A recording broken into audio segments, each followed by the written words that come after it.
Part 1. Chapter 1. All happy families resemble one another. Every unhappy family is unhappy in its own particular way. In the Oblonsky household, everything had fallen into chaos. Darya Alexandrovna had discovered that her husband was involved with a French governess who had once lived under their roof. She told him, without hesitation or restraint, that she could no longer bear to share a house with him. For 3 days now, this state of open rupture had continued, and the strain was not limited to husband and wife alone. Every member of the family, every servant, every corridor and room seemed to feel the weight of it. There was no longer any sense of unity in the house. The people who happened to live together under its roof had less in common than strangers who shared a night at the same inn. Darya Alexandrovna shut herself away in her bedroom and refused to see her husband. Stepan Arkadyevitch had not come home for 3 days. The children roamed the house unchecked, restless and confused. The English governess quarreled with the housekeeper and wrote to a friend in search of another position. The cook walked out in the middle of dinner the day before. The kitchen maid and the coachman had both given notice. On the 4th morning after the quarrel, Prince Stepan Arkadyevitch Oblonsky, known as Stiva in fashionable society, woke at his usual hour of 8 o'clock. He was not in his wife's bedroom, but stretched awkwardly on the leather sofa in his study. He turned his solid, well-kept body on the yielding cushions, as though hoping to slip back into sleep. He hugged the pillow beside him, buried his face in it, and then, all at once, sat upright and opened his eyes. Yes, how was it? He murmured, chasing the fading remnants of a dream. How did it go? Of course. Alabin was giving a dinner at Darmstadt. No, not Darmstadt, something American. Yes, Darmstadt was in America. Alabin gave the dinner on glass tables, and the table sang, Il mio tesoro. No, not that, something even better. There were little decanters on the table. And they were women, too. His eyes sparkled, and a smile spread across his face as he lingered over the pleasant absurdity of it. Yes, it was delightful. Quite delightful. There was much more. So much that was charming. But it can't be put into words. Not even into waking thoughts. A pale line of morning light slipped in beside the heavy curtain. With an easy, cheerful movement, he swung his legs off the sofa and searched for his slippers. Embroidered, gold-colored, a birthday gift from his wife. As he had done every morning for 9 years, he stretched out his hand for the dressing gown that always hung beside their bed. His hand met empty air. The smile vanished. He remembered, suddenly and completely, where he was sleeping and why. He muttered, pressing his fingers to his temples. Every detail rushed back, the discovery, the quarrel, the hopelessness of it all. Worst of all, the undeniable truth. His fault. Entirely his fault. She won't forgive me, he thought. And she can't forgive me. And the most dreadful thing is that I deserve it. He groaned softly, overwhelmed by the memory of that first unbearable moment. Returning home light-hearted from the theater, carrying a large pear for her, only to find the drawing room empty, the study empty, and finally to see her standing in the bedroom, silent and pale, the incriminating letter trembling in her hand. Dolly, his Dolly, so absorbed in household worries, so earnest and constrained in her thinking, sat perfectly still. She looked at him as though he were a stranger, with an expression of horror, pain, and outraged disbelief. "What is this?" she asked, pointing to the letter. And here lay his greatest shame, not the act itself, but how he had met that moment. He had failed completely. Instead of denying, defending himself, begging forgiveness, or even remaining cold and detached, his face, utterly against his will, had assumed its habitual good-natured smile. That easy, pleasant smile that had charmed half of Moscow now betrayed him. An idiotic smile. He could never forgive himself for it. At the sight of that smile, Dolly had recoiled as if struck. She burst into a torrent of bitter words and fled the room. Since then, she had refused to see him. It was that smile that ruined everything, Stiva thought now. But what is to be done? What can be done? There was no answer. Chapter 2. Stepan Arkadyevitch was honest, at least with himself. He was incapable of self-deception, incapable of persuading himself that he felt remorse where he did not. At this point in his life, he could not truly repent of the fact that he, a handsome, impressionable man of 34, was no longer in love with his wife, the mother of his 5 living children, and 2 who had died, a woman only a year younger than himself. That truth he could neither deny nor soften. What he did regret was failing to hide it better. He felt the weight of his situation keenly. He felt sorry, for his wife, for his children, and not least for himself. Had he only foreseen how devastating the discovery would be for her, he might have taken greater care. He had never thought it through clearly. Instead, he had vaguely assumed that she must have suspected him long ago, and had chosen not to see it. He even believed, though now the thought stung, that she, worn down by motherhood, no longer young, no longer beautiful, and in his mind unremarkable except as a devoted mother, ought, out of fairness, to have been indulgent. Reality had answered him brutally. "Oh, it's dreadful, dreadful," he muttered to himself, pacing the room. Simply dreadful. He could see no solution. Everything was going so smoothly, he thought bitterly. We lived well together. She was content with the children. I never interfered. I let her run the house exactly as she pleased. Only one thought pricked his conscience sharply. It was wrong, very wrong, that she had been a governess in our house. There was something undeniably vulgar about it, something cheap, something beneath him. And yet, what a governess she was. The image of Mademoiselle Roland flashed into his mind, the mischievous black eyes, the teasing smile, the lightness with which she moved through a room. He felt a faint, guilty warmth stir in him, and immediately cursed it. But while she lived here, I controlled myself, he insisted inwardly. I did. What tormented him most was the cruel sense of inevitability, as though everything had conspired against him. And now, it's already done. As though fate itself wanted it this way. He stopped walking and pressed his palms to his face. What am I to do? What can I do? There was no clear answer, only the universal remedy life offers for every insoluble question. One must live. One must lose oneself in the demands of the day, and forget. Sleep would not come to him now, not with daylight creeping in and his thoughts in turmoil. He could not return to the dream of singing tables and decanter women. So he would forget himself in the routine of living. We'll see, he murmured. Rising, he slipped into a gray dressing gown lined with blue silk, knotted its tassels, and drew a deep breath into his broad, bare chest. With his habitual confident stride, his feet turning outward as they always did, he walked to the window, pulled up the blind, and rang the bell sharply. It was answered at once. Madvi, his old valet and quiet confidant, entered carrying clothes, boots, and a telegram.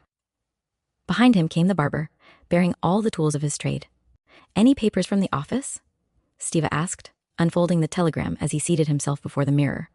On the table, Madvi replied, glancing at his master with that mixture of sympathy and discretion born of long service. After a pause, he added, with a sly half-smile, they sent again from the carriage jobbers. Stiva did not answer. He met Matvi's eyes in the mirror.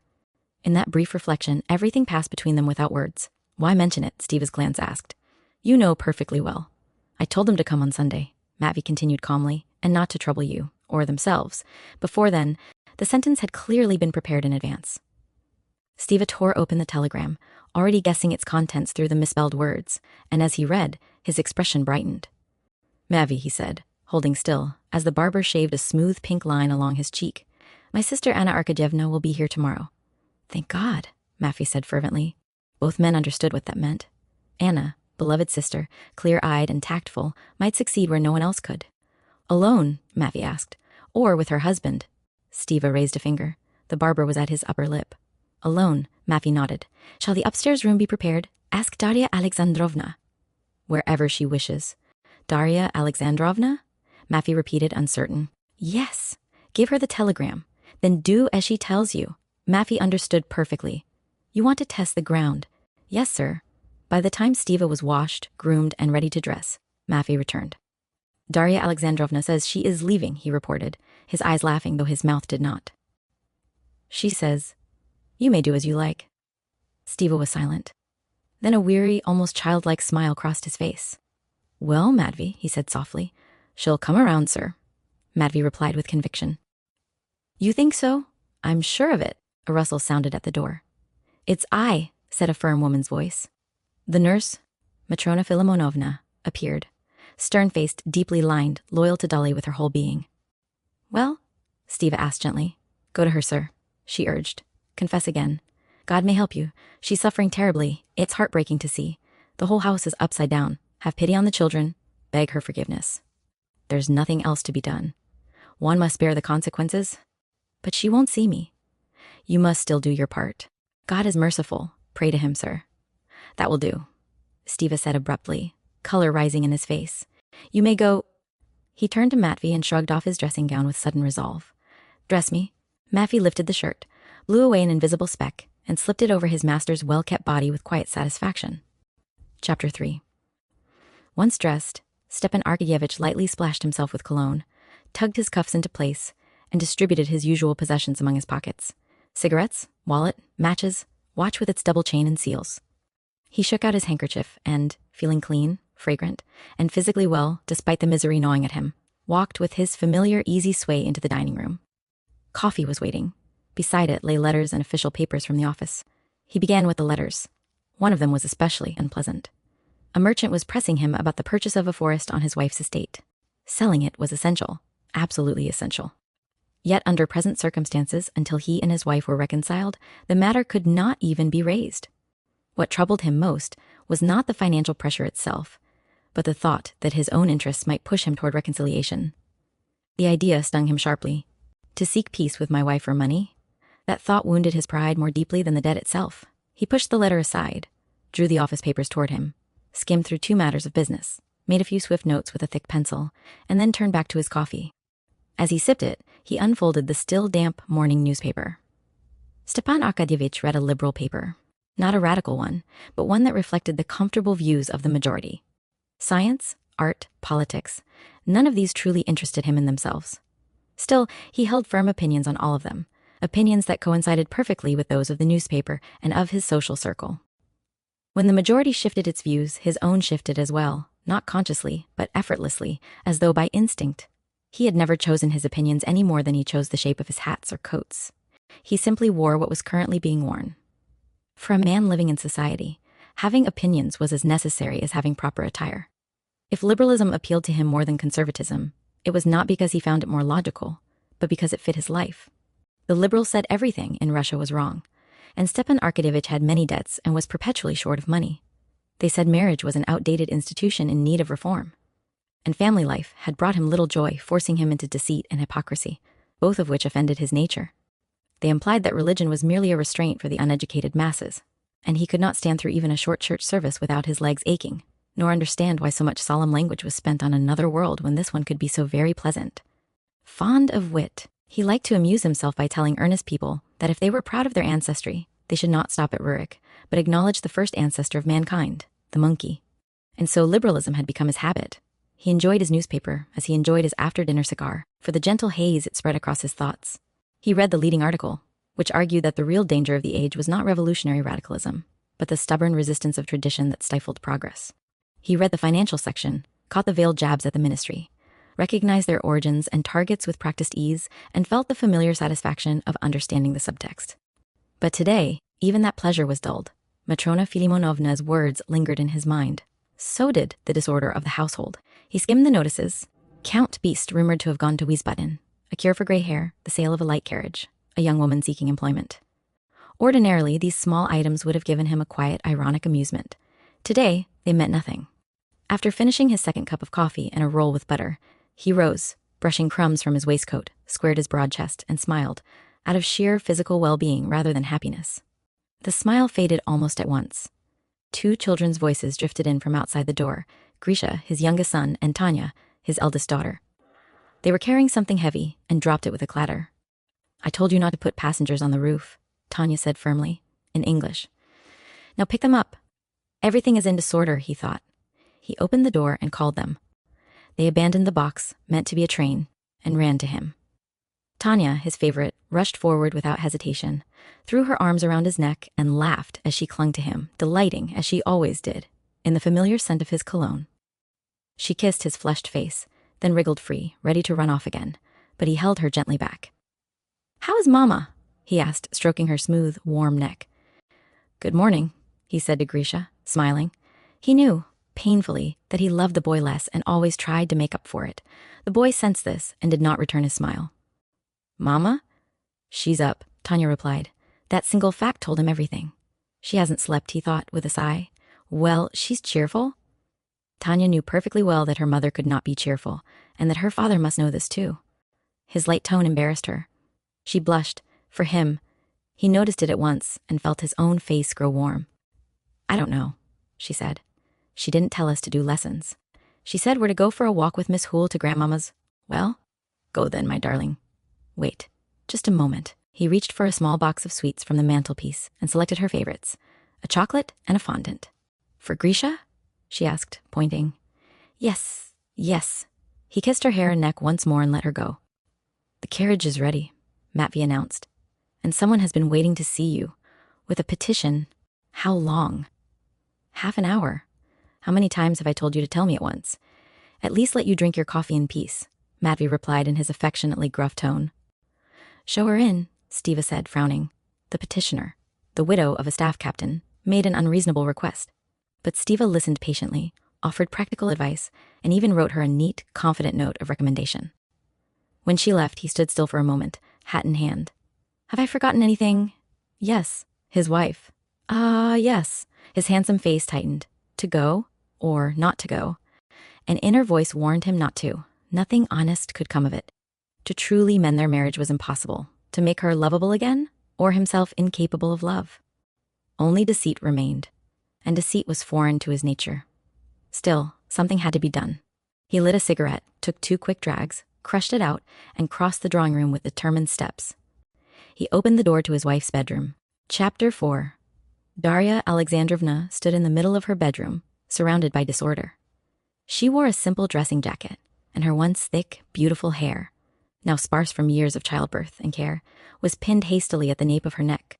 Her face was thin and sunken, making her eyes appear larger than they once had, eyes that were wide, alert, and painfully strained, as though they had not rested for days.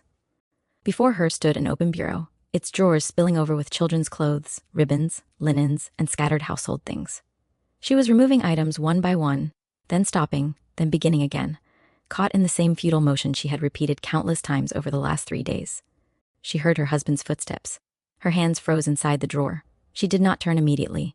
She gathered herself, forcing her features into an expression of cold severity, an expression she hoped would protect her. In truth, she was afraid. Afraid of him. Afraid of what he might say. Afraid of herself. She had told herself again and again that she must leave him, that she must take the children and go to her mother's. She had told herself this every hour of the last 3 days, and yet she could not do it. She knew why. She still loved him, and beyond that, she knew she could not manage alone with 5 children. Even here, in her own home, everything was already unraveling. The youngest had fallen ill from bad food. The others had nearly gone without dinner the night before. Leaving was impossible, and yet she continued packing, pretending that she was going. When he came close enough that she could feel his presence behind her, she lowered her hands deeper into the drawer, as though searching for something, and only then turned. Dolly, he said softly. He tilted his head slightly, his posture humble, his voice tentative, trying to appear pitiful, submissive.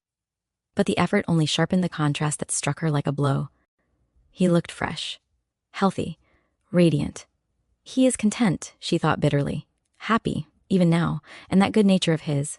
She went on inwardly, her anger tightening her chest. That good nature everyone loves and admires. I hate it. I hate it. The right side of her face twitched, her lips pressed together. What do you want? She asked abruptly, her voice deep, strained, unnatural.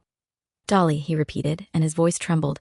Anna is coming today. What is that to me? She cried. I can't see her, but you must truly, Dolly. Go away, go away, go away, she screamed, not looking at him, as though the sound were torn from her by physical pain. Until now, Stepan Arkadyevitch had been able to think calmly about her. He could tell himself that she would soften, that time would smooth everything. But seeing her now, her suffering face, her exhausted body, hearing that broken, desperate tone, something caught painfully in his throat. His breath faltered. His eyes filled.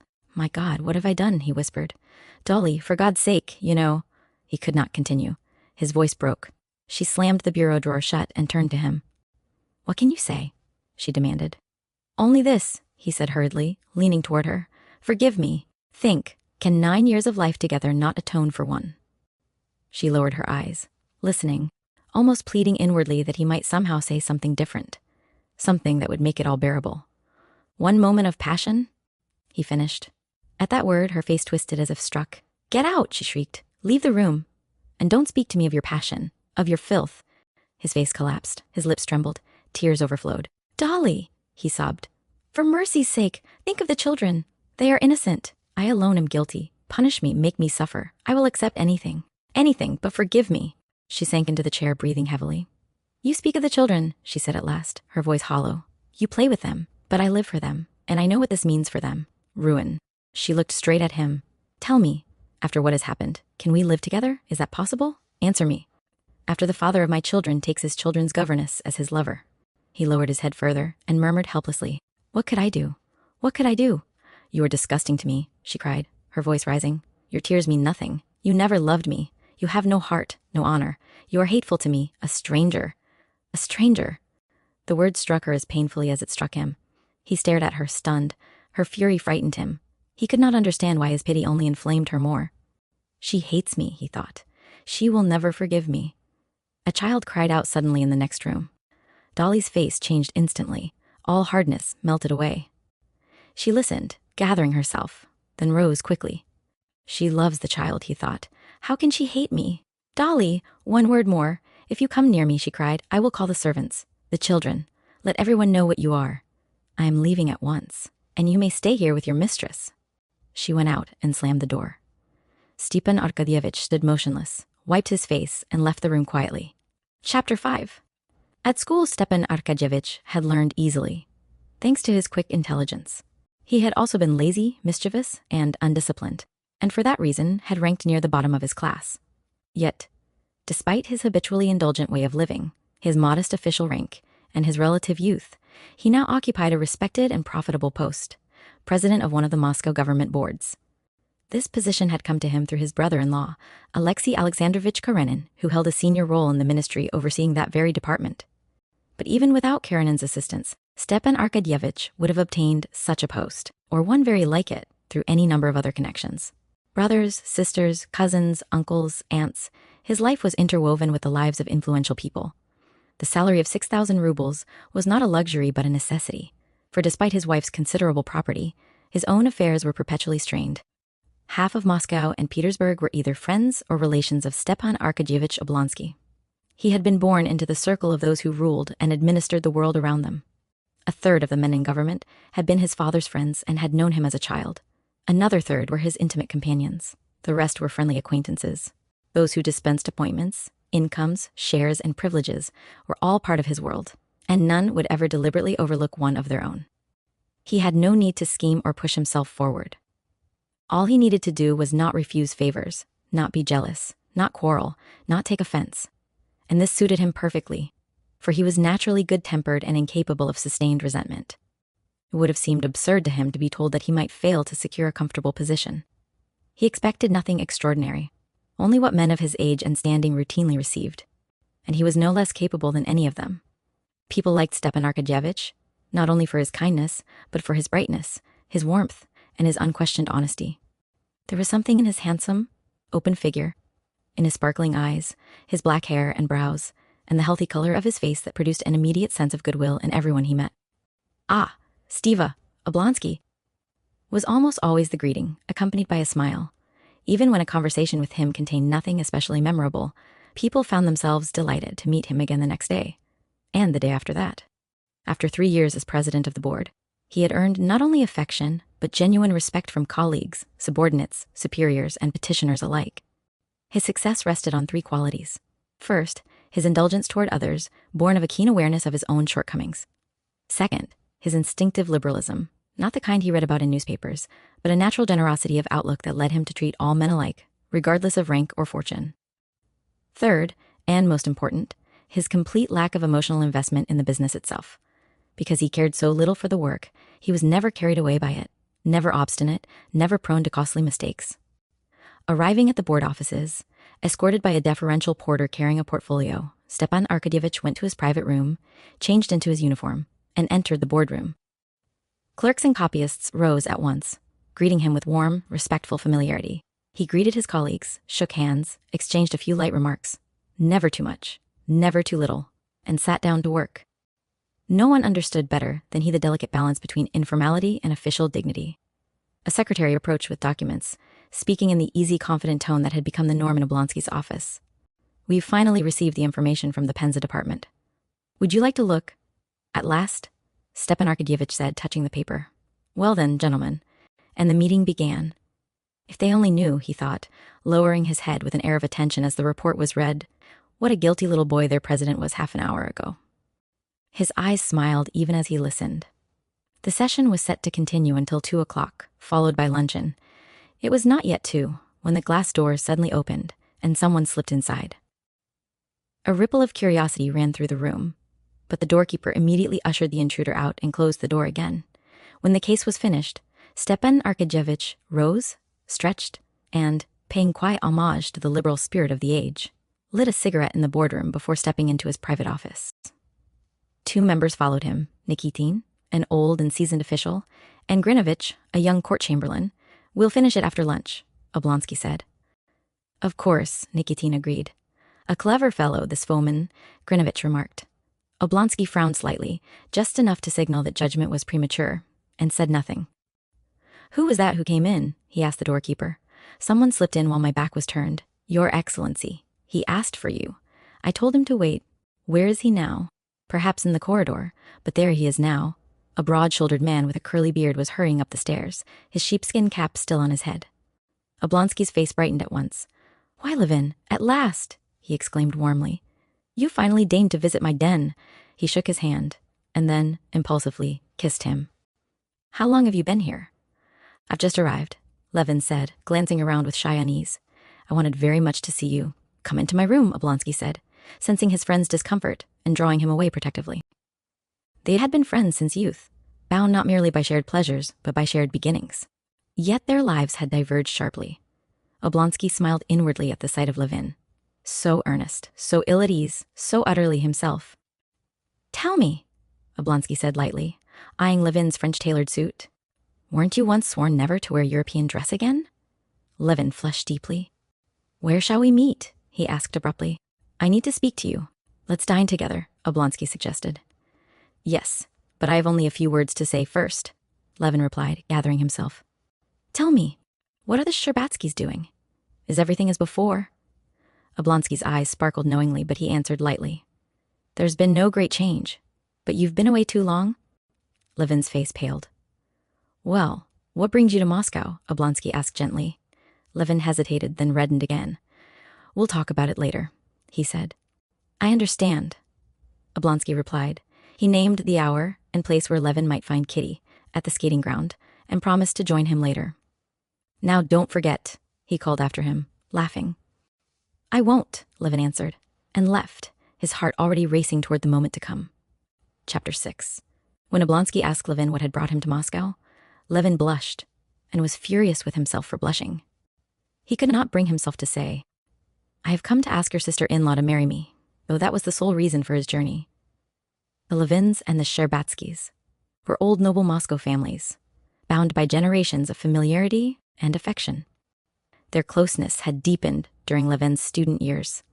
He had prepared for university alongside Prince Sherbatsky, Kitty's brother and Dolly's, and they had entered together. In those days, Levin was constantly at the Sherbatskys' house, and he fell in love there. Strange as it might seem, he fell in love not with a single person at first, but with the household itself. Levin had no memory of his mother. His only sister was much older than he, and so it was in the Sherbatsky home that he first encountered the intimate life of a noble, cultivated, affectionate family, something he himself had been deprived of by early loss. To him, that household seemed wrapped in a soft, poetic haze, and under that veil he imagined the highest virtues and every form of perfection. Why the 3 young women spoke French one day and English the next. Why they played the piano in turn at set hours, their music drifting up to the rooms where the students worked. Why? Professors of music, literature, drawing, and dance visited regularly. Why they drove at certain hours along the Torskoy Boulevard in satin cloaks.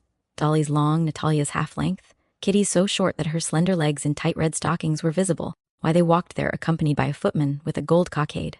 None of this he truly understood. But he was certain of one thing. Everything that happened in that mysterious world was right, beautiful, and deeply good. And he loved it. Loved the mystery itself.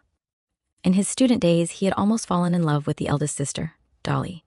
But she soon married Oblonsky. Then his feelings shifted, as though by some inner law, to the second sister. But Natalia scarcely had time to appear in society before she married the diplomat Lvov. Kitty was still a child when Levin left the university. Then tragedy struck. Prince Sherbatsky died at sea. Levin returned to the country. Gradually, despite his friendship with Oblonsky, his ties with the family weakened. But early this winter, after a year of country life, Levin came back to Moscow. And when he saw the Sherbatskys again, he understood at once, with sudden clarity, whom he had been meant to love all along. It should have been simple. Levin was from a good family, comfortably wealthy, and 32 years old. There was every reason to consider him a suitable match for Princess Kitty Sherbatskaya. But Levin was in love, and because he loved her, She seemed to him so flawless, so elevated above ordinary life, that he felt unworthy even to imagine himself as her husband. He saw himself as dull, awkward, earthbound, unfit for a creature so light, so radiant. For 2 months in Moscow, he lived in a state of enchantment. He saw Kitty almost daily at gatherings, entered society solely for the chance of meeting her. And then, convinced that his hopes were absurd, he fled back to the country. He told himself he would be rejected. In her family's eyes, he had no defined career. His contemporaries were colonels, professors, directors of banks and railways, presidents of boards like Oblonsky, and he, what was he? A country landowner. A man who bred cattle, hunted game, built barns. In other words, a man the world considered fit for nothing else. How could Kitty, mysterious, charming, admired by all, love someone so ordinary? How could she love someone who seemed to himself not only plain, but awkward, even unattractive? He had heard that women sometimes loved such men. He did not believe it. He judged by himself. He could not have loved anyone but a woman who was beautiful, exceptional, almost unreal. And Kitty was all of that. Yet during his solitude in the country, he came to understand something that terrified him. This was not a passing passion. It gave him no rest. It followed him into sleep and waking. He could not live without knowing. Would she be his wife, or would she not? And his despair, he now saw, had been built not on fact, but on fear. He had no proof that she would reject him. So he returned to Moscow with a single, resolute purpose to ask for her hand and to marry her if she accepted. And if she did not, he could not imagine what would become of him. Chapter 7. Levin arrived in Moscow on a morning train and went straight to the house of his elder half-brother, Sergei Ivanovich Koznishev. After changing his clothes, he went down to his brother's study, intending at once to speak to him about the purpose of his visit and to ask his advice. But Sergei Ivanovich was not alone. A well-known professor of philosophy, recently arrived from Kharkov, sat opposite him, flushed with excitement. He had come expressly to resolve a serious disagreement between them on a fashionable philosophical question. The professor was waging a passionate campaign against materialism. Sergei Ivanovich had followed this campaign with keen interest, and, after reading the professor's latest article, had written to him with objections, accusing him of conceding too much to the materialists. The professor had immediately come to defend his position in person. The question under debate was one much discussed at the time. Is there a boundary between psychological and physiological phenomena in human beings? And if so, where does it lie? Sergei Ivanovich greeted his brother with the same restrained, courteous smile he offered to everyone, introduced him briefly, and returned at once to the discussion. The professor, a small man with spectacles and a narrow forehead, paused only long enough to nod at Levin, then plunged back into his argument as though Levin were invisible. Levin sat down to wait. At first, he was impatient for the visitor to leave, but soon the conversation caught his attention. He had read the articles they mentioned and was familiar with the scientific principles behind them from his university studies. But what struck him now was that his brother and the professor were brushing dangerously close to questions that had recently begun to haunt him. Questions about life, death, and meaning. Each time they seemed on the verge of touching the heart of the matter, they veered away, retreating into technical distinctions, citations, authorities, and abstract formulations. Levin struggled to follow, irritated by the sense that something essential was being avoided. I cannot agree, Sergei Ivanovich was saying calmly, precisely, with his usual elegance of phrasing, that my conception of the external world arises solely from sensation. The most fundamental idea, the idea of existence itself, cannot be derived from perception alone.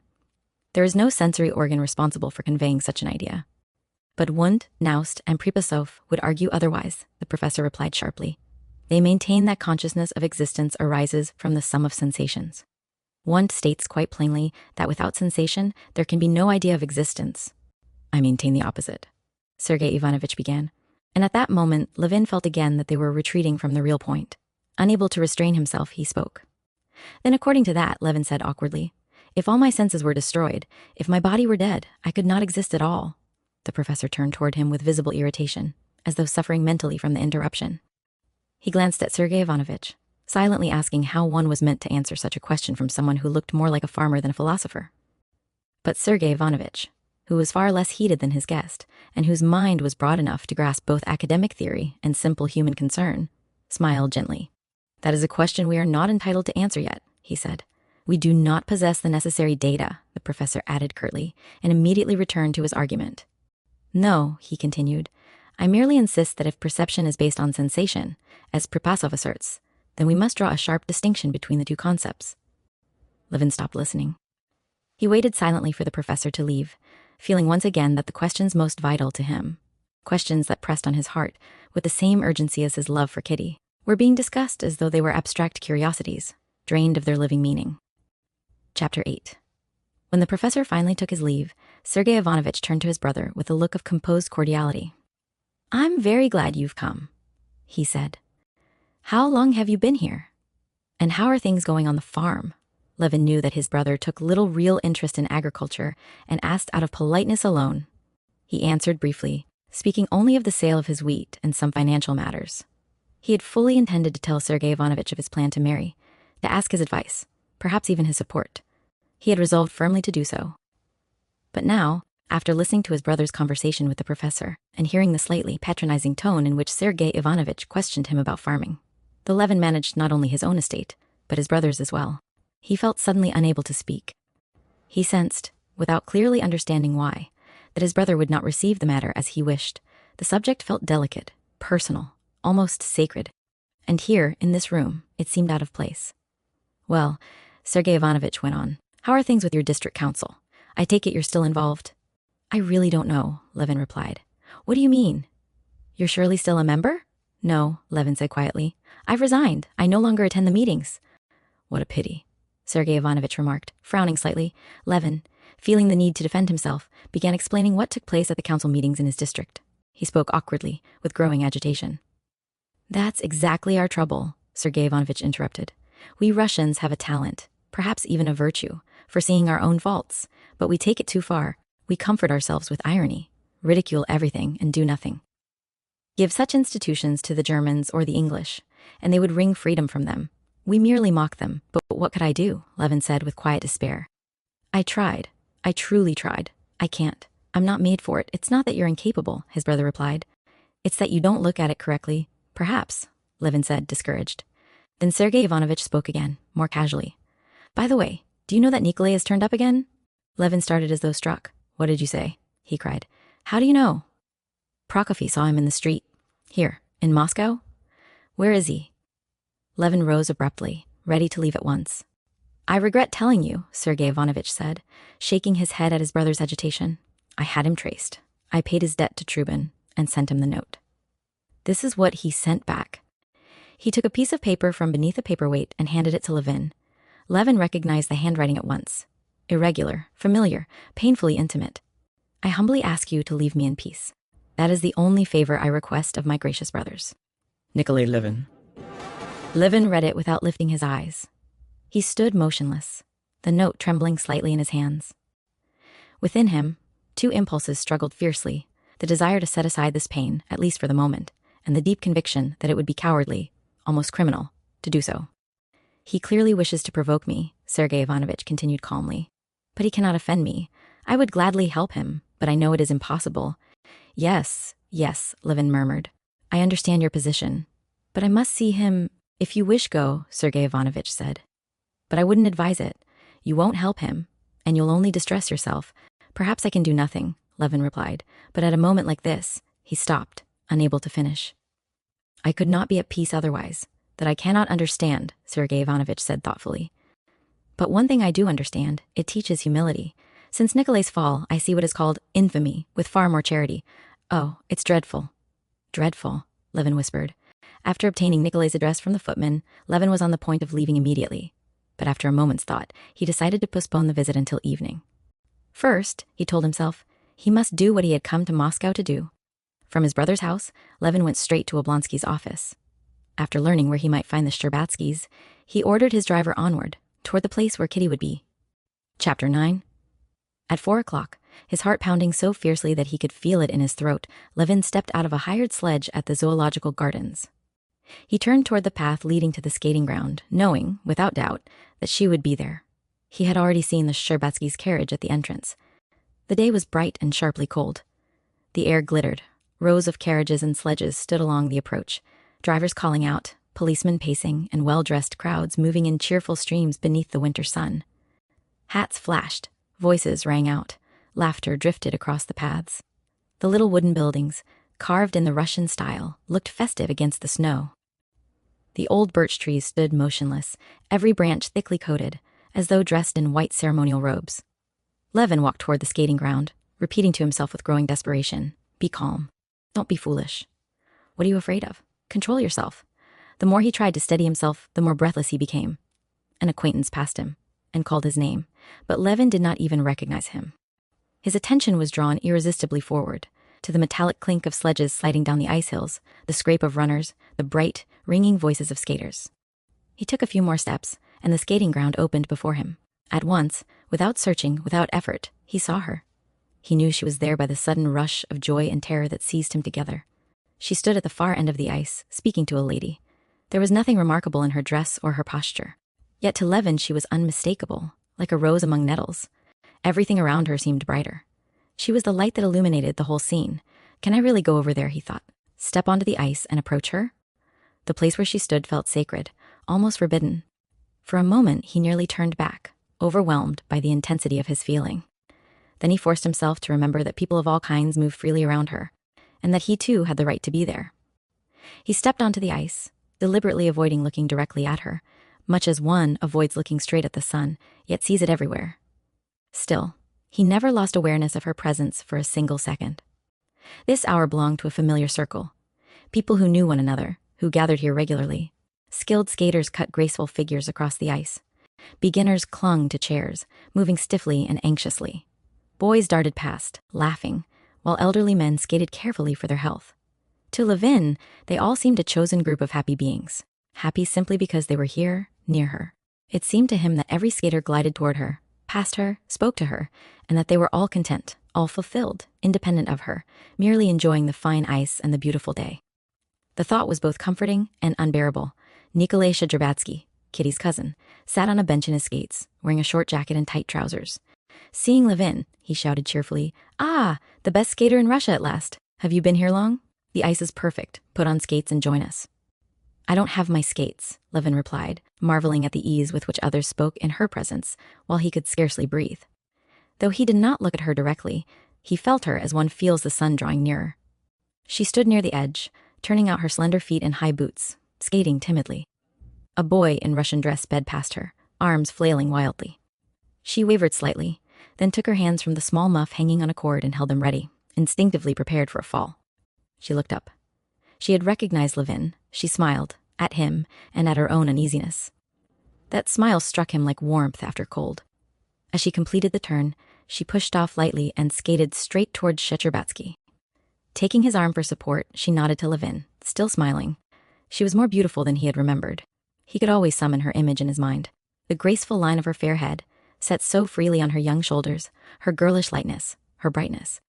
But what always surprised him anew was the expression of her eyes, calm, sincere, luminous, and above all, her smile, which carried him into a tender, enchanted state, as though recalling some forgotten happiness from childhood. "Have you been here long?" she asked, offering him her hand. "Thank you," she added softly, as he picked up the handkerchief that had slipped from her muff. I arrived today," Levin said, confused, barely aware of what he was answering. "I wanted to come and see you." The weight of his intention flooded back into his mind at once, and he flushed deeply. "I didn't know you skated," he added. "And so well." She looked at him attentively, trying to understand the cause of his confusion. "That praise means a great deal. From you?" she said gently. "They say here that you are the finest skater of all." "I used to skate with passion," Levin replied. "I wanted perfection. I think you do everything with passion," she said, smiling. "I wish so much to see you skate. Put on skates. Let's skate together. Skate together." The words echoed in him like a promise. Can that truly be possible?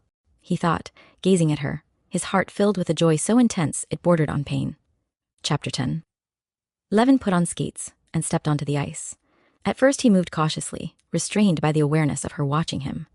Then, as his body remembered the familiar rhythm, the old pleasure returned. He skated faster, more freely, cutting clean lines across the ice, turning sharply, then gliding back toward her. Kitty watched him with open admiration. "That is beautiful," she said simply. Her approval warmed him more than the movement itself. He skated toward her, slowed, and matched her pace. For a few moments they glided side by side, speaking little, sharing the quiet intimacy of motion, the scrape of steel on ice, the cold air against flushed faces, the subtle closeness that made Levin's heart beat unsteadily. She skated with care, gracefully but without confidence.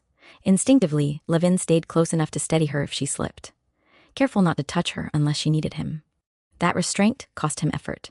Every small movement of her, every turn of her head, every breath that clouded the air, seemed magnified. "Hold my arm if you like," he said at last, forcing calm into his voice. She hesitated only a second before resting her gloved hand lightly on his sleeve. The contact sent a quiet shock through him. They skated on like that for a little while, talking of nothing important, of the ice, of the weather, of who was present. But beneath the words ran an undercurrent of awareness, a sense that something unspoken was drawing steadily closer to the surface. "You've been away for a long time," she said. "Yes," he answered. "Too long." She glanced at him as though she wanted to ask more but did not. Her expression grew thoughtful. Other skaters passed them, greeting Kitty, stopping for a word. Levin felt a faint pang each time she turned away from him, even briefly, and relief when she returned her attention to him again. After a while, Kitty stopped near the edge of the ice. "That's enough for me," she said, laughing softly. "I'm tired." Levin helped her remove her skates. As he knelt to unfasten the straps, he was acutely aware of the intimacy of the moment, the closeness, the way she stood patiently beside him, trusting him completely. His hands trembled slightly, and he was glad of the cold which masked his agitation. "Thank you," she said when he rose. They walked together toward the path. Levin felt that now, he must speak.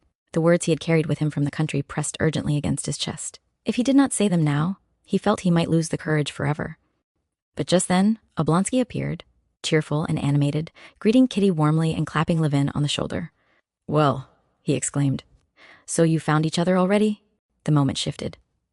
What had felt private and suspended in time suddenly became ordinary again. They spoke together for a few minutes, about skating, about mutual acquaintances. Levin listened, answered when spoken to, but felt himself growing tense. His chance was slipping away.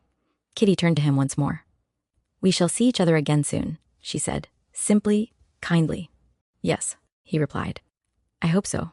She smiled and walked away with Oblonsky.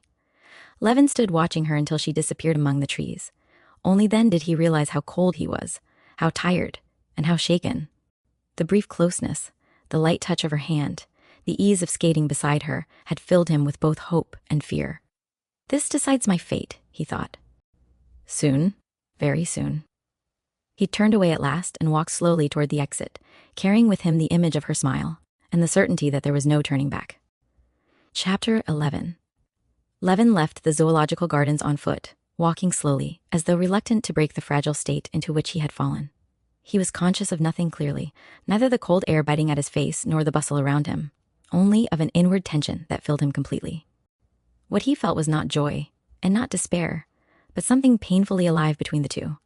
Everything she had said, every glance, every smile replayed itself in his mind with relentless precision. He examined each detail, weighing it, questioning it, clinging to it, then doubting it again. Her invitation to skate together, had it been merely friendliness? Her gentle attention, was it kindness alone, or something warmer? One moment he felt certain of hope. The next, he was ashamed of that certainty. She would not have spoken to me so, he thought, if she did not feel something. And immediately another voice answered him. She is kind to everyone. He reached his hotel and stood for a moment before going inside, steadying himself. His heart felt bruised by its own intensity. After changing his clothes, Levin sat down and tried to read, but the words meant nothing. He laid the book aside and stared at the wall, seeing only Kitty as she had stood on the ice, her color bright from the cold, her smile soft and unguarded. It was impossible to remain still. He went out again and walked aimlessly through the streets, telling himself that he must see Oblonsky, must speak to him, must somehow gain clarity. And yet he dreaded that clarity just as much as he desired it. When at last he reached Oblonsky's house, he found Stiva already at home, lively, genial, as though nothing in the world weighed heavily upon him. "Well," Oblonsky said at once, reading Levin's face with practiced ease. "You saw her?" "Yes," Levin answered, and Levin hesitated. "She is, just as she always was," he said at last, carefully. Oblonsky smiled knowingly. "That tells me nothing, and everything," he replied lightly. "Come sit down. You look as though you've been skating all day in a snowstorm." Levin sat, but could not relax. His fingers moved restlessly. "Tell me one thing," Levin said suddenly. "Do you think—" He stopped. "Do you think she could care for me?" Oblonsky did not answer at once. His expression, usually so open, grew thoughtful. "My dear fellow," he said gently, "I think Kitty is at an age when she is very happy. Happy with life, with society, with herself. She is admired. She enjoys it. One must take that into account. The words struck Levin like cold water. So, there is no hope? He asked, forcing the question out. I did not say that, Oblonsky replied quickly. Only that you must not expect certainty at once. And, he hesitated for a fraction of a second, you are not the only one who admires her. Levin felt a sharp tightening in his chest. Who? He asked. Oblonsky waved the question aside. Oh, no one's serious. Yet, but society has its ways. Levin rose abruptly. Thank you, he said stiffly. That is enough. Oblonsky looked at him with concern. You're overwrought, he said. Give it time.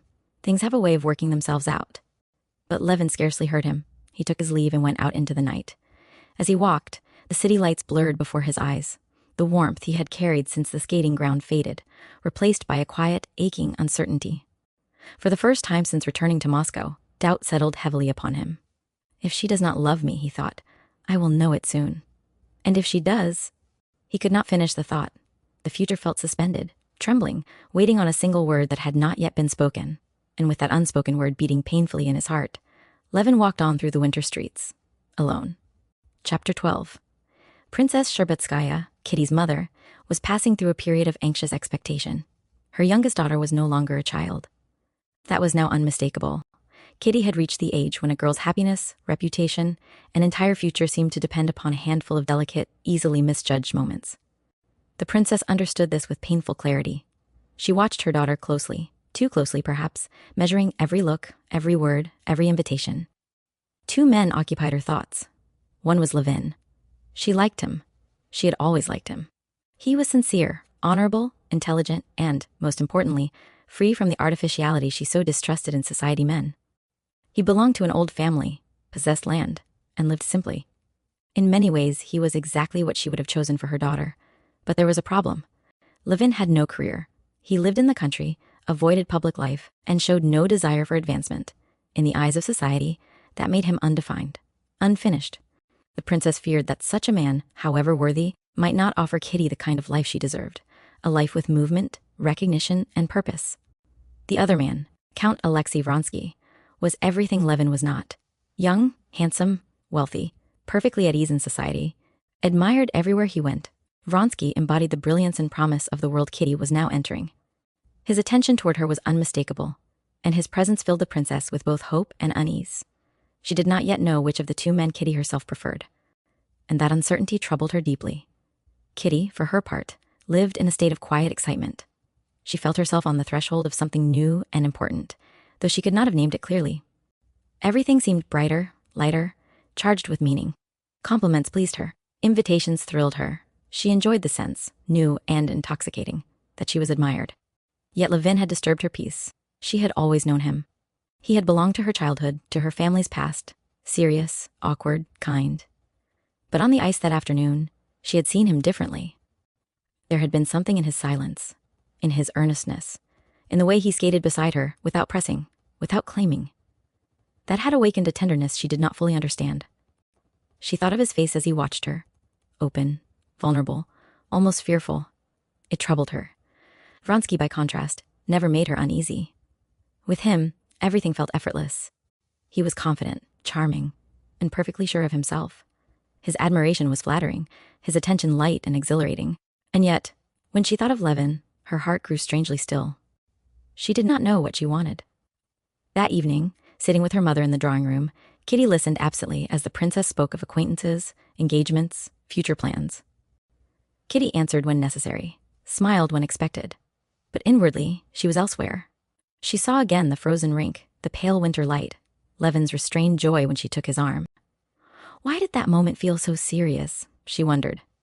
She went to bed restless, her thoughts circling without resolution. For the first time in her life, the simple happiness of being admired was complicated by something deeper, by the awareness that admiration carried consequences. Somewhere beyond her warm room, Levin lay awake as well, turning the same questions over in his mind. Neither of them knew it yet, but the calm balance of Kitty's world had already shifted. That evening, the Shtcherbatskys' drawing room filled with guests. It was one of those gatherings that seemed effortless on the surface. Tea poured, chairs drawn together, polite laughter exchanged. Yet beneath the ease lay a quiet scrutiny. Everyone observed Kitty. Everyone noticed who stood near her, who spoke to her longest, whose words made her smile. Kitty felt it at once. She was unusually animated, her cheeks flushed, her eyes bright. She moved lightly through the room, greeting acquaintances, responding easily, enjoying herself, and yet never entirely at rest. She felt watched, not only by others, but by herself. Count Vronsky arrived late. His entrance changed the atmosphere instantly. He greeted the princess with easy respect, spoke warmly to Prince Shcherbátsky, and then turned to Kitty with a smile that was confident, admiring, and entirely untroubled by doubt. "I was afraid I might be too late," he said. "I heard you had been skating today." "Yes," Kitty replied. "It was very pleasant. I should have liked to see you," he said lightly. "They say you skate beautifully." She smiled, but something in the remark felt weightless to her, pleasant, yet leaving no trace. As the evening progressed, Vronsky remained near her. He spoke of society, of theaters, of plans for the season, of things that felt exciting and immediate. He made her laugh easily. Others watched them together and exchanged glances of quiet understanding. The princess noticed too. She observed the way Vronsky bent toward Kitty as he spoke, the way Kitty listened, the way their figures suited one another so well. A sense of relief stirred in her. This, she thought, is how it should be, and yet Kitty felt a faint, inexplicable pressure in her chest. Levin was not there. She told herself this meant nothing. He did not belong to these evenings. He lived in another world, a quieter one, far removed from drawing rooms and expectations. And yet, she found herself listening for a voice that did not come. When Levin was mentioned, briefly, casually, by someone who asked after him, she felt herself grow still. "Yes," she said too quickly. "He has just returned from the country." Vronsky glanced at her. "You know him well?" he asked. "Yes," she answered. "He is a friend of the family." Vronsky nodded, unconcerned, and changed the subject. Later, when Kitty sat at the piano and played, a simple piece, nothing showy, she felt her emotions pressing dangerously close to the surface. Her fingers trembled once, and she stopped. Applause followed. Compliments were offered. She rose, smiling, but her heart felt oddly unsettled. "Why am I thinking of him now?" she asked herself. "Why today, of all days?" That night, after the guests had gone, Kitty lingered in the quiet room. The princess spoke warmly of Vronsky, of how agreeable he was, how attentively he behaved. Kitty listened in silence. She knew, without being told, what her mother hoped for. She understood perfectly, and yet, instead of certainty, she felt confusion deepen. Vronsky represented a life already formed, already approved. Levin represented a question, and questions, she was beginning to realize, could be more powerful than answers. She went to bed troubled, aware that she stood at the edge of a decision she was not yet ready to make, one that would shape not only her future, but the hearts of others as well. Somewhere beyond the city lights, Levin too lay awake, restless, sensing that time was moving forward without him, and that soon he would be forced to learn whether hope would be granted or taken from him. Chapter 14. The days that followed passed in a state of heightened tension for the Shcherbátsky household. The princess watched Kitty with increasing attentiveness, no longer concealing her concern. She measured her daughter's moods, noted the smallest changes in her expression, and interpreted every silence as meaning. Kitty, for her part, felt the weight of this scrutiny and tried, unsuccessfully, to free herself from it. She sensed that a decision was expected of her, yet her heart resisted clarity. Count Vronsky's attentions became more open, more unmistakable. He visited frequently, stayed longer, and spoke with the ease of a man who feels himself welcome. He behaved with confidence, never pressing, never demanding, but always present, always near. Society had already drawn its conclusions. People spoke of Kitty and Vronsky together as though the matter were nearly settled. Kitty felt both flattered and constrained by this assumption. With Vronsky, everything flowed smoothly. There was no strain, no fear of saying the wrong thing. He admired her openly, and his admiration was warm, lively, and reassuring. When she was with him, she felt herself at ease, bright, charming, exactly as she was expected to be. And yet, when he left, something within her remained untouched. Levin, by contrast, did not come. That absence pressed on her more heavily than his presence ever had. She told herself she should be grateful for the calm his absence provided. She should welcome the clarity that Vronsky's attention seemed to promise. But instead, she found herself thinking of Levin at unexpected moments, remembering the seriousness of his gaze, the way his happiness had seemed to depend so painfully on her smallest words. Why does he not come? She wondered, and was immediately ashamed of the question. The princess, growing impatient, spoke at last. "My dear," she said one afternoon, choosing her words carefully, "you must understand that at your age, one cannot remain undecided. People will begin to talk. They already are." Kitty flushed. I don't understand what you mean, she said quietly. You understand perfectly, her mother replied, gently but firmly. You cannot encourage one man while leaving another in uncertainty. Kitty lowered her eyes. I am not encouraging anyone, she said. The princess sighed. You are encouraging them by your kindness. That is enough, Kitty said no more, but her heart felt tight and heavy. For the first time, she realized that her indecision was not harmless, that it carried consequences she could no longer ignore. That evening, alone in her room, she tried to look honestly at her own feelings. Vronsky inspired pleasure, excitement, pride. Levin inspired something deeper, something more serious, more demanding, and it was precisely that seriousness that frightened her. She was young. Life had only just opened before her. The idea of choosing, of binding herself, of closing off possibilities, filled her with unease, and yet she knew that she could not remain forever in this suspended state. Somewhere beyond the city, Levin too felt the pressure of time tightening around him. He sensed that silence was becoming dangerous. That waiting, once hopeful, was turning into weakness. He told himself that he must act, that he must speak, and soon. Both of them stood on the edge of the same moment, drawn toward it by forces neither fully understood. And though neither spoke of it aloud, the future, uncertain, irrevocable, was already moving toward them. Chapter 15. Levin spent that day in a state of restless resolve. From the moment he woke, he felt that something must be done, that delay had become unbearable. The uncertainty he had endured until now, painful as it was, had at least carried the comfort of possibility. Now even that comfort was slipping away. Silence was no longer neutral, it was dangerous. He dressed hastily and went out, wandering the streets without purpose, rehearsing words he could not yet bring himself to speak. Again and again he told himself that there was no choice left to him. He must see Kitty and ask her directly. Whatever the answer might be, he could not continue in this half-life of hope and fear. By afternoon, his decision hardened. He went to the Sharbatskys' house. As he approached, his courage faltered. The familiar building, so closely tied to his youth, his earliest feelings, his long-cherished dreams, now seemed formidable. For a moment, he considered turning back. But the thought of returning to the country without knowing was worse than any humiliation. He rang the bell. Inside, Kitty was sitting with her mother in the drawing room. She looked up at the sound, and her heart leapt with a sudden, inexplicable force. He has come. The princess rose to greet him warmly, though with a measured courtesy that did not escape Kitty's notice. How good of you to call, she said. We were just at home. Levin bowed, feeling painfully conscious of himself, of his hands, his voice, the stiffness of his movements. Kitty greeted him quietly, her expression composed, though her eyes betrayed a flicker of emotion she did not attempt to hide. They spoke at first of ordinary things, of the weather, of acquaintances, of small, unimportant matters. Levin answered politely, but his mind was elsewhere. Every word felt like an obstacle between him and what he had come to say. At last, an opportunity appeared.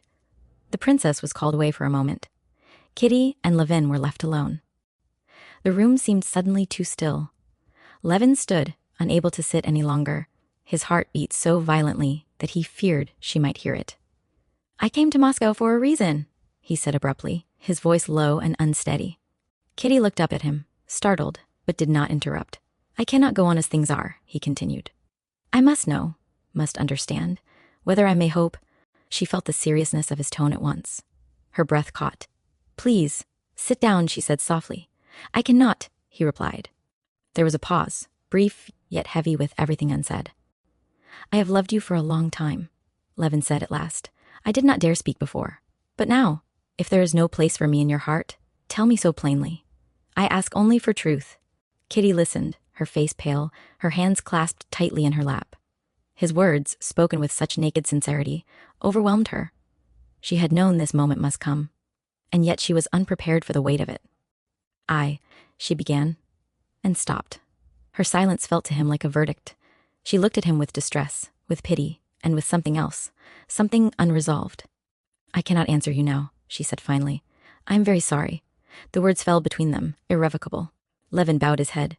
He did not try to persuade her. He did not ask for explanation. The dignity of his restraint made the moment even more painful. I understand, he said quietly. She rose, distressed, wanting to say more, wanting to soften the blow, but unable to find words that would not deceive him. He took his leave almost at once. As the door closed behind him, Kitty sank into her chair, shaken. She felt as though she had committed some terrible injustice, though she could not yet name it. Levin walked out into the cold air, scarcely aware of where he was going. The world around him seemed strangely distant, muffled, unreal. It is over, he told himself. At least now I know. And yet, beneath the pain, there was a grim clarity. The question that had ruled his thoughts for months had been answered, if not with certainty, then with enough finality to end hope. He walked on, alone, carrying with him not only rejection, but the knowledge that something irrevocable had passed between them. Chapter 16. Levin left the Shcherbatskys' house without knowing how he descended the stairs or how he reached the street. The cold air struck his face sharply, but he barely felt it. His thoughts were numb, as though the center of him had gone suddenly still. He had received his answer. Not a direct refusal, yet something worse, more final. An answer that closed the door without slamming it. One that left no ground for hope, but no clear cause for anger either. She cannot love me, he told himself, and she was honest. That honesty hurt more than cruelty would have. As he walked, fragments of the past few days replayed relentlessly in his mind. The skating ground, her smile, the warmth of her hand on his sleeve, her gentle voice asking him to sit down just moments before she had taken everything from him. Each memory now felt like a quiet mockery. He did not blame her. That more than anything deepened the pain. By evening, Levin had made his decision. He would leave Moscow at once. There was nothing left for him here. No reason to linger, no strength to endure the familiar places now made unbearable by memory.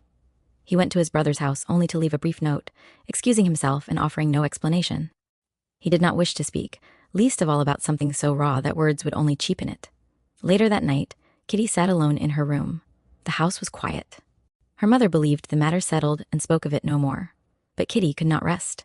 Levin's face, pale, restrained, wounded, stood before her with painful clarity. She had not meant to hurt him. She had told herself that she was being truthful, that she was acting rightly by refusing to deceive him with half promises. And yet now, alone, she felt the full weight of what she had done. She remembered the way he had stood, refusing to sit, as though sitting might weaken his resolve. She remembered his voice, steady, earnest, trembling only once. She remembered how he had bowed and left without reproach.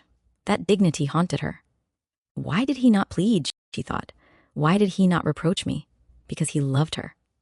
The realization came with sudden force. She pressed her hands to her face, feeling a tightness in her chest that frightened her. For the first time, she wondered whether she had mistaken excitement for happiness, whether the ease she felt with Vronsky had blinded her to something deeper, quieter, and far more serious. She rose and walked to the window. Beyond the glass, the city lay silent under the snow. Somewhere beyond it, already on his way perhaps, Levin was leaving, carrying with him not only his love, but a part of her peace. She felt then, dimly and painfully, that something precious had slipped beyond her reach. And though she told herself it was necessary, that it was inevitable, the thought did nothing to ease the ache. For the first time in her young life, Kitty understood that kindness alone could wound, and that choices made without certainty could still shape destiny. Chapter 17. Levin left Moscow the following day. He departed early, before the city had fully stirred, as though wishing to slip away unnoticed. The familiar streets, which only days ago had seemed alive with promise, now felt empty and indifferent. He did not look back. Every glance risked reopening wounds he had only just managed to bind. As the train carried him farther from the city, a heavy stillness settled over him. He did not attempt to analyze what had happened. Analysis would come later, perhaps much later. For now, he clung to one firm resolution. He would not return to Moscow for a long time. Back in the country, life received him with its usual indifference and its quiet mercy. The fields lay frozen and vast beneath the winter sky. The rhythm of daily labor demanded attention, if not enthusiasm. Levin threw himself into work with a kind of grim determination. He rose early, occupied himself from morning until night, and allowed himself no idle moments in which thought might wander too freely. Yet even here, far from Kitty and from the life she inhabited, he could not escape her entirely. At unexpected moments, a turn of phrase in a book, the sight of young birch trees against the snow, the sound of laughter drifting from the servants' quarters, her image returned with painful clarity. He did not dwell on it, but neither did he deny it. The feeling remained, quieter now, but deeper, as though it had settled permanently within him. He told himself that this was how it must be. In Moscow, Kitty too was learning to live with the consequences of what had passed.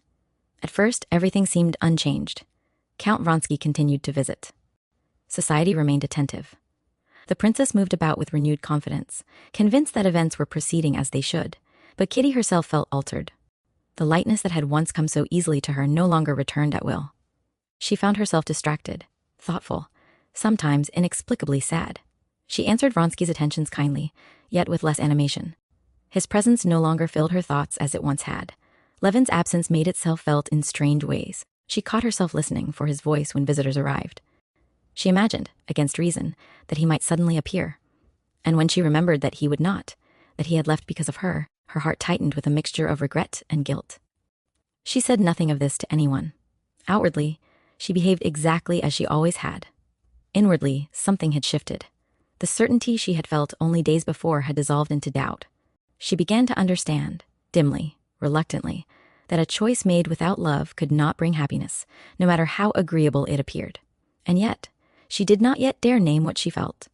The distance between Moscow and the countryside grew with every passing day. But between Kitty and Levin, the space left by separation was filled not with forgetfulness, but with an unspoken, unresolved presence that neither of them could banish. Something had ended, and something else, quiet, stubborn, and deeply rooted, had begun to endure.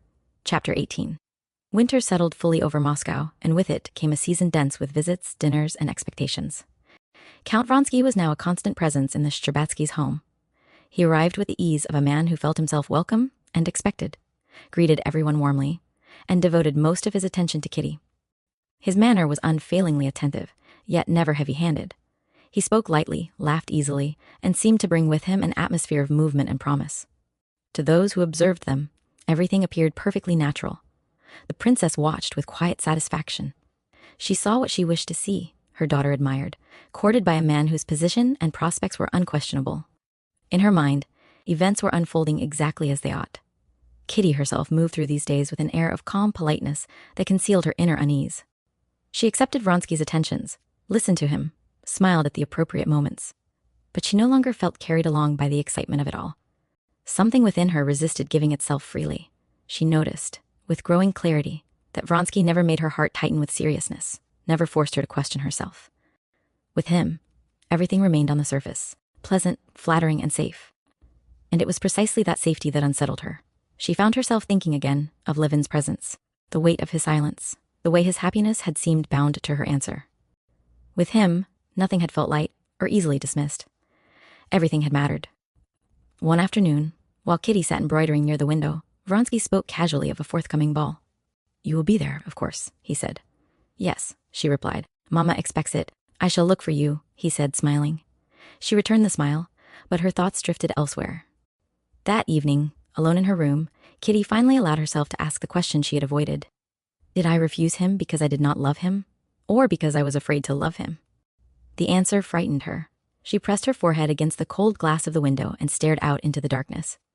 Somewhere far away, Levin was living a life entirely removed from hers, working, enduring, perhaps learning to forget her. The thought that he might forget her brought a sharp, unexpected pain. Meanwhile, in the country, Levin continued his life with outward composure.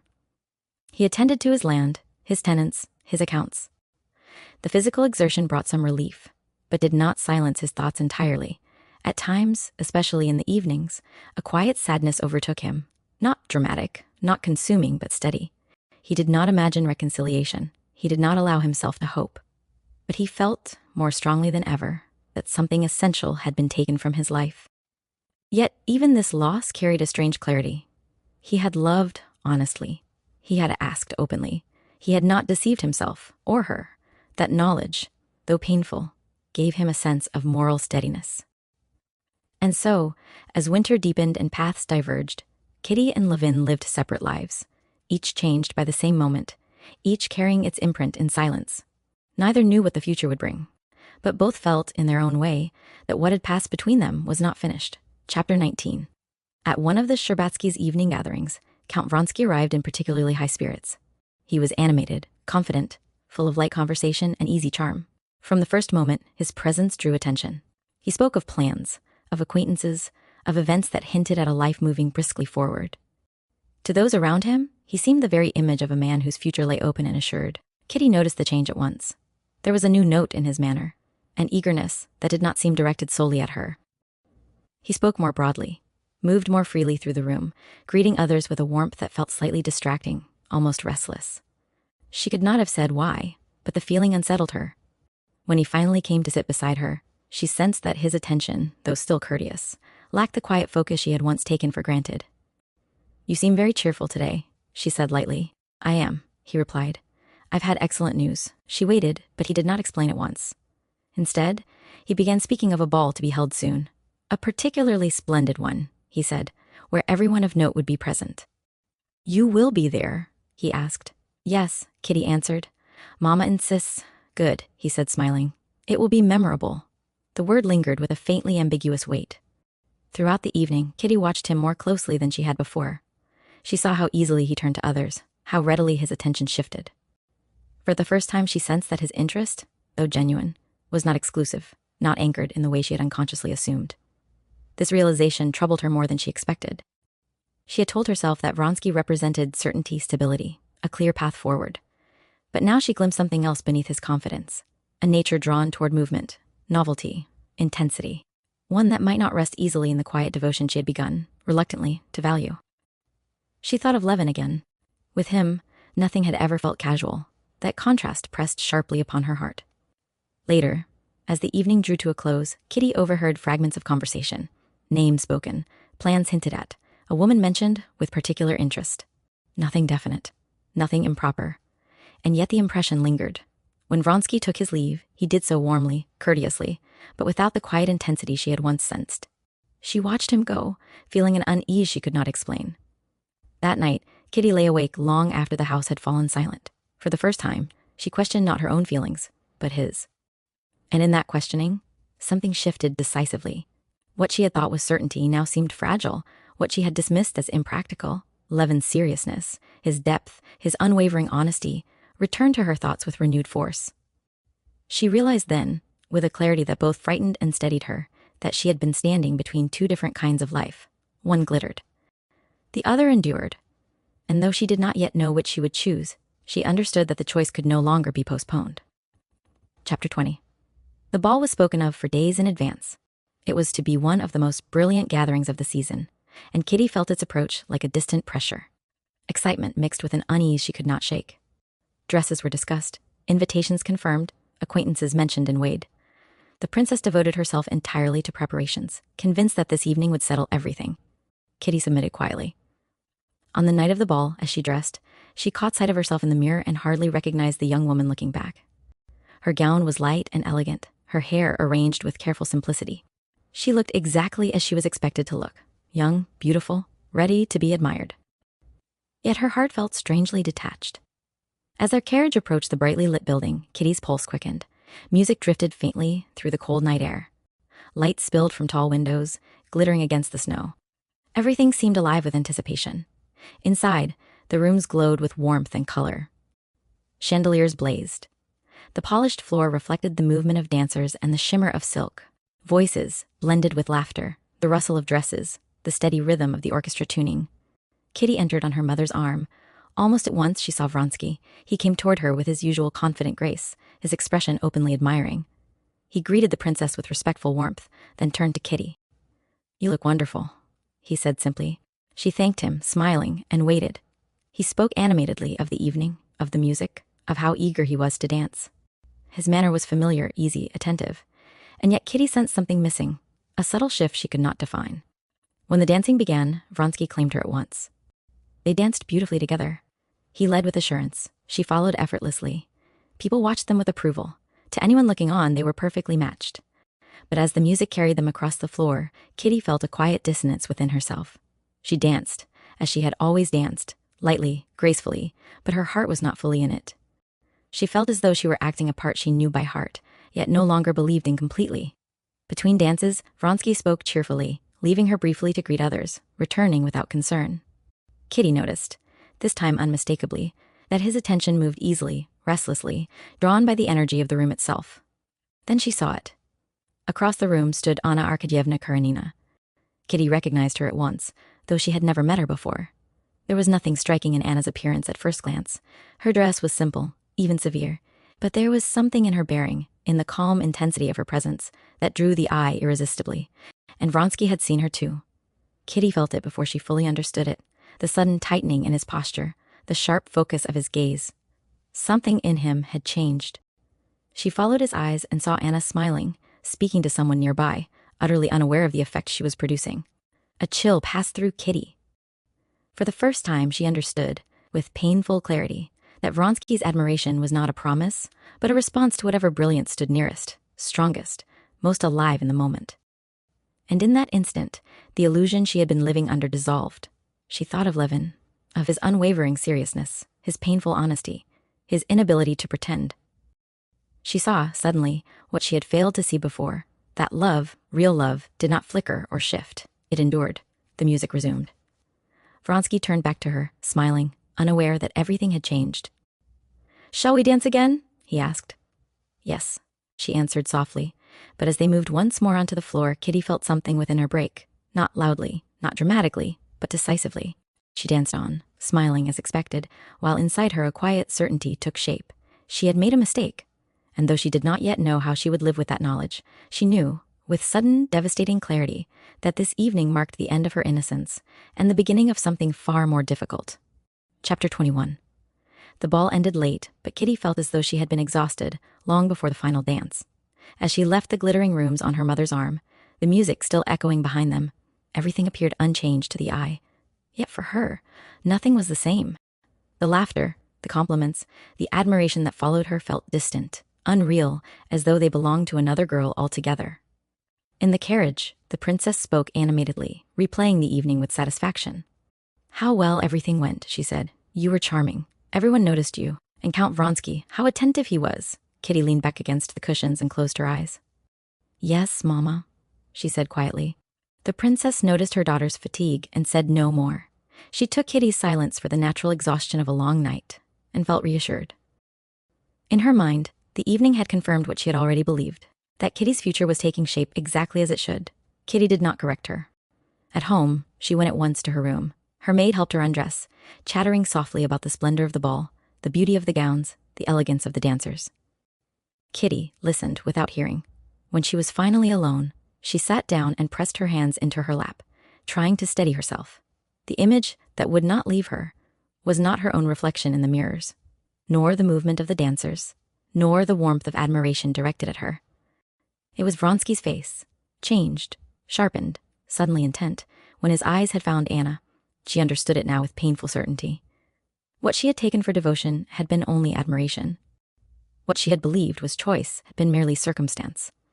Vronsky had not deceived her, but neither had he offered what she, without knowing it, had begun to want. She felt humiliated, not by him, but by herself. How could I have been so blind, she thought.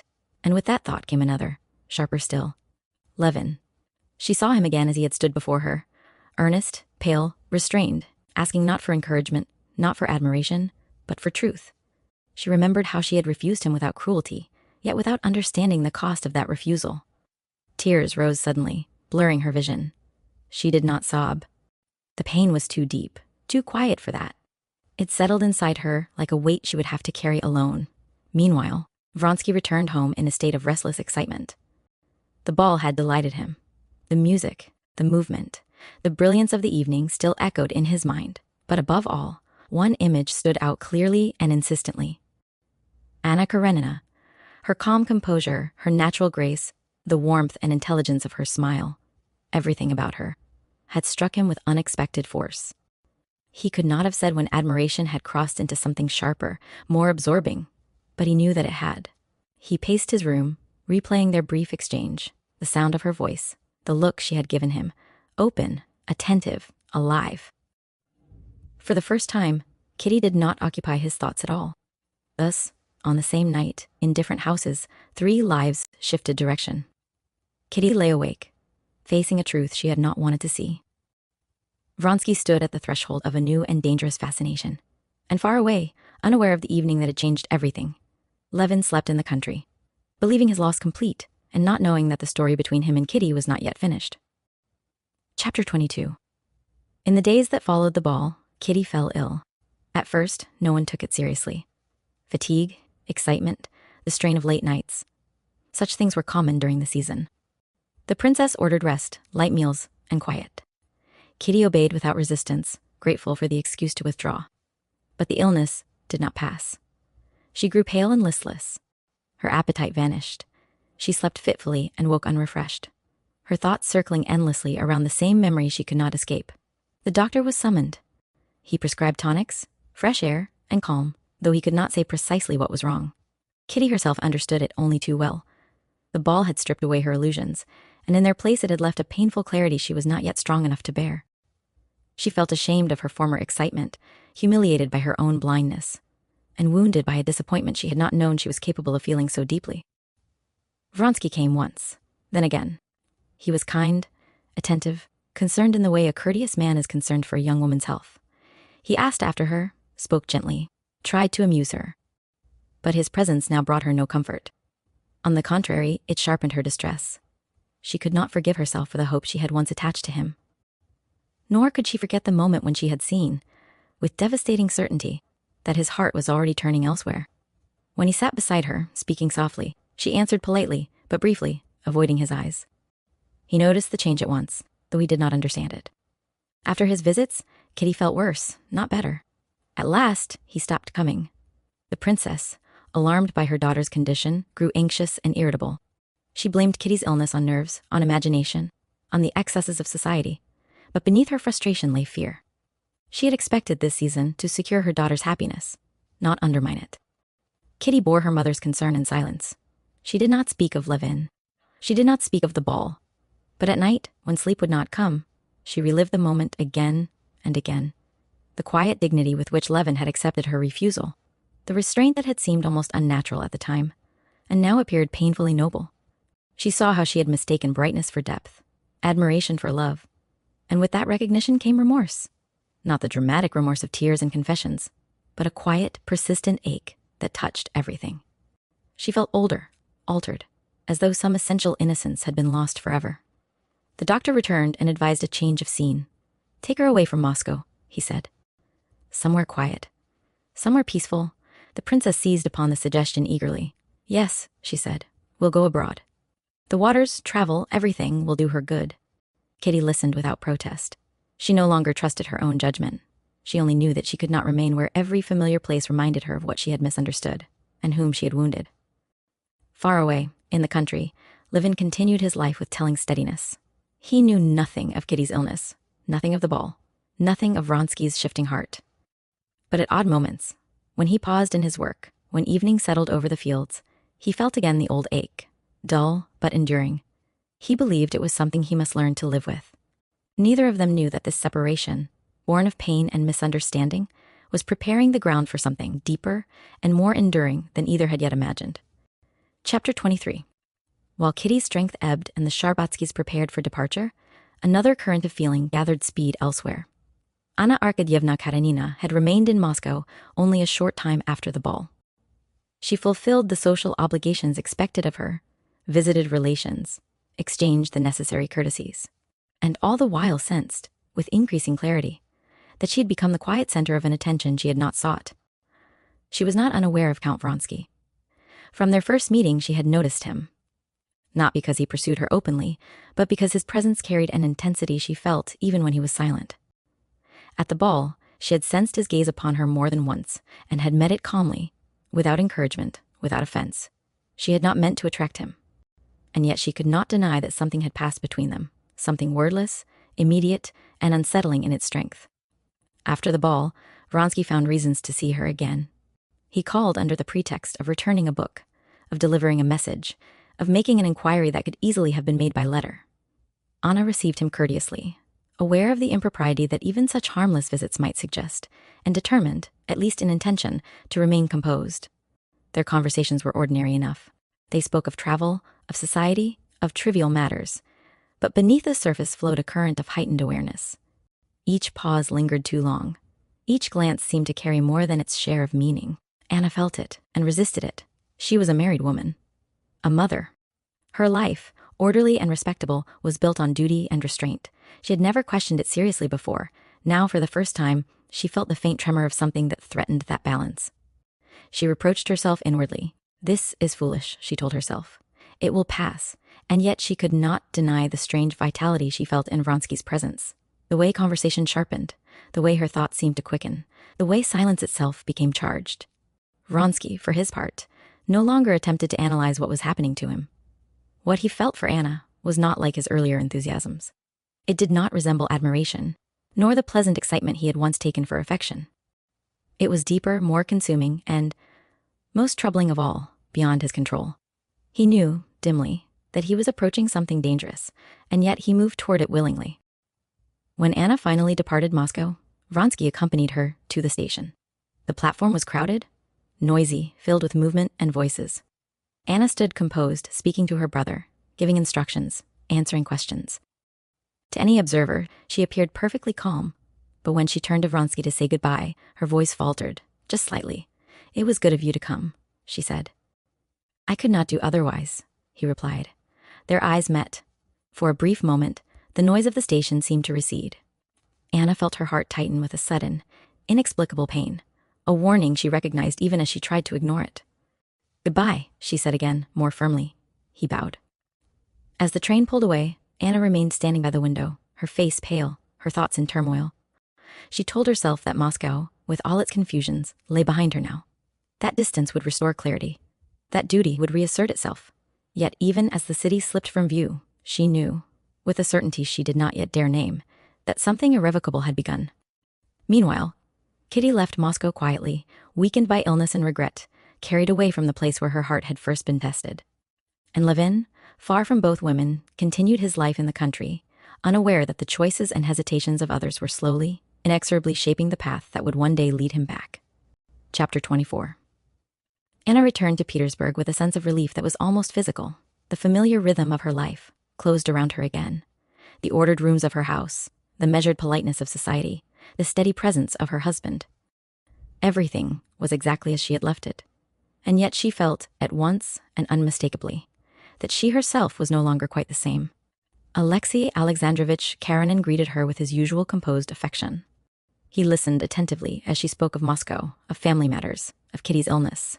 He noticed, perhaps unconsciously, that she spoke more quickly than usual, with a brightness that bordered on agitation.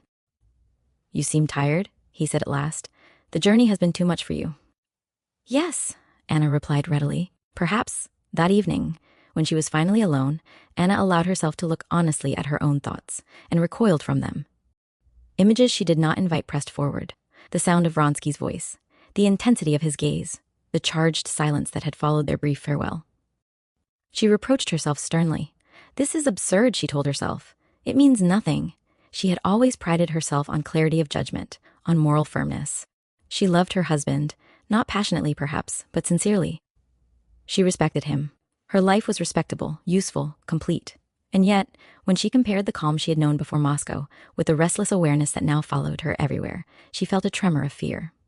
The next morning, she resumed her usual duties. She attended to her household, oversaw lessons, received visitors. Outwardly, nothing had changed, but inwardly, she was watchful.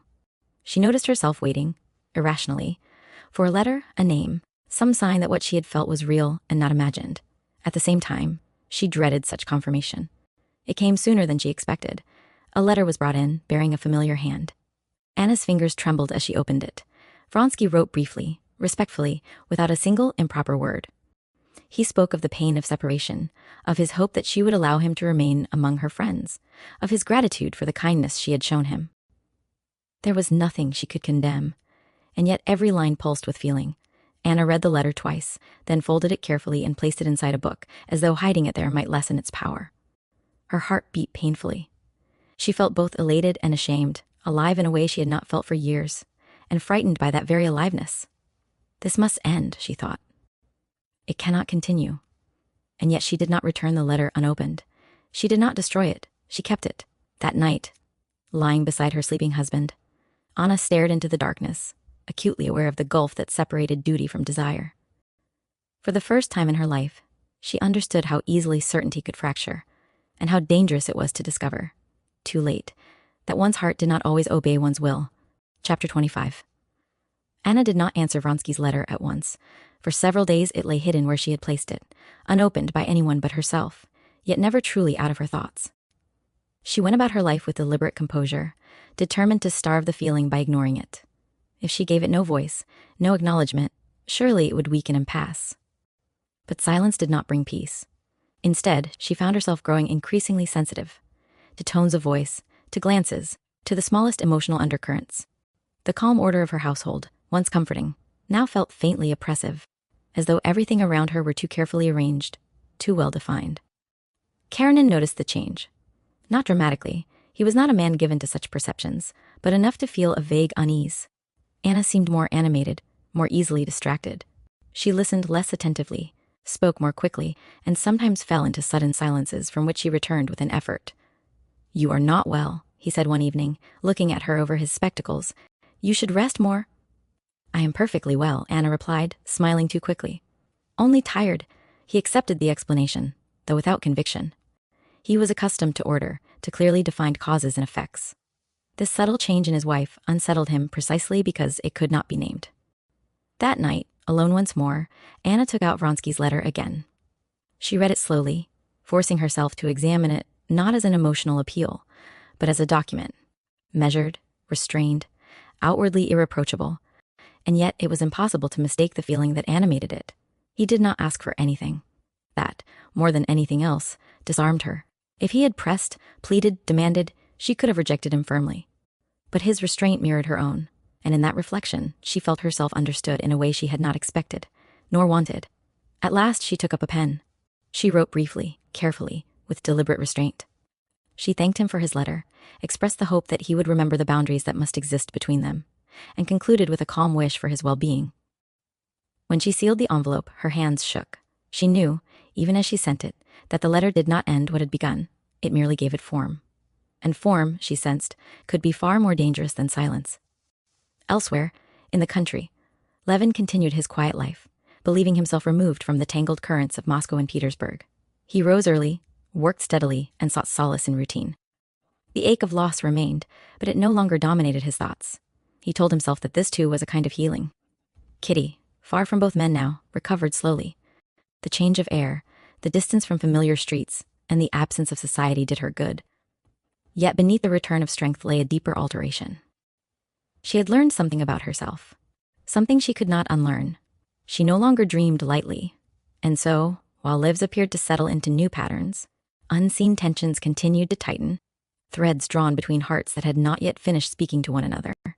What had begun quietly, almost imperceptibly, was gathering momentum, and soon it would demand more than restraint could give. Chapter 26. Vronsky received Anna's letter with a calm that surprised even himself. He had hoped for no more than this: acknowledgement without rejection, restraint without dismissal. And yet, as he read her measured lines, he understood at once that what she intended as a boundary had only confirmed what he already knew. She was not indifferent. If she had been, she would not have written at all. That certainty settled into him with quiet force. From that moment, he ceased to struggle against his feeling and began instead to organize his life around it. Not rashly, not openly, but with the steady resolve of a man who has found his direction. He did not pursue Anna recklessly. He wrote rarely, briefly, always with care. He avoided forcing meetings. But he remained present, unmistakably, persistently present. He allowed himself to exist within her awareness, confident that time itself would work on her behalf. Anna felt it immediately. Though no improper word was spoken, though nothing in his conduct could be openly condemned, she sensed the tightening of an invisible circle. Vronsky's restraint did not free her. It bound her more firmly. His calm devotion pressed upon her thoughts far more insistently than open passion might have done. She tried to return to herself, to the woman she had been before Moscow. She devoted herself to her son, to her household, to her husband's routines. She attended social gatherings with careful composure. She spoke, smiled, listened, performed every duty expected of her. Yet, beneath this order ran a current of tension that never fully subsided. She became acutely aware of Karenin's habits, his measured speech, his precise gestures, his reliance on principle rather than feeling. Once, these qualities had reassured her. Now, they felt like a wall she could not cross. She reproached herself bitterly for the thought. He is good, she told herself. He has always been good. And yet goodness, she was beginning to understand, was not always enough to sustain the heart. Vronsky soon arranged to be transferred to Petersburg. The decision was outwardly practical, easily justified by his career. But Anna knew, without needing to be told, why he had done it. When she learned of it, her breath caught painfully. She told herself that it changed nothing, but that night, sleep would not come. The distance she had relied upon, geographical, social, moral, was collapsing. What had felt contained now threatened to enter her daily life. her familiar spaces, her carefully maintained order. She sensed that she stood at the edge of something irreversible. And though fear rose sharply within her, it was matched by another feeling she did not yet dare name, a sense of being seen, chosen, awakened. In the country, far removed from these tensions, Levin watched the slow return of spring with measured attention. The thaw, the softened ground, the promise of renewal stirred something cautious within him. He did not call it hope, but he felt dimly that life, though altered, was not finished with him. Kitty, regaining her strength abroad, grew quieter, more thoughtful. The youthful certainty she had once possessed did not return. In its place came a seriousness that would, in time, give her clarity. For now, all three moved forward, unaware of how closely their paths would one day align again. But in Petersburg, as Vronsky's presence drew nearer, Anna felt the final illusion of safety slipping away. The struggle she had tried to keep private was about to become inescapable. Chapter 27. Vronsky's arrival in Petersburg did not go unnoticed. He entered society quietly, without display, yet his presence made itself felt at once. People remarked on his transfer, speculated idly on the reasons, welcomed him back into familiar circles. To all appearances, nothing about his life had changed. For Anna, everything had. She encountered him first at a formal gathering, one of those evenings where conversation flowed easily and emotions were expected to remain politely concealed. She saw him across the room and felt, instantly, the old tension awaken in her chest, sharper now for being restrained so long. He bowed to her with perfect composure. "Good evening," he said, as though nothing more lay between them than common acquaintance. "Good evening," she replied, matching his tone. To anyone watching, the exchange would have seemed entirely unremarkable, and yet both of them felt a weight beneath it. The knowledge of what had been acknowledged and left unresolved. Throughout the evening, they spoke only when circumstance required it. Their words were ordinary, their voices calm, but each brief exchange carried a heightened awareness, as though every sentence were tested against what could not be said. Anna felt herself growing tense under the effort of restraint.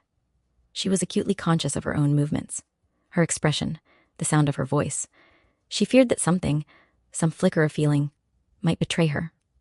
At the same time, she felt an almost unbearable pull toward him, a desire not for impropriety, but for truth.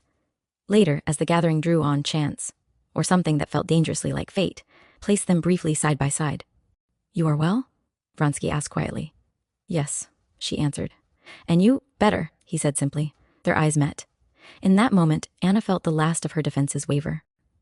There was no triumph in his expression, no demand, only a steady, unwavering attention that seemed to accept her entirely, hesitation and all. She turned away first. The effort left her shaken. That night, at home, she could not sleep. The nearness she had feared had proved far more powerful than she had imagined.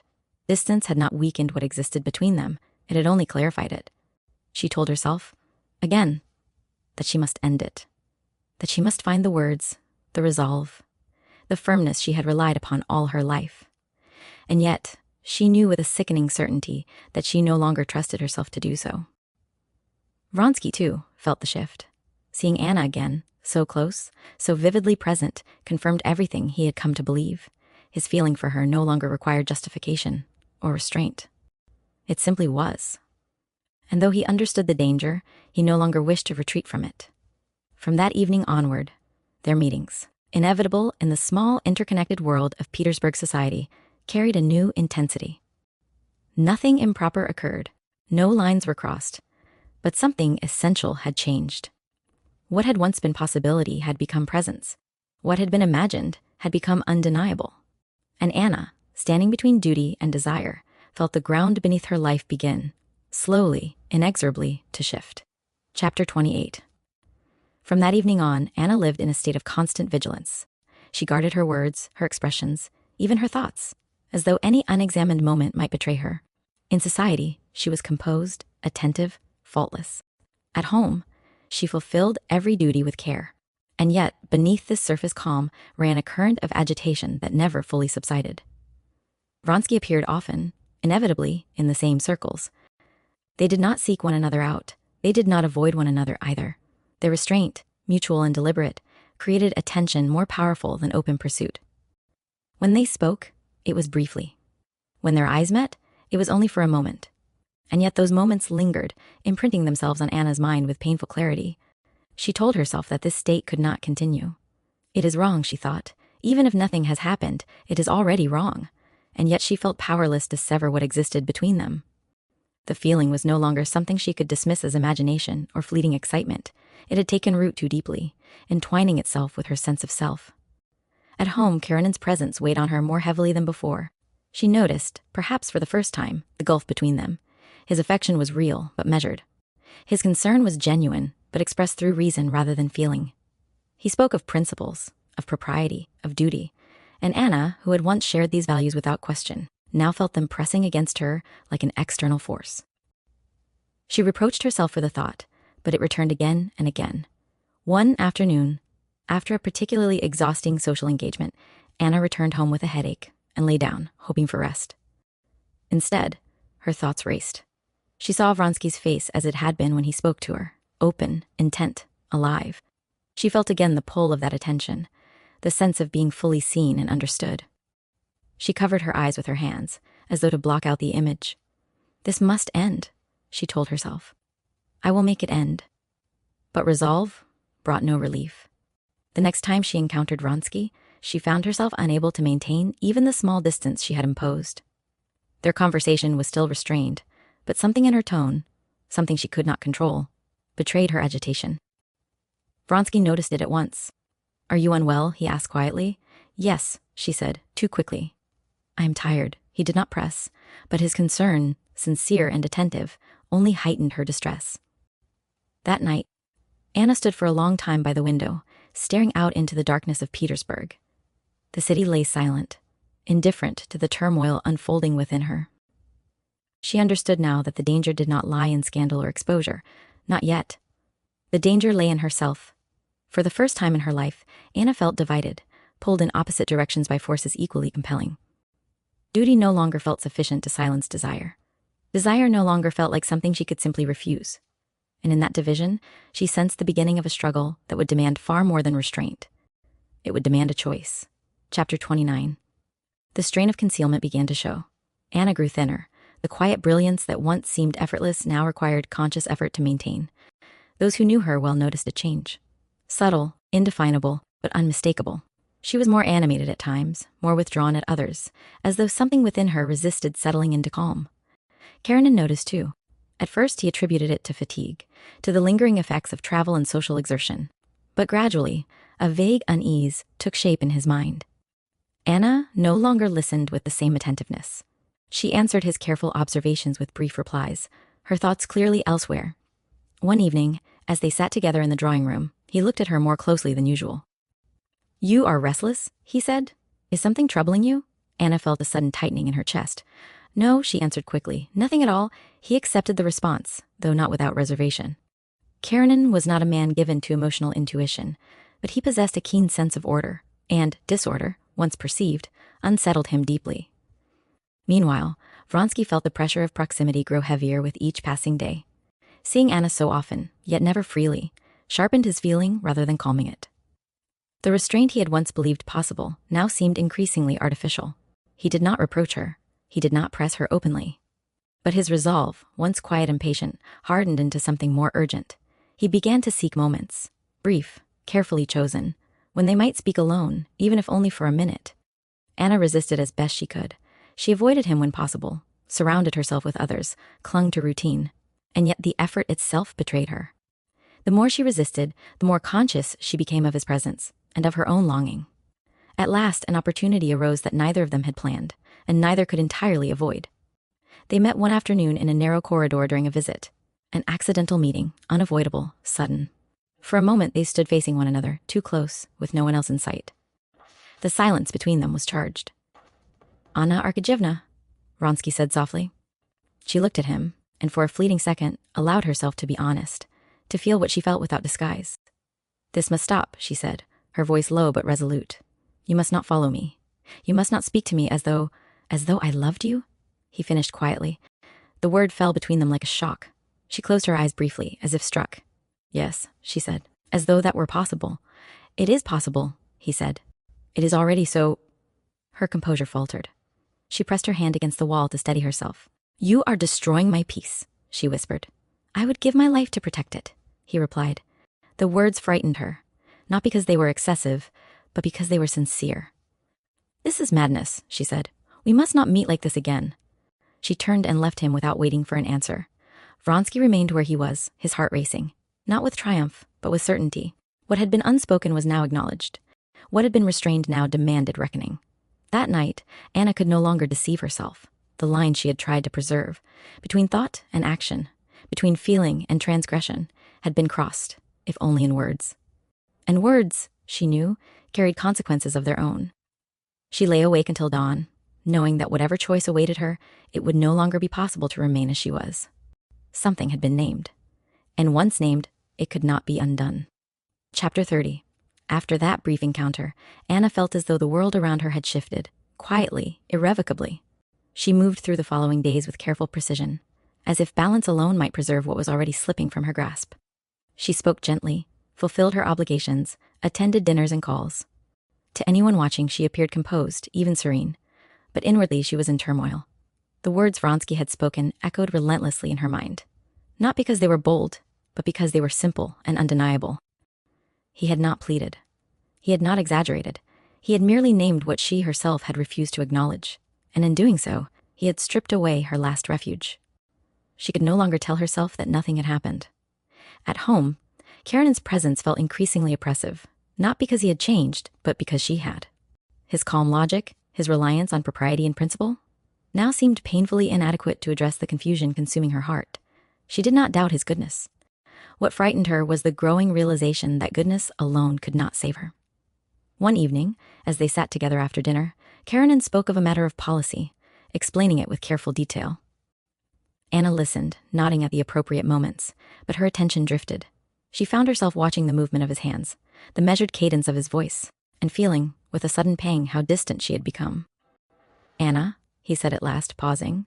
"You are not listening," she started. "I beg your pardon," she said. "I was thinking of something else." He studied her for a moment, frowning slightly. "You are unwell," he said. "You must not exhaust yourself." "Yes," she replied softly. The conversation ended there. Karenin returned to his papers. Anna sat in silence, aware that she had never felt so alone while sitting beside another person. Later that night, she took up Vronsky's letter once more. She did not read it.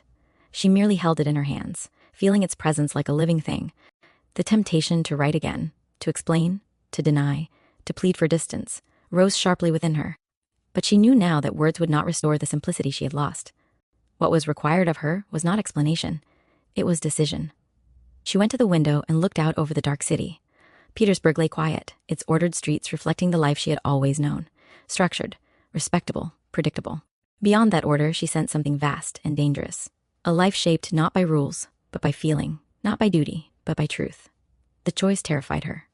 And yet, as she stood there, heart racing, she knew, with a clarity that left no room for comfort, that she could not return to the woman she had been before Moscow.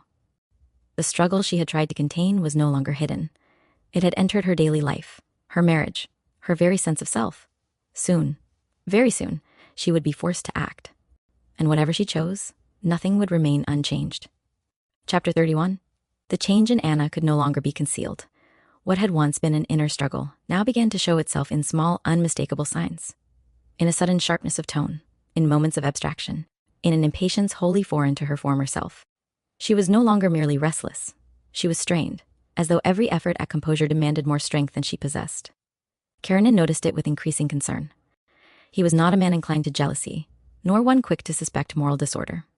But he valued clarity, and Anna's behavior troubled him precisely because it resisted explanation. She was no longer simply tired or distracted. Something fundamental had shifted. One evening, as they prepared to go out together, he observed her closely. "You are nervous," he said. "Is there something you wish to tell me?" Anna felt a sudden heat rise to her face. "No," she replied. "Why should there be?" "Because," he said calmly, "your manner has changed. You are no longer yourself." The words struck her sharply, not as accusation, but as truth. She turned away under the pretense of adjusting her shawl. "I am exactly the same," she said, too quickly. He did not argue. Karenin was not a man who pressed where resistance was clear, but from that moment, a quiet vigilance took hold in him, a watchfulness he himself did not fully understand. That evening in society, Anna encountered Vronsky again. Their meeting was unavoidable, their interaction brief, yet the effect was immediate and unmistakable. Anna felt her breath catch, felt the effort required to remain composed multiply tenfold. Vronsky, watching her, understood at once what she was enduring. He did not approach her. He did not speak more than politeness required. But his presence alone, his stillness, his restraint, seemed to draw her attention irresistibly. She felt exposed. When at last she was free to leave, she did so abruptly, pleading fatigue. Karenina, observing her pale face and rigid posture, agreed at once. At home, Anna broke, not outwardly, not in words or tears, but something within her finally gave way. She understood now that her struggle was no longer hers alone. That her silence, meant to preserve order, was instead breeding confusion and mistrust. That restraint, once a safeguard, had become a form of deception. She sat alone in her room, her hands pressed together, her thoughts racing. This cannot continue, she told herself. I cannot live like this. And yet, the thought of ending it, of severing the bond she had neither sought nor fully resisted, filled her with dread. She thought of her son, of her husband, of the life she had built and the life she felt pulling her forward. For the first time, Anna faced the truth without flinching. She loved Vronsky. The realization did not come with relief. It came with fear, deep, sobering fear, because love, once named, demanded action.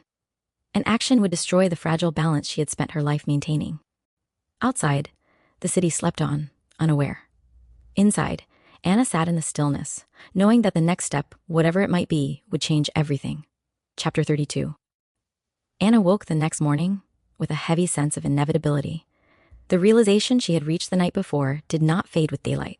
It remained, clear, immovable, quietly terrifying. She went about her morning routine with deliberate care, as though precision might restore the order she felt slipping away.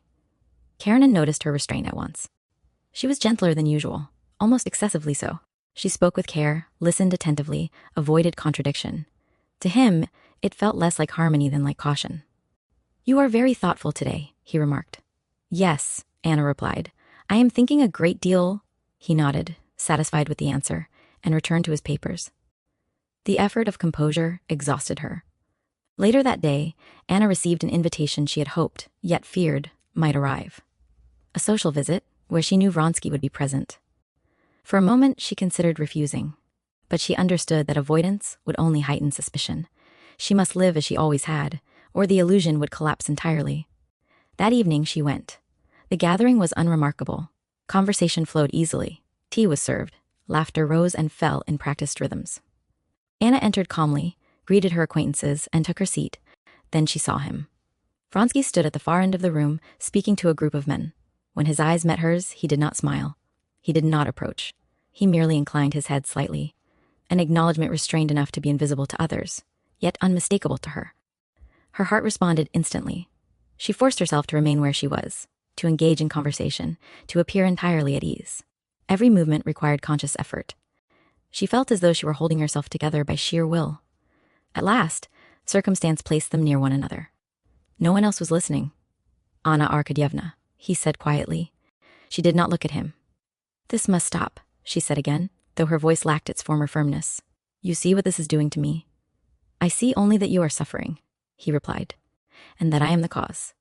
She turned to him then, her eyes bright with emotion she could no longer fully restrain. "Then have mercy," she said. "Leave me in peace." His expression softened. "I cannot," he said, "not because I wish to harm you, but because what binds us is already stronger than restraint." She felt the truth of it strike her like a blow. Footsteps approached.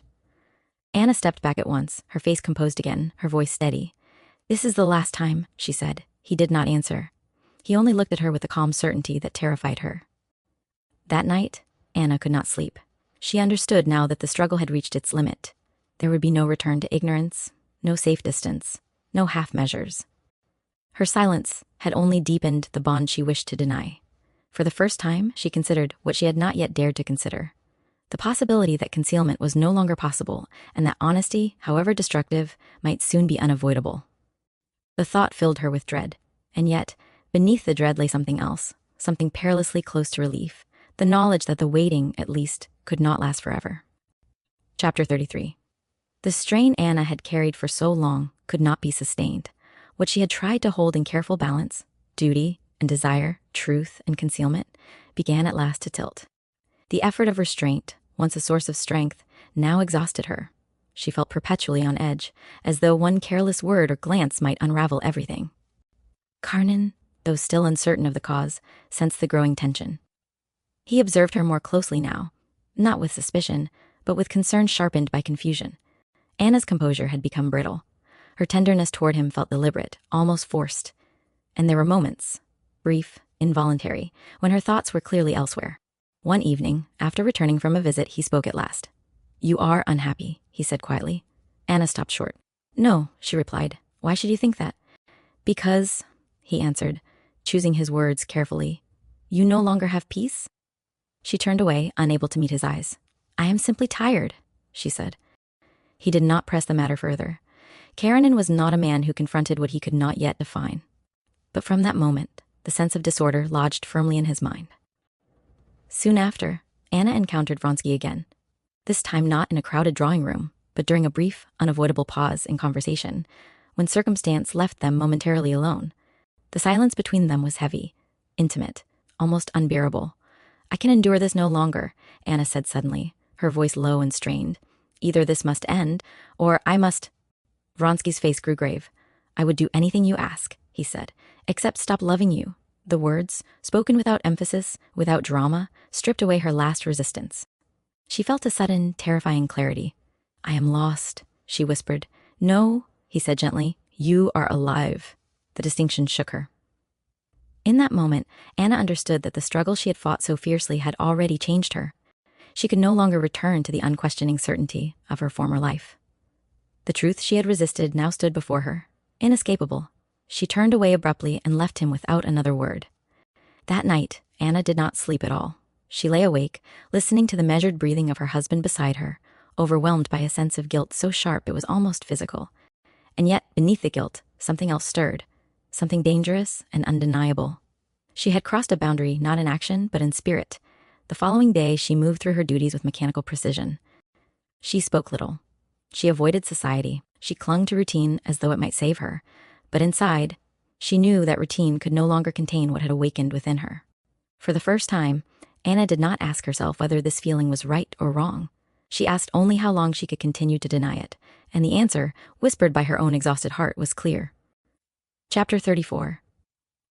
The breaking point came quietly, without spectacle. Anna awoke one morning with the clear, terrifying knowledge that she could no longer endure the life she was living. The tension that had sustained her through restraint and denial had finally spent itself.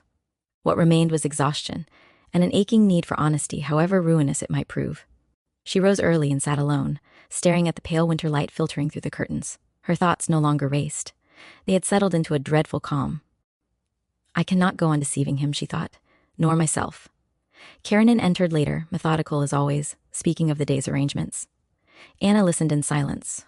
For the first time in months, his voice sounded distant, almost unreal, as though it belonged to a life already slipping beyond her reach. "Anna," he said at last, noticing her stillness. "Is something wrong?" She looked at him. The question she had feared was now before her, and she found, to her surprise, that she no longer felt fear, only a profound sadness. "Yes," she said. "There is—" Karenin stiffened slightly. "What is it?" She stood, gripping the back of her chair for support. "I am unhappy," she said, "and I am to blame." The admission seemed to hang in the air between them. Karenin frowned, not in anger, but in confusion. "I do not understand," he said. "You have everything that should make you content." "That is precisely it," she replied. "I have everything, except peace." He studied her intently now, as though searching for a rational explanation that would restore order. "You are ill," he said at last. "This agitation, these ideas, they will pass." "No," Anna said quietly. "They will not." The calm certainty of her tone unsettled him more than any outburst might have done. "Then explain yourself," he said. She hesitated, not because she doubted what she must say, but because she understood fully the weight of it. "There is another man," she said. Karenin drew back slightly, as though struck. For a moment, neither of them spoke. "You are mistaken," he said finally. "You are confusing imagination with reality." "I wish that were so," she replied. "But I am not mistaken." He walked away from her, crossed the room, then returned.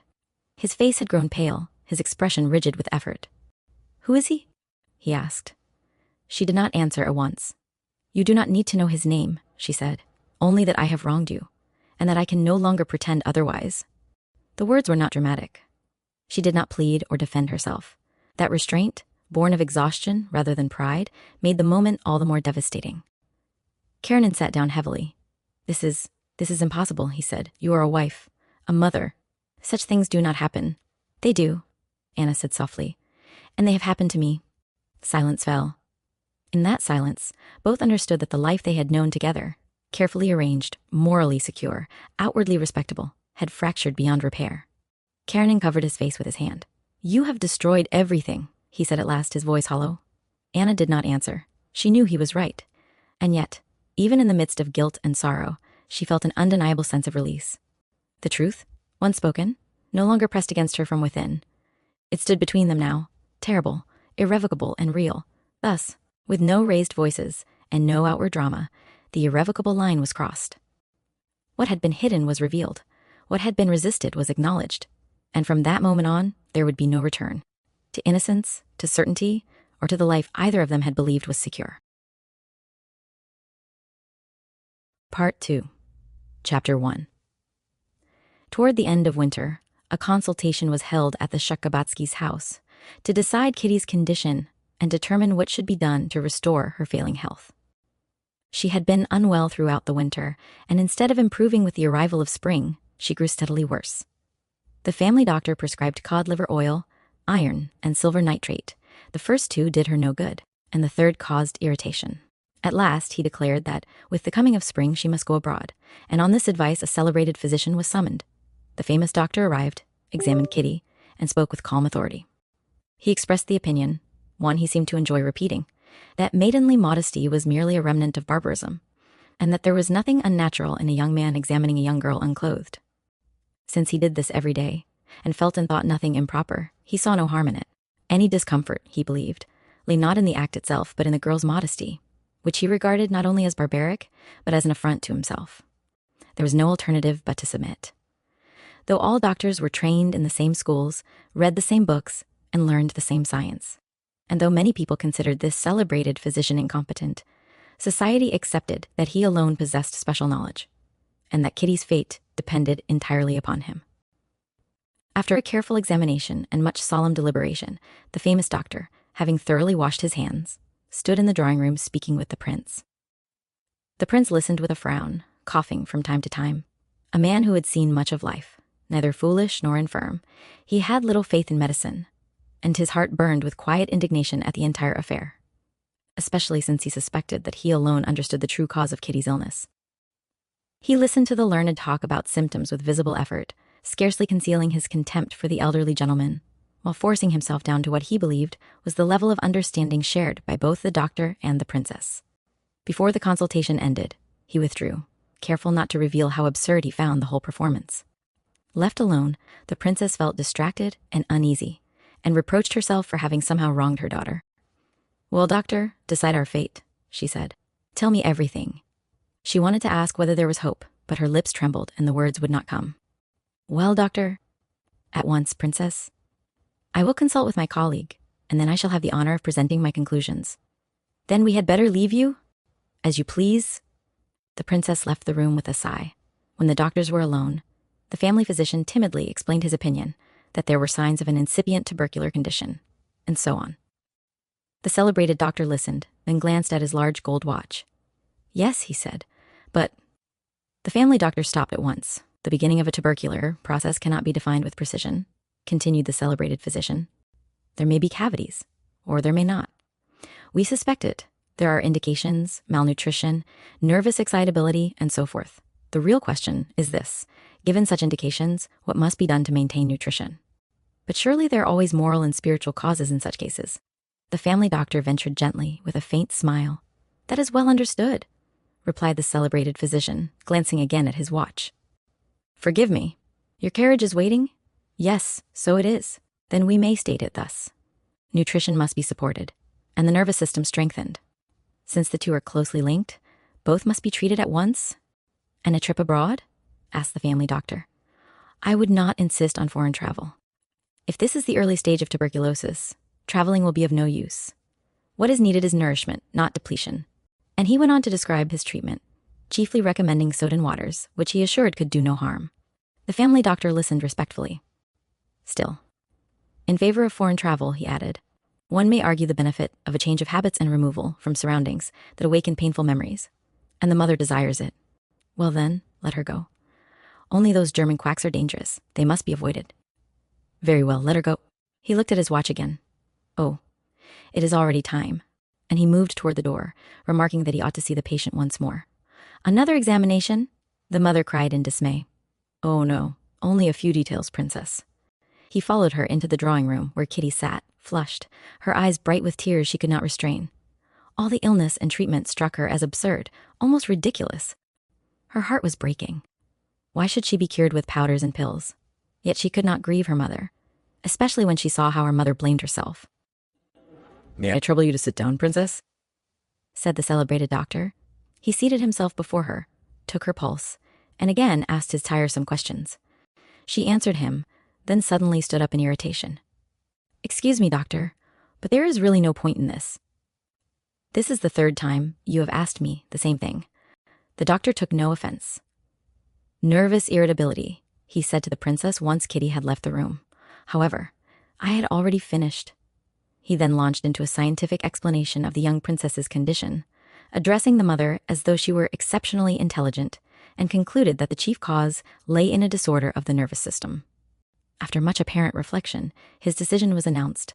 They must go abroad, but put no faith in foreign doctors, and apply to him if necessary.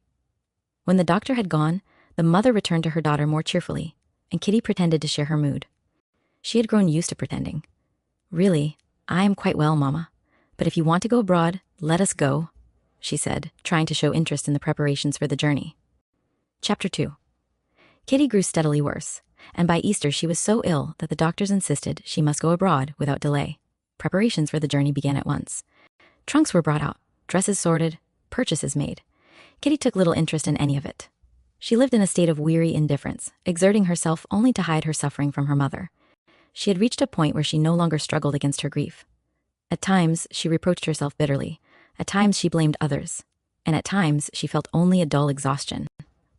The lively confidence she once possessed, her faith that happiness would come of itself, had vanished completely. What distressed her most was not the pain itself, but the feeling that it was meaningless. Had she been able to believe she was suffering for something necessary or noble, she would have borne it more easily.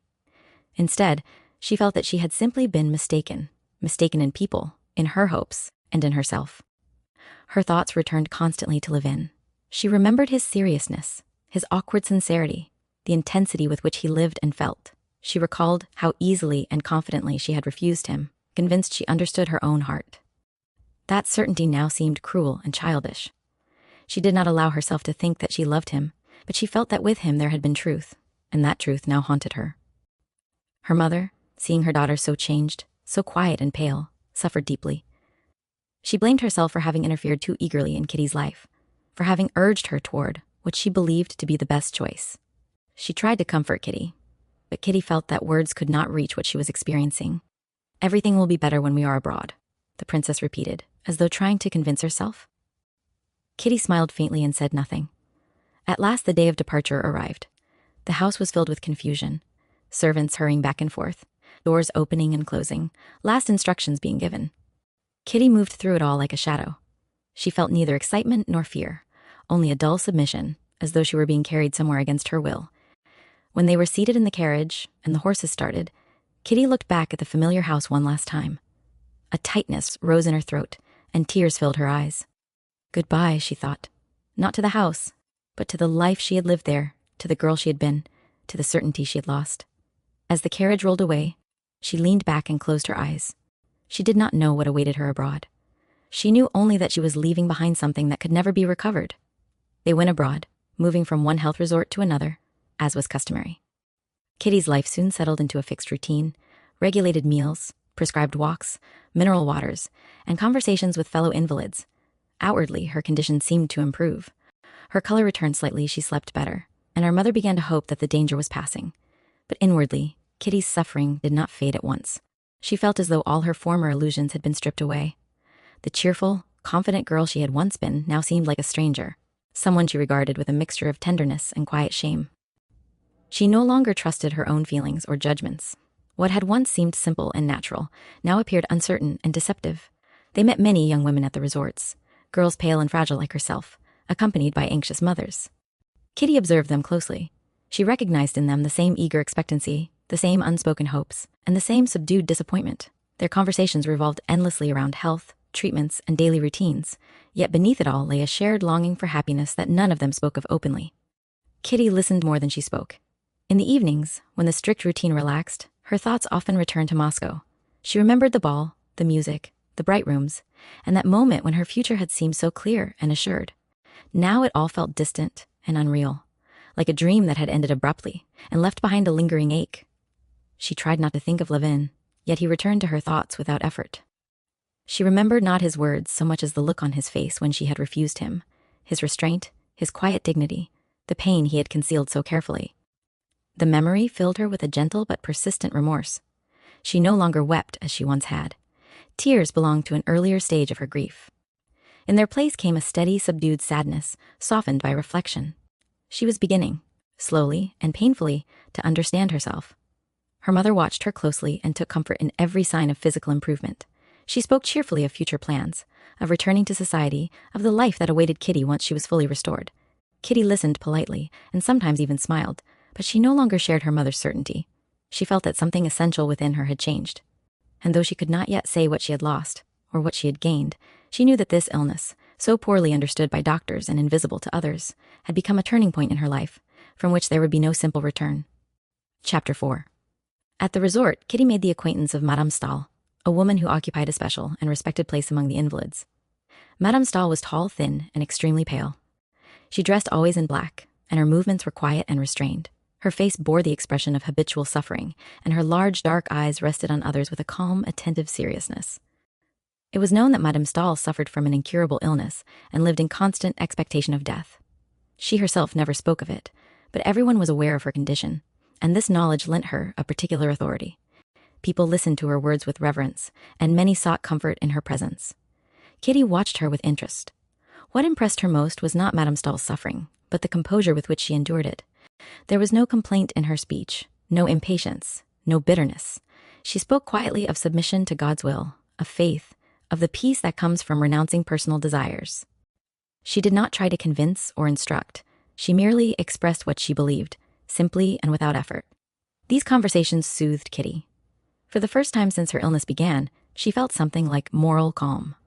Madame Stahl's words seemed to offer an explanation for suffering, a way to endure it without rebellion. And yet, even as Kitty admired her, she felt a difference between them. Madame Stahl's peace seemed to come from having turned away from life entirely. Kitty, though weary and disillusioned, still felt bound to it. Beneath her sadness stirred a restless longing she could not yet quiet. Around Madame Stahl there was another presence that soon drew Kitty's attention. This was Varenka, Madame Stahl's adopted daughter. Varenka was young, strong, and full of life. She dressed plainly and moved quickly, with an air of cheerful readiness. There was nothing striking about her appearance, but her face was always bright with kindness, and her eyes shone with genuine goodwill. Kitty noticed that Varenka was constantly occupied with others. She helped the sick, read to them, ran errands, and offered small services, never appearing hurried or weary. Everything she did seemed natural and sincere, without the slightest trace of affectation. Kitty watched her closely. In Varenka, she saw a life lived for others, not out of duty or self-denial, but because it gave her quiet joy. There was no self-conscious virtue in her kindness, no effort to appear good. Kitty felt drawn to her. In Varenka, she sensed a possibility she had not yet considered, that one might live simply, without constant self-scrutiny, and still find meaning. For the first time in many months, Kitty felt a faint but genuine interest in life. Not the old excitement she once knew, but something steadier and more enduring. And though she did not yet understand it, this feeling marked the beginning of a slow and important change within her. Chapter 5. Kitty soon grew close to Varenka. At first she merely watched her with quiet admiration, but gradually she began to feel drawn into Varenka's simple, active life. Wherever there was something to be done, someone to comfort, a task to complete, a kindness to offer, Varenka was already there, acting naturally and without hesitation. Kitty followed her, at first timidly, then with growing confidence. She helped carry medicines, sat with the sick, read aloud, and ran errands. These small acts, insignificant in themselves, brought her an unexpected sense of calm. For the first time in a long while, she felt useful, not admired, not pitied, but needed. Varenka did not speak much about herself. When she did, it was simply and without emphasis. She spoke of Madame Stahl with affection and respect, and of the quiet happiness she found in caring for others. There was no trace of pride in her words, no sense that she believed herself virtuous. Kitty was struck by this more than anything. She tried, consciously, to imitate Varenka, not only in her actions, but in her inner attitude. She told herself that if she could live as Varenka lived, without personal hopes or expectations, then peace would surely come. She resolved to renounce all thoughts of her own happiness and devote herself entirely to others. For a time, this effort brought her relief. She felt lighter, calmer, almost reconciled to life. Her physical strength improved as well, and her mother, seeing the change, rejoiced. She praised Kitty's new seriousness, her kindness, her maturity, and believed that the journey abroad was finally achieving its purpose. But beneath this calm, something remained unsettled. Kitty felt that her goodness was still an effort, not a natural state. She was constantly watching herself, measuring her thoughts, correcting her feelings. The peace she sought did not come freely. It had to be maintained through willpower, and that made it fragile. She noticed, too, that Varenka's serenity did not resemble her own. Varenka acted without reflection, without struggle. Kitty, in contrast, was always aware of herself, of what she felt, what she ought to feel, and what she was trying to suppress. This difference troubled her. She began to sense that she was not yet living truthfully, that she was imitating an outward form of goodness without having reached its inner source. And this realization, though quiet, unsettled her more deeply than her earlier despair. She said nothing of this to her mother or to Varenka, but within herself, a new question had begun to form, one she could not yet answer, but could no longer ignore. Chapter 6. Kitty's efforts to live as Varenka lived soon brought her into closer contact with Madame Stahl. One morning, while Kitty and Varenka were walking together, they met Madame Stahl resting on a bench. Kitty stopped to speak with her, and the conversation turned, as it often did, to faith and suffering. Madame Stahl spoke calmly and gently of the necessity of submission, of the peace that comes from renouncing personal desires, and of preparing the soul for another life. She spoke as someone for whom earthly hopes had already lost their meaning. Kitty listened attentively. She wanted to believe what Madame Stahl said. She wanted to feel that the renunciation of happiness was not a loss, but a higher calling. Yet even as she listened, she felt a quiet resistance within herself, a sense that this way of life, though admirable, was not entirely hers. When Madame Stahl spoke of death as a welcome release, Kitty felt a sudden chill. She did not fear death, but neither did she long for it. Life, despite all its pain and disappointment, still held her. She felt this attachment clearly now, and the recognition troubled her. Later, alone with Varenka, Kitty tried to speak of these feelings. "Do you never regret anything?" she asked softly. "Do you never wish for something more, for yourself?" Varenka looked at her in mild surprise. "No," she said simply. "Why should I?" Her answer was sincere and unconsidered, and it struck Kitty deeply. Kitty realized that Varenka's peace came not from effort or renunciation, but from a natural harmony between her heart and her actions. Varenka did not deny herself happiness. She found it in serving others. Kitty felt this difference keenly. She saw that she herself was still seeking peace for her own sake, still trying to escape suffering rather than transform it. This realization was painful, but also clarifying. That evening, Kitty sat alone for a long time, thinking. She no longer believed that she could simply renounce life and find peace. Nor could she return to the hopeful ignorance she had once possessed. She stood between two paths, uncertain which to follow. Yet for the first time, her uncertainty did not feel like despair. It felt like the beginning of understanding. Soon afterward, Kitty witnessed an incident that troubled her deeply and clarified what she had only begun to sense. One day, as she and Varenka were visiting a poor invalid, a young woman whom Varenka helped regularly, Kitty noticed something in Varenka's manner that unsettled her. The invalid, grateful and dependent, spoke to Varenka with an almost reverent affection. Varenka accepted this devotion quietly, but Kitty thought she detected, only for a moment, a trace of satisfaction in her expression. The impression was fleeting, and Kitty was at once ashamed of having noticed it, yet it stayed with her. Later that day, Kitty saw Varenka speaking earnestly with Madame Stahl. Their conversation ended abruptly when Kitty approached, and Varenka's face took on its usual calm openness. Nothing improper had occurred, and yet Kitty felt a vague discomfort she could not explain. That evening, Kitty reflected on what she had observed. She understood that even the purest, most selfless actions could conceal unconscious motives. The goodness she had so admired, so earnestly tried to imitate, was not as simple as she had believed. It was not that Varenka was insincere, but that no one, not even the kindest person, was entirely free from self-awareness or hidden desire. This realization shook Kitty. She felt once more the danger of self-deception, the same danger that had led her to mistake her feelings in the past. She saw that striving to be good could itself become a form of vanity, and that moral certainty was far more elusive than she had imagined. The discovery did not lead her to condemn Varenka. On the contrary, it made her feel closer to her, more understanding. Varenka's kindness remained real and generous. But Kitty no longer believed that peace could be attained simply by copying another person's way of life. For a time, she felt lost again.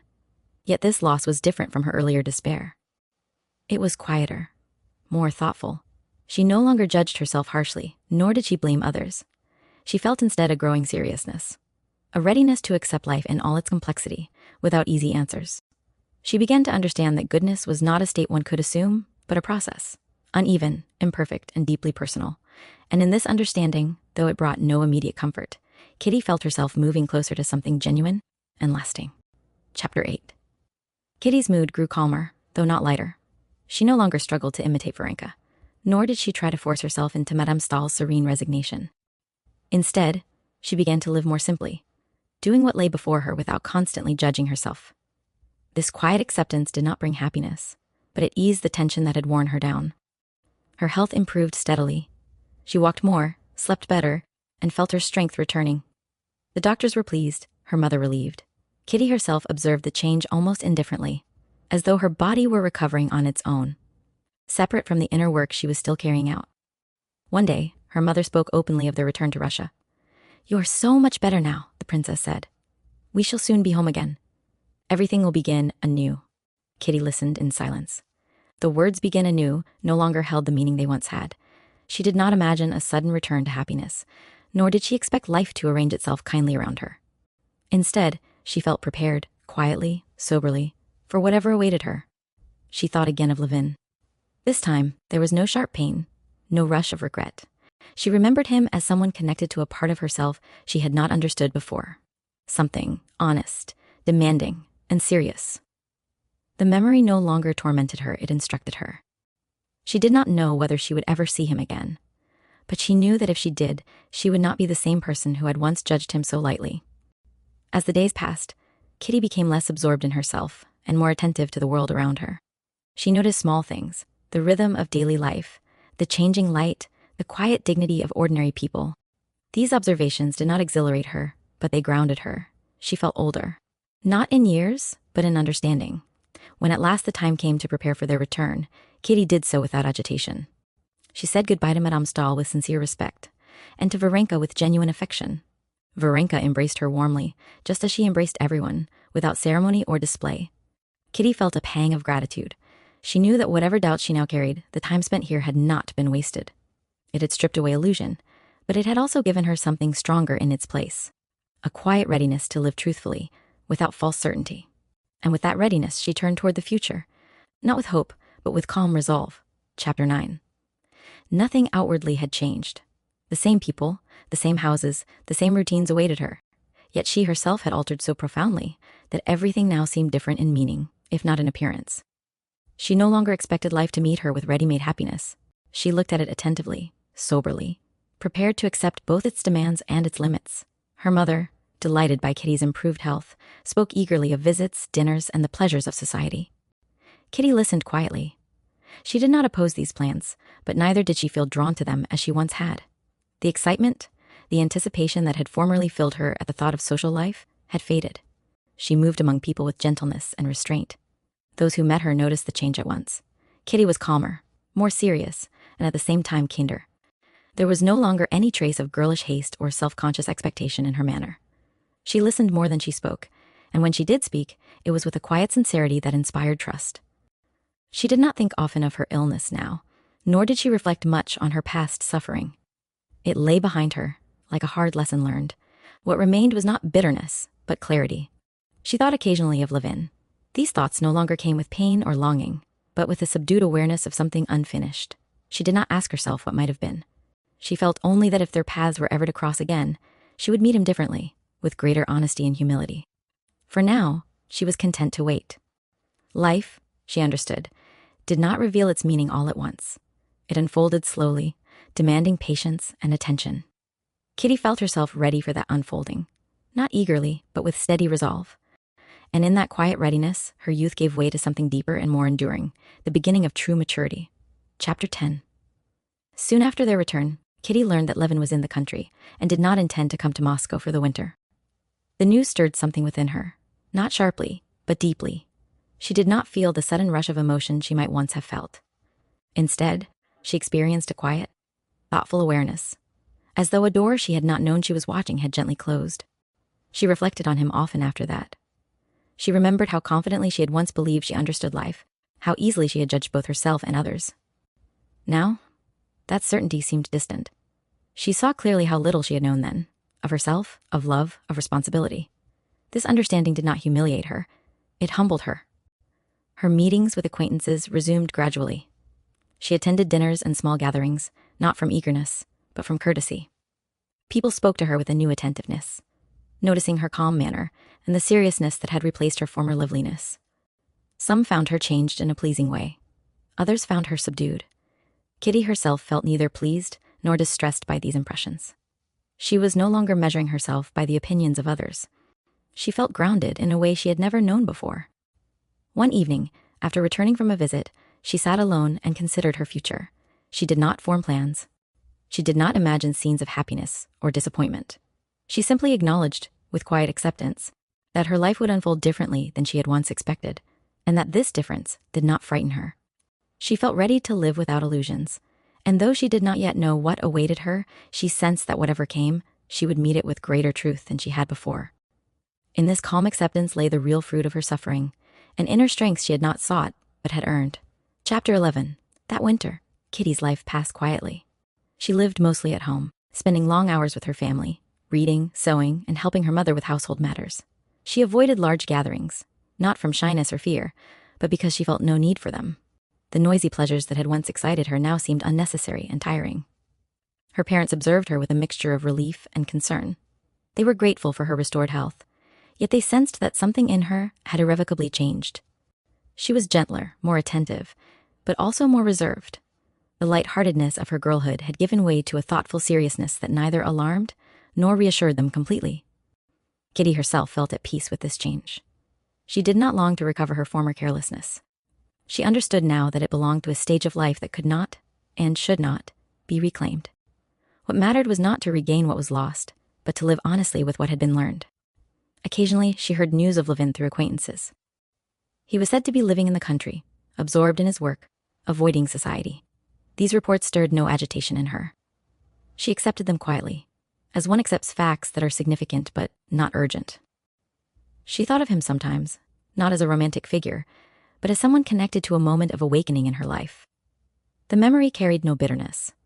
Instead, it reminded her of the seriousness with which life must be approached. As spring approached, Kitty felt a renewed sense of vitality.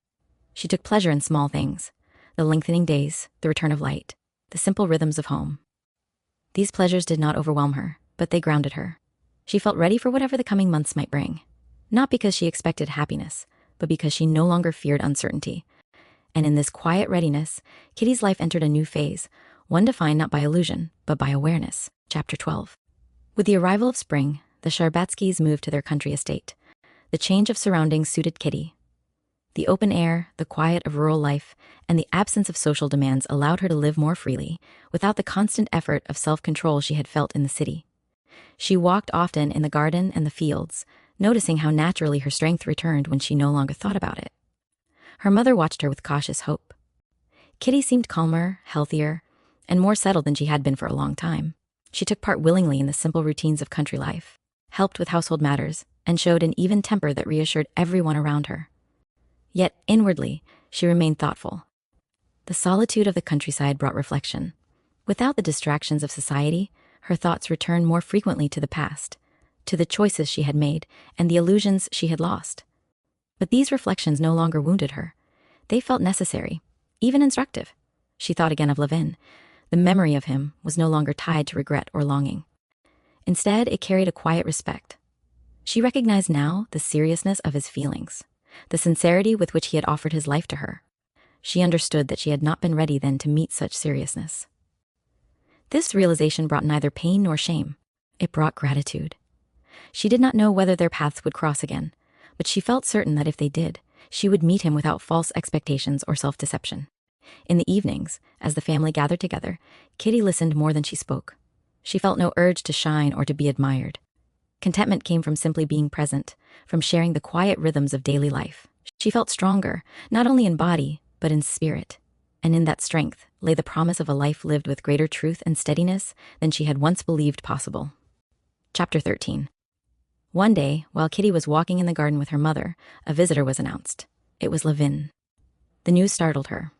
She felt the blood rush to her face, and for a moment she stood still, unable to move. She had known, in some distant way, that such a meeting might occur, but now that it had come, she felt unprepared. Her mother glanced at her quickly. "Shall we receive him?" she asked. "Yes," Kitty said after a brief pause. Her voice was steady, though her heart beat quickly. Levin entered the drawing room looking thinner and more serious than before. His manner was awkward, as it had always been, but there was now something restrained and guarded in him that Kitty noticed at once. He greeted the princess respectfully, then turned to Kitty. Their eyes met. In that moment, Kitty felt a quiet but unmistakable change pass between them. There was no embarrassment, no sudden rush of feeling, only a clear awareness that they were no longer the same people who had once parted in misunderstanding. They spoke of ordinary things at first: the journey abroad, Kitty's health, the country. Levin listened attentively, asking little, observing much. Kitty answered simply, without the nervous eagerness she might once have shown. Her calm surprised him. As the conversation continued, Kitty felt herself growing more at ease.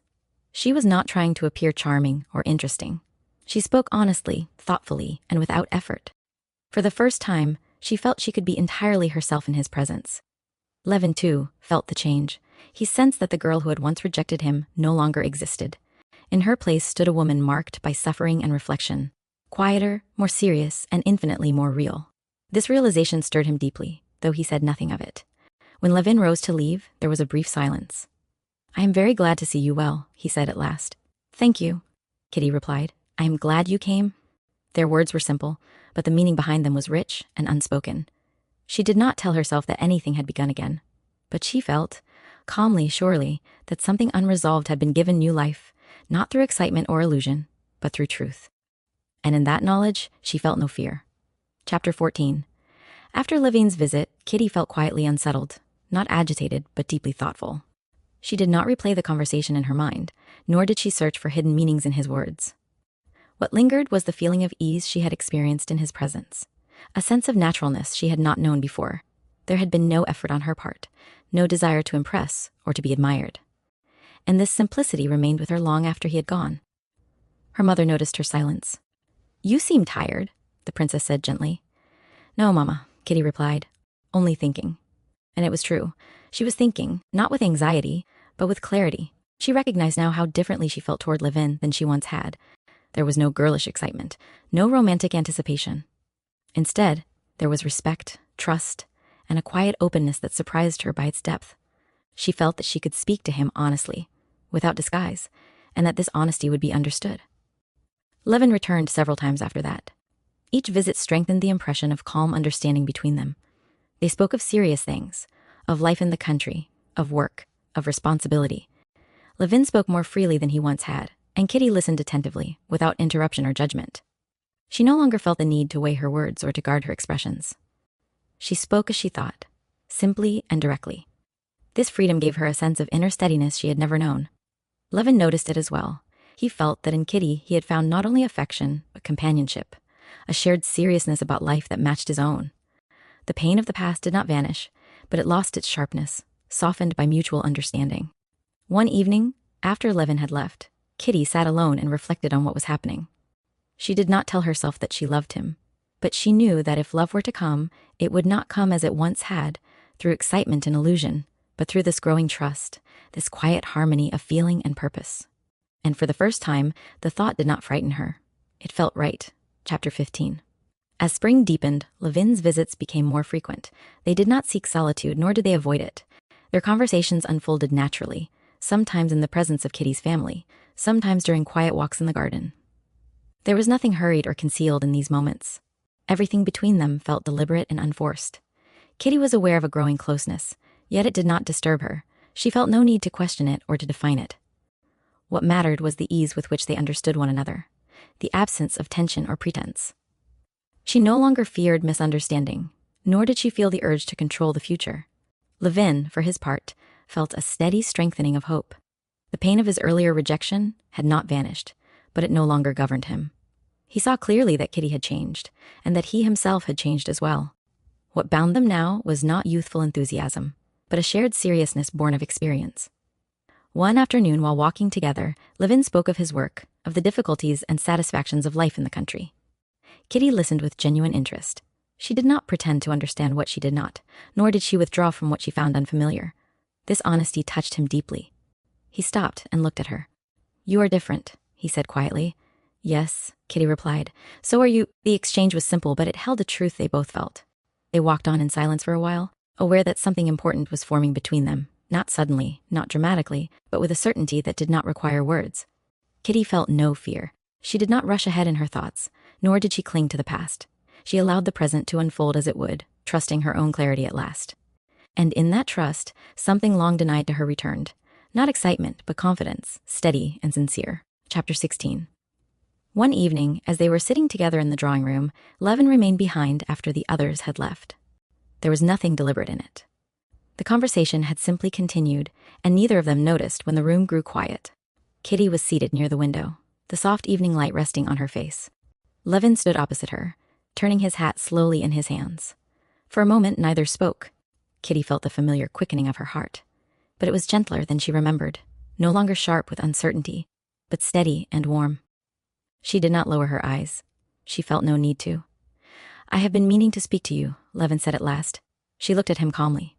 "Yes?" He hesitated. The words he had once spoken so impulsively now seemed to require care. What he felt was deeper, quieter, and more demanding of honesty. "I came here without any intention," he said. "I told myself I wished only to see you, to know how you were. But now I see that I have deceived myself."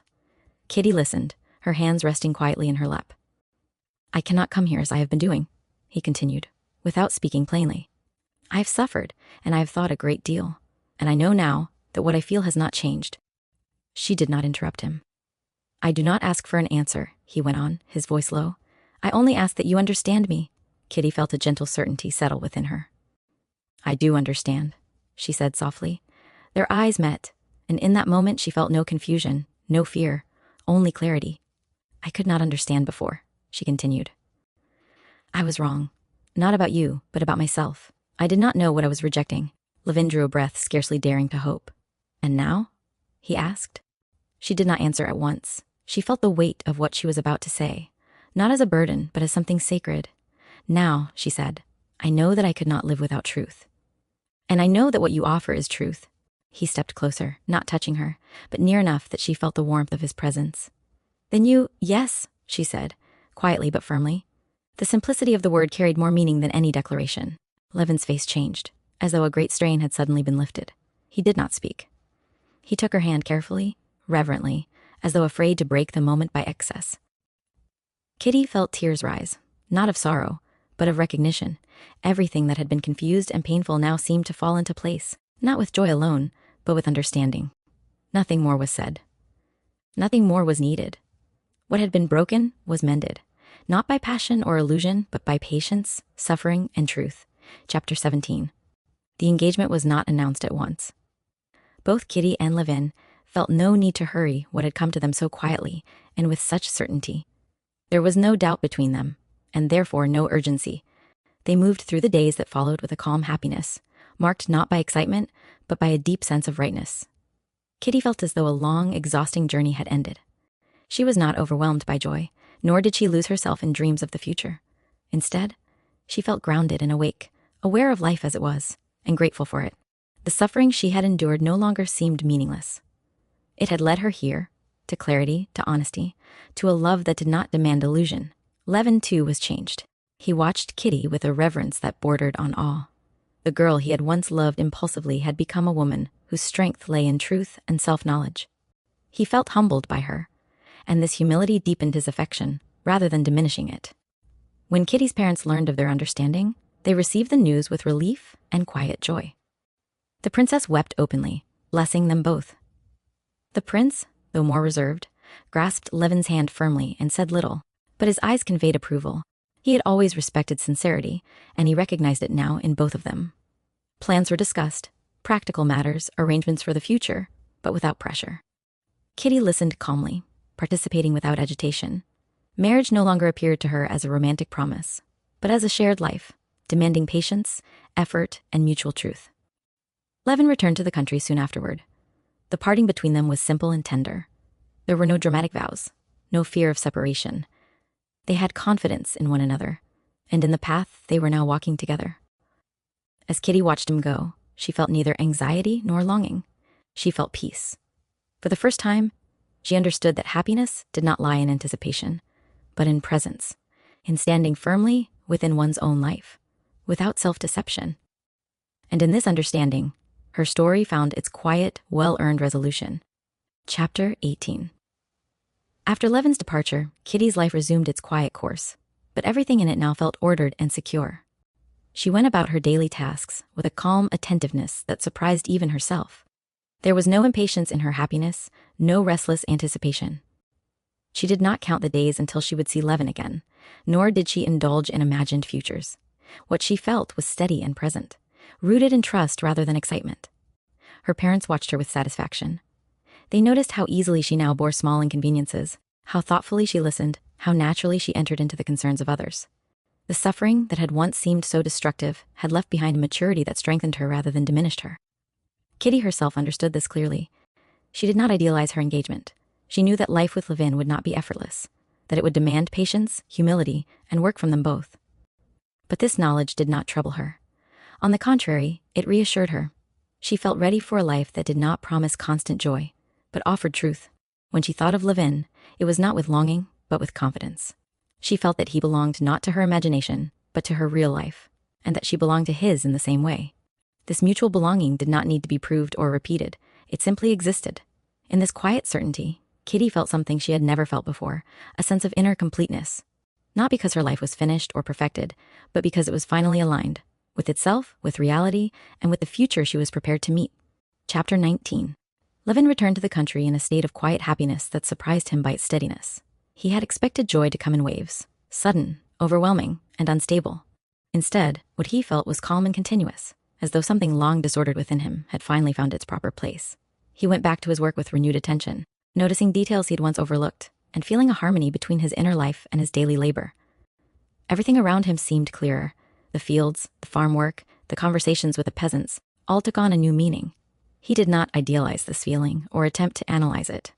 He simply accepted it with gratitude, sensing that analysis would only diminish what was best left whole.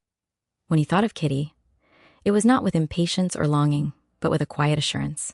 He felt her presence as something stable and real, woven into his life rather than standing apart from it. The suffering they had both endured now seemed not an obstacle, but a necessary path that had led them to one another honestly. Levin noticed, too, that his former doubts had lost their sharpness. Questions that once tormented him, about purpose, about worth, about happiness, did not disappear, but they no longer paralyzed him.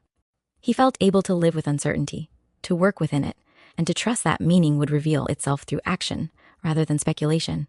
From time to time he wrote to Kitty. His letters were simple and direct, without declarations or excessive tenderness. He spoke of his work, of the countryside, of ordinary days. Kitty replied in the same spirit, and in this mutual restraint lay their deepest intimacy. They were not trying to sustain excitement. They were building understanding, and in this shared seriousness, this refusal of illusion, lay the strength of what bound them quietly and enduringly together. Chapter 20. As the wedding day approached, Kitty felt no agitation. She was aware of the nearness of a great change, yet it did not disturb her peace. She did not imagine the future in vivid scenes, nor did she dwell on what she was leaving behind. What mattered to her was not the event itself, but the life that would follow it, a life she felt ready to enter with honesty and resolve. Preparations were made quietly. Her mother busied herself with arrangements, delighted and anxious in equal measure. Kitty took part willingly, but without excitement. She chose what was necessary, agreed where agreement was required, and left the rest to others. The outward details seemed secondary to her, almost incidental. Those who saw her remarked on her composure. There was nothing of the nervous joy so often expected of a young bride. Instead, there was a seriousness in her manner that inspired respect. She appeared thoughtful rather than radiant, calm rather than eager. And yet, those who looked closely sensed a deep contentment beneath this restraint. Kitty herself understood the source of this calm. She felt no illusion about marriage. She knew that it would bring not only happiness, but difficulty, misunderstandings, effort, moments of doubt. But she trusted both herself and Levin to meet these challenges honestly. This trust, rather than hope, sustained her. When Levin came again to finalize arrangements, they spoke simply and openly. There were no grand promises. They discussed practical matters, small concerns, and ordinary plans. Yet in these conversations lay something far more binding than vows. A shared understanding of life as it was, not as it might be imagined. As Levin took his leave, Kitty felt a quiet gratitude. She did not cling to the moment or fear the separation. She knew that what united them did not depend on constant presence, but on a deeper accord. And in this knowledge, she felt herself stepping calmly toward a future she did not idealize, but fully accepted. Chapter 21. On the eve of the wedding, Kitty felt neither excitement nor fear. The house was filled with subdued bustle, final arrangements, quiet consultations, and the restrained anticipation of those around her. Kitty moved through it all with calm attention, aware of each detail but not absorbed by any of it. Everything seemed orderly and natural, as though events were unfolding exactly as they should. That evening she spent some time alone. She reflected briefly on the path that had led her here, the illness, the confusion, the painful self-discovery. These memories no longer caused distress. They felt necessary, even valuable, as though each step had prepared her for the life she was now about to enter. She did not pray for happiness. She prayed only for clarity and strength, to live truthfully, to meet whatever lay ahead without self-deception. This prayer brought her a deep sense of peace. When her mother came to her later, visibly moved, Kitty embraced her with quiet affection. "You are so calm," the princess said softly. "Yes," Kitty replied, "I am," and she was. That night she slept soundly, without dreams, as though her mind and heart were finally at rest. The next morning would bring a new chapter of her life, not as a promise of joy, but as a reality she was prepared to meet with open eyes and steady resolve. Chapter 22. The wedding took place simply and without display. Kitty stood beside Levin in the church, attentive and composed. She did not feel herself the center of attention, nor did she experience the exaltation she had once imagined such a moment might bring. Instead, she felt a quiet seriousness, a full awareness of the meaning of what was happening. Levin, standing beside her, felt the same. The words of the service, familiar and solemn, seemed to speak directly to them, not as promises of happiness, but as reminders of responsibility, patience, and mutual devotion. Kitty listened closely, not letting a single phrase pass without reflection. When the ceremony ended and they left the church together, she felt no sudden change. Life did not divide itself sharply into before and after, what had begun earlier. In suffering, understanding, and truth, simply continued now in a new form. At home there was a modest celebration. Relatives and friends gathered, offering congratulations and warm wishes. Kitty received them calmly, with sincere gratitude, but without excitement. She felt neither overwhelmed nor exalted, only deeply present. Levin watched her with quiet admiration. He saw in her not the fragile girl he had once loved impulsively, but a woman grounded in self-knowledge. This awareness filled him with humility and strengthened his resolve to be worthy of her. As the day drew to a close, Kitty felt a gentle weariness. It was not exhaustion, but the natural fatigue that follows a day lived fully. She looked around her at the familiar faces, the quiet rooms, and felt no longing for anything beyond what she already had. What she felt was not joy in the usual sense. It was certainty, and in that certainty lay the deepest happiness she had yet known. Chapter 23. After the wedding, Kitty and Levin left Moscow almost at once. There was no desire on their part to prolong the celebrations or to remain amid social attention. Both felt an instinctive need for quiet, for distance from congratulations and curious observation. What mattered to them now was not ceremony, but life itself. They traveled to the country, to Levin's estate. Kitty experienced the journey without agitation. She observed everything attentively. The changing landscape, the rhythm of travel, the unfamiliar sense of belonging to a shared future. She did not ask herself whether she was happy. She simply lived each moment as it came, calmly and without resistance. Levin watched her with increasing tenderness. He noticed how naturally she adapted to the new circumstances, how little she demanded, how attentively she observed everything around her. Her calm did not come from indifference, but from inner steadiness. This steadiness reassured him more than any expression of joy could have done. When they arrived, the household received Kitty respectfully and with genuine warmth. She felt at once that she was entering a world governed by different rules than those she had known before. Life here was simpler, more direct, and less concerned with appearances. Kitty welcomed this simplicity. It suited her new understanding of herself and of life. In the days that followed, she settled into her new role, quietly. She learned the routines of the estate, listened more than she spoke, and asked questions without embarrassment. She did not attempt to assert herself or to remake the household according to her own ideas. Instead, she observed, learned, and gradually found her place. Levin, seeing this, felt both gratitude and awe. He understood that marriage had not solved every difficulty, nor erased every doubt. But it had given him something far more valuable, a companion who shared his seriousness about life, and who was willing to grow alongside him. And in this shared willingness lay the true beginning of their life together. Chapter 24. During the first days of their life together, Kitty felt a mixture of calm and attentive curiosity. Everything was new to her, not in outward form, but in meaning. The familiar acts of daily life now carried a different weight, because she was no longer living for herself alone. This awareness did not burden her.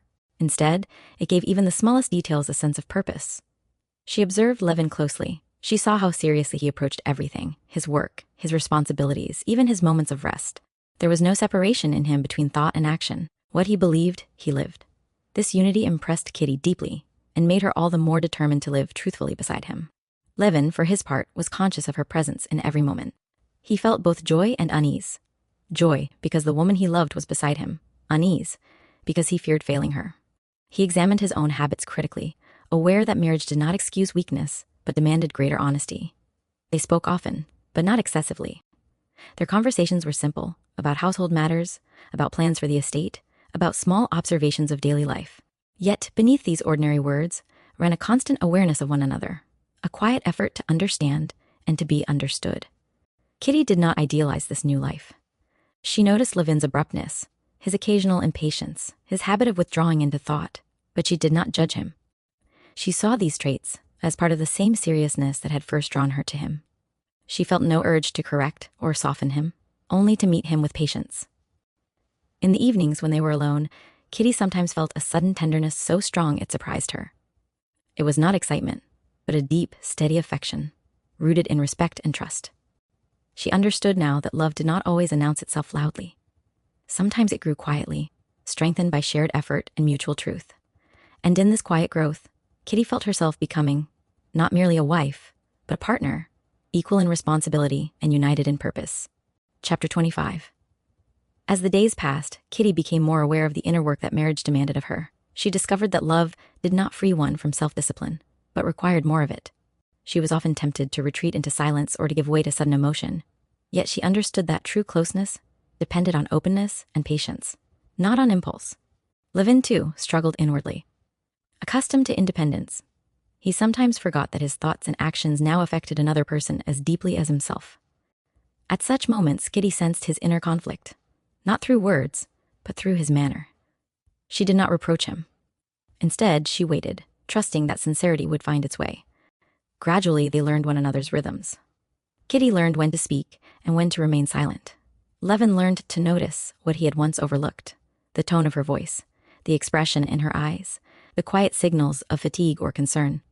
These discoveries were not dramatic, but they were constant, and they shaped their life together.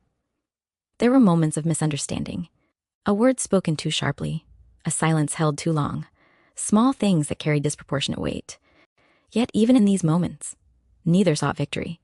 They both felt instinctively that truth mattered more than pride. Kitty noticed that her earlier suffering had given her a new strength. She was less fearful of conflict, less dependent on approval. She could endure uncertainty without despair. This steadiness helped her now, when marriage demanded not idealization, but effort. Levin sensed this strength and relied on it more than he knew. He found in Kitty not only affection, but moral support, a presence that grounded him when his own doubts threatened to overwhelm him. And so, through quiet effort and mutual attentiveness, their life together took shape, not perfect, not free of difficulty, but honest.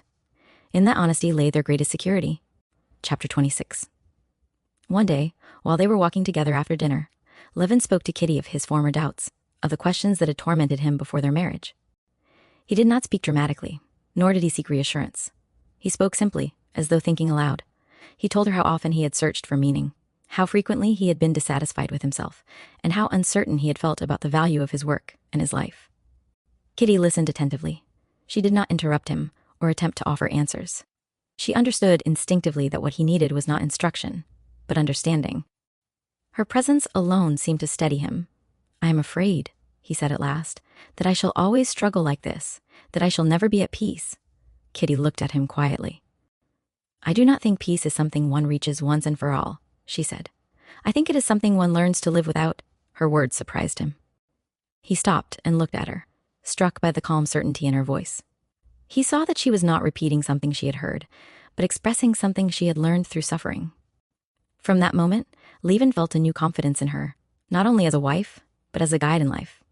Kitty, too, felt a quiet affirmation. She understood that her own pain had not been wasted. It had taught her patience, humility, and the courage to face uncertainty without illusion. These were gifts she could now offer, not as lessons, but as shared experience. They walked on in silence, aware of a deeper bond forming between them, one not founded on agreement or happiness alone, but on the mutual recognition of life's difficulty and worth. And in that recognition, they found something stronger than certainty: trust. Chapter 27. Despite the growing harmony between them, Levin soon discovered that marriage did not free him from self-doubt. On the contrary, his sense of responsibility had deepened. He now felt answerable, not only for himself, but for Kitty's happiness as well. This awareness sharpened his anxieties and made him more exacting toward his own actions. Kitty noticed this at once. She saw how often Levin examined himself, how quickly he blamed himself for small mistakes, how readily he feared that he was failing her. At first, this troubled her. She wondered whether she ought to reassure him more, to protect him from his own severity. But she soon understood that such protection would be false. Levin's seriousness was inseparable from his integrity. To soften it artificially would be to misunderstand him. Instead, she chose patience, quiet presence rather than explanation. One evening, after Levin had spoken sharply to a servant and then withdrawn into silence, Kitty approached him. "You are unhappy," she said gently. Kitty smiled faintly. "You see it," she said. "That matters." He looked at her, surprised. "Noticing one's fault," she continued, "is not the same as being ruled by it." Levin reflected on this. He felt again the steadiness she brought into his life. Not by correcting him, but by seeing him clearly, without fear or idealization. This clarity calmed him more than praise could have done. He took her hand. "I am afraid of hurting you," he said simply. "I know," Kitty replied. "That is why I trust you." The words moved him deeply. He felt, for the first time, that marriage did not require perfection, but sincerity. And that sincerity, though demanding, was within his reach. In this understanding, Levin felt a new kind of relief. Not the absence of struggle, but the confidence that struggle itself could be shared. Chapter 28. Gradually, life settled into a steady rhythm. The days followed one another with quiet regularity. Work in the fields, household concerns, simple meals, evening walks. Nothing extraordinary occurred, and yet Kitty felt that each day added something essential to her life.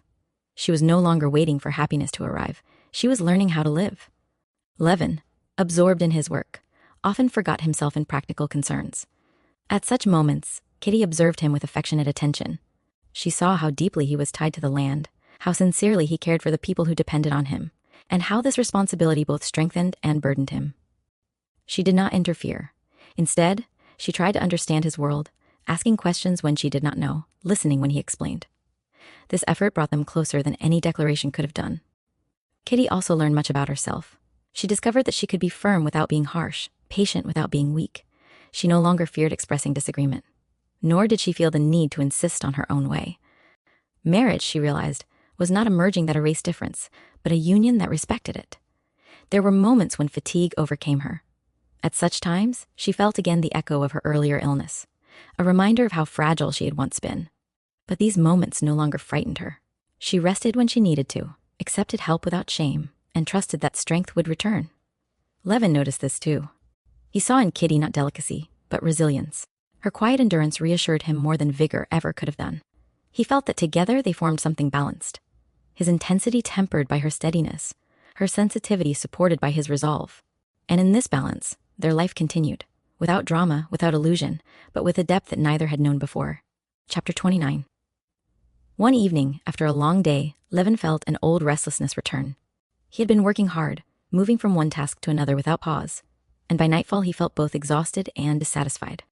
The sense of harmony he had recently known seemed suddenly fragile, as though it depended on conditions too easily disturbed. He said little during supper. Kitty noticed at once. She had learned to read these shifts in him without effort. She did not question him or attempt to draw him out. She simply remained present, allowing him the space he needed. Later, as they sat together in silence, Levin spoke.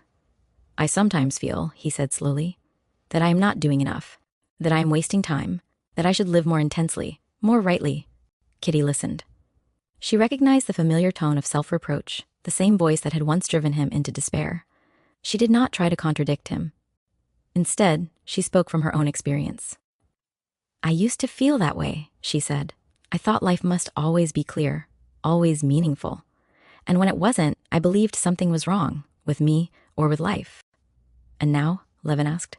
"Now I think that meaning is not something we grasp all at once," she replied.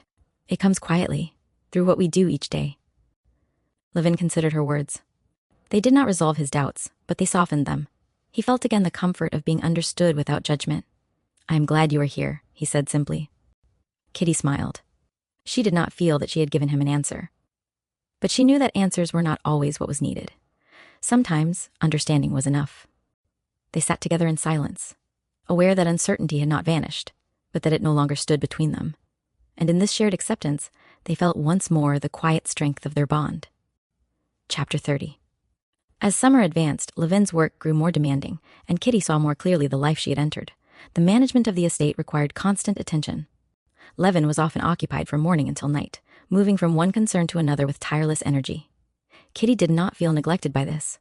On the contrary, she understood that this work was an essential part of him, inseparable from his sense of purpose. She learned to share it in her own way. She did not interfere in matters she did not understand, but she took an active interest in the household and in the lives of those around them. She listened to the servants, noticed their needs, and tried, quietly and without display, to make life easier for them. This gave her a sense of belonging she had never felt before. Levin watched this with gratitude. He saw that Kitty did not attempt to imitate him or to rival his activity. She created her own sphere naturally, without effort or ambition. This harmony reassured him more than words could have done. There were moments, however, when differences between them emerged. Levin, accustomed to acting on impulse, sometimes spoke abruptly or decided matters without reflection. Kitty felt these moments keenly, but she did not reproach him. Instead, she waited until his agitation passed, trusting that he would see for himself what needed to be corrected. Often, he did. This mutual restraint, born not of fear but of respect, became one of the foundations of their life together. Neither sought to dominate the other. Both felt that truth mattered more than assertion. In this quiet cooperation, Kitty felt her earlier suffering recede further into the past. It no longer defined her. It had become part of her understanding, shaping her without ruling her. She felt herself living fully in the present, attentive and grounded. And in this attentiveness, she found a satisfaction deeper than happiness, a sense of rightness that did not depend on circumstance. Chapter 31. One morning, Levin returned from the fields visibly disturbed. Kitty noticed it at once. His movements were sharper than usual, his silence heavier. She waited until they were alone before speaking. "Something has gone wrong," she said. "Yes," he replied shortly, "but it is nothing." She knew that this meant the opposite. Later, he explained that a dispute had arisen with one of the peasants, a matter of wages and responsibility. Levin felt that he had acted unjustly, though he could not clearly define where the injustice lay. The uncertainty troubled him more than the disagreement itself. Kitty listened attentively. She did not attempt to judge the situation or to offer advice. Instead, she asked him to tell her exactly what had happened. As he spoke, he began to hear his own thoughts more clearly. What had seemed confused slowly took shape. "I was angry," he admitted. "And afterward I felt ashamed." Kitty nodded. "That happens," she said simply. Her lack of surprise eased him. He had feared condemnation or correction, but found instead calm acceptance. This allowed him to look at his own actions honestly, without self-defense. Later that day, Levin returned to the peasant and spoke with him again. The matter was settled quietly. When he came back, he felt lighter, though not triumphant. Kitty saw this and felt a quiet satisfaction. She understood that marriage did not consist in preventing mistakes, but in creating a space where mistakes could be acknowledged and corrected. This understanding gave her confidence, not only in Levin, but in herself. They spoke little of the incident afterward. It had served its purpose, strengthening their trust in one another and in the life they were building together. Chapter 32. As autumn approached, the rhythm of their days changed. The work in the field slowed, and more time was spent indoors. Evenings grew longer, quieter. Kitty found herself reflecting more often, not with anxiety, but with a gentle attentiveness to her own thoughts. She felt a deep gratitude for the path that had led her here. Had her life followed an easier course, she doubted whether she would have understood its value so clearly. The suffering she had once resisted now seemed inseparable from the clarity she possessed. Levin, too, felt the change of season inwardly. He was less restless than before, less driven by the need to define everything. He still questioned, still doubted, but these doubts no longer isolated him. He felt that he could live with them, supported by the shared life he and Kitty had created. They read together in the evenings. Sometimes they spoke of what they read. Sometimes they sat in silence. These silences were no longer awkward or strained. They were full, marked by mutual awareness rather than absence. Kitty felt that she was learning a new kind of happiness. It was not excitement, not pleasure, but a steady sense of being rooted in reality. She did not fear its fragility, because she knew it did not depend on constant joy. When she looked back on her former self, she felt neither regret nor contempt. She felt compassion, and this compassion, for herself, for others, for life as it was, seemed to her the most valuable thing she had gained. Chapter 33. One evening, as they were sitting together, Levin spoke suddenly of death. The subject arose naturally, without gloom. He spoke of how often he had feared it, how it had once filled him with despair. Now, he said, the fear had changed, though it had not disappeared. I think of it differently, he said. Not as something that makes life meaningless, but as something that demands that life be lived honestly. Kitty listened quietly.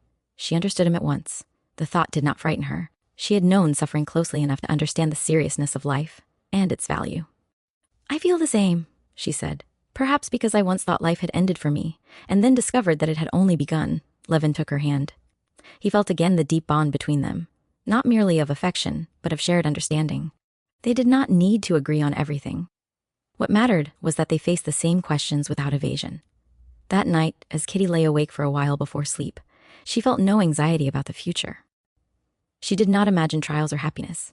She felt only a quiet readiness to live, to suffer, to understand, and to love. And in this readiness, she felt a peace more solid than any promise. Chapter 34. By the end of the year, Kitty felt fully settled into her new life. She no longer thought of herself as having recovered from illness. The illness itself seemed almost irrelevant now.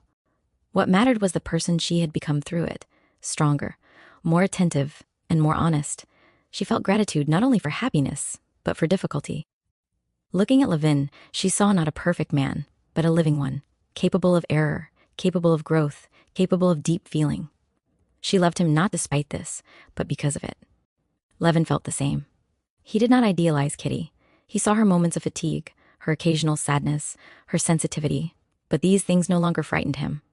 They belonged to life itself, and life, he now understood, was something to be accepted rather than solved. Their days passed quietly. Nothing remarkable occurred, and yet Kitty felt that everything essential was happening, each day adding to the shared understanding that bound them together. She no longer asked herself whether she was happy. She knew that happiness, as she once imagined it, had been an illusion. What she possessed now was something better. Truth lived daily, imperfectly, but sincerely, and in this truth, her life found its full and quiet meaning. Part 3. Chapter 1. Sergei Ivanovich Koznishev had grown weary of constant intellectual labor.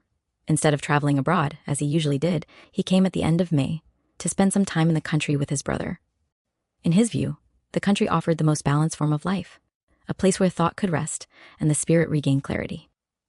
He arrived convinced that he would finally enjoy that calm at his brother's estate. Konstantin Levin was genuinely glad to see him, all the more so because he did not expect Nikolay that summer.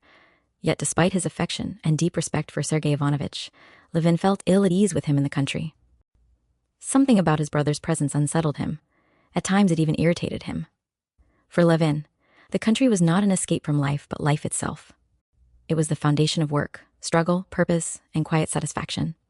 For Sergei Ivanovich, however, the country represented rest from effort on one side, and on the other, a wholesome counterbalance to the moral corruption of city life, a remedy he accepted with calm approval and intellectual gratitude.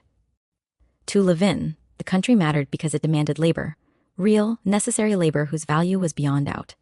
To Sergei Ivanovich, the country was good precisely because it allowed one, properly and respectably, to do nothing. What irritated Levin even more was his brother's attitude toward the peasants. Sergei Ivanovich liked to say that he understood them and felt affection for them. He spoke to them easily, without condescension or pretension, and after every such conversation, he would draw broad conclusions. Proof, in his mind, that he truly knew the people. Levin disliked this way of thinking. To him, the peasant was neither an abstraction nor a moral emblem, but a partner in shared labor. He respected and cared for them deeply, almost with the closeness of kinship, a feeling he believed he had absorbed in childhood from his peasant nurse. Yet he knew them as fellow workers, capable of strength, kindness, and justice, but also of carelessness, disorder, drunkenness, and deceit when work demanded discipline and precision. If Levin were asked whether he liked or disliked the peasants, he would not know how to answer. He liked them and disliked them, just as he liked and disliked people in general. Being naturally kind-hearted, he leaned more toward affection than aversion. But to speak of the people as something separate made no sense to him. Not only because he lived among them and shared their daily concerns, but because he saw himself as part of them. He perceived no fixed boundary dividing himself from the people, no special virtues or faults that set them apart. Although he had lived closely with the peasants for years, as landowner, mediator, advisor, and neighbor, he had no finished theory of them. To claim that he knew the people would have been the same as claiming to know humanity itself.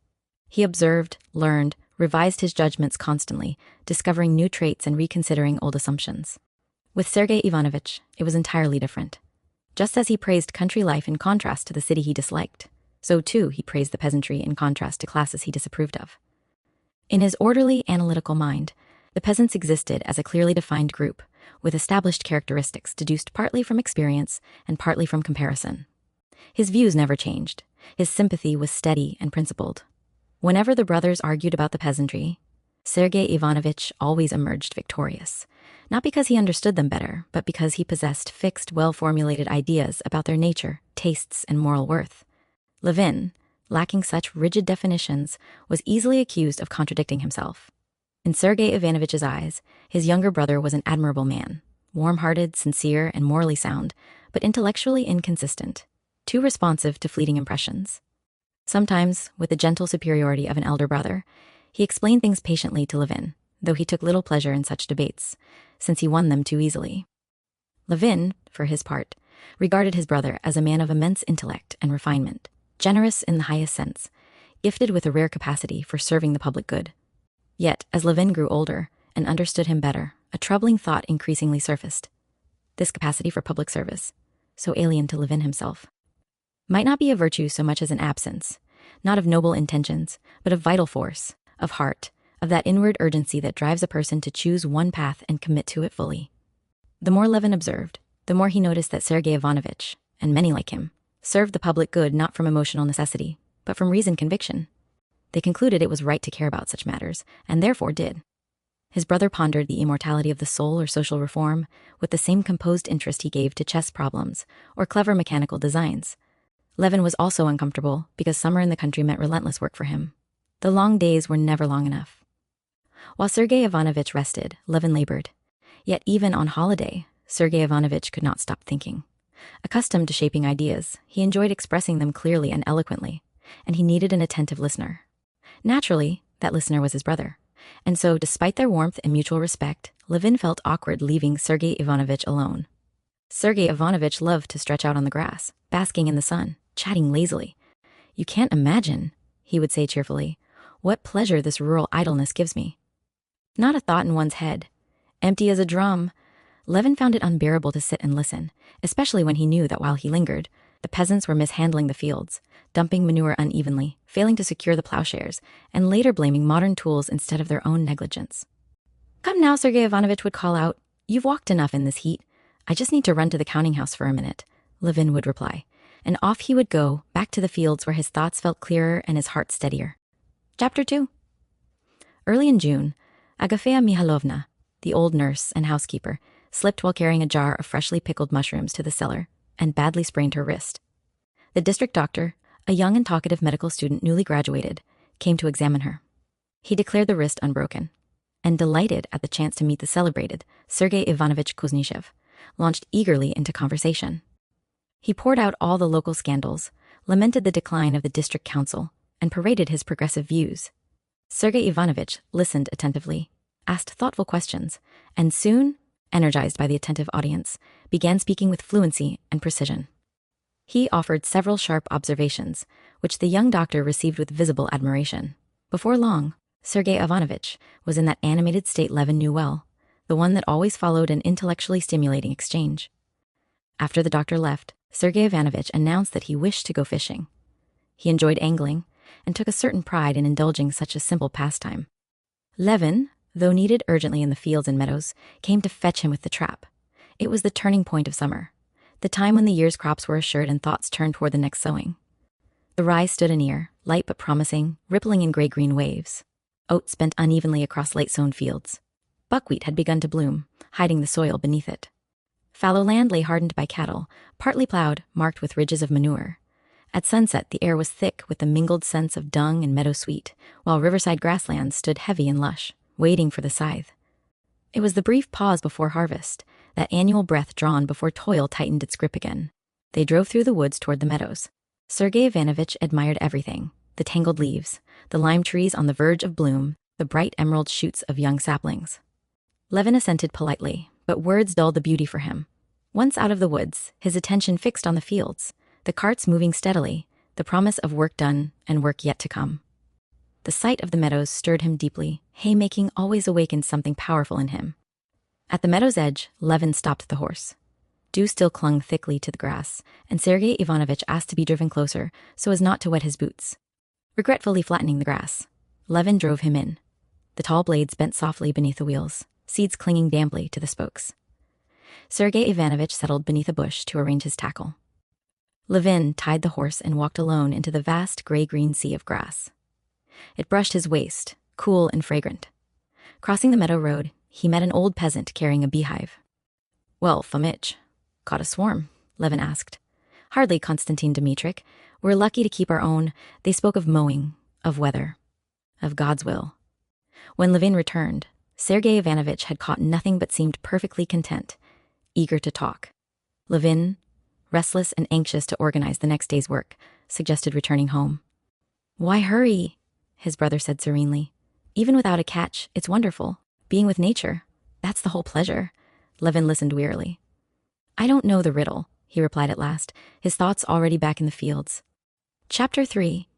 "Do you know," Sergei Ivanovich began thoughtfully, "I've been thinking about you." Levin glanced toward the plowed land across the river, barely listening. Something dark moved in the distance. He couldn't tell whether it was a horse or the bailiff on horseback. "What this doctor told me," Sergei Ivanovich continued, "is beyond everything. The condition of district affairs is disgraceful. He's an intelligent young man, and as I've told you before, I repeat it now. It's wrong of you not to attend the district meetings and to keep aloof from public business. If decent people won't take part, everything's bound to go to ruin. We pay the money, and it all disappears into salaries. No schools, no nurses, no midwives, no dispensaries, nothing." "I did try," Levin said slowly and unwillingly. "I can't. There's no help for it. But why can't you? I really don't understand. It's not indifference, it's not incapacity. Surely not mere laziness?" "None of that," Levin replied. "I tried and saw that I could do nothing." His mind wandered again to the distant figures in the field. It was the bailiff, and it looked as though he was letting the peasants leave the plowed land. They were turning the plow over. Can they have finished already? Levin thought. "Why can you do nothing?" Sergei Ivanovich persisted. "You failed once and gave up. Where's your self-respect?" "Self-respect?" Levin repeated sharply. "I don't understand." If someone told me others understood integral calculus and I didn't, pride would come into it. But here, one must first be convinced one has the qualifications, and that the work itself is important. "Not important?" Sergei Ivanovich exclaimed, wounded not only by the idea, but by Levin's obvious distraction. "It doesn't take hold of me. I can't help that," Levin answered honestly. "There's a limit to originality," his brother said sternly. "How can you think it unimportant whether peasants die without medical help, whether children grow up in ignorance, helpless before village clerks, while you have the means to help and refuse to do so?" He pressed Levin into a corner. Either Levin lacked understanding, or he refused to sacrifice his comfort and pride. Levin felt humiliated. "It's both," he said bluntly. "I don't see that it's impossible to organize medical aid for our vast district, with thaws, storms, fieldwork. I don't see how. And besides, I don't believe in medicine. The schools, then? Why schools? Education is a universal good." Levin flushed. "Why should I trouble myself with dispensaries I'll never use? Schools I'll never send my children to, and which peasants themselves don't want. Sergei Ivanovich paused, then resumed calmly. The dispensary is necessary. We sent for the doctor for Agafea Mihailovna, and her wrist will probably never heal properly. That remains to be seen. And literacy makes peasants better workers. No, ask anyone. Literate peasants work worse. Sergei Ivanovich frowned, irritated by the scattered objections. Do you admit education benefits the people? Yes, Levin said, and instantly felt he had betrayed himself. Then as an honest man, you must care about it. I don't believe the movement is either good or possible. You can't know without trying. Even so, Levin burst out. Why should I worry myself? Pressed further, he flung out his reasoning. District institutions served no interest of his own. They cost money, time, discomfort, and brought him nothing. Sergei Ivanovich reminded him of the emancipation of the serfs. That was different, Levin cried. That was a burden on our conscience. But to argue about town drains and juries judging poor fools, it's meaningless to me. He mimicked a courtroom scene, warming to his frustration. Sergei Ivanovich only shrugged. I defend rights that concern me, Levin said passionately. Education, freedom, military service, yes. But judging Alyoshka or budgeting district funds, I can't, Sergei Ivanovich replied with philosophy. Levin stopped listening. He felt defeated, and yet felt that what mattered to him was simply unintelligible to his brother. They drove home in silence. Chapter 4. While arguing with his brother, Levin's thoughts had been fixed on something else entirely. Once, the year before, angered by the bailiff, he had seized a scythe from a peasant and begun mowing. He had loved it. Since then, he had often tried his hand, and this spring he had secretly cherished the idea of mowing all day with the peasants. Since Sergei Ivanovich's arrival, he had hesitated. He disliked leaving his brother alone and feared ridicule, but driving past the meadow that day, remembering the rhythm of the work, he nearly decided. After the exhausting argument, the decision settled firmly. I must have physical labor, he thought, or I'll lose my temper altogether. That evening he summoned the bailiff, gave instructions, and ordered the mowers to be ready at dawn. Send my scythe to Tit to be set, he added awkwardly. I may mow myself. At tea, he told his brother simply. Tomorrow I'm mowing. Sergei Ivanovich looked at him with interest. All day? Like a peasant? Yes. It's hard work, but splendid. And the peasants? One doesn't think of that. Next morning, Levin arrived late. The mowers were already cutting. 42 men swung their scythes in a long, uneven line. Tit led them, thin, swift, tireless. Levin took his scythe. The peasants watched. Someone laughed. Once you take the rope, there's no letting go, an old man called.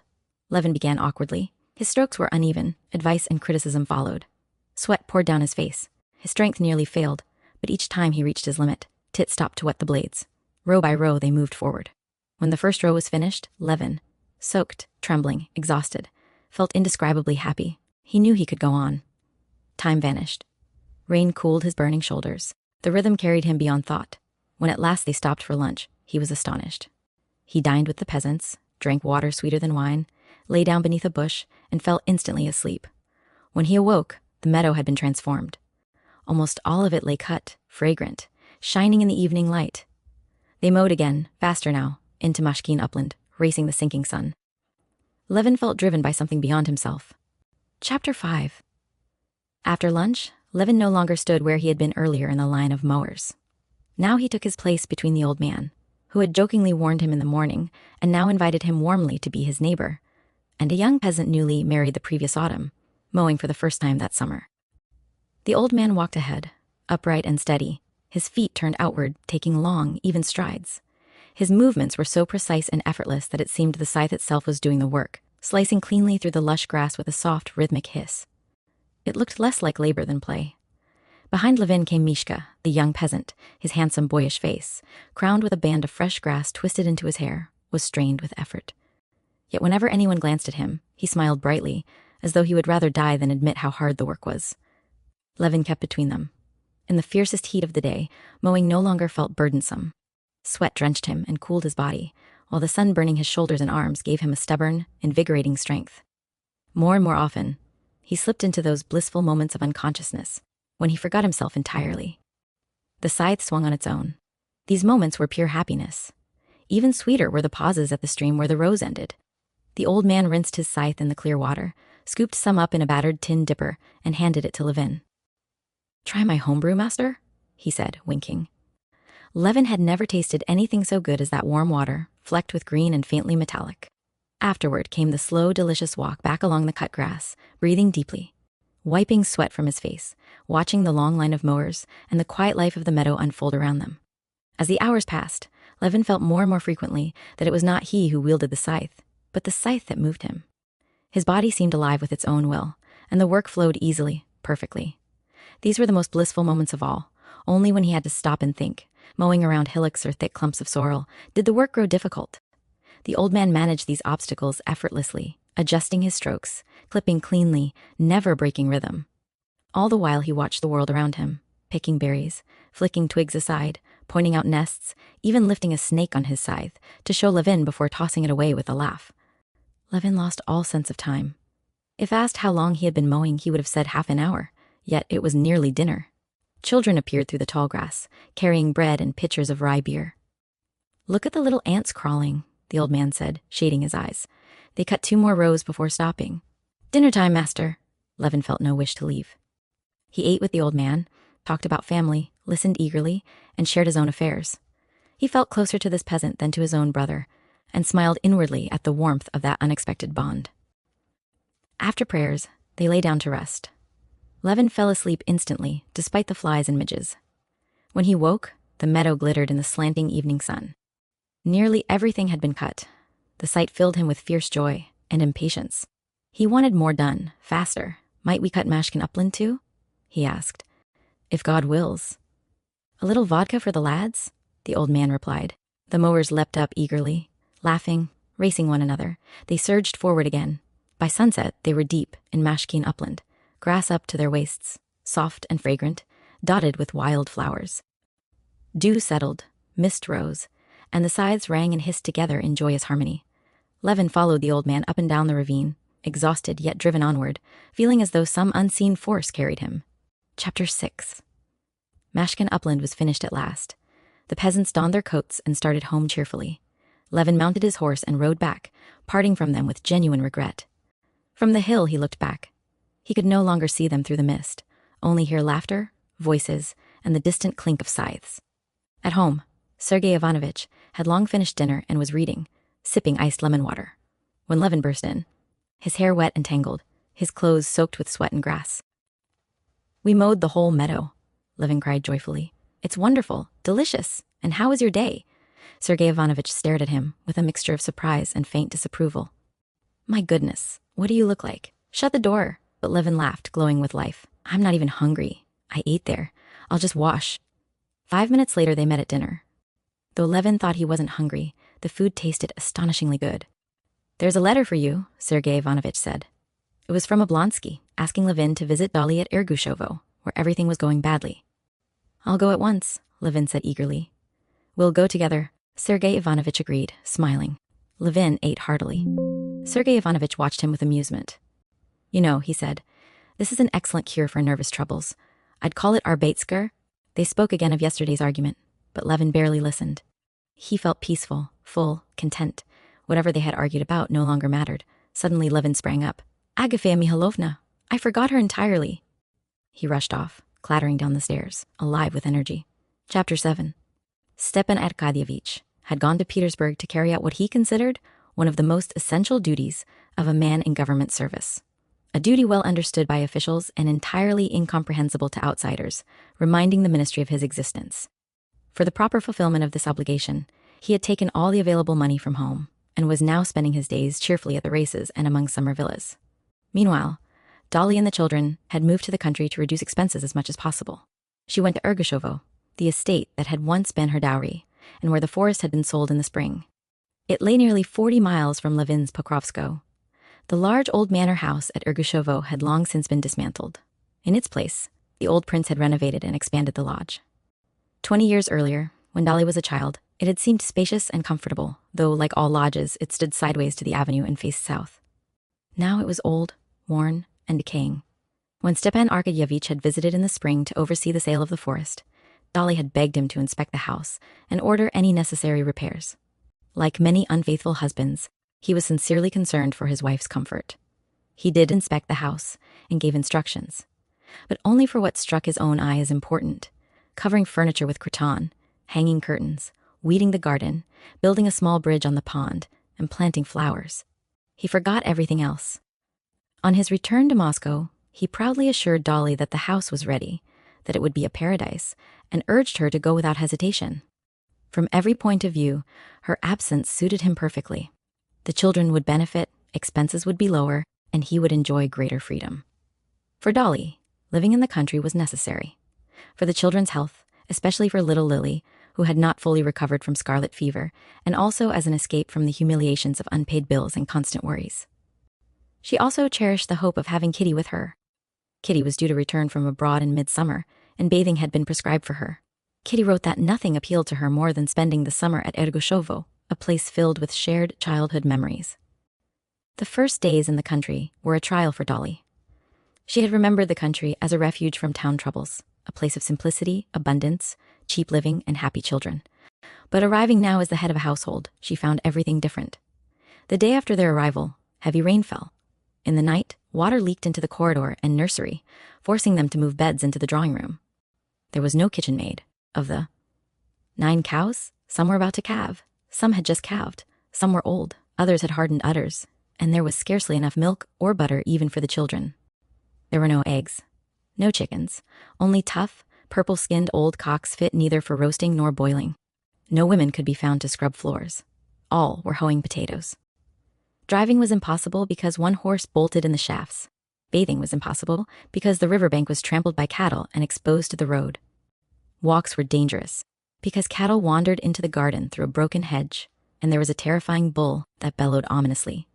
There were no proper cupboards. Doors would not close or burst open when someone passed. There were no pots or pans, no copper boiler, no ironing board. Instead of peace, Dolly found disaster after disaster. She worked desperately, fought back tears, and felt the situation hopeless. The bailiff, a retired quartermaster chosen by Stepan Arkadyevitch for his handsome and respectful appearance, showed no sympathy. He merely observed that peasants were wretched creatures, and did nothing. But in the Oblonsky household there was one invaluable person, Maria Filimonovna. She soothed her mistress, promised that everything would come round, and quietly took matters into her own hands. She befriended the bailiff's wife, drank tea with her under the acacias, and organized a small council consisting of the bailiff's wife, the village elder, and the clerk. Within a week, everything had indeed come around. The roof was mended, a kitchen maid was found, hens were bought, the cows gave milk, the hedge was repaired, cupboards fixed, an ironing board improvised, and even a bathing shed built. Dolly began at last to feel something like comfort. Peace, however, was impossible with 6 children. Illnesses, worries, and discipline filled her days. Yet these cares were her only true happiness. Without them, she would have been left alone with thoughts of her husband's indifference. And in small, fleeting moments, so easily overlooked, her children repaid her endlessly. In solitude, she saw those moments more clearly. She knew she was biased. Yet she could not help believing she had 6 extraordinary children, each wonderful in their own way. And she loved them with pride and gratitude. Chapter 8. Toward the end of May, once things were more or less in order, Dolly received a letter from her husband, responding to her complaints.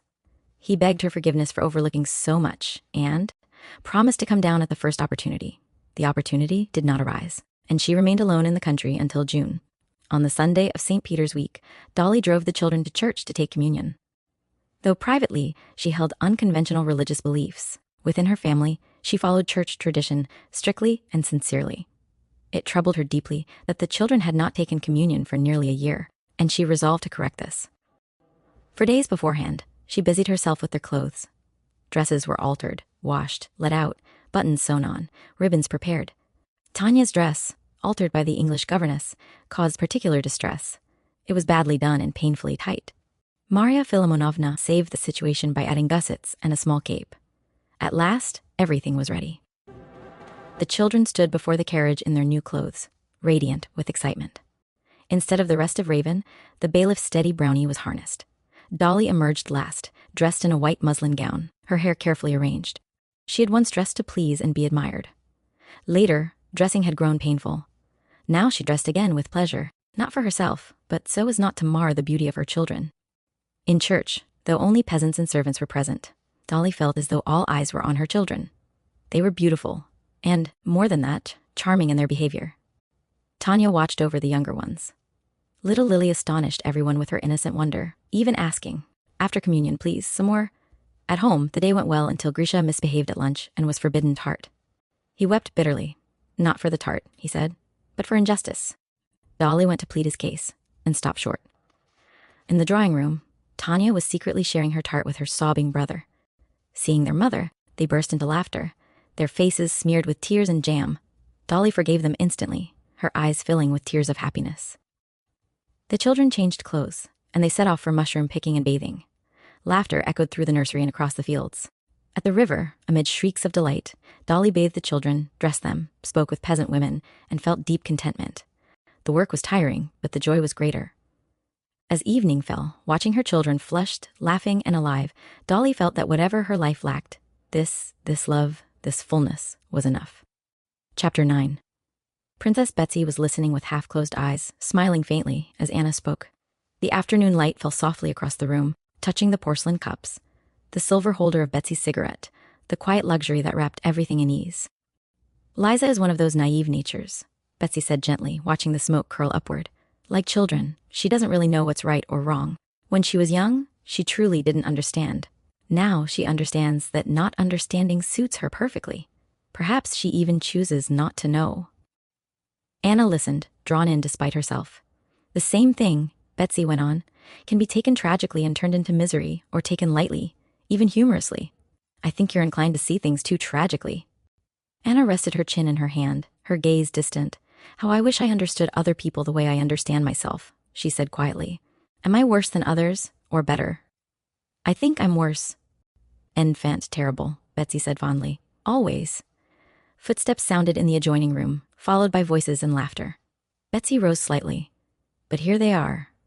The expected guests entered, Sappho Stoltz, radiant and self-assured, and the young man everyone called Vaska, glowing with health and confidence. He followed Sappho as if tethered to her, his eyes fixed on her with open hunger. Sappho moved with quick, decisive steps, her bold elegance impossible to ignore, her golden hair piled high, her dress daring, her movements so abrupt that they revealed more than propriety usually allowed. Anna watched, fascinated and faintly unsettled by the fearless excess of it all. Betsy hurried to make introductions. Sappho immediately launched into animated chatter, recounting how they had nearly run down 2 soldiers on the way. Vaska smiled, said little, and never once took his eyes from her. You've lost the bet, he said lightly. We got here first. Later, Sappho laughed. You'll have it later. Then she turned suddenly back to Betsy, remembering something she had forgotten, and announced she had brought another visitor. Just as the door opened again. Anna felt herself drifting in the bright, noisy room, half present, half elsewhere. The laughter, the glances, the careless ease of it all pressed against her heart, reminding her, painfully, how far her own life had drifted from such effortless lightness. Chapter 10. In spite of the outward frivolity of his social life, Vronsky hated disorder. Everything in him demanded clarity, balance, and forward motion. That afternoon, as he sat alone after his conversation with Serpuhovskoy, a vivid sense of harmony filled him. His affairs felt arranged, his position restored. The friendly confidence of his old comrade, the flattering recognition of his abilities, and above all, the anticipation of seeing Anna, blended into a deep, almost physical joy. By 6 o'clock, unwilling to attract attention by using his own horses, he hired a roomy old-fashioned fly from Yashvin and ordered the driver to hurry. Leaning back in the corner, he stretched out his legs and smiled to himself. He felt intensely alive, aware of every sensation, the spring in his muscles, the slight ache in his injured leg, the clean expansion of his chest as he breathed the cool air. The August evening, which had weighed so heavily on Anna, exhilarated him. The scent of his cologne seemed sharper, more pleasant. The world outside the carriage window looked freshly painted, roofs glowing in the sunset, shadows drawn cleanly across fields and fences, everything crisp and luminous. I want nothing but this happiness, he thought, picturing Anna exactly as she had appeared to him the last time. As the carriage neared the Vrede Via, questions flitted through his mind. Why she had chosen this place, what her note to Betsy truly meant, but there was no time to dwell on them. Stop here, he called suddenly. Before the carriage had fully halted, he jumped down and turned into the avenue leading to the house. It was empty. His heart quickened. Then, to the right, through the greenery, he saw her. In mid-July, the village elder from Levin's sister's estate, about 15 miles from Pokrovskoe, came to report on the haymaking and the general state of affairs. The estate's chief income came from the riverside meadows. In earlier years, the peasants had rented the hayfields at 20 rubles for every 3 acres.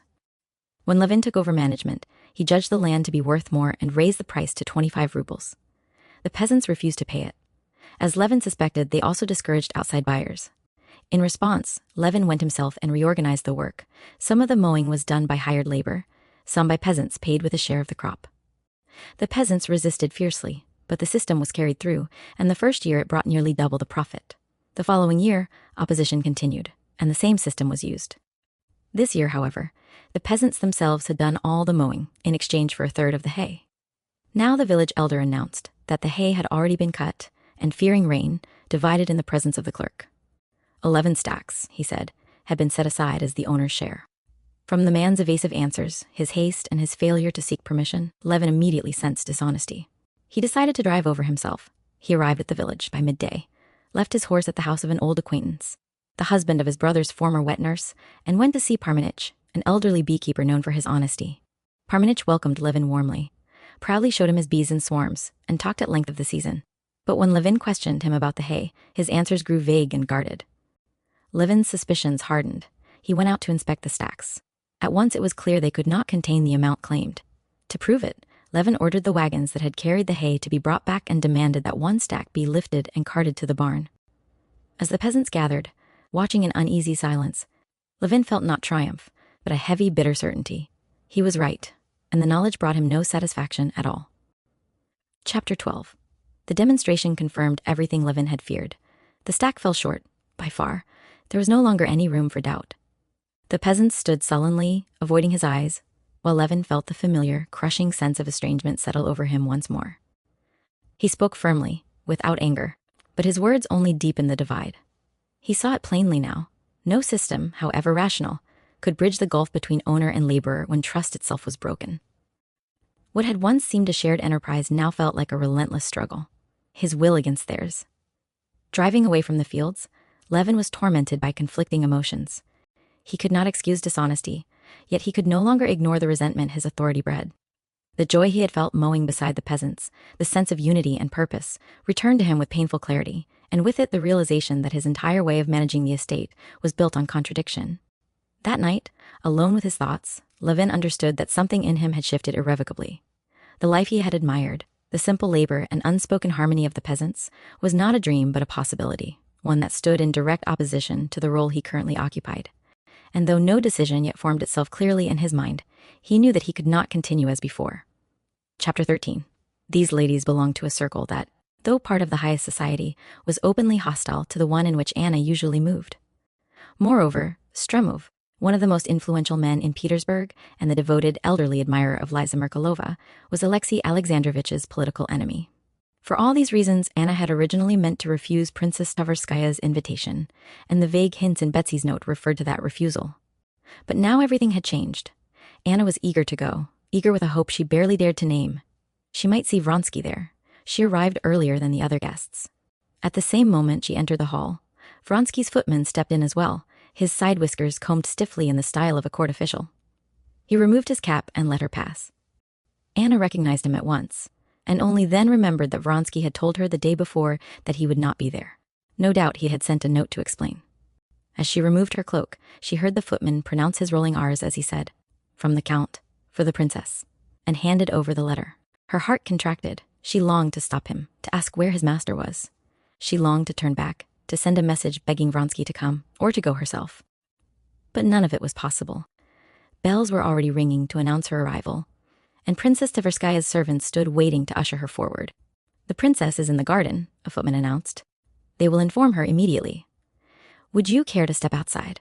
Anna walked on, trapped once more in that unbearable state of uncertainty, worse even than at home. There, at least, she might act. Here, everything was decided for her. She could not see Vronsky, she could not leave, she could only remain among people whose presence felt alien to her aching heart. Yet she knew her dress suited her perfectly. She was surrounded by familiar luxury, by the idle elegance of society life. It dulled the sharpest edge of her misery. She did not have to decide anything now. Things would happen of themselves. When Betsy came toward her in a white gown of striking simplicity and elegance, Anna smiled as she always did. Princess Tverskaya was walking nearby with Tushkevich and a young female relation who was spending the summer with her, to her parents' immense provincial pride. There was something different about Anna. Betsy noticed it at once. "I didn't sleep well," Anna said quietly, her eyes straying again to the servant who approached them. Sure, he must be bringing Vronsky's note. "How glad I am you came," Betsy said warmly. "I'm exhausted and dying for tea before the others arrive." "You might go," she added to Tushkevich, "with Masha and look over the croquet ground where they've just cut the grass." Turning back to Anna, she smiled and squeezed her hand. "We'll have a little time to talk alone over tea. A cozy chat," she added in English. "Yes," Anna replied, forcing a smile, "especially since I can't stay long. I have to go on to Old Madame Vrede, chapter 14. Betsy studied Anna closely, her expression both amused and thoughtful. "It's a new style," she said at last. "Everyone's taken it up, throwing their caps over the windmills. But there are different ways of throwing them." "Yes, but what exactly are her relations with Kalushki?" Anna asked. Betsy suddenly burst into laughter. Unexpected, irrepressible laughter that she rarely indulged in. Tears sprang to her eyes as she tried and failed to restrain herself. "You're trespassing on Princess Myakaya's territory now," she said between laughs. "That's the eternal question of the enfant terrible. You'd better ask them." Anna laughed too, in spite of herself. "You laugh, but I truly don't understand it. I don't understand the husband's role in all this." "The husband?" Betsy replied lightly. "Liza Merkelova's husband carries her shawl and is always at her service. Beyond that, no one troubles to inquire. In decent society, you don't talk or even think about certain details of the toilet. It's the same here." Anna asked about Madame Rolandac's fate, eager to shift the conversation. Betsy answered vaguely and began pouring tea. Lighting a cigarette, she grew suddenly serious. "You see, I'm in a fortunate position," she said quietly. "I understand you. And I understand Liza." She repeated her earlier thought, that Liza's innocence, whether real or cultivated, suited her perfectly, and spoke of how the same circumstances could be turned into tragedy or taken lightly, even humorously. "Perhaps," she added gently, "you're inclined to see things too tragically." Anna stared into her teacup. "How I wish I understood other people as I understand myself," she said softly. "Am I worse than others? Or better, I think I'm worse." "Enfant terrible," Betsy repeated tenderly. Footsteps sounded again. Voices approached. But here they are. Chapter 15. Though Anna had argued stubbornly and passionately with Vronsky when he told her their position was impossible, deep in her heart she knew her own situation to be false and dishonorable. With all her soul, she longed to change it. On the way home from the races, in a rush of emotion, she had told her husband the truth.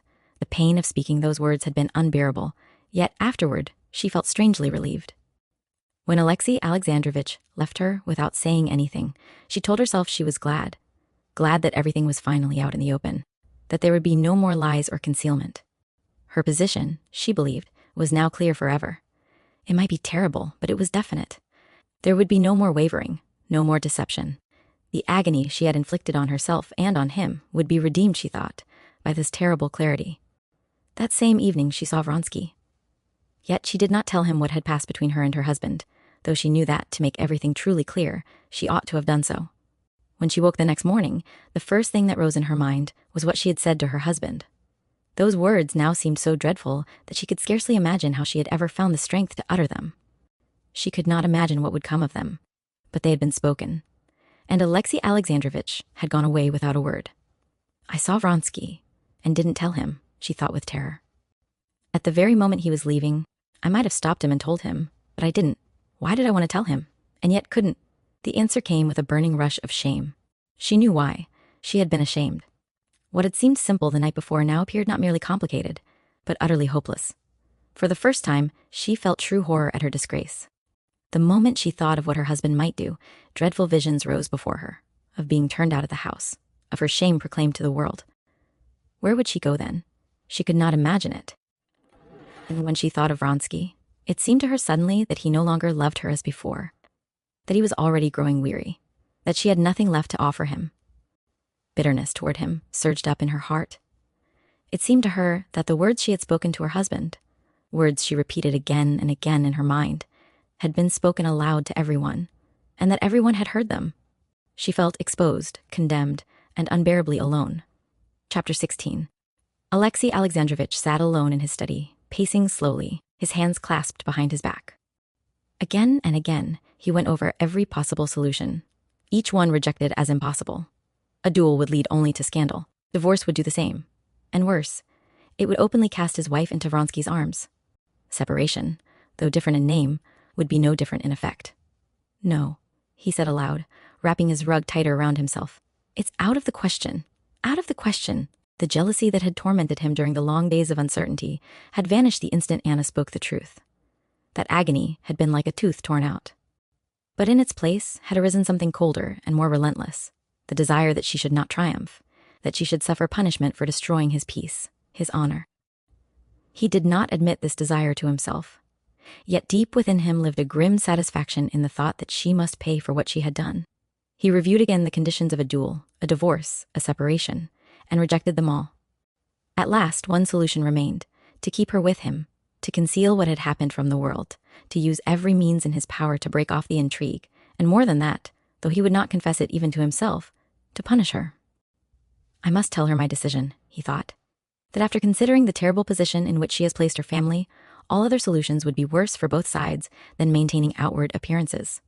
I will agree to this on the strict condition of obedience to my wishes, that is, complete cessation of all intercourse with her lover.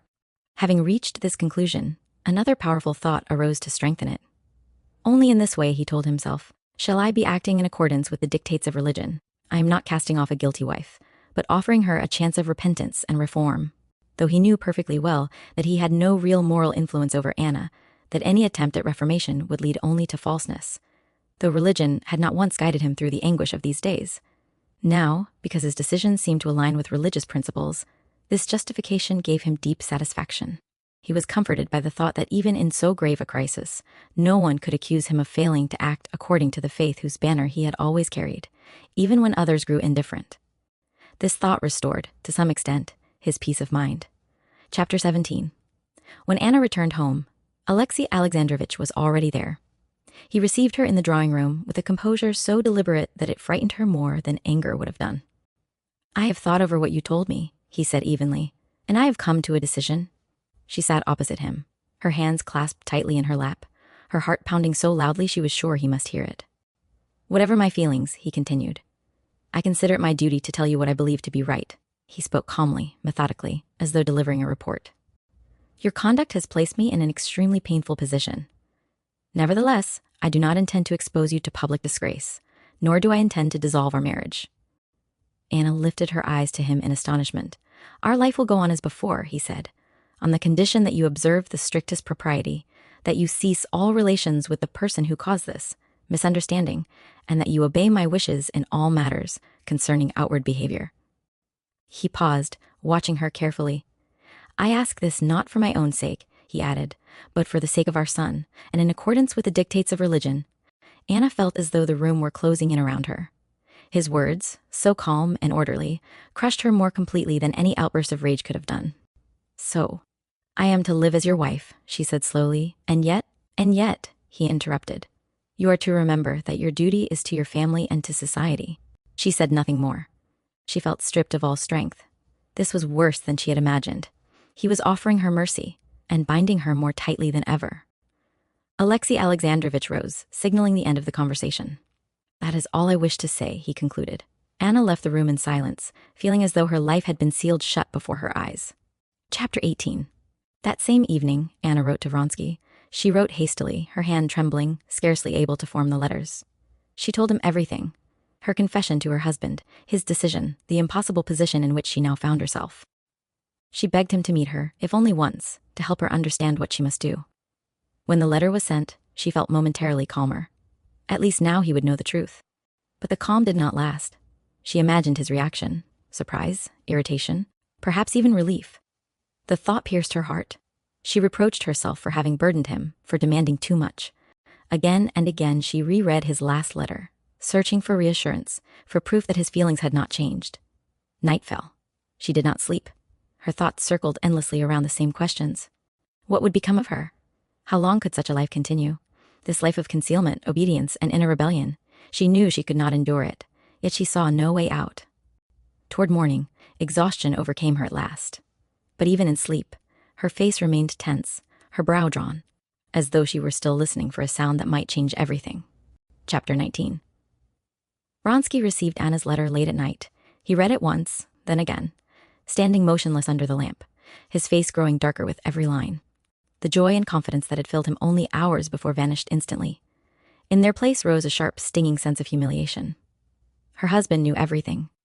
He had not challenged him, not exposed her, not even demanded separation. Instead, he had calmly laid down conditions.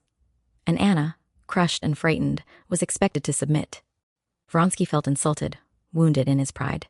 He imagined Karenin's cold, measured voice, the air of moral superiority, the calculated mercy that was more degrading than punishment.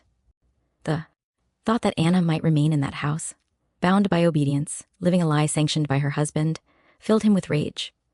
This cannot be, he thought. It must not be allowed. He paced the room, his injured leg aching sharply, though he hardly noticed the pain. His first impulse was to go to her at once, to carry her away, to break through everything that stood between them.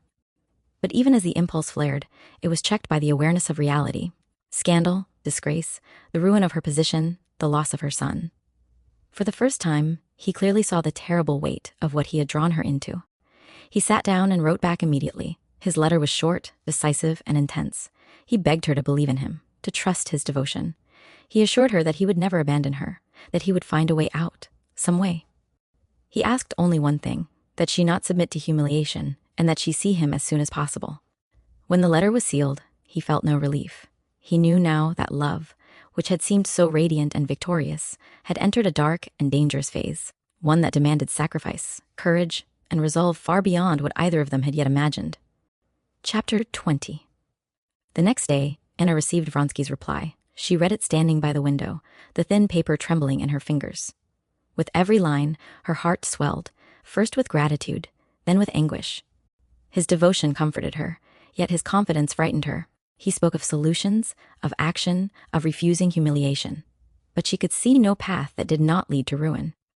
She folded the letter and pressed it to her lips, then hid it hurriedly as footsteps sounded in the corridor. At breakfast, Alexei Alexandrovitch was punctiliously courteous.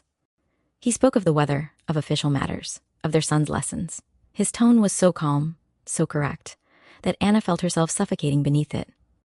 Every word reminded her of the life he expected her to continue, a life stripped of truth, passion, and freedom. Later, alone at last, she gave herself up to thought. Her husband's proposal filled her with dread. To live beside him, to meet his eyes daily, knowing he believed himself morally right, knowing she must feign repentance she did not feel. This seemed more than she could endure. Yet the alternative, to break openly with him, meant losing her son, her place in society, her very name. And Vronsky, how could she ask him to bear such consequences, for her sake? Torn between fear and longing, duty and love, Anna felt herself weakening. She wanted someone to decide for her, to take responsibility, to free her from choice. But no one could. As evening approached, she resolved at least one thing: she must see Vronsky. Only then, looking into his eyes, hearing his voice, would she know whether she had the strength to go on, or the courage to break away. Chapter 21. Alexei Alexandrovitch carried out his decision with the same precise composure with which he formed it. He told Anna that he intended to leave for Petersburg for a few days, and that during his absence she was to remain at home and receive no visitors. She listened without protest. Her submission, quiet and pale, gave him a stern inward satisfaction. It confirmed him in the belief that he was acting rightly, firmly, even mercifully. He interpreted her silence as repentance. Once he had gone, the house fell into an oppressive stillness. Anna moved through the familiar rooms as though they no longer belonged to her. Everything spoke of a life she was expected to continue, a life of order, propriety, and quiet suffocation. She tried to busy herself, to read, to sew, to attend to household matters. Nothing helped. Her thoughts returned relentlessly to Vronsky. His words echoed in her mind, full of determination and promise. Yet alongside them rose the image of her son, his trusting eyes, his small hands reaching for her. By afternoon, the tension became unbearable. She knew she was disobeying her husband's explicit wishes, but the fear of remaining alone with her thoughts was greater than the fear of defiance. She wrote a short note and sent it at once. "Come to me," she wrote simply. "I must see you." When the messenger left, her heart began to race. Each sound in the house startled her. She felt as though she were standing at the edge of a precipice, unable either to step back or to leap forward. Chapter 22. Vronsky came that evening. Anna heard his step in the anteroom and rose to meet him. For a moment, neither spoke. They stood facing each other, the silence heavy with all that had been suffered and left unsaid. At last she held out her hand. He took it, pressing it firmly, as though drawing strength from the touch. "You know everything," she said quietly. "I know," he replied. "And I know this can't go on." She looked at him, searching his face, his steady gaze, the tension in his jaw, the resolve she both longed for and feared. "I am lost," she said. "I have no strength left. I can't deceive him, and I can't live without you." Her voice broke. Tears sprang to her eyes, but she did not look away. Vronsky drew closer. "There is a way," he said firmly. "It's hard, but it's the only honest one. You must leave him, leave everything. I will take responsibility for you, for everything." The words fell like a blow. She had imagined them, dreaded them, yet hearing them aloud made her tremble. "My son?" she whispered. He hesitated, only for a moment, but she saw it. "I don't know," he said honestly, "but this life, this humiliation will destroy you." She turned away, covering her face with her hands. The struggle within her was visible, painful, relentless. "I can't decide," she said at last. "Not now?" He did not press her. Instead, he took her hand again, gently this time. "Then let us at least be honest with one another," he said. "Whatever happens, I will not abandon you." She looked up at him, clinging to those words as to a lifeline. For a brief moment, in that quiet room, she felt less alone than she had in days. Chapter 23. When Vronsky left, Anna remained standing where he had been, as though the air still held the warmth of his presence. His words echoed within her, steadfast, urgent, loving, yet they brought her no peace. Instead, they sharpened the torment of her choice. She went to her bedroom and sank onto the bed, pressing her hands to her temples. Every path before her seemed equally impossible. To remain with her husband meant a life of quiet humiliation, obedience without forgiveness, repentance without hope. To leave him meant public disgrace, separation from her son, and a future shrouded in uncertainty. And yet, when she imagined life without Vronsky, something in her chest tightened unbearably. That loss felt like death itself. She did not undress. She lay motionless, staring into the darkness as the hours passed. Her thoughts no longer formed clearly. They circled, returned, broke apart. At times, she seemed to drift into sleep, only to wake with a start, her heart pounding. Toward morning, a single desperate conviction rose above the rest. She could not endure this state of indecision. Whatever she chose, it must be chosen soon. The night ended without resolution, but not without resolve. Chapter 24. Early the next morning, Anna rose quietly and went to her son's room. He was still asleep, his face calm and innocent, one hand flung above his head. She stood beside the bed for a long time, drinking in every detail, the curve of his cheek, the soft rhythm of his breathing. Kneeling, she pressed her lips to his hair, holding back a sob. The thought of losing him tore at her with savage force. And yet she knew that to remain as she was would poison even this love, turning it into fear and deceit. When she left the room, her decision had taken shape. Not fully, not clearly, but firmly enough to guide her next step. Later that day, Alexei Alexandrovitch returned unexpectedly. He greeted her with the same composed politeness, but there was something sharper in his gaze, as though he were measuring her obedience. Anna felt a strange calm.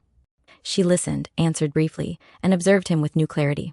For the first time, she saw him not as her husband, not as her judge, but as a man whose life ran along a path entirely separate from hers. That evening, alone once more, she wrote again to Vronsky. She did not promise. She did not ask. She simply told him she was ready to speak again, and that the moment was near when everything would be decided. Folding the letter, she felt neither hope nor despair, only a grave stillness, as though the storm she had been fighting had drawn inward, gathering strength for its final break. Chapter 25. Alexei Alexandrovitch's manner toward Anna grew more formal with each passing day. He was punctiliously polite, scrupulously restrained, and unwavering in his cold correctness. He spoke to her only when necessary, and always in that measured tone which implied that everything had been decided once and for all. Anna felt this change keenly. It was not reproach, not anger, but something far worse, a quiet contempt disguised as moral dignity. He behaved as though her inner life no longer concerned him, as though her suffering were irrelevant so long as outward order was preserved. This calmness weighed on her like a sentence. She obeyed him in everything. She stayed at home. She avoided society. She devoted herself to her son. Yet the effort of living this false life exhausted her more each day.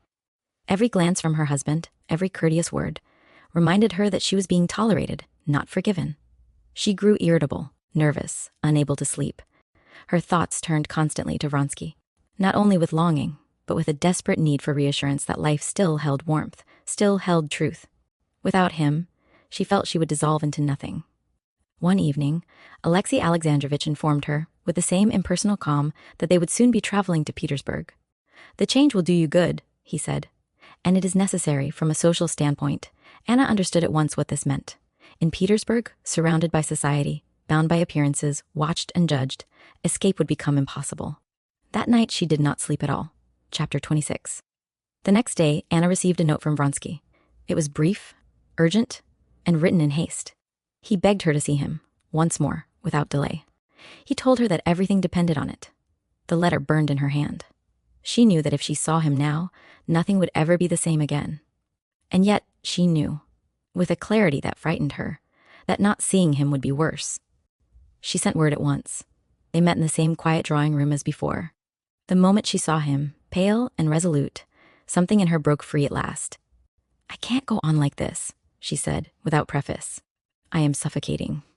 He listened without interrupting, his gaze fixed on her face. "He is taking me to Petersburg," she continued. "He thinks that will save everything." "It will kill me, then don't go," Vronsky said simply. She shook her head. "I can't refuse him openly. Not yet." "Then come with me," he said, his voice low but unshaken. "Now, today, I have thought it through. I will arrange everything." She looked at him, trembling. "My son." "I know," he said quietly. "I know what it costs you. But this half-life will destroy you, and then you will lose him anyway." The truth of his words struck her with cruel force. She covered her face, overwhelmed by sobs she could no longer restrain. When at last she looked up, her eyes were shining with desperate resolve. "I will come," she said. "But not today. Give me time, only a little time." He took her hands and pressed them to his lips. "I will wait," he said, "but not forever." She nodded. She understood. When he left, Anna felt no relief. Only the terrible calm that comes when the most fearful choice has finally been named. Chapter 27. Alexei Alexandrovich began to prepare for the journey to Petersburg with the same meticulous care he devoted to every serious undertaking. Dates were fixed, arrangements made, letters written. Everything moved forward smoothly, efficiently, without reference to Anna's inner state, as though it no longer existed. Anna watched this quiet machinery at work with a growing sense of unreality. The house seemed to be closing around her, each packed trunk a silent verdict. She felt herself moving through the days as though underwater, hearing voices, answering questions, performing the required actions, yet inwardly detached from all of it. Only when she was alone did the strain show itself. She grew thin, restless, irritable. At night she lay awake, listening to every sound, her thoughts racing ahead to Petersburg, to the unyielding rules of society, the fixed smiles, the constant watchfulness that would make every honest feeling a crime. Vronsky's words returned to her again and again. "This half-life will destroy you." She knew he was right. She felt herself already breaking under the weight of obedience and silence. The thought of leaving, of stepping beyond the line, terrified her, but the thought of staying terrified her more. One afternoon, as she sat beside her son, watching him play, he suddenly looked up at her and smiled. The simple, trusting joy of that smile struck her like a blow. She turned away, her throat tight, knowing that whatever she chose would wound him, and that this knowledge would haunt her forever. Chapter 28. The day before their planned departure, Anna received a final message from Vronsky. There was no urgency in it now, only certainty. "I am ready," he wrote. "Whenever you are." The simplicity of the words steadied her. For the first time in days, her thoughts became clear. She saw her life not as it might appear to others, but as it truly was, divided between truth and pretense, love and duty, life and mere endurance. That evening, Alexei Alexandrovich informed her of the exact hour of departure and reminded her, with quiet emphasis, of the importance of discretion and propriety during their stay in Petersburg. Anna listened calmly. "Yes," she said, "of course." Later, alone in her room, she packed a small bag, only what was necessary. Each folded item felt like a final word. When it was done, she sat down and waited, her hands folded in her lap, her heart beating with a strange, solemn steadiness. She was no longer struggling. The struggle was over. What lay ahead? Shame, suffering, loss? She could not foresee in detail, but she knew this. She could no longer live without truth. And whatever the cost, she was ready to pay it. Chapter 29. The night passed without sleep. Anna lay motionless, listening to the slow ticking of the clock, the distant creak of the house settling, the measured rhythm of her own breath. Every familiar sound felt charged with meaning. as though the walls themselves were bearing witness to what she was about to do. Toward morning, she rose quietly and dressed. Her movements were calm, almost detached. She felt as though everything within her had already been decided elsewhere, beyond fear or hesitation. She went once more to her son's room. He was awake now, sitting up in bed, his hair tousled, his face still heavy with sleep. "Mama!" he cried joyfully, stretching out his arms. She gathered him to her, holding him with desperate tenderness, kissing his face, his hands, his hair, memorizing him with every sense. He laughed, unaware, trusting completely. "Are you going away?" he asked suddenly. The simple question pierced her like a knife. "Yes," she whispered. Just for a little while. She forced herself to smile, though tears blurred her vision. When she left him, she did not look back. She knew she could not. Her small bag was already prepared. The house was quiet. Servants moved softly, sensing something unusual but not daring to ask. Anna stepped into the carriage as though stepping out of her former life. Chapter 30. Vronsky was waiting. When Anna saw him, standing beside the carriage, pale and resolute, all the doubts that had tormented her seemed suddenly distant. His presence gave shape and reality to what had until now existed only as anguish and thought. For a moment they looked at one another in silence. Then he helped her into the carriage and took his place beside her. "You have decided?" he asked quietly. "Yes," she answered.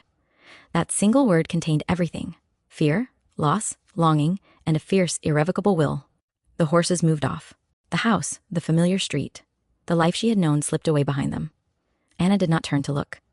She sat very still, her hands clasped tightly, her face pale but composed. Vronsky watched her with an intensity that held both triumph and dread. He knew that what they were doing could not be undone. He felt the weight of responsibility settle heavily upon him, but alongside it burned a deep, unshakable devotion. Neither spoke again. The carriage rolled on through the awakening city, carrying them forward into a future neither fully understood, but from which there was now no return. Chapter 31. Alexei Alexandrovich learned of Anna's departure later that morning. At first, he refused to believe it. He questioned the servants closely, demanding precise details: when she had left, how long she had been gone, whether she had taken much with her.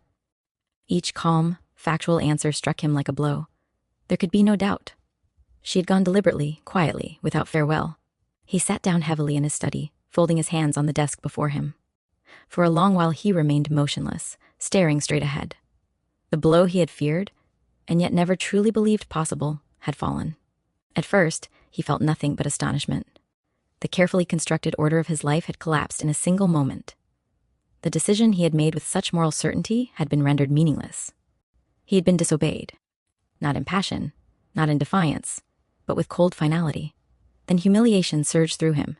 It was not merely that she had left him, but that she had done so without argument, without pleading, without seeking permission or forgiveness. She had stepped beyond the system he had imposed, beyond his authority, beyond the principles he believed unassailable. He rose and began pacing the room, his face pale, his lips compressed. His thoughts returned obsessively to one thing: how this would appear, what would be said, how it would be interpreted. The public judgment, the whispered conclusions, the damage to his position. Only afterward, much later, did another pain emerge, quieter and more dangerous. The realization that she had chosen suffering over submission, truth over order, another life over the one he had offered her. And for the first time, though he would never have admitted it aloud, Alexei Alexandrovich felt not righteous anger, but defeat. Chapter 32. Anna and Vronsky traveled on without interruption. As the hours passed, the initial tension between them softened into a heavy, intimate silence. The world outside the carriage unfolded indifferently. Roads, fields, villages passing one by one, while inside, everything had irrevocably changed. Anna sat very still, her thoughts no longer racing. Instead, they settled into a deep, aching awareness of loss. She had done what she believed she must. And yet every mile carried her farther from her son, from the life that had once defined her. The pain of that knowledge throbbed steadily beneath her composure. Vronsky watched her, torn between pride in her courage and fear for what lay ahead. He longed to speak, to reassure her, but sensed that words would only cheapen the gravity of the moment. At last, she turned to him. "I have left everything," she said quietly. "Yes," he replied. But not without love. She looked at him then, not with joy, not with triumph, but with a solemn, searching tenderness. She leaned her head against the seat, closing her eyes. For the first time since her decision, tears slipped silently down her cheeks. Vronsky took her hand and held it firmly, as though anchoring her to the present, to the life they had chosen together, with all its suffering and all its promise. The carriage rolled on. Behind them lay a world of duty, judgment, and restraint.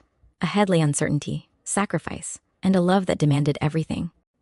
Neither looked back. Part 4. Chapter 1. The Karenins, husband and wife, continued to live under the same roof, met one another daily, and yet were complete strangers. Alexei Alexandrovich made it a point to see Anna every day so that the servants would have no cause for gossip or suspicion, but he carefully avoided dining at home. Vronsky never appeared at Alexei Alexandrovich's house, yet Anna saw him elsewhere, and her husband knew it. The position was unbearable for all three. Not one of them could have endured it for a single day if it had not been for the belief, shared by each in a different way, that it was temporary, a painful trial that would soon pass. Alexei Alexandrovich hoped that this passion, like all passions, would fade with time, that people would forget, and that his name would remain unblemished. Anna, on whom everything depended, and for whom the situation was most agonizing, endured it because she not only hoped but firmly believed that it would soon be resolved and set right. She had no clear idea how this resolution would come about, but she was certain that something would happen, something decisive, very soon. Vronsky, almost against his own will, followed Anna's lead. He too waited, believing that some force outside his own actions would inevitably untangle all the difficulties. In the middle of the winter, Vronsky passed through an exceptionally trying week. A foreign prince who had arrived in Petersburg was placed under his charge, and it fell to him to show the visitor everything worth seeing. Vronsky's distinguished appearance, his natural dignity, and his long experience in dealing with people of rank made him the obvious choice for this duty. But he found it exhausting. The prince was determined not to miss a single thing he might later be asked about at home. Had he seen this? Had he experienced that? At the same time, he was eager to indulge to the fullest in every form of Russian amusement. Vronsky was obliged to satisfy both desires. Mornings were spent driving from one site to another. Evenings were devoted to national entertainments. The prince rejoiced in extraordinary health, even by princely standards. Through gymnastics and careful attention to his body, he had brought himself to such a state that despite excesses of pleasure, he looked as fresh and glossy as a plump green cucumber. He had traveled widely and believed that one of the great advantages of modern transport was the ease with which one could sample the pleasures of every nation. In Spain, he had sung serenades and made friends with a Spanish girl who played the mandolin. In Switzerland, he had hunted chamois. In England, he had galloped in a red coat over hedges and shot 200 pheasants on a wager. In Turkey, he had entered a harem. In India, he had hunted from the back of an elephant. Now, in Russia, he wished to experience everything considered especially Russian. Vronsky, acting as master of ceremonies, spared no effort in arranging every amusement suggested to the prince. There were racehorses and Russian pancakes, bear hunts and three-horse sledges, gypsies and drinking feasts, complete with a distinctly Russian accompaniment of smashed crockery. Chapter 2. At the end of this exhausting week, Vronsky was summoned by Alexei Alexandrovich. He went to him with a heavy heart, expecting reproaches, humiliation, perhaps a demand he dreaded and yet almost wished for. What awaited him was something entirely different. When I received the telegram, Alexei Alexandrovich began, speaking with visible effort, I came here with the same feelings. I will say more. I longed for her death. He paused, as though weighing whether to go on. But I saw her, he continued, and I forgave her. And the happiness of forgiveness revealed my duty to me. I forgive completely. I would turn the other cheek. I would give my cloak if my coat were taken. I pray to God only not to deprive me of the bliss of forgiveness. Tears stood in his eyes. Their light, serene, luminous, made a profound impression on Vronsky. This is my position, Alexei Alexandrovich went on. You may trample me into the mud, make me the laughingstock of the world. I will not abandon her, and I will never utter a word of reproach against you. My duty is clearly marked. I must be with her, and I will be. If she wishes to see you, I will let you know. But now I think it would be better for you to go away. He rose, sobs cutting short his words. Vronsky stood as well, but he remained slightly bent, looking up from under his brows. He did not understand Alexei Alexandrovich's feeling, yet he sensed that it belonged to a moral height entirely beyond his own view of life. Chapter 3. After his conversation with Alexei Alexandrovich, Vronsky stepped out onto the front steps of the Karenins' house and stopped, as though rooted to the spot. For several moments, he could not remember where he was, or where he ought to go. The world around him seemed unreal, drained of its former clarity. He felt disgraced, humiliated to the core, guilty, and stripped of any possibility of redeeming himself. The secure path along which he had walked so confidently until now had suddenly vanished beneath his feet. The habits, rules, and assumptions that had governed his life collapsed at once, proving false and useless.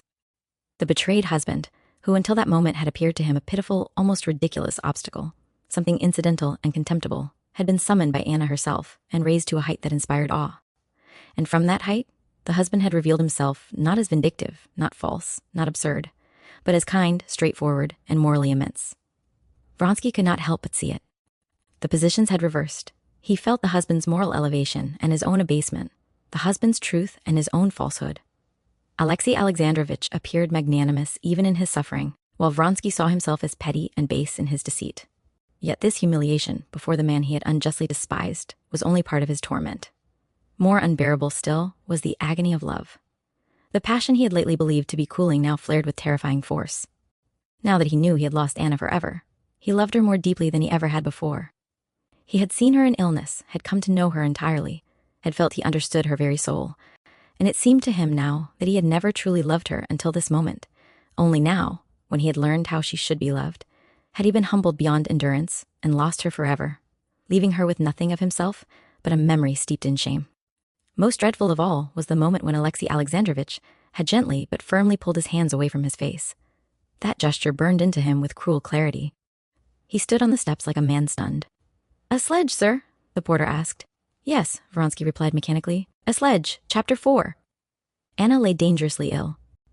For many days she hovered between life and death, scarcely conscious of herself or of those around her. In her delirium she spoke incessantly, words tumbling out without sense or restraint. She addressed her husband and Vronsky alternately, confusing one with the other, blending them into a single presence that tormented and comforted her by turns. Sometimes she begged forgiveness. Sometimes she accused. Sometimes she spoke with a tenderness so piercing that those who heard her felt their hearts tighten with pain. At moments, she seemed filled with a radiant humility, at others, seized by terror. Alexei Alexandrovitch did not leave her side. He sat through the long nights, listening to her broken words, watching every movement of her face, holding her hand when she reached out blindly. And as he watched her suffering, as he heard her confessions and entreaties, something within him was utterly transformed. The jealousy that had once tormented him vanished completely. In its place arose a profound, all-forgiving compassion. He felt no anger now, only pity, love, and a deep awareness of his own insignificance in the face of what he believed to be a divine will. When Anna seemed near death, he experienced not despair but a solemn, exalted calm. He felt himself standing before God, stripped of pride, ready to forgive everything, to accept everything. Vronsky, too, was present, drawn there by terror and love, but his suffering was of a different kind. He saw Anna slipping away, and felt that with her went all meaning, all purpose. He was overwhelmed by remorse and despair, unable to reconcile his passion with the moral greatness he now witnessed in her husband. Between these two men, so different in spirit, so bound together by her, Anna hovered in fragile uncertainty, her life trembling on the edge, her fate still unresolved. Chapter 5. Anna did not die. After the crisis passed, her recovery was slow and uneven. Day by day, almost imperceptibly, strength returned to her, though her face remained pale and altered, as though marked by what she had endured. Her eyes, once so bright and confident, now held a gentler, more distant expression, filled with humility and quiet suffering. During the days of danger, she had spoken the truth freely, confessed everything, asked forgiveness of everyone, loved everyone. Now that consciousness returned, she remembered little of what she had said, yet the feeling remained. It lingered in her like the echo of a great wave that had broken over her life and withdrawn, leaving the shore forever changed. Alexei Alexandrovitch watched over her with tireless devotion. He did not reproach her, did not remind her of anything she might wish to forget. His manner was gentle, respectful, almost reverent. In his heart, he felt himself purified through forgiveness. The suffering he had endured now seemed to appear to him not as a misfortune, but as a divine trial that had lifted him above himself. Vronsky came often, but quietly, without insistence. He avoided Alexei Alexandrovitch's eyes and spoke little. His presence was heavy with unspoken remorse. Anna sensed his pain, and it wounded her deeply. She felt guilty toward both men, toward her husband, whose goodness humbled her, and toward Vronsky, whose love she had nearly destroyed. Gradually, the household settled into a new, fragile rhythm, one held together not by resolution, but by silence. Chapter 6. Anna recovered enough to leave her bed, though she was still weak and easily exhausted. She moved slowly through the rooms, leaning on Alexei Alexandrovitch's arm when she needed support. She spoke little, smiled rarely, and avoided meeting Vronsky's eyes when he came. Her soul was divided between gratitude and fear. She was sincerely grateful to her husband. His forgiveness seemed to her something holy, something she could never fully repay. She felt herself bound to him now not by duty alone, but by a moral debt that weighed heavily on her heart. At the same time, she felt an aching, fearful tenderness toward Vronsky. She loved him still, loved him with a subdued, painful love, stripped now of illusion and pride. But this love frightened her. It no longer promised happiness.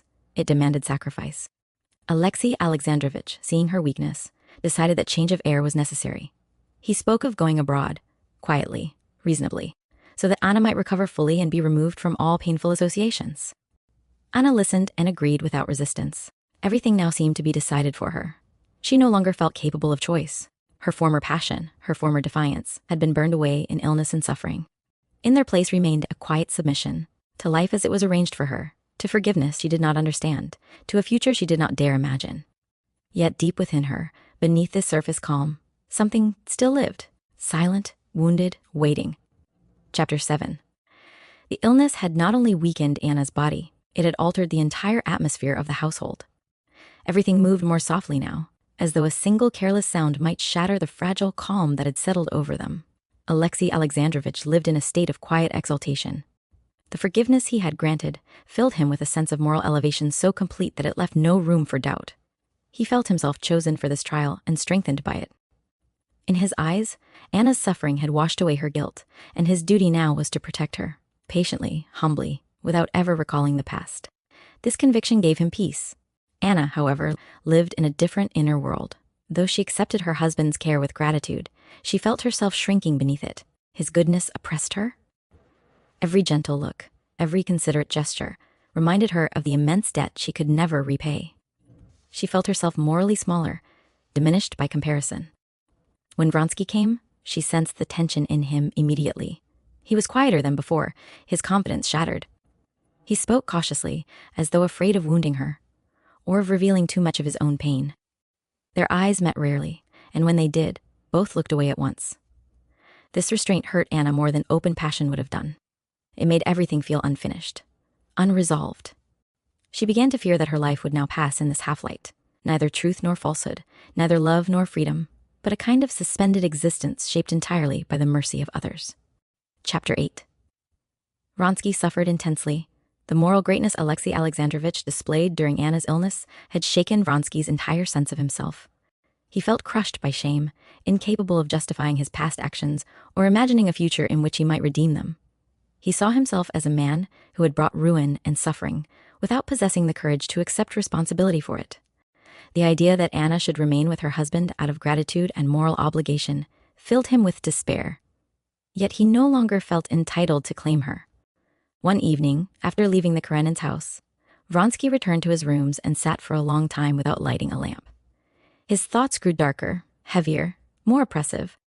For the first time in his life, he felt himself utterly useless. All the ambitions that had once driven him, his career, his reputation, his social triumphs, now appeared empty and meaningless. Without Anna's love freely given, nothing seemed worth effort, and yet he believed he had forfeited even the right to hope for that love. This hopelessness grew day by day, unnoticed by those around him, hidden beneath a mask of quiet composure. But beneath that calm, his soul was in torment, searching desperately for an escape from a life that had lost all direction. Chapter 9. On the morning after one such night, Vronsky woke late. The dull winter light filtering through the curtains revealed the disordered room, the scattered papers, the half-finished letters, silent witnesses to his inner collapse. He rose heavily, feeling as though some essential part of him had been extinguished. His body was well, strong, capable, but his spirit felt hollow. For the first time, life presented itself not as a field for action, but as a burden to be endured. He dressed mechanically and went out. Petersburg, brilliant and busy, moved around him as always, sledges gliding over the snow, voices calling, laughter ringing. But it all seemed strangely distant, irrelevant. He felt himself excluded from the living world. That same day, he was summoned unexpectedly to his mother. The Countess received him with unusual gravity. She spoke not of society gossip, not of family affairs, but of Anna. She had heard of the illness, of Karenin's magnanimity, of the strange moral transformation that had taken place within that household. "You must understand," she said firmly, "that this situation cannot continue. If you have any sense of honor left, you will leave Petersburg." Her words, spoken calmly and without reproach, struck him with crushing force. They expressed what he himself had been thinking, yet had lacked the courage to admit. That evening, alone again, Vronsky came to a final terrible conclusion. He saw no place for himself in the world as it now stood.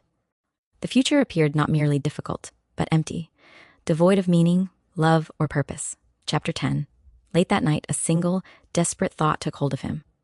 He wrote a short letter, few words, restrained, almost businesslike. There were no accusations, no explanations, only a quiet farewell. When the letter was sealed, he sat for a long time without moving, listening to the silence. The idea that had formed in his mind now seemed strangely calm, almost comforting. It promised an end to shame, to humiliation, to the unbearable weight of having lived wrongly. He loaded the revolver carefully, his movement steady, precise. There was no drama in the act, no violent emotion, only a deep weariness and a sense of inevitability. He thought briefly of Anna, not with bitterness, but with aching tenderness. He wished her peace. He wished her forgetfulness. Then, closing his eyes, he fired. The pain was sharp, blinding, but not final. When he opened his eyes again, confusion replaced certainty. Voices sounded far away. Someone was shouting. Hands seized him. The attempt had failed. He drifted in and out of consciousness, dimly aware that life, this life he had wished to escape, still held him fast. And in that dim awareness was no relief, only the heavy knowledge that even this final decision had not been granted to him. Chapter 11. Vronsky did not die. When he regained full consciousness, he found himself lying in bed, surrounded by unfamiliar faces. The sharp smell of medicine hung in the air. His head throbbed fiercely, and his arm burned with a dull, relentless pain. Only gradually did memory return, fragment by fragment, until the truth settled heavily upon him. He had tried to end his life, and he had failed. The doctors spoke to him calmly, even kindly, but their very composure felt like a judgment. They told him the bullet had missed any vital organs, that the wound was serious, but not dangerous. He would recover. Recover. The word struck him with cruel irony. Recover, to return to the very life he had wished to escape. His mother arrived, pale and shaken, her usual composure broken. She wept openly, holding his hand, reproaching herself and him in the same breath. Friends came, some out of genuine concern, others out of curiosity thinly veiled by sympathy. Vronsky endured it all in silence. What tormented him most was not physical pain, nor even shame, but the certainty that his act had changed nothing. The moral confusion, the loss of direction, the sense of having forfeited all meaning, these remained untouched. And now he had added one more burden, the knowledge that he had frightened and wounded those who loved him, without even gaining the release he had sought. Chapter 12. Anna learned of Vronsky's attempt 2 days later. The news reached her abruptly, spoken in low, hurried tones by someone who believed she already knew. For a moment, she did not understand the words. When she did, the room seemed to tilt violently around her. She felt a sharp pain in her chest and clutched the edge of the table to steady herself. He had done this for her. The thought overwhelmed her with a flood of terror and guilt. All the quiet resignation she had cultivated since her illness shattered instantly. The suppressed force of her love broke through the restraints she had placed upon it, surging back with renewed intensity. She could not remain where she was. She could not pretend calm, obedience, gratitude. Without waiting, without explaining, she prepared to go to him. Alexei Alexandrovitch tried to stop her. He spoke of her health, of propriety, of the danger of excitement, but she barely heard him. "I must see him," she said simply. "If you wish to forbid it, forbid it. But I will go all the same." Her voice held a firmness he had not heard since before her illness. Seeing that resistance was useless, he yielded. As Anna left the house, her heart beating wildly, she felt that something long suppressed had awakened within her. Not reckless passion, but a clear, unyielding truth. Whatever debt she owed, whatever forgiveness bound her, this love was part of her life, and it would not be denied. Chapter 13. Anna arrived at Vronsky's lodgings pale, trembling, scarcely aware of how she had come. The familiar rooms, once associated with happiness and secrecy, now felt heavy with suffering and remorse. Every step she took echoed with dread. She was led into the bedroom. Vronsky lay propped up on pillows, his face white and altered, his eyes unnaturally bright against the pallor of his skin. When he saw her, a faint flush rose to his cheeks, and he tried to move, but pain stopped him. "Anna," he murmured. At the sound of his voice, all her restraint vanished. She rushed to him, knelt beside the bed, and took his hand in both of hers, pressing it to her lips. Tears streamed down her face, falling onto the coverlet. "Why?" she whispered brokenly. "Why did you do this to me?" He looked at her long and earnestly. There was no reproach in his gaze, only deep, exhausted tenderness. "I couldn't live like that," he said quietly, "without hope, without you." Her sobs grew uncontrollable. She felt the full weight of what he had attempted, of how close she had come to losing him forever. The thought struck her with terrible clarity. His life was bound to hers as tightly as her own heart. She spoke rapidly now, confused, pouring out everything she had held back, her gratitude to her husband, her suffocation beneath his forgiveness, her fear of living without truth. "I love you," she said at last, simply, desperately. "I can't give you up. I never could." He closed his eyes as though the words both comforted and wounded him. "You owe nothing to me," he replied softly. "I have no right to demand anything. But I choose you," she said. "I choose this, whatever it is." The words came not in passion, but with solemn resolve. Chapter 14. After Anna left, Vronsky lay awake for a long time, staring at the ceiling. The despair that had driven him to the brink did not vanish at once, but something within him had shifted. The certainty that Anna loved him, that she had come to him freely, against obligation and fear, brought with it not joy, but responsibility. For the first time since his humiliation, he felt the faint return of purpose. Anna returned home late, drained yet strangely steady. Alexei Alexandrovitch said nothing when she came in. He merely looked at her, long, searchingly, and turned away. That silence told her everything. She knew now that the fragile balance holding her life together could not last. The illness, the forgiveness, the restraint, all of it had only delayed what must inevitably come. That night, lying awake, she felt no panic. She knew she would leave. Not in haste, not in rebellion, but because truth had once again made itself impossible to ignore. What lay ahead would be painful, uncertain, and irrevocable. Yet for the first time since her illness, she felt fully alive. Chapter 15. From that day on, Anna no longer attempted to deceive herself. The calm submission she had forced upon her heart fell away, and in its place rose a quiet, unyielding clarity. She did not act rashly, did not speak unnecessarily, did not provoke conflict, but inwardly her decision was already made. Alexei Alexandrovitch sensed the change at once. Her manner toward him remained respectful, even gentle, yet something essential had withdrawn. She listened without argument, fulfilled her obligations, and thanked him for his care, but she was no longer emotionally present. The humility he had once found so consoling now unsettled him. He felt, with growing unease, that the moral ground on which he stood was beginning to slip away. Anna's thoughts were fixed on one thing alone: how to leave without cruelty, without deception, without destroying what little peace remained. She spent long hours with her son, watching him play, reading to him, memorizing his voice and gestures. Every moment with him was painful and precious beyond measure. The love she felt for him had not weakened. It had grown sharper, more intense, because she knew she would soon be torn from him. At night, when the house lay quiet, she allowed herself to think of Vronsky. Not with reckless passion, but with a deep, solemn tenderness. Their love no longer seemed a source of joy. It was a responsibility, a fate she had chosen and could not escape. Chapter 16. Vronsky recovered slowly.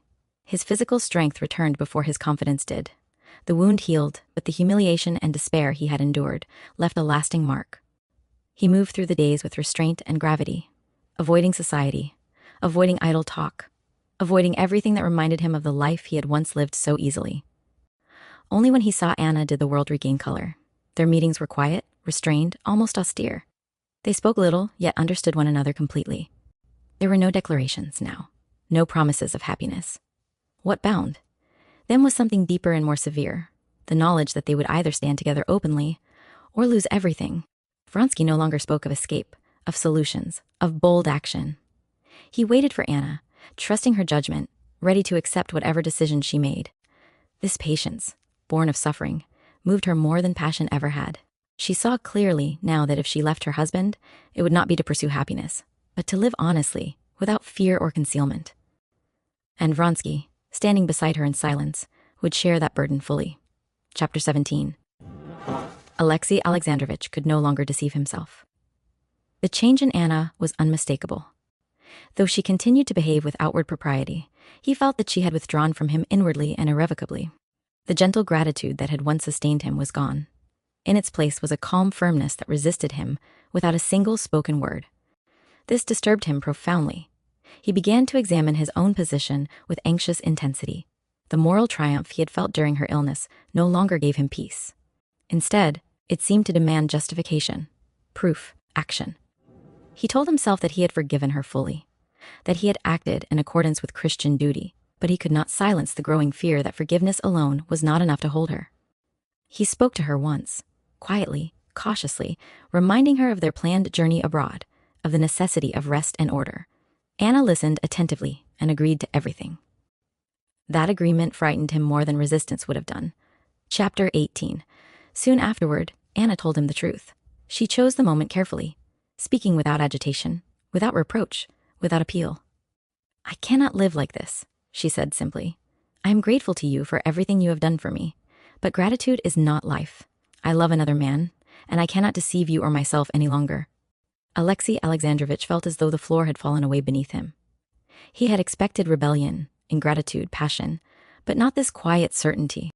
Her calmness stripped him of every argument. There was no one to blame, no moral height from which to speak. "You leave me no choice," he said at last, his voice strained. "You destroy everything I have lived by." "I am destroying nothing," she replied gently. "I am only refusing to live falsely." Silence fell between them, heavy, final. Alexei Alexandrovitch understood then that the power he had believed forgiveness had given him was an illusion. He had lost her, not through passion, not through defiance, but through truth. Chapter 19. After Anna's words, Alexei Alexandrovitch remained alone in his study for a long time. He did not pace, did not wring his hands, did not even think at first. He sat motionless as though stunned, his gaze fixed on one point. Everything that had given meaning and structure to his life now appeared shattered. The moral system he had trusted, built on duty, restraint, and religious justification, had failed him at the very moment he believed it most secure. He had forgiven, humbled himself, endured suffering, and risen above jealousy. And yet none of it had preserved what he valued most. A deep sense of injustice took hold of him. He told himself that he had done everything required of him, not only as a husband, but as a Christian. And yet he stood alone, abandoned, humiliated. The thought that Anna would leave openly, without scandal, without his resistance, wounded him more sharply than any public disgrace could have done. It deprived him even of the dignity of victimhood. For the first time, bitterness stirred within him, not toward Anna alone, but toward the very principles he had relied upon. He felt deceived by his own virtue. By evening, his grief hardened into resolve. If he could no longer command Anna's love, he would at least preserve order, reputation, and control over what remained. He began to consider practical matters: legal separation, custody, appearances, grasping at form where substance had vanished. Chapter 20. Anna left the house the next morning. She did not go far, only to stay temporarily with acquaintances, but the act itself felt irrevocable. As she crossed the threshold, she experienced a moment of sharp pain, as though something within her had been torn loose. Yet beneath that pain lay a strange calm. She had spoken the truth. She had acted. Vronsky met her later that day. Seeing her pale but composed, he understood at once that everything had changed. There was no triumph in his face, only solemn recognition. "So it has begun," he said quietly. "Yes," she replied. "There is no turning back." They did not embrace. They did not speak of the future. They simply stood together, bound now not by secrecy or passion, but by the knowledge that they would face the consequences openly. For Anna, this marked the true beginning of her new life. Not one of happiness, not of ease, but of truth lived without disguise. And though fear still walked beside her, she felt, for the first time in many months, that she was no longer divided against herself. Chapter 21. Alexei Alexandrovitch did not attempt to stop Anna from leaving, nor did he seek her out afterward. His restraint was deliberate, almost rigid. He told himself that dignity required silence, that interference would only degrade him further. Yet, beneath this composure, a fierce inner struggle was taking place. The house felt intolerably empty. Every object reminded him of her, of the life he had believed secure, orderly, and justified. He could not escape the thought that she had left not in anger, not in rebellion, but with calm resolve. That calmness haunted him. He began to fear the judgment of society, not its cruelty, but its indifference. Scandal he could have endured, pity he could have borne. But the quiet acceptance of what had happened, the possibility that people would simply move on, unsettled him profoundly. It would mean that his suffering had no special significance, that his moral struggle mattered to no one but himself. Seeking refuge, he turned with renewed intensity to religion. He read, prayed, reflected. But the comfort he expected did not come. Instead, doubts crept in where certainty had once lived. He began to sense that the faith he relied upon had served more as structure than as living consolation. and for the first time, he felt truly alone. Chapter 22. Anna settled temporarily into her new surroundings with a strange mixture of fear and relief. She lived quietly, avoiding unnecessary company, conserving her strength. Each day felt both lighter and heavier than the last. Lighter because she no longer lied, heavier because the cost of truth was now fully visible. Vronsky visited her often. Their meetings were subdued, marked by seriousness rather than joy. The passion that had once carried them forward had been tempered by suffering, reshaped into something deeper and more exacting. They spoke of practical matters, where they would live, how they would arrange their lives, but always cautiously, as though aware that every decision carried weight far beyond themselves. At times, Anna was seized by longing for her son so sharp it left her breathless. In those moments, doubt returned with merciless force. She wondered whether truth alone was enough to justify the pain she had caused. Yet when she imagined returning, resuming the life she had left, the thought felt impossible. One evening, as they sat in silence, she reached for Vronsky's hand, not impulsively, but with quiet certainty. "Whatever happens," she said softly, "we must not lie again." He pressed her hand gently, understanding. They had chosen a path without guarantees, but it was theirs, and they would walk it together. Chapter 23. Alexei Alexandrovich's life settled into a rigid, joyless routine. He rose early, worked late, and filled every hour with duties that demanded precision and order. This strict regimen gave him temporary relief, allowing him to avoid thought.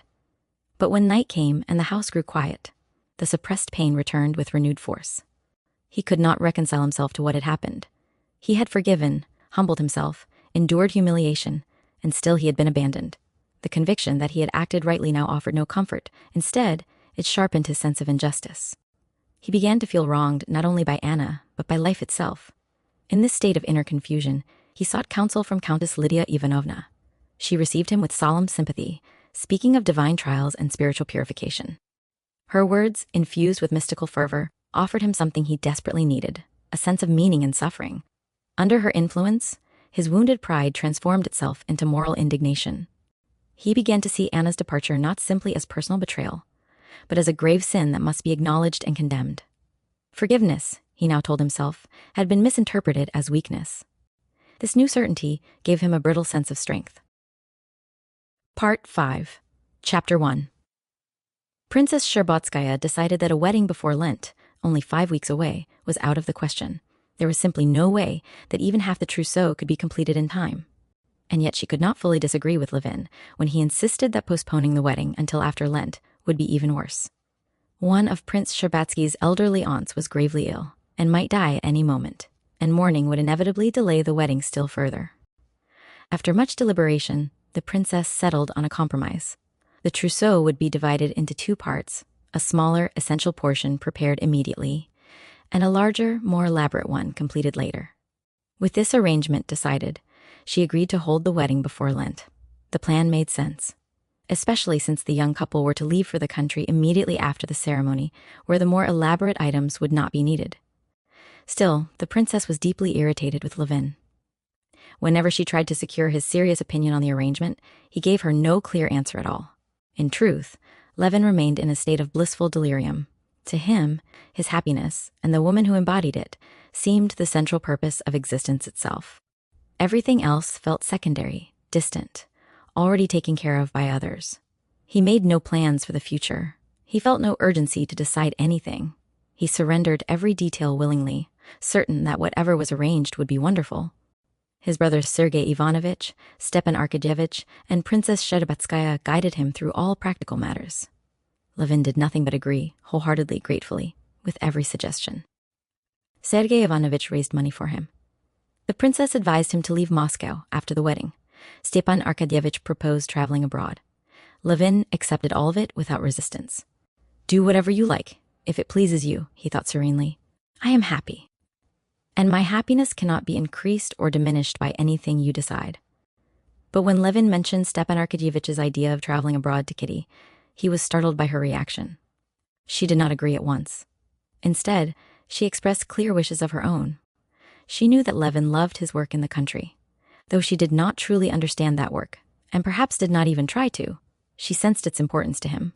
More than that, she knew their real home would be in the country. Why go abroad? To places where they would not live. when they could go directly to the place where their life together would begin. This quiet certainty surprised Levin. Yet because he himself felt indifferent to the decision, he immediately asked Stepan Arkadyevitch, almost as a matter of duty, to go down to the country and arrange everything there with the taste and flair for which he was famous. But listen, Stepan Arkadyevitch said one day after returning from the country, where everything had been prepared for the young couple's arrival. Have you got a certificate proving you've been to confession? No. Why? Levin asked. You can't be married without it. Levin cried. Why, it must be 9 years since I last took the sacrament. I never even thought of it. You're a fine fellow, Stepan Arkadyevitch laughed. You call me a nihilist. But this won't do. You'll have to take the sacrament. When? Levin asked anxiously. There are only 4 days left. Once again, Stepan Arkadyevitch arranged everything. To Levin, an unbeliever who nonetheless respected the faith of others, participating in church rituals was profoundly uncomfortable. In his current state of heightened sensitivity, softened by happiness and expectation, the required act of hypocrisy felt not merely painful, but almost impossible. Now, at what felt like the peak of his life, at the fullest flowering of his happiness, he would be forced either to lie or to mock something sacred. He was incapable of both. Again and again he questioned Stepan Arkadyevitch, hoping there might be some way to obtain this certificate without actually taking communion. Each time he was told firmly that it was impossible. Besides, Stepan Arkadyevitch said lightly, "What's 2 days? And the priest is a remarkably kind, clever old man. He'll pull the tooth so gently you won't even feel it." Standing through the first litany, Levin tried to summon memories of the intense religious emotion he had once known at 16 or 17. The attempt failed instantly. That feeling was gone beyond recall. He then tried to treat the service as an empty custom. No more meaningful than paying social calls, but even that was impossible. He could neither believe nor dismiss. Like many of his contemporaries, he existed in a vague, uneasy middle ground, unable to believe, yet equally unable to declare faith meaningless. Because he could not find meaning in what he was doing, and could not treat it as harmless ritual, he felt a persistent sense of shame. Throughout the preparations for the sacrament, he was conscious of acting falsely, of performing something he did not understand and inwardly felt was wrong. During the services, he alternated between trying to attach interpretations to the prayers that might align with his own views, and deliberately tuning them out altogether. His thoughts wandered freely, vividly, while he stood idle beneath the church vaults. He attended the litany, the evening service, and the midnight service. The next morning, he rose early and, without tea, went to church again at 8 o'clock for confession. The church was nearly empty. A beggar soldier stood near the wall. 2 old women whispered together. Church officials moved quietly about their duties. A young deacon, with a long back, visible through his thin cassock, met Levin and began reading the exhortation at a small table by the wall. As the words, "Lord, have mercy on us," echoed repeatedly through the church, Levin felt his thoughts lock themselves away, as if touching them now would only lead to confusion. So he let his mind drift. How expressive her hand is, he thought suddenly, remembering how they had sat together the day before at a corner table. With nothing to say, she had rested her hand on the table, opening and closing it absently, laughing at herself as she watched. He remembered how he had kissed it, how he had traced the lines on her soft pink palm. Have mercy on us again, he thought mechanically, crossing himself and bowing, watching the flexible movement of the deacon's back. She took my hand and examined it too, he recalled. You've got a beautiful hand, she said. He glanced down at his own hand, then at the deacon's short one. It must be almost over now, he thought. No, now it's beginning again. No, it's ending, he realized as the deacon bowed to the floor. The deacon accepted a 3-ruble note discreetly and promised to enter it in the register. His new boots creaked cheerfully across the stone floor as he disappeared behind the altar. A moment later, he beckoned to Levin. Thought stirred again, but Levin forced it back. It will all turn out somehow, he told himself, and walked toward the altar rails. Chapter 2. On the day of the wedding, according to Russian custom, which the princess and Darya Alexandrovna insisted upon observing with the utmost exactness, Levin did not see his bride. He dined instead at his hotel with 3 bachelor friends who happened, by chance rather than design, to be gathered in his rooms. They were Sergei Ivanovich Katavasov, a university friend now a professor of natural science, whom Levin had encountered in the street and immediately dragged home with him, and Chirikov, Levin's best man, a Moscow judge of the Conciliation Board and his companion on bear hunting expeditions. The dinner was an unusually cheerful one. Sergei Ivanovich was in one of his happiest moods and took great pleasure in Katavasov's eccentricity. Katavasov, feeling that his originality was both noticed and appreciated, indulged it with enthusiasm. Chirikov, always lively and good-humored, supported every turn of the conversation with easy warmth. "Just look at it," said Katavasov, drawling his words in the tone he had acquired in the lecture hall. What a capable fellow our friend Konstantin Dmitrievich was, speaking of him in the abstract, of course, since he's absent. When he left the university, he was devoted to science and deeply concerned with humanity. Now half his abilities are spent deceiving himself, and the other half justifying the deception. "I've never seen anyone so determined an enemy of matrimony as you," said Sergei Ivanovich. "Oh no, I'm not an enemy of matrimony at all," Katavasov replied. "I believe in division of labor. Those who can do nothing else should raise children, while the rest of us work for humanity's happiness and enlightenment. Mixing trades is the error of amateurs. I am not one of them. How happy I shall be," said Levin, smiling, "when I hear that you're in love. Do invite me to the wedding. I am in love, yes, with a cuttlefish." Levin laughed, turning to his brother. "You know, Mikhail Semyonovich is writing a treatise on the digestive organs of—" "Now you're muddling it up," Katavasov interrupted. "It doesn't matter what exactly. The fact is, I truly do love cuttlefish, but that doesn't prevent you from loving your wife. The cuttlefish is no obstacle," Katavasov replied gravely. "A wife is— oh, you'll see," he added. "You enjoy farming and hunting. Just wait." "Arhip came by today," said Chirikov. "He says there are a lot of elk in Prudno, and 2 bears. You'll have to go without me then," said Levin. "Yes, that's the truth," said Sergei Ivanovich. "You can say goodbye to bear hunting altogether. Your wife won't allow it," Levin smiled. The image of his wife forbidding him to go was so tender, so pleasant, that he would gladly have given up the thrill of facing bears forever. "It's still a pity they'll get those 2 bears without you," said Chirikov. "Do you remember the hunt at Hapelovo? That was splendid." Levin had no heart to explain that nothing now seemed splendid except her, and so he said nothing. "There's some sense in this custom of bidding farewell to bachelor life," said Sergei Ivanovich. "No matter how happy you are, you must regret your freedom and feel like jumping out of the window, like Gogol's bridegroom." "Of course," said Katavasov, laughing loudly. "But no one admits it." "Well, the window's open," said Chirikov with a grin. "Let's leave this very minute for Tiva. There's a huge she-bear. You can walk right up to the lair. Seriously, let's go by the 5 o'clock train and leave them to their fate." "On my honor," said Levin, smiling, "I can't find any regret for my freedom in my heart. There's such chaos in your heart just now that you wouldn't find anything there," said Katavasov. "Wait until you've sorted it out." "No," said Levin quietly. "If there were any regret at all, I would feel it apart from my happiness. But I feel the opposite. I am glad to lose my freedom." "Terrible," said Katavasov. "A hopeless case." "Well then," he added, raising his glass, "let's drink to his recovery, or at least wish that 100th part of his dreams come true. Even that would be happiness beyond anything known on earth." Soon after dinner, the guests left to dress for the wedding. When Levin was alone again, he asked himself whether there truly was some hidden regret in his heart, as they had suggested. He smiled at the thought. Freedom, he reflected. What is freedom for? Happiness lies in loving her, in wanting what she wants, in thinking her thoughts. That isn't freedom at all, and that is happiness. But then another voice whispered within him. But do I truly know her thoughts, her wishes, her feelings? The smile faded from his face, and he grew pensive. A strange sensation crept over him, fear and doubt of everything. What if she doesn't love me, he thought. What if she's marrying me simply because she wants to be married? What if she herself doesn't understand what she's doing? He imagined her coming to her senses at the very altar, realizing that she could not love him. Dark, bitter thoughts followed, thoughts he hated himself for having. He felt jealous of Vronsky again, just as he had been a year earlier, as though that evening when he had seen her with Vronsky had happened only yesterday. He suspected that she had not told him everything. He sprang to his feet.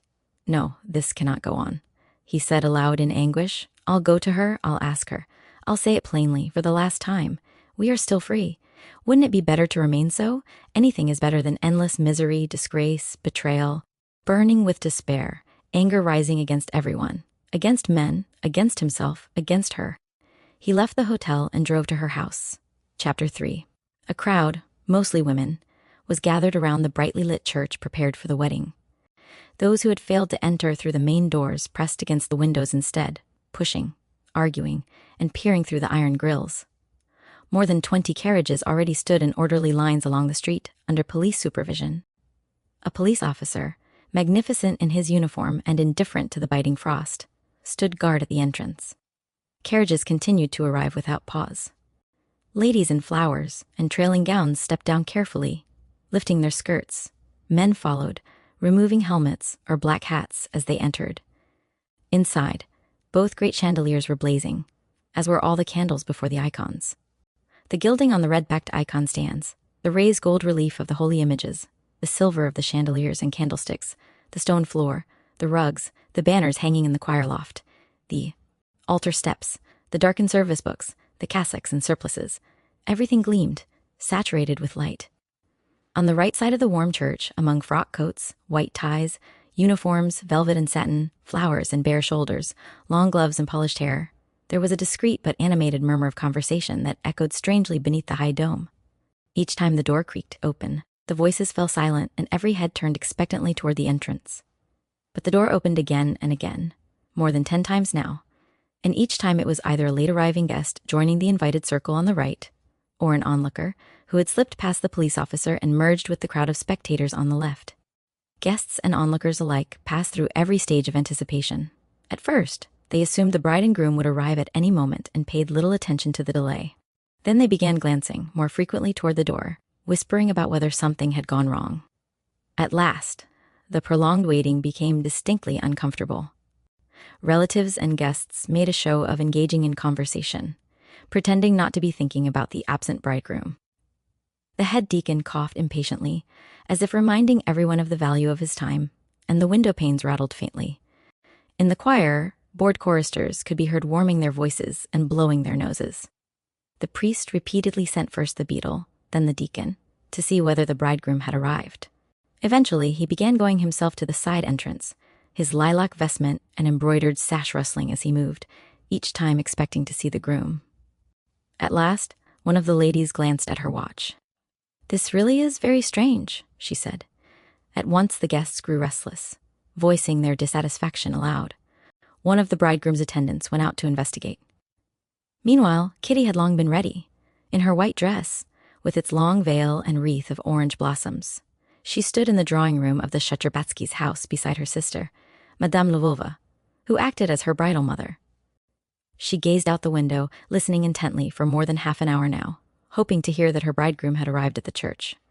Levin, meanwhile, was pacing his hotel room in trousers, but without coat or waistcoat, striding back and forth like a caged animal. Every few moments he thrust his head into the corridor, scanning it anxiously. Seeing no one, he retreated again, waving his arms in despair and addressing Stepan Arkadyevitch, who sat calmly smoking. "Has there ever been a man in such a catastrophically foolish position?" Levin cried. "Yes, it is foolish," Stepan Arkadyevitch agreed soothingly, smiling. "But don't worry, it will arrive any moment." "No." "What is to be done?" Levin shouted, his anger barely contained. "And these infernal open waistcoats. Impossible," he added, glaring at the crumpled front of his shirt. "And what if everything has already been sent to the railway station? Then you'll put on mine." "I should have done that long ago if I meant to." "It's not worth making yourself ridiculous," Stepan Arkadyevitch said calmly. "Wait a little. It will come." The problem was this. When Levin had asked his servant Kuzma for his evening clothes, everything had been brought: coat, waistcoat, gloves, everything except a clean shirt. Kuzma, serene and unsuspecting, had assumed the shirt Levin was wearing would suffice, when instructed to pack everything and send it to the Shcherbatskys' house, where the newlyweds were to depart from that very evening. He had packed everything except the dress suit. The shirt Levin had worn since morning was crumpled and utterly unsuitable for a fashionable open waistcoat. They sent someone out to buy a shirt. The servant returned. Every shop was closed. It was Sunday. They sent to Stepan Arkadyevitch's house. The shirt that arrived was absurdly short and wide, At last, they sent to the Shtcherbatskys' house to have Levin's belongings unpacked. While the bridegroom was already expected at the church, Levin paced his room like a wild beast, peering into the corridor and reliving in horror the strange, desperate words he had spoken to Kitty earlier, and imagining what she must be thinking now. At last, Kuzma burst into the room, breathless and triumphant, holding the shirt. "Just in time," he gasped. They were lifting it into the van. 3 minutes later, Levin dashed down the corridor at full speed, refusing even to glance at his watch for fear of worsening his torment. "This won't help," Stepan Arkadyevitch said mildly, following him at a steadier pace. "It will come right, I tell you, it will come right." Chapter 4. They've arrived. "There he is." "Which one?" "He's quite young, isn't he?" "My dear, she looks half dead." Such were the murmured comments rippling through the crowd when Levin met his bride at the church entrance and walked in beside her. Stepan Arkadyevitch explained the cause of the delay to his wife, and the story of the missing shirt passed from guest to guest with smiling indulgence. Levin heard nothing and saw no one. His eyes never left Kitty. People said afterward that she had lost her looks of late, that she was paler than usual, and not nearly so pretty on her wedding day as brides often are. Levin thought nothing of the kind. He saw only her hair arranged high beneath the long white veil, the white flowers, the tall scalloped collar that modestly hid her neck at the sides while revealing its delicate line in front, her slender figure, so fragile and resolute at once. To him, she had never looked more beautiful. Not because of the Paris gown, the veil, or the flowers, but because beneath all that ceremonial splendor her face still held its own familiar expression of guileless truth. "I was beginning to think you meant to run away," she said softly, smiling up at him. "It's such a stupid story, I'm ashamed to tell it," he replied, blushing deeply. He was forced to turn to Sergei Ivanovitch, who came up at that moment. "This shirt business of yours is quite a tale," Sergei Ivanovitch said, smiling and shaking his head. Yes, Levin answered vaguely, scarcely understanding what was said to him. "Now, Kostya," said Stepan Arkadyevitch with mock solemnity, "you must decide a most serious question, one perfectly suited to your present state of mind. They want to know whether to use candles that have been lit before or brand new ones. It's a matter of 10 rubles, he added with a grin. "I've already decided, but I was afraid you might disagree." Levin recognized the joke, but could not bring himself to smile. "Well then, used or unused candles?" "That's the question. Yes, unused." "Oh, splendid. The matter's settled," Stepan Arkadyevitch said cheerfully. "How foolish men are at moments like this," he remarked aside to Chirikov, as Levin drifted back toward Kitty. "Kitty, remember, you must be the first to step on the carpet," Countess Nordston whispered. "You're a fine fellow," she added to Levin. "Aren't you frightened? Are you cold? You're so pale."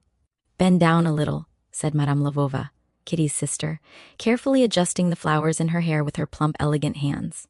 Dolly came up and tried to speak, but her voice failed her. She burst into tears, then laughed nervously.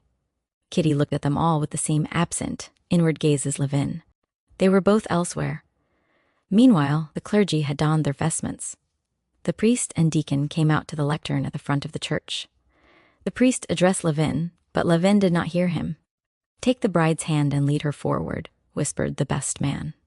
For a long moment, Levin could not grasp what was expected of him. They corrected him repeatedly.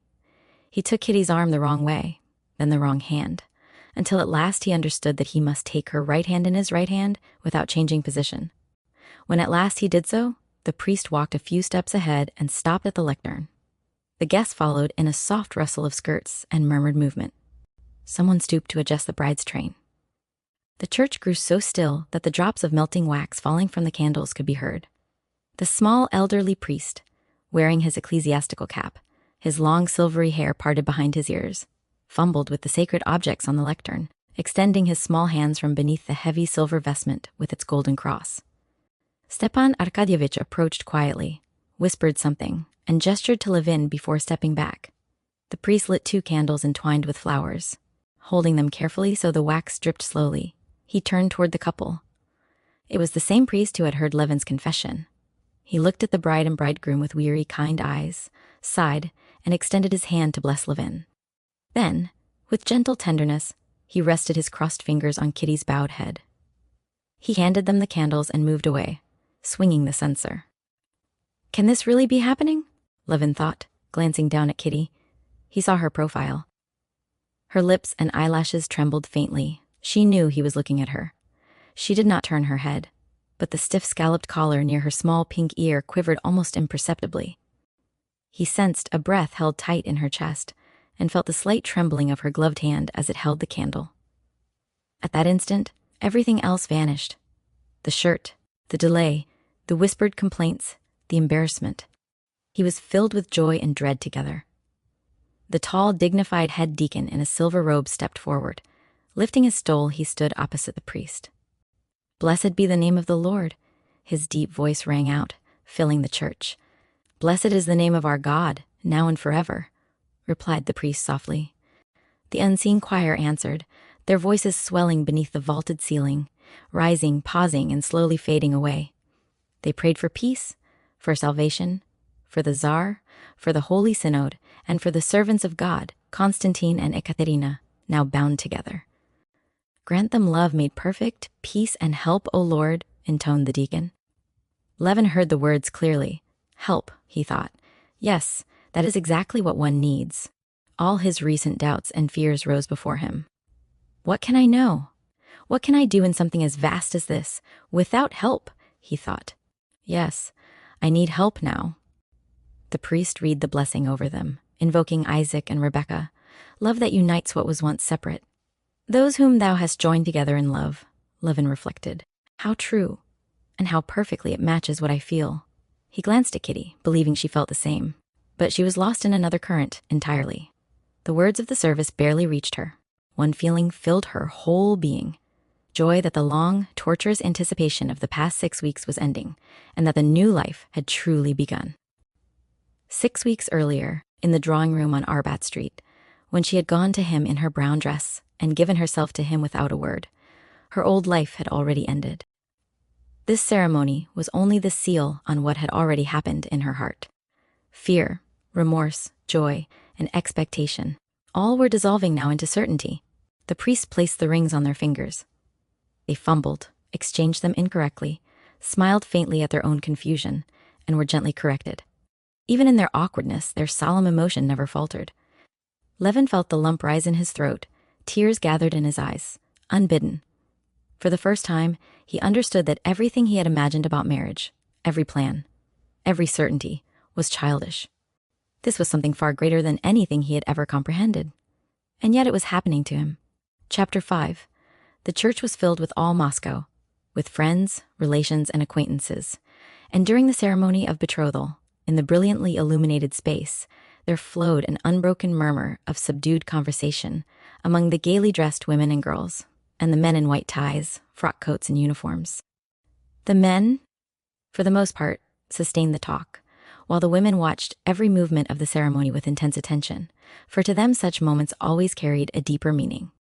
Nearest to the bride stood her two sisters, Dolly and the other, Madame Lvova, the poised, handsome beauty who had only recently returned from abroad.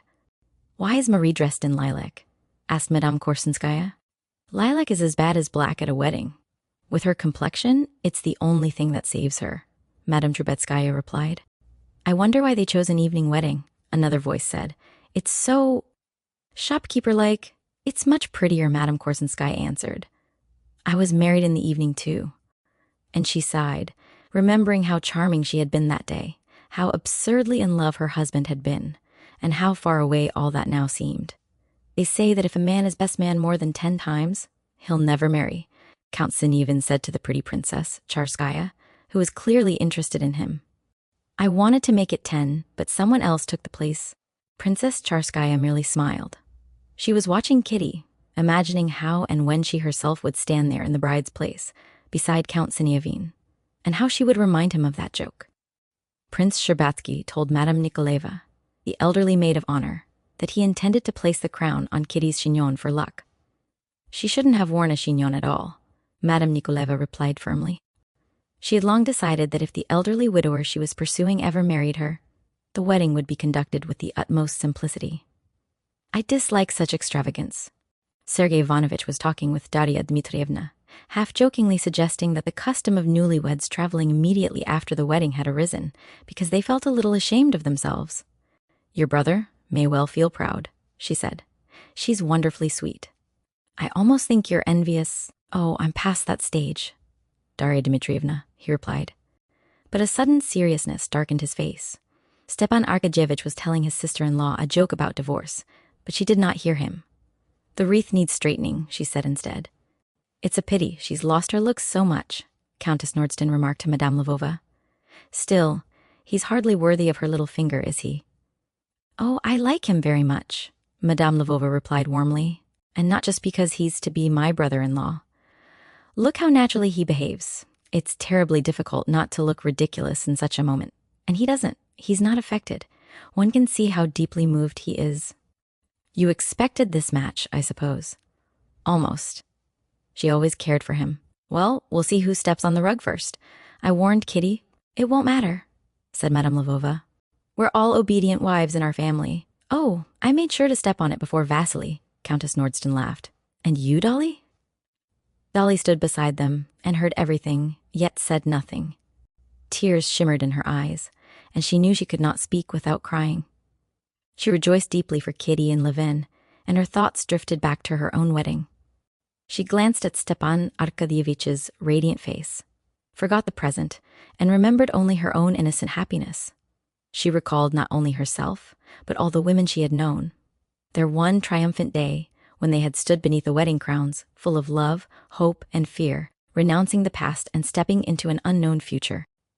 Among those remembered brides was her beloved Anna, whose possible divorce she had just been hearing about. Anna, too, had once stood there in orange blossoms and veil. And now? Dolly thought. How strange it all is. It was not only the brides, sisters, friends, and relations who watched the ceremony so intently. Women who were complete strangers, mere spectators, followed every movement with breathless excitement, afraid to miss a single glance or gesture of the bride and groom. They snapped irritably at the remarks of indifferent men, often not even hearing them. Why is she crying? Is she being married against her will? Against her will? To a man like that? Isn't he a prince? Is that her sister in white satin? Just listen to how the deacon booms out, and fearing her husband. "Are the choristers from Chudovo?" "No, from the Synod," I asked the footman. "They say he's taking her straight to his country estate. Very rich, apparently. That's why she's marrying him. No, they're well matched. Look at that woman in puce, an ambassador's wife, they say. See how her skirt swings. What a dear bride. Like a lamb, decked with flowers. Say what you will, we women always feel for one of our own." Such were the whispered judgments and murmurs among the crowd of women who had managed to slip inside the church. Chapter 6. When the ceremony of betrothal was finished, the beadle spread a strip of pink silk before the lectern in the middle of the church. The choir began a long, intricate psalm, the bass and tenor voices answering one another in solemn patterns. The priest turned and indicated the silk rug to the bride and bridegroom. Although both Levin and Kitty had often heard the saying that whoever stepped first onto the rug would rule the household, neither of them remembered it now. They took the few steps forward without thinking, so absorbed in their own sensations that they neither heard nor noticed the loud disputes that followed. Some insisting Levin had stepped first, others that Kitty had, and still others that they had done so together. After the customary questions, whether they wished to enter into marriage of their own free will, and whether either was pledged to another, their answers sounded strange even to themselves, as though spoken by someone else. Then a new part of the ceremony began. Kitty listened to the prayer, trying to understand the words, but she could not. The feeling of triumph and radiant happiness flooded her soul more and more, depriving her of all power of attention. She caught fragments only. They prayed that God would grant them continence and fruitfulness, that their hearts might rejoice in their sons and daughters. They recalled the creation of woman from Adam's rib. "And for this cause shall a man leave father and mother, and cleave unto his wife, and they shall be one flesh," and declared it a great mystery. They invoked blessings like those bestowed on Isaac and Rebekah, Joseph and Moses, asking that they might live to see their children's children. All of that is wonderful, Kitty thought as she caught the words. Everything is exactly as it should be. A smile of happiness, so natural, so unconscious, lit her face, and it was reflected in everyone who looked at her. "Put it on properly," voices whispered insistently when the priest placed the wedding crowns upon their heads and Prince Shcherbatsky, his gloved hand trembling, held Kitty's crown aloft. "Put it on," Kitty whispered, smiling. Levin glanced at her and was struck anew by the radiant joy in her face. Without realizing it, her feeling flowed into him. He too felt simply, deeply happy. They listened with pleasure to the epistle and to the rolling cadence of the head deacon's voice at the final verse, awaited eagerly by the spectators outside. They drank from the shallow cup of warm red wine mixed with water, and they were happiest of all when the priest, throwing back his stole and taking both their hands in his, led them around the lectern while the choir sang, "Glory to God." Prince Shcherbatsky and Chirikov followed, holding the crowns, stumbling over Kitty's train, smiling broadly, and seeming delighted at everything. One moment they lagged behind, the next they trod too close, until the priest halted. The spark of joy that burned in Kitty seemed to spread through the entire church. To Levin, it appeared that even the priest and the deacon struggled not to smile. The priest removed the crowns, read the final prayer, and offered his congratulations. Levin looked at Kitty and realized that he had never seen her like this before. She was beautiful with a new transfiguring happiness. He longed to say something to her, but did not know whether the ceremony was finished. The priest resolved his hesitation with a gentle smile. "Kiss your wife," he said kindly. "And you, kiss your husband." He took the candles from their hands. Levin kissed her smiling lips with a tender, almost timid care. He offered her his arm, and with a strange, new sense of closeness, intimate, unquestionable, they walked out of the church together. He still could not believe it. It seemed unreal, impossible. Only when their wondering, shy eyes met did he believe, because in that look he felt that they were one. That same night, after supper, the young couple left for the country. Chapter 7. Vronsky and Anna had been traveling together in Europe for 3 months. They had visited Venice, Rome, and Naples, and had now arrived in a small Italian town where they intended to stay for some time. In the entrance hall of their hotel stood a handsome head waiter with thick pomaded hair brushed upward from the nape of his neck. He wore an evening coat, a broad white cambric shirt front, and above his rounded stomach hung a cluster of glittering trinkets. His hands rested deep in the curved pockets of his coat as he cast a contemptuous glance from beneath lowered lids at a gentleman who had stopped him to ask a question. Hearing footsteps approaching the staircase, the waiter turned. On seeing the Russian count, who had taken the hotel's best rooms, he instantly removed his hands from his pockets, bowed deferentially, and reported that a courier had called. The matter of the palazzo had been settled, and the steward was ready to sign the agreement. "I'm glad to hear it," said Vronsky. "Is Madame at home?" "Madame went out for a walk, but has returned," the waiter replied. Vronsky removed his soft, wide-brimmed hat and wiped his heated forehead and hair with his handkerchief. His hair, now grown over his ears, was brushed back to conceal the beginning of a bald patch.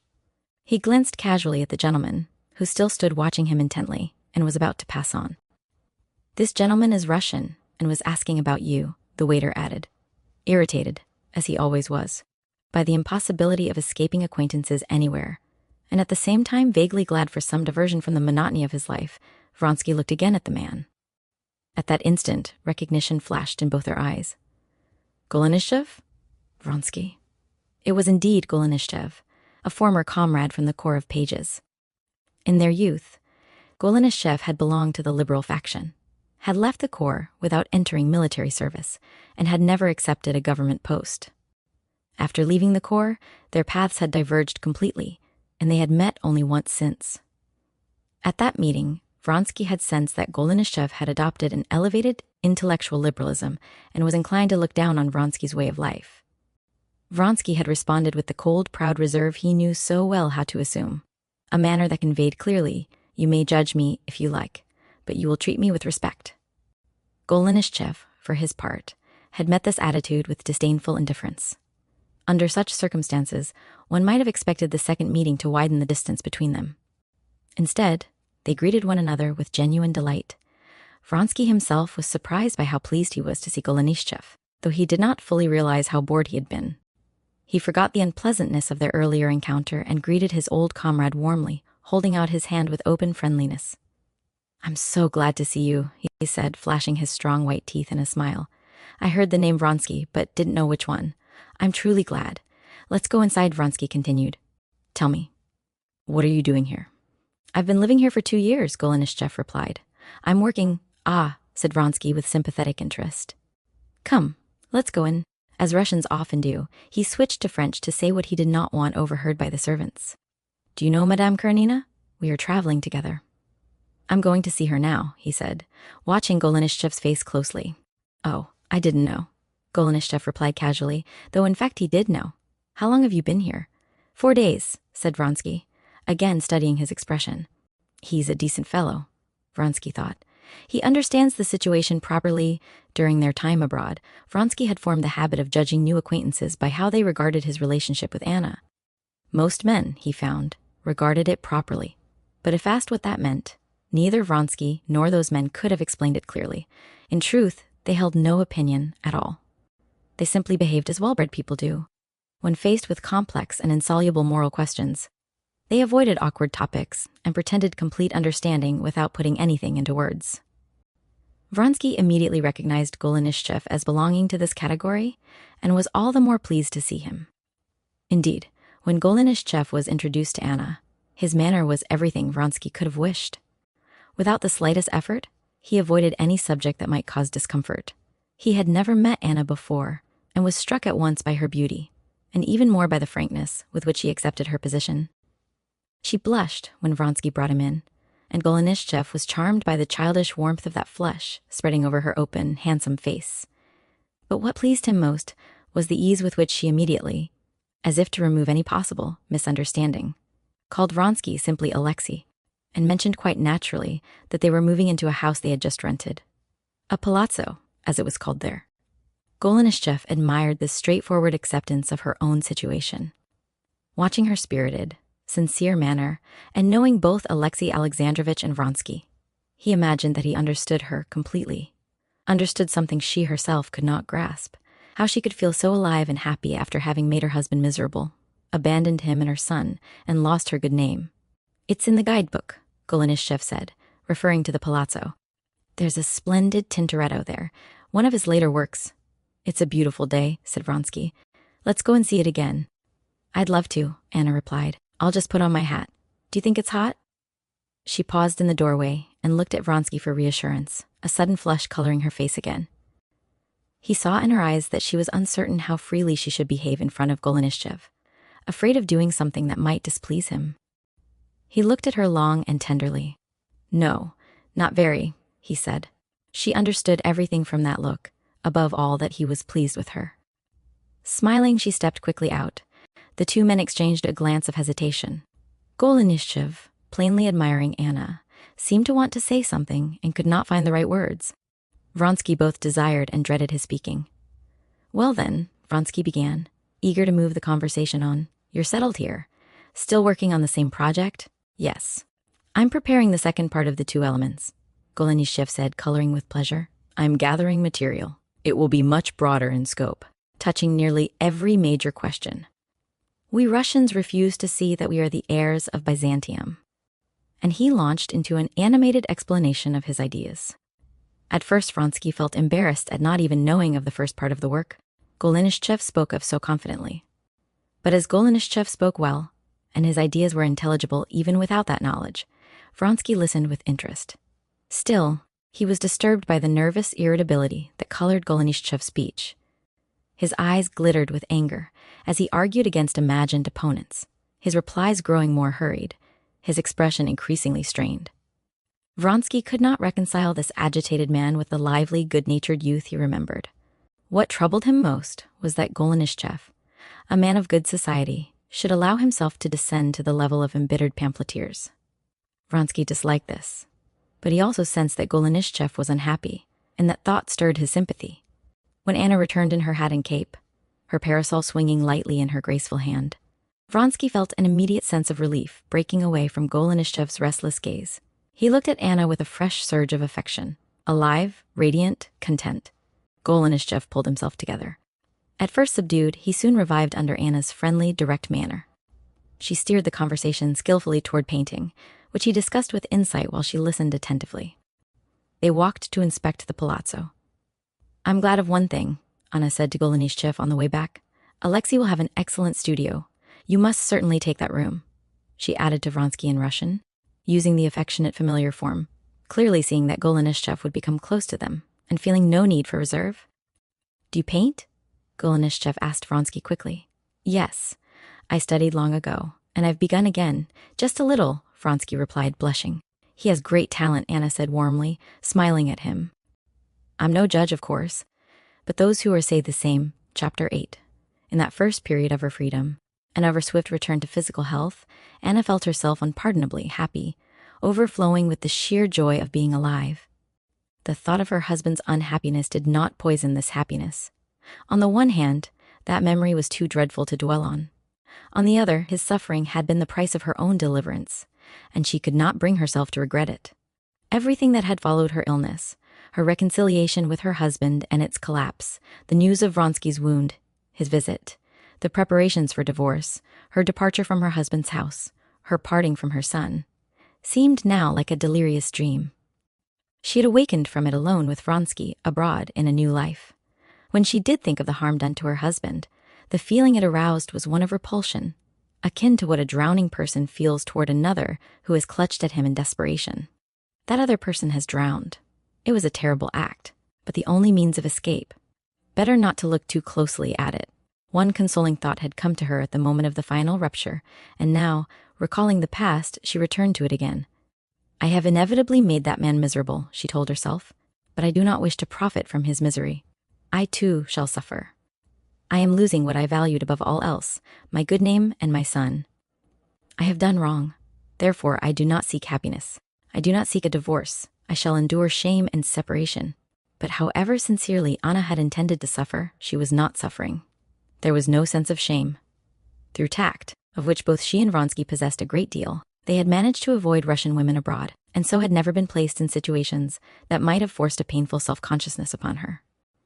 Everywhere they went, they encountered people who behaved as though they understood her position perfectly, better, in fact, than she understood it herself. Even the separation from her son, whom she loved dearly, did not cause her acute anguish during these early days.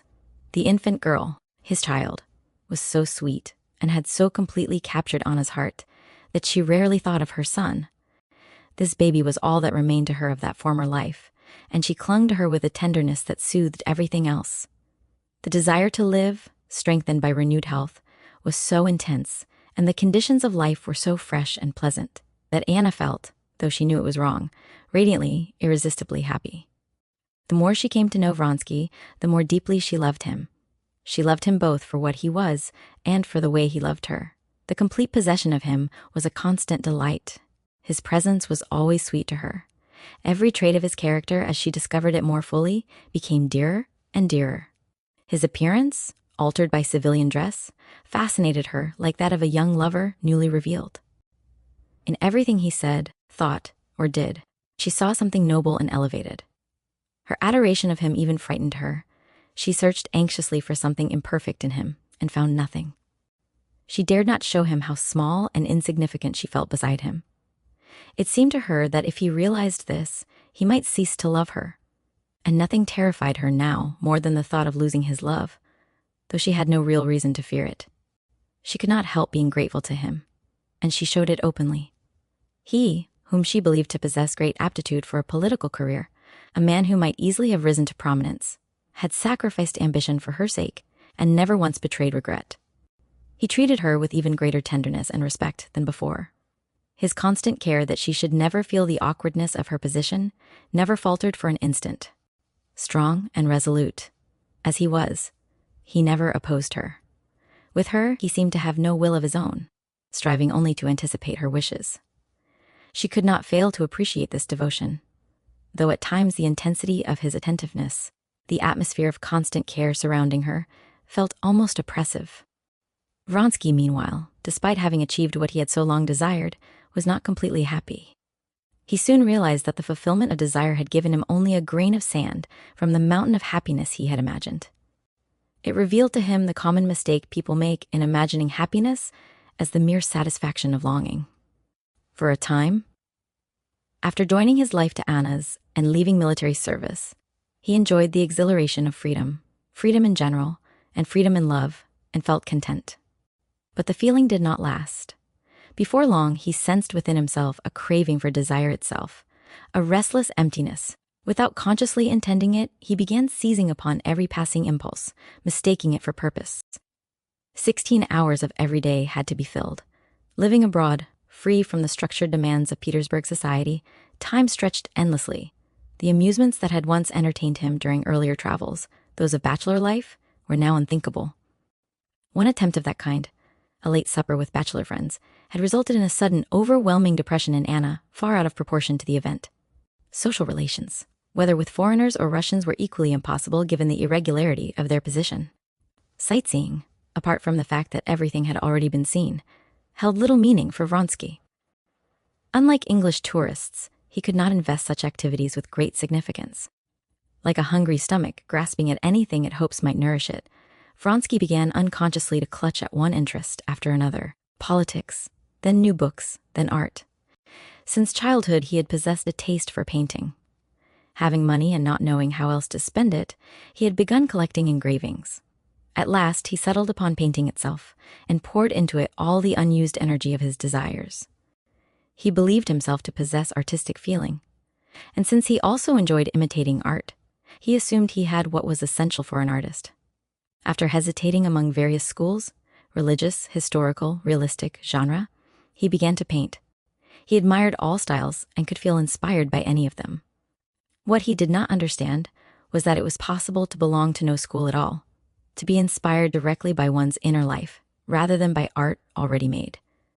Because he did not know this, his inspiration came not from life itself, but from life as it had been interpreted by others, and so inspiration came to him quickly and easily, and just as quickly produced works that closely resembled the art he imitated. He was especially drawn to the French school. Graceful, effective, pleasing.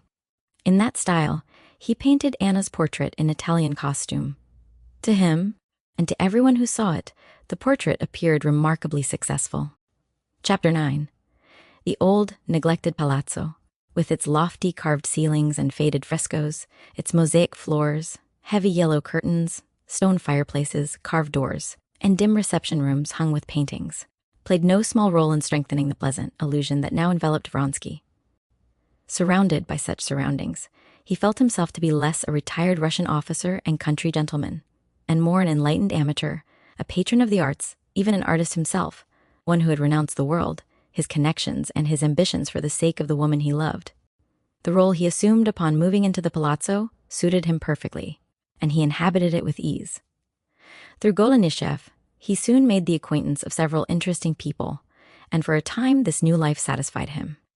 He painted studies from nature under the guidance of an Italian professor and immersed himself in the study of medieval Italian life. That era fascinated him so deeply that he even adopted its outward trappings, wearing a medieval-style hat and draping a cloak over his shoulder, a costume that was undeniably becoming to him. "We live here and know nothing of what's going on elsewhere," Vronsky remarked one morning as Golenishev came to visit him. "Have you seen Mihailov's painting?" he added, handing him a Russian newspaper that had arrived that day, pointing out an article about a Russian artist living in the same town, and finishing a long-discussed painting that had already been purchased in advance. The article criticized the government and the academy for abandoning such a remarkable talent to neglect and poverty. "I've seen it," Golenishev replied. "There's no denying he has talent, but it's misdirected. It follows that Ivanov Strauss-Renan approach to Christ and religious painting." Chapter 10. Golenishev's remark struck Vronsky as unjust and even slightly offensive. He felt an immediate impulse to defend the artist, not so much from conviction as from a vague sense of irritation. The article, the painting, and the whole subject touched too closely upon his own newly assumed role, and he did not like hearing art discussed with such cold critical authority. "But surely," Vronsky said, "if there is talent, it must find its own direction. After all, sincerity is the essential thing. That is precisely the question," Golenishev replied sharply. "Sincerity toward what? Toward oneself? Toward an idea? Or toward the truth of history? Without clarity there, talent easily becomes imitation." Vronsky frowned slightly. He felt that the conversation was slipping into a tone he disliked, too tense, too absolute. He did not wish to argue, nor did he wish to examine his own position too closely. "Well," he said lightly, "you intellectuals always demand definitions. I only know that the painting makes a powerful impression. That is exactly what troubles me," said Golenishev. Impression without foundation. Anna, who had been listening quietly, intervened at once. She sensed the rising sharpness and instinctively softened it. I saw the picture yesterday, she said. It moved me deeply. I don't know about schools or theories, but I felt something true in it. Golnischev looked at her attentively. Her sincerity disarmed him. That may be, he said more gently. Feeling has its rights too. Vronsky was grateful to her. He smiled at Anna with that look which said more than words. Gratitude, affection, dependence. She returned the look at once, her eyes warm and reassuring.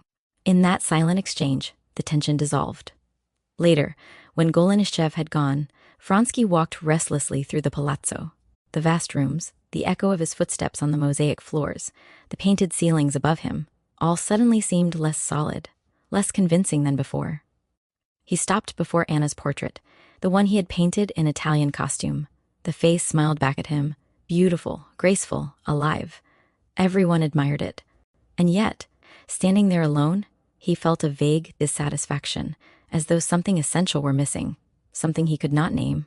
Anna came up behind him and slipped her hand into his. "You're tired," she said softly. "No," he answered, though he knew it was not true. "I was only thinking." She looked at him intently, anxiously. He saw at once how closely she watched him now, how much his moods mattered to her.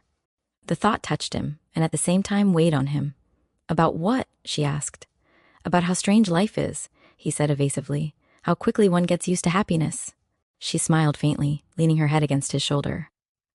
"Happiness isn't something you get used to," she said. "It's something you must protect." Her words struck him with unexpected force.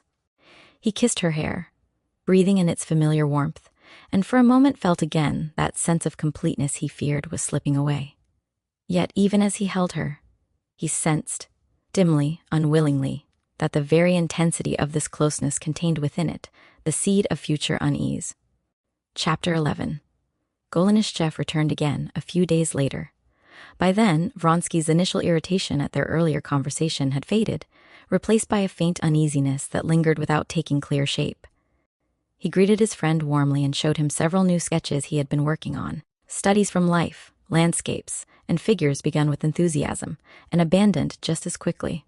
Golnischev examined them attentively, praising some details, questioning others, and finally remarking, without malice but with unmistakable firmness, that Vronsky possessed sensitivity and taste, but lacked the inner necessity that compels an artist to work, regardless of praise or success. "You paint because you want to," he said, "not because you must." Vronsky listened in silence. He did not argue. He felt that the remark was true, and for that very reason it annoyed him. He would have preferred open contradiction to this quiet, almost sympathetic certainty. Anna watched them both. She sensed Vronsky's discomfort and felt instinctively that Golnischev, though well-meaning, was disturbing something fragile. When the conversation drifted again toward art, she steered it elsewhere, speaking of practical matters, the house, the light in the rooms, the arrangement of furniture. Golnischev took his leave soon after. Left alone together, Anna and Vronsky sat in one of the large reception rooms, where the afternoon light slanted across the faded frescoes. Anna felt an indefinable anxiety. She could not explain it even to herself, but she felt that something had shifted, slightly, almost imperceptibly. "You don't like him," she said at last. "No," Vronsky replied quickly. "That's not it. I like him. He only makes me restless." She looked at him searchingly. "You used to be so content," she said softly. He smiled, but the smile did not fully convince either of them. "I am content," he insisted. "Only one cannot always feel the same." Anna lowered her eyes. The words troubled her, though she tried not to show it. She had lived too long on the intensity of feeling between them not to sense the danger of even the slightest cooling. That evening, when they were alone, she was unusually tender, more attentive, more anxious to please. Vronsky noticed it and was touched, but he was also faintly oppressed by the weight of her devotion. He understood then, dimly, unwillingly, that love alone, even passionate love, does not fill every space in life. The thought frightened him, and he turned away from it, clinging instead to the present moment, to her presence, to the illusion of completeness that still held, for now. Chapter 12. The sense of uneasiness that had settled upon Anna after Golnischev's visit did not leave her.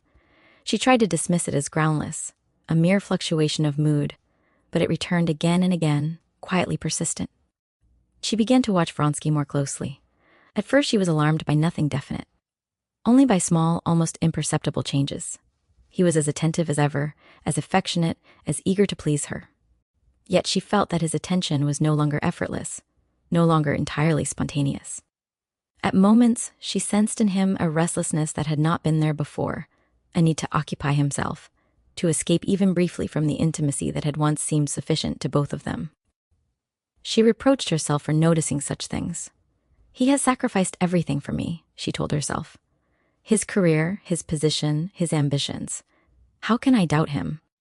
And yet the doubt remained. She recalled how confidently she had once believed that love alone could replace everything else: society, honor, ambition, the whole structure of the world she had left behind.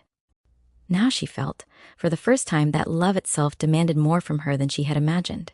She resolved, without formulating the resolve in words, to give herself to him more completely than ever, to anticipate his moods, to protect him from boredom, to make herself indispensable to him. Vronsky, for his part, felt her heightened attentiveness immediately. At first it pleased him. Her tenderness soothed him, reassured him, restored for a time the sense of harmony he feared was slipping away. But gradually it began to weigh upon him. He saw that she was watching him, lovingly, anxiously, and he felt vaguely guilty without knowing why. He told himself that the feeling was unjust, that she had every right to his devotion. Yet the consciousness of being constantly needed, constantly observed, oppressed him. He did not admit this even to himself. To escape the sensation, he immersed himself more deeply in his painting. He spent long hours working, studying techniques, visiting galleries, and making plans that shifted and dissolved almost as soon as they formed. Anna encouraged him warmly. She praised his work sincerely, delighted in every sketch, every idea, but inwardly she felt wounded when he chose his easel over her company, even for an hour. Neither of them spoke of these feelings. Outwardly, their life remained harmonious, even enviable. They walked together, received a few acquaintances, discussed art, and planned small journeys. To others they appeared united, serene, perfectly matched. But beneath that calm surface, something had changed. Anna felt it with growing clarity. Love was no longer enough simply to exist. It had to be guarded, defended, constantly renewed. And Vronsky, though he would not have put it into words, felt that happiness, once attained, did not stand still. It demanded movement, occupation, meaning beyond itself. Each sensed the truth dimly, and each in silence was afraid of it. Chapter 13. One morning, as Anna and Vronsky were sitting together after breakfast, Golenishev was announced again. Anna noticed at once the faint expression of constraint that crossed Vronsky's face, though he immediately concealed it. Golenishev brought with him news. He spoke of Mikhailov, the Russian painter whose work had been discussed so much, and of the growing interest his painting was arousing among critics and collectors. Vronsky listened with forced attention. The name irritated him more than he cared to admit. "He lives here, in the same town," Golenishev added casually. "I thought you might like to see his work." Vronsky hesitated. He felt an undefined reluctance, as though visiting Mikhailov would force him to confront something he preferred to keep vague. But Anna, eager to please and anxious to avoid any sign of discord, immediately expressed interest. "Of course we should go," she said. It would be so interesting. Her quick agreement decided the matter. They arranged to visit Mikhailov that same afternoon. As the hour approached, Anna noticed that Vronsky grew increasingly restless. He paced the room, spoke abruptly, then fell silent. She attributed it to nervous anticipation and reassured him with gentle words and smiles, though inwardly she felt uneasy. Mikhailov lived modestly, in a simple apartment far removed from the grandeur of the palazzo. When they entered his studio, Anna was struck at once by the atmosphere of intense concentration that seemed to fill the space. The room was cluttered, poorly furnished, and smelled faintly of paint and oil. Canvases leaned against the walls. Sketches lay scattered on tables and chairs. Mikhailov himself, a pale, thin man with nervous movements and an expression of absorbed seriousness, greeted them with a mixture of shyness and pride. His manner toward Anna was respectful and restrained. Toward Vronsky it was courteous but guarded. He showed them his great painting. Anna stood before it in silence. She felt immediately that this was something entirely different from the art she had seen before. Something severe, earnest, and demanding. She did not fully understand it, but she felt its power. Vronsky examined the painting carefully, searching for its weaknesses. He found none easily. The longer he looked, the more uncomfortable he became. What disturbed him was not envy, but the recognition of a depth and necessity he knew he himself did not possess. Mikhailov spoke hesitantly of his work, explaining his ideas awkwardly, as though words were inadequate. Golenishev listened attentively, occasionally prompting him. Anna listened with genuine interest. Vronsky, meanwhile, felt a growing irritation, directed not at Mikhailov, but at himself. He realized, with a clarity he resisted, that Mikhailov painted because he could not do otherwise. The work consumed him, tormented him, sustained him. It was not a pastime, not an ornament of life, but its substance. As they left the studio, Anna was thoughtful. "It's very powerful," she said at last. "Yes," Vronsky answered shortly. That evening, alone together, Anna sensed that the visit had unsettled him deeply. She tried to draw him out, to restore their former ease, but he remained withdrawn. For the first time since they had been abroad, silence fell between them. Not the comfortable silence of intimacy, but a silence filled with unspoken thoughts. Anna lay awake long after Vronsky had fallen asleep, staring into the darkness. She felt with quiet dread that something essential had shifted, not because love had weakened, but because life itself was demanding more than love alone could give. Chapter 14. The impression left on Vronsky by Mikhailov's painting did not fade. He tried to shake it off, to dismiss it as a momentary disturbance, but it returned again and again, intruding upon his thoughts at the most unexpected times. He set himself to work with renewed determination. He painted diligently, visited galleries, consulted his Italian instructor, and spoke with confidence about artistic questions. Outwardly, nothing seemed changed. Yet inwardly, he felt no satisfaction. The more earnestly he applied himself, the clearer it became that his work gave him neither peace nor necessity. He was especially irritated by the praise he received. Compliments, once pleasing, now seemed almost insulting. He could not help comparing his own efforts with Mihailov's work, and the comparison was not in his favor. Not because Mikhailov was more skillful in technique, Vronsky did not admit that, but because Mikhailov possessed something he himself lacked, a compelling inner need to create. This realization humiliated him. Anna noticed the change. She saw that Vronsky was no longer absorbed with the same carefree enthusiasm. His movements were more abrupt, his moods uneven. At moments he was affectionate and gentle. At others he was silent, preoccupied, impatient without cause. She blamed herself. If he is restless, she thought, it is because I am not enough for him. With quiet desperation, she tried to give him more of herself, more tenderness, more attentiveness, more willingness to follow his interests wherever they led. She praised his paintings, encouraged his ambitions, and spoke enthusiastically of his talent. But Vronsky felt her encouragement as pressure. He understood that she was trying to help him, and this knowledge made him both grateful and uneasy. The very fact that she felt the need to support him reminded him of his own uncertainty. He began to avoid discussing his work with her, sensing that her admiration, however sincere, could not answer the doubts that plagued him. One evening, after a long silence, Anna spoke at last. "You're unhappy," she said simply. "No," he replied quickly. "Why should you think that?" She did not argue. She only looked at him with those attentive eyes that saw more than he wished to show. He turned away, irritated. "I only need something to do," he said.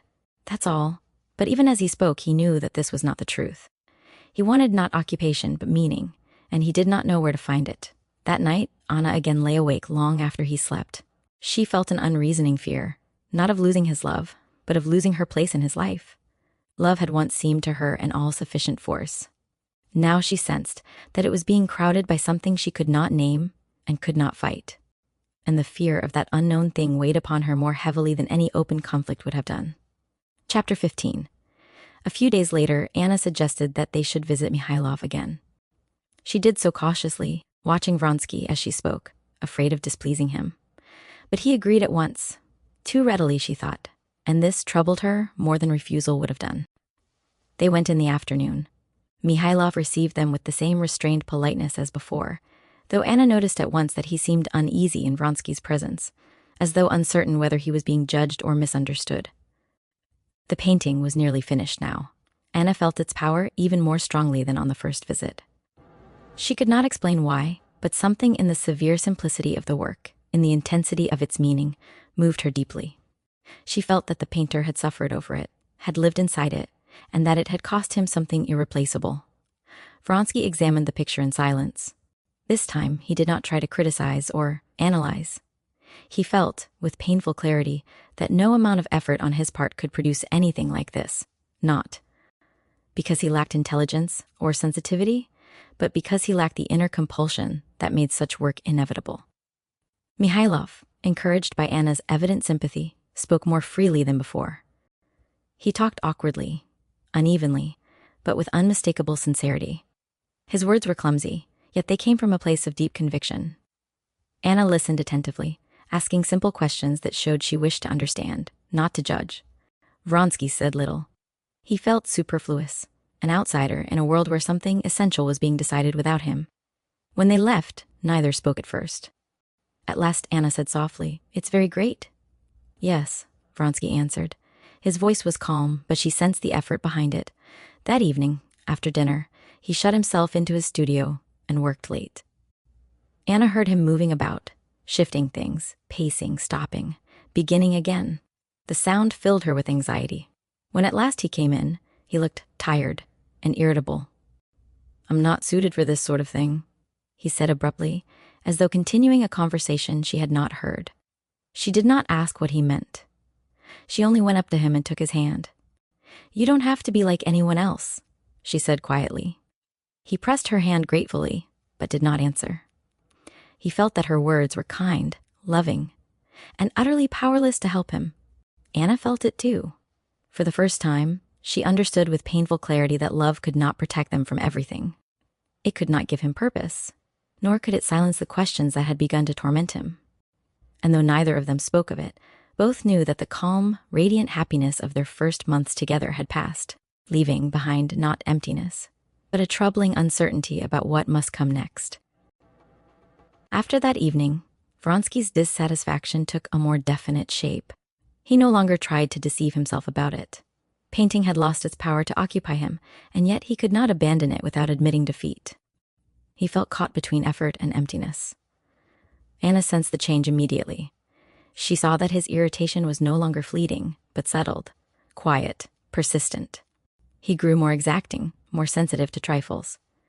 Small inconveniences annoyed him, casual remarks wounded him, and she felt that all of this, somehow, was connected with her.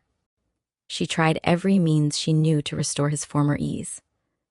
She suggested outings, entertained acquaintances, spoke of returning to travel. She watched him constantly, measuring her words, gauging her tone, afraid of saying too much or too little. But the more she tried to help, the more helpless she felt. Vronsky perceived her anxiety and suffered from it. He felt guilty for causing her pain, and yet he could not summon back the serenity she longed for. He reproached himself for ingratitude, reminded himself of all she had sacrificed for him. But these reflections only deepened his irritation. One afternoon, as they were walking together, Anna suddenly stopped. "You don't love me anymore," she said. He was startled, almost frightened by the abruptness of her words. "What are you saying?" he asked quickly. "How can you think that?" He took her hands, looking into her face with sincere distress. "I do love you," he said. "I love you as much as ever. But love is not the same thing as happiness." "I didn't know that before." She drew back slightly, wounded.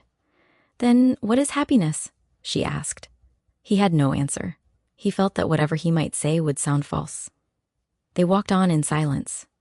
That night Anna wept quietly, hiding her tears so that he would not hear. She felt humiliated by her own helplessness.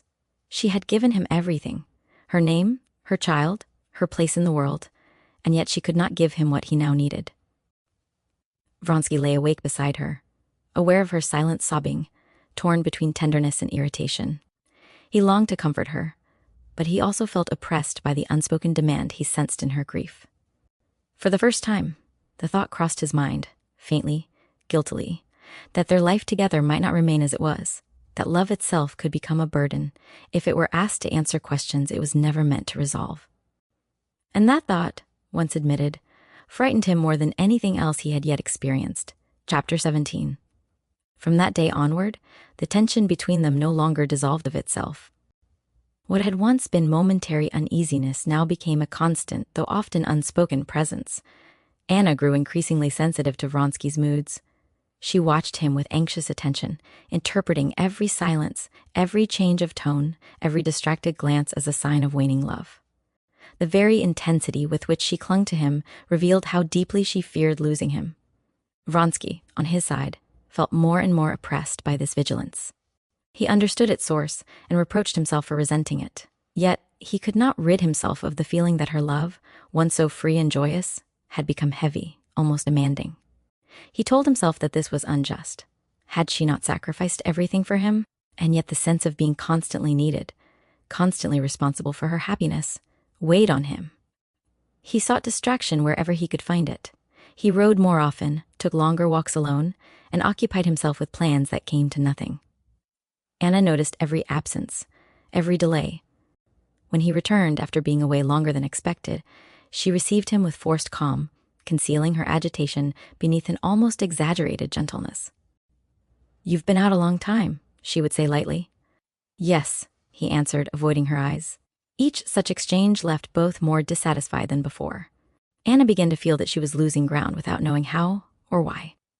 Love, which she had believed invincible, now seemed fragile, something that could slip away despite all her efforts. The thought terrified her. She tried to regain what she felt she was losing by reminding him, without words, of all that bound them together: shared memories, shared sacrifices, shared isolation from the world they had abandoned. But these reminders, though meant to draw him closer, only deepened his discomfort. He felt that the past, instead of strengthening them, was being used, unconsciously but insistently, as a claim upon him. One evening, after a particularly strained silence, Anna spoke again. "You are tired of me," she said quietly. He started. "No," he said quickly. "Why do you say that?" "Because you're always trying to escape," she answered. "From me? From us?" He tried to protest, to reassure her, but the words sounded hollow even to himself. He realized with dismay that what she said was not entirely untrue. He loved her, he did not doubt that, but he was no longer able to live solely within that love. And Anna, sensing this truth even more keenly than he did, felt herself standing on unstable ground, uncertain how to move, afraid that any step might bring about the very disaster she dreaded. Thus, without quarrels, without reproaches, without open conflict, a quiet struggle began between them, one in which love itself had become both the bond and the burden. Chapter 18. Vronsky tried to persuade himself that this new, oppressive feeling was temporary, that it would pass as soon as he found some clear occupation or direction. He told himself that the fault lay not in their love, but in the aimlessness of his life. With this in mind, he resolved to seek a practical outlet for his energies. He spoke to Anna of returning to Russia. At first, the idea alarmed her. The word itself carried with it everything she feared: society, judgment, exposure, the world she had fled. But she saw at once how much importance the idea had for him, and she forced herself to listen calmly. "I thought we might go back," he said cautiously. "Not to Petersburg. Somewhere else. To my estate." "I need to do something real." She did not answer immediately. She understood instinctively that this was not merely a change of place he was asking for, but a change of life, one in which her role was no longer sufficient by itself. And that frightened her. "At your estate?" she said at last. "And what would I do there?" He hesitated. "You would live with me," he said, "as you do now." The answer did not reassure her. She felt that he himself did not know what place she would have in this new life he imagined. "And society?" she asked quietly. "People?" "We could manage that," he replied. "We should see very few people." She knew that this was not true. Russia could not be avoided as Italy could. There would be neighbors, visitors, servants, rumors, eyes everywhere. Still, she did not oppose him. "If you think it will make you happier," she said, "we can go." Her words were calm, but her heart was not. She felt that in agreeing she was stepping into unknown danger, yet she feared that refusal would push him further away. Vronsky was grateful for her acquiescence, but even this gratitude was troubled. He felt again that she was yielding herself to him, sacrificing her own peace for his sake, and this sense of obligation oppressed him. Preparations for departure were begun. Outwardly, everything seemed settled. Inwardly, both felt a growing anxiety. Anna told herself that once he was occupied, once he had found his purpose again, everything would be as before. Love would regain its former lightness. Her fears would vanish. Vronsky told himself that once he was engaged in real work, the restlessness tormenting him would subside. But neither of them could escape the unspoken awareness that this change was a trial, not only of circumstances, but of their love itself. And though they did not say it aloud, both felt that the life they were about to begin would demand from them something deeper, harder, and more uncertain than anything they had yet faced together. Chapter 19. The days before their departure passed in a state of restless anticipation. Vronsky was animated by the preparations. He discussed routes, arrangements, plans for the estate, and possible improvements with a confidence that seemed to reassure him. The mere act of deciding something definite gave him a sense of relief. He felt that at last he was moving toward a life that demanded action, responsibility, and purpose. Anna watched him with mixed feelings. She was glad to see him more energetic, more decisive than he had been for some time. At moments, hope stirred in her. Hope that this change would restore the harmony they had lost. But alongside that hope lived a quiet dread. She felt that the world to which they were returning was not one she could enter freely, and that her happiness there would depend entirely on his constancy. She did not speak of these fears. Instead, she devoted herself to the arrangements, helping him, listening attentively, showing interest in everything that concerned him. She forced herself to appear calm and confident, though inwardly she was bracing herself for a trial she could not yet imagine clearly. Vronsky noticed her composure and interpreted it as strength. He admired her for it and felt grateful, but once again, gratitude was mixed with discomfort. He felt that she was bearing something silently for his sake, and this awareness weighed on him. On the morning of their departure, Anna felt an inexplicable heaviness. She looked for it in herself and could not find its cause. Nothing had happened. No word had been spoken.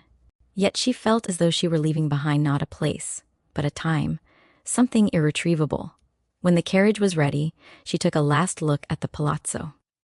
The faded frescoes, the high ceilings, the echoing rooms, all seemed suddenly dear to her, bound up with the first intoxication of freedom, love, and happiness she had known there. Vronsky did not look back.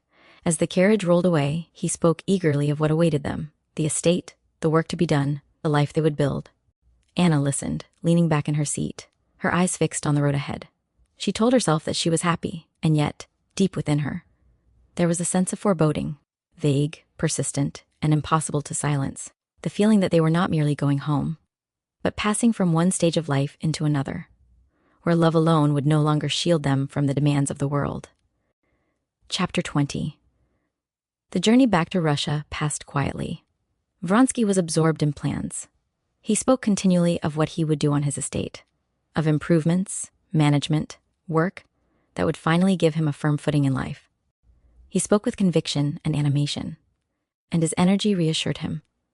Anna listened attentively, responding when necessary, but she spoke little herself. The rhythm of the road, the steady movement of travel, lulled her into a reflective state. She watched the changing landscape with a vague sense of detachment, as though she herself were being carried forward without quite knowing toward what. At times, she felt hope. She told herself that once Vronsky was occupied, once his restlessness found an outlet, everything would settle. Their love would regain its former ease. Her fears would prove unfounded. At other moments, the old anxiety returned, unbidden. She felt that she was entering a life in which she would have no independent position, no recognized place beyond what he chose to give her. The thought frightened her, but she forced it away. When they crossed the Russian border, Anna felt a sudden sharp awareness of where she was. Everything, the language, the faces, the very air, seemed different. She realized with painful clarity that here she could not remain invisible, could not pass unnoticed as she had abroad. Vronsky, by contrast, felt invigorated. The familiarity of the country, the language, the customs stirred him. He felt once again grounded, restored to himself. "You see," he said, smiling, "this is home." Anna returned his smile, but it trembled slightly. "Yes," she said softly, "home." As they drew nearer to his estate, the roads grew rougher, the villages poorer, the land broader and more open. Vronsky spoke with increasing enthusiasm of the work to be done, the changes he intended to make. Anna listened, feeling herself more and more like a companion following rather than a partner deciding. She told herself that love meant following. Yet beneath that thought lay another, darker one. That in this new life, her dependence on him would become complete. And that realization, though she scarcely allowed herself to acknowledge it, filled her with a quiet, inescapable dread. Chapter 21. They arrived at Vronsky's estate late in the evening. The house stood dark and silent, its familiar outline emerging gradually from the dusk. Servants hurried out to meet them, lanterns flickering, voices calling to one another. Everything was ready, orderly, waiting, as though life here had merely paused until his return. Vronsky stepped down from the carriage with a sense of satisfaction. This was his world. Here everything depended on him. Land people, work. The feeling restored his confidence at once. Anna followed him into the house. Inside, the rooms were spacious, cool, and plainly furnished. The simplicity struck her after the elegance of Italy. She felt at once how different life here would be. Less sheltered, less decorative, more exposed. Vronsky began at once to give instructions, asking questions, making plans. He moved through the house with energy, greeting old servants, recalling details, already absorbed in the life he was resuming. Anna watched him quietly. She felt like a guest, welcomed, certainly, but still a guest. The house knew him, responded to him. She had yet to find her place within it. Later, when they were alone, she said gently, "You seem happier already."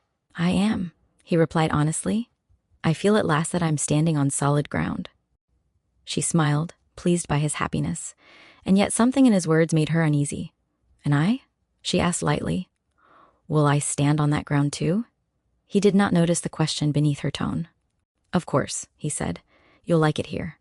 Once we settle in, everything will arrange itself." She did not press him further. That night, as she lay awake in the unfamiliar room, listening to the distant sounds of the estate settling into sleep, Anna felt a deep loneliness. Not because he was unkind, he was affectionate, attentive, but because she sensed that his life here was fuller, more complete than hers could ever be. He had work, purpose, authority. She had only him.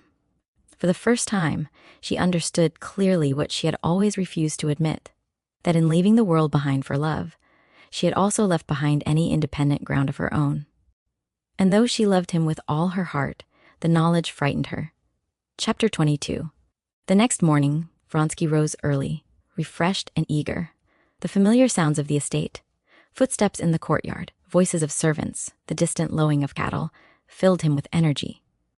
He dressed quickly and went out at once to inspect everything. Anna did not wake until later.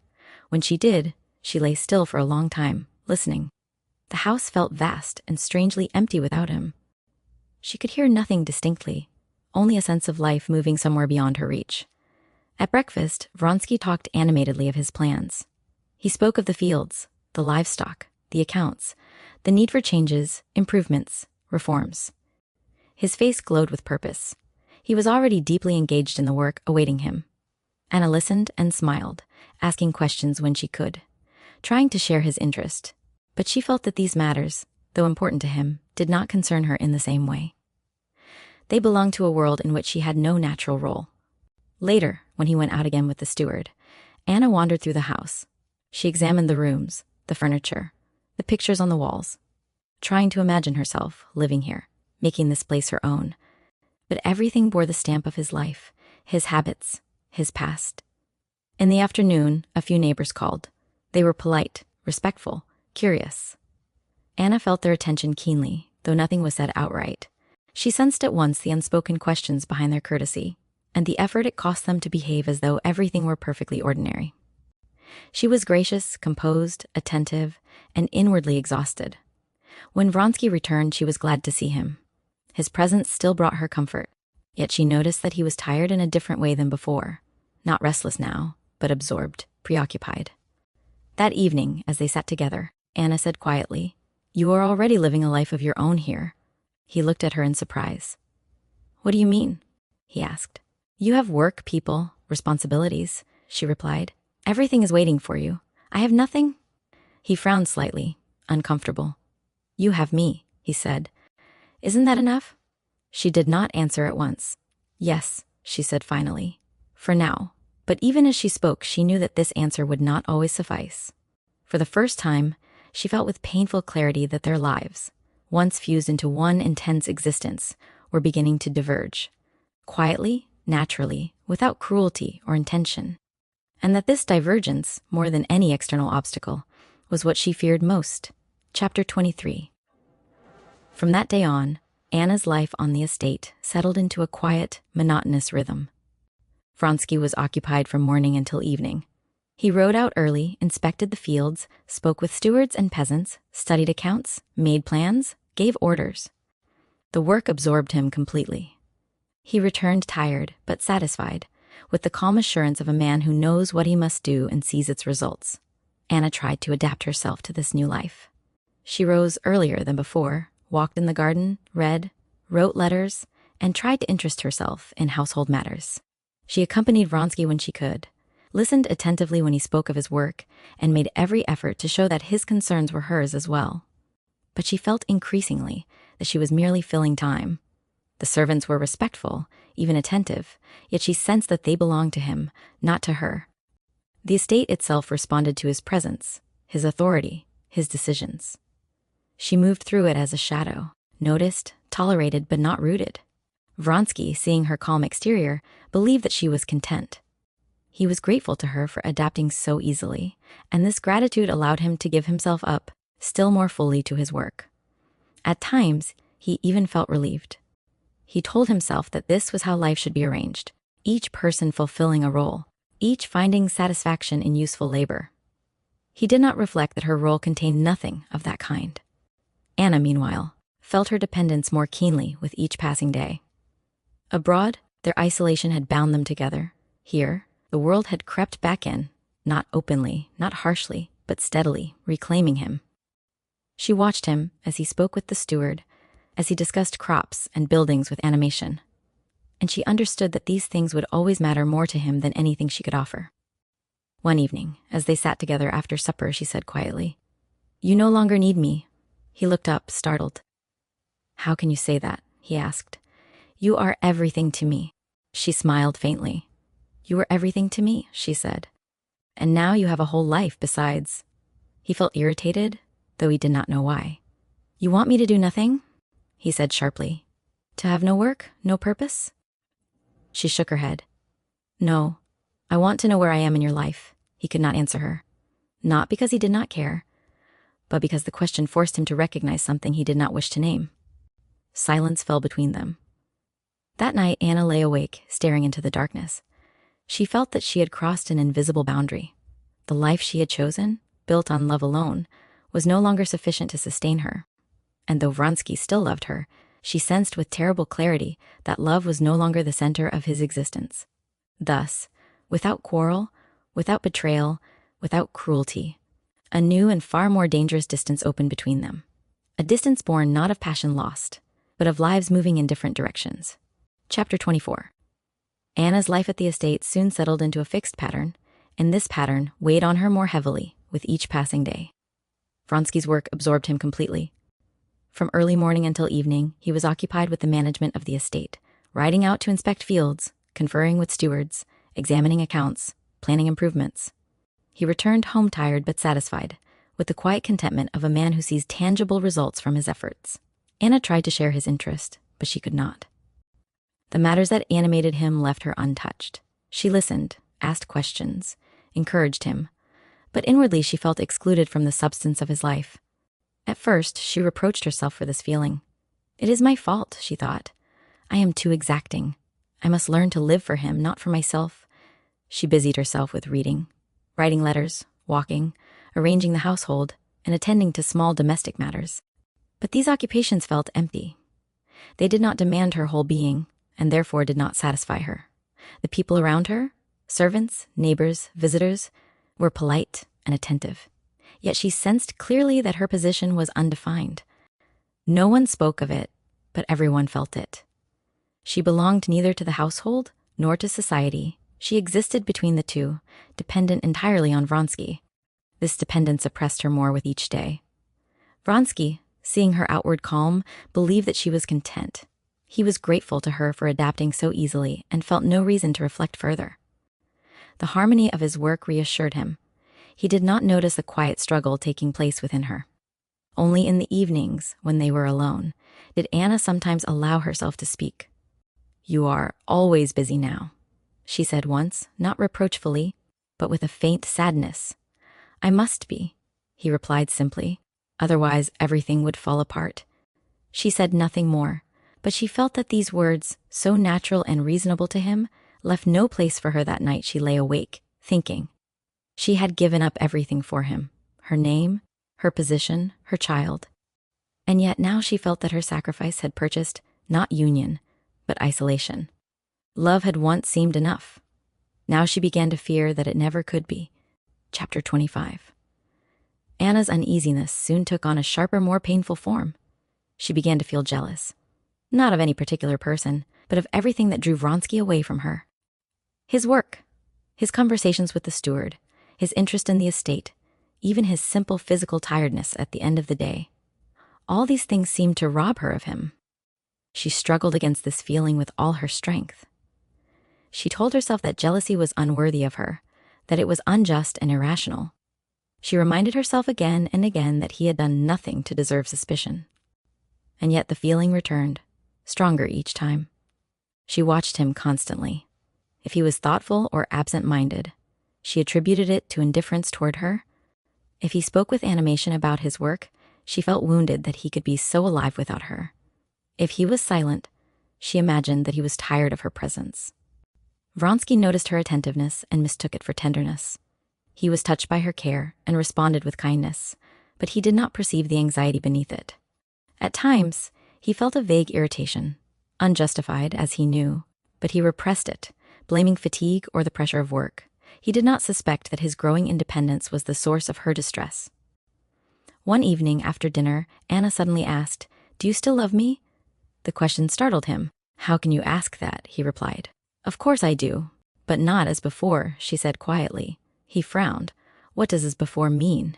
he asked. "Love can't remain the same forever." She flinched at his words. To him, they were reasonable, even reassuring. To her, they sounded like a sentence passed upon her happiness.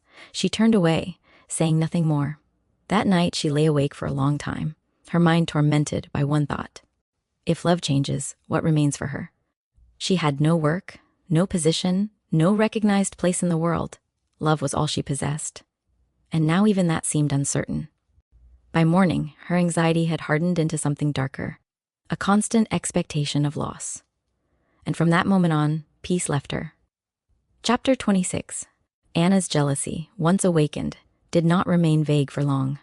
It began to fasten itself upon details, searching for causes, inventing explanations where none were needed. She scrutinized every word Vronsky spoke, every glance, every change of tone. What had once passed unnoticed now seemed charged with meaning. A casual remark, a moment of distraction, a delay in answering her. Each became a source of pain. She was ashamed of these suspicions and yet powerless against them. When Vronsky was away, she imagined scenes without foundation. When he was with her, she watched him so intently that she exhausted herself. The effort to appear calm, loving, and reasonable demanded more strength than she possessed. Vronsky felt the change keenly, though he did not understand it. He saw that she was restless, unhappy, and tense, and he reproached himself for being the cause. He tried to reassure her with tenderness, with patience, with increased attentiveness. But his very efforts, because they were deliberate, lacked the spontaneity she longed for, and this only deepened her distress. At moments, he felt unjustly accused. He had done nothing wrong. He was faithful to her, devoted, considerate, and yet he felt that nothing he did could satisfy her. The feeling irritated him, though he struggled not to show it. Their conversations grew more strained. She questioned him about his day, about whom he had seen, about what he had done, not directly, not accusingly, but with an insistence that betrayed her anxiety. He answered openly, sometimes impatiently, sometimes with forced calm. Each such exchange left both wounded. Anna sensed his irritation and interpreted it as proof that he was withdrawing from her. The thought terrified her. She no longer trusted her own judgment. She no longer trusted his affection. Love, which had once been her refuge, now became a source of torment. The very intensity with which she loved him sharpened her fear of losing him. And Vronsky, caught between compassion and resentment, began to feel that he was being held responsible not only for her happiness, but for her peace of mind, something he did not know how to give. Thus jealousy, unspoken and unconfessed, entered their life, not as a sudden explosion, but as a slow, corrosive presence, undermining the harmony they both still desperately wished to preserve. Chapter 27. The tension between Anna and Vronsky soon found an outlet in their conversations. What had once been easy and natural now became strained. Anna spoke with an effort, weighing every word, afraid of revealing too much and yet unable to remain silent. Vronsky, sensing accusation where none was openly expressed, responded defensively. Though he tried to keep his tone calm, they both suffered, and both felt misunderstood. Anna longed for reassurance, for some sign that she still held the same place in his life as before. But the very intensity of her longing made it impossible for him to give her what she sought. Any reassurance he offered seemed insufficient the moment it was given. Vronsky felt that he was being judged for feelings he did not understand and actions he had not committed. He grew weary of explaining himself, of justifying ordinary behavior. The effort left him irritated and exhausted. One afternoon, after a particularly tense exchange, Anna suddenly said, "You are hiding something from me?" He stared at her in astonishment. "Hiding what?" he asked. "Your thoughts," she replied. "Your real life." He shook his head. "I have no life apart from you," he said. "What more can I tell you?" But even as he spoke, he felt that this was no longer entirely true. He had work, plans, responsibilities, things that absorbed him independently of her. He did not think of these as secrets, yet he understood that she felt excluded from them.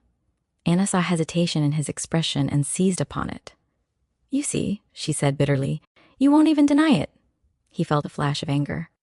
"This is unjust," he said sharply. "You torment yourself and me for no reason." At once, she was frightened by his tone. "I don't want to torment you," she said quickly. "I only want to understand." But understanding was precisely what neither of them could achieve. That evening, silence settled heavily between them. They sat together, close yet divided, each absorbed in painful thoughts. Anna felt humiliated by her own weakness. She despised herself for doubting him and yet could not stop. Her love, once a source of strength, now seemed like a trap she could not escape. Vronsky felt unjustly bound. He loved her, but he resented the constant demand for emotional transparency, for assurances he could not endlessly repeat. Thus their conflict deepened, not through dramatic quarrels, but through repeated small misunderstandings, each leaving behind a residue of resentment and fear. And with each day, the distance between them grew, quietly, invisibly, and all the more dangerously for being unacknowledged. Chapter 28. Anna's jealousy, now firmly rooted, sought something definite to attach itself to.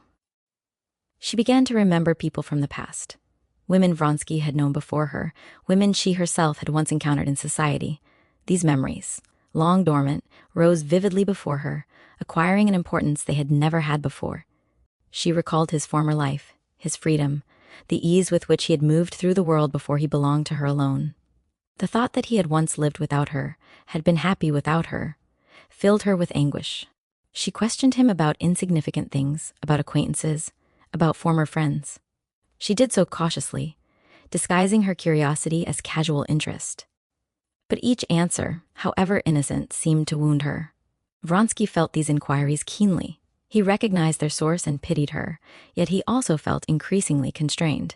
He had nothing to conceal, and yet he resented being forced to account for thoughts and memories that belonged to a time before their life together. He answered honestly, sometimes lightly, sometimes with irritation.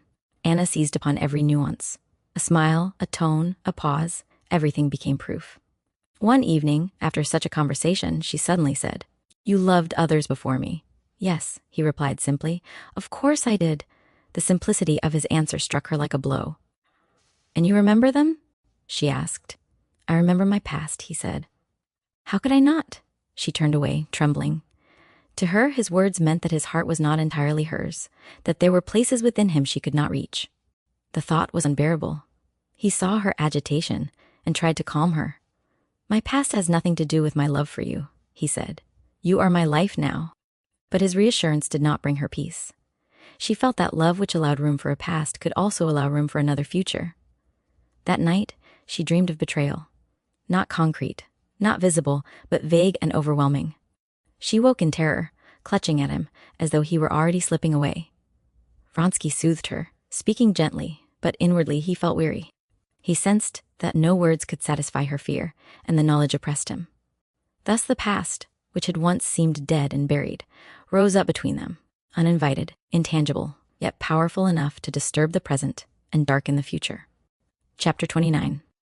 Anna's state of mind grew steadily more strained. She no longer waited for reasons to be jealous. The feeling had become habitual. Even moments of happiness, when Vronsky was affectionate, attentive, and gentle, did not reassure her. On the contrary, they frightened her, because she feared how quickly they might pass. She felt herself living in constant expectation of disaster. At times, she resolved to restrain herself, to be calm, trusting, and reasonable. She told herself that her torment was self-created, that she must not burden him with it, but the resolution never lasted. A word, a look, a chance thought was enough to undo it. Vronsky saw her suffering clearly now. He pitied her sincerely and tried to help her in the only way he knew, by patience and kindness. But patience soon turned into effort, and kindness into something deliberate. He began to feel that he must always be on guard, always careful not to provoke anxiety. This vigilance exhausted him. He felt that their life together had become centered, not on living, but on avoiding pain. Everything was measured by how it might affect her mood. He loved her, but he longed for ease, for freedom from constant emotional tension. Anna sensed his weariness at once. She interpreted it as indifference. "You are tired of me." He stopped short. "Why do you say that?" he asked. "Because you are always restraining yourself," she replied. "Because you are afraid of upsetting me. That means you no longer love me freely." He tried to protest, to reassure her, but she did not listen. Her words poured out rapidly, driven by fear. "I see everything," she went on. "I feel it. You stay with me out of pity, not love." "That's not true," he said sharply. "You're inventing this." His tone frightened her. She burst into tears. At once, remorse overcame him. He tried to console her, spoke tenderly, took her in his arms. She clung to him desperately, sobbing, begging for reassurance. But even as she held him, she felt that this comfort was temporary, that it was won by her tears, not given freely. And Vronsky, though he soothed her, felt a heavy weariness settle upon him. He sensed with growing clarity that no matter what he did, the fear consuming her would always return. Thus compassion, instead of drawing them closer, began to breed resentment, and love, instead of bringing peace, became inseparable from suffering. Chapter 30. After that outburst, Anna's jealousy no longer sought concealment. What she had once tried to restrain now demanded expression. She spoke openly of her fears, questioned Vronsky directly, and demanded assurances with a desperation that left her no peace. She was ashamed of herself even as she spoke, yet felt powerless to stop. Vronsky, though he still loved her, felt increasingly trapped. He answered her questions honestly, patiently at first, then with growing irritation. Each repetition of the same explanations exhausted him. He felt that his words had lost all value, that no assurance could satisfy her, because the fear lay not in anything he did, but in something within her. He began to feel unjustly accused. "I can't go on like this," he said one day, unable to restrain himself. "You demand from me something impossible." "What?" she asked quickly. "That I should stop living," he replied. "That I should have no thoughts, no feelings, no life except you." She recoiled as if struck. "So you do have a life apart from me," she said bitterly. He saw that every word only deepened the misunderstanding. He tried to explain himself, to speak calmly, to find words that might reach her, but she heard only what confirmed her fear.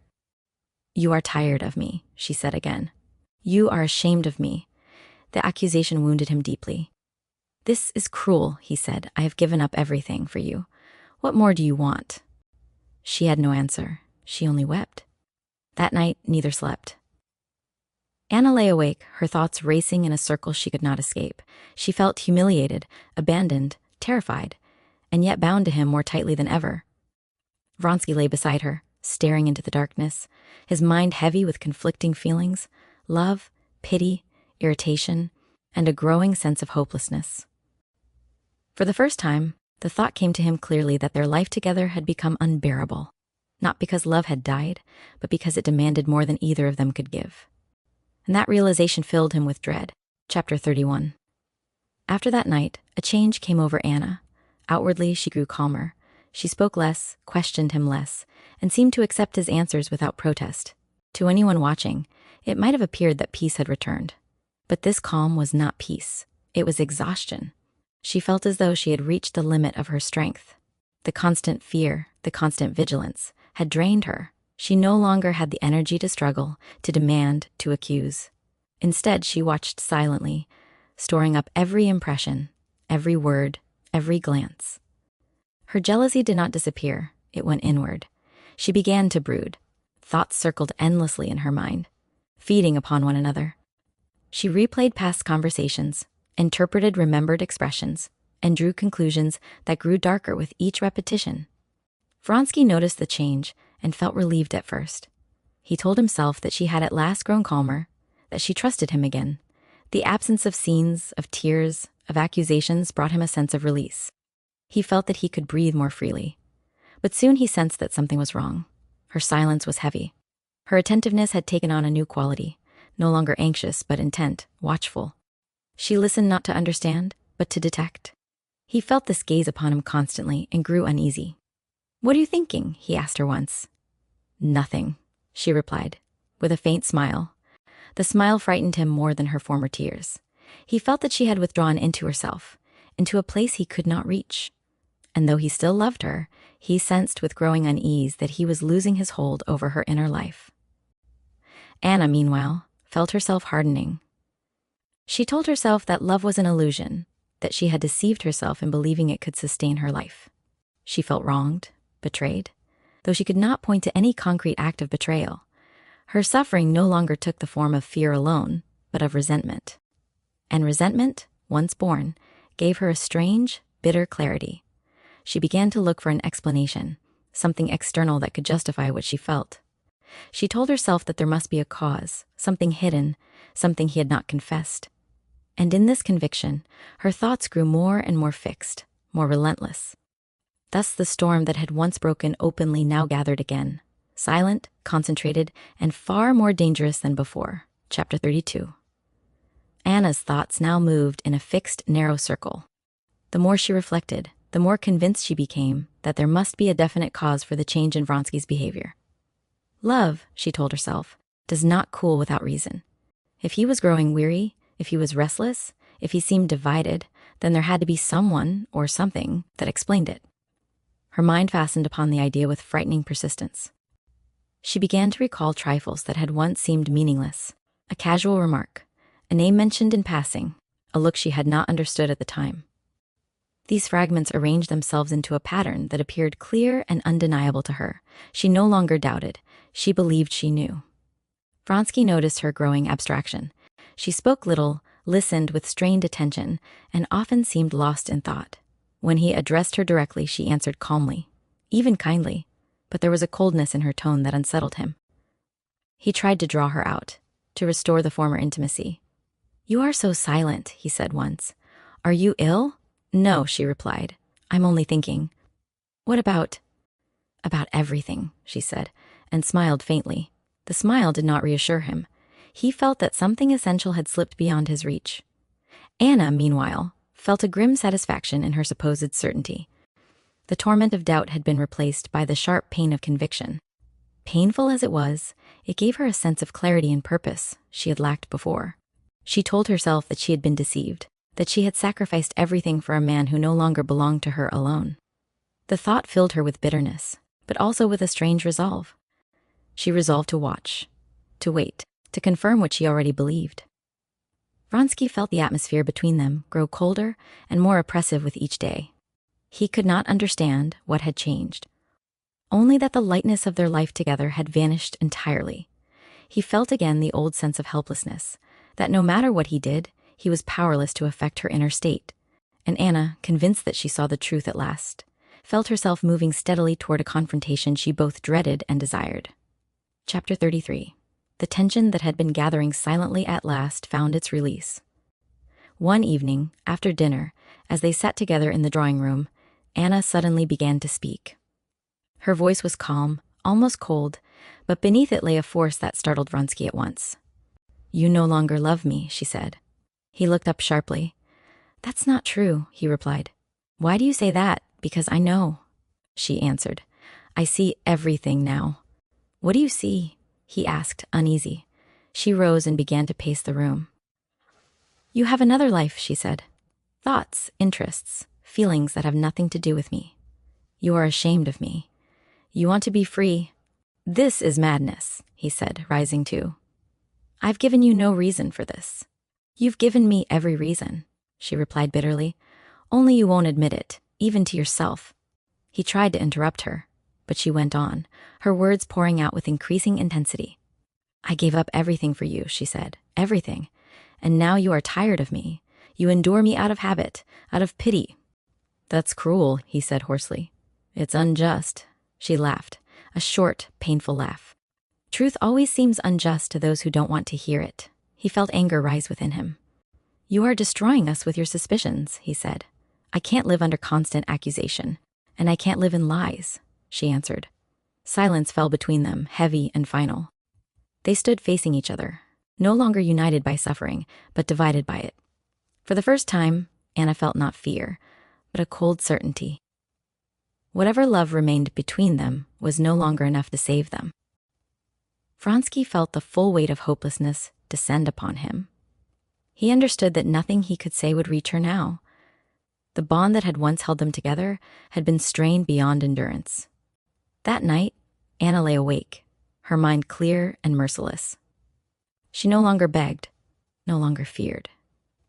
She felt that she had reached the end of something, that the life she had built on love alone had failed her. And with that realization came a terrible calm.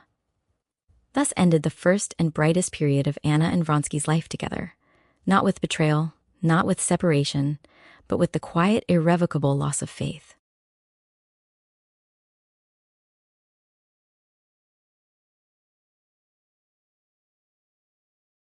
Part 6. Chapter 1. Darya Alexandrovna spent the summer with her children at Pokrovsko, staying with her sister Kitty Levin. Her own house on her estate had fallen into such disrepair that Levin and his wife had persuaded her to come and live with them for the season. Stepan Arkadyevitch fully approved of this arrangement. He declared with sincere regret that his official duties made it impossible for him to spend the summer in the country with his family, something he said would have been the greatest happiness for him. Remaining in Moscow, he visited the country from time to time for a day or two.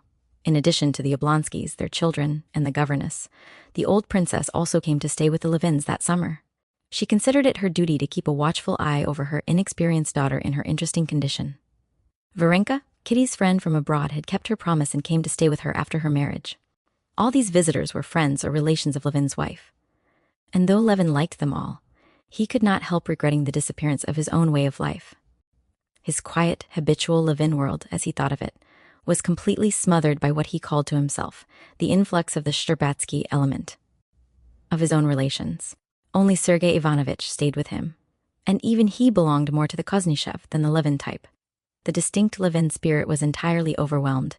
The house, long uninhabited, was now so full that nearly every room was occupied. Almost every day, as the old princess sat down to table, she would count the children carefully and assign the 13th grandson or granddaughter to a separate table. Kitty, with her conscientious housekeeping, found it no small task to supply enough chickens, turkeys, and geese to satisfy the robust summer appetites of both guests and children. The whole family was gathered at dinner. Dolly's children, together with their governess and Varenka, were making plans to go mushroom picking. Sergei Ivanovitch, who was regarded by everyone present with a respect that bordered on awe because of his intellect and learning, astonished them all by joining in this very practical discussion. Take me with you, he said, glancing at Varenka. I'm very fond of picking mushrooms. I think it's an excellent occupation. Oh, we shall be delighted, Varenka replied, blushing slightly. Kitty exchanged a quick, meaningful glance with Dolly. Sergei Ivanovitch's proposal confirmed certain theories that had lately been occupying Kitty's thoughts.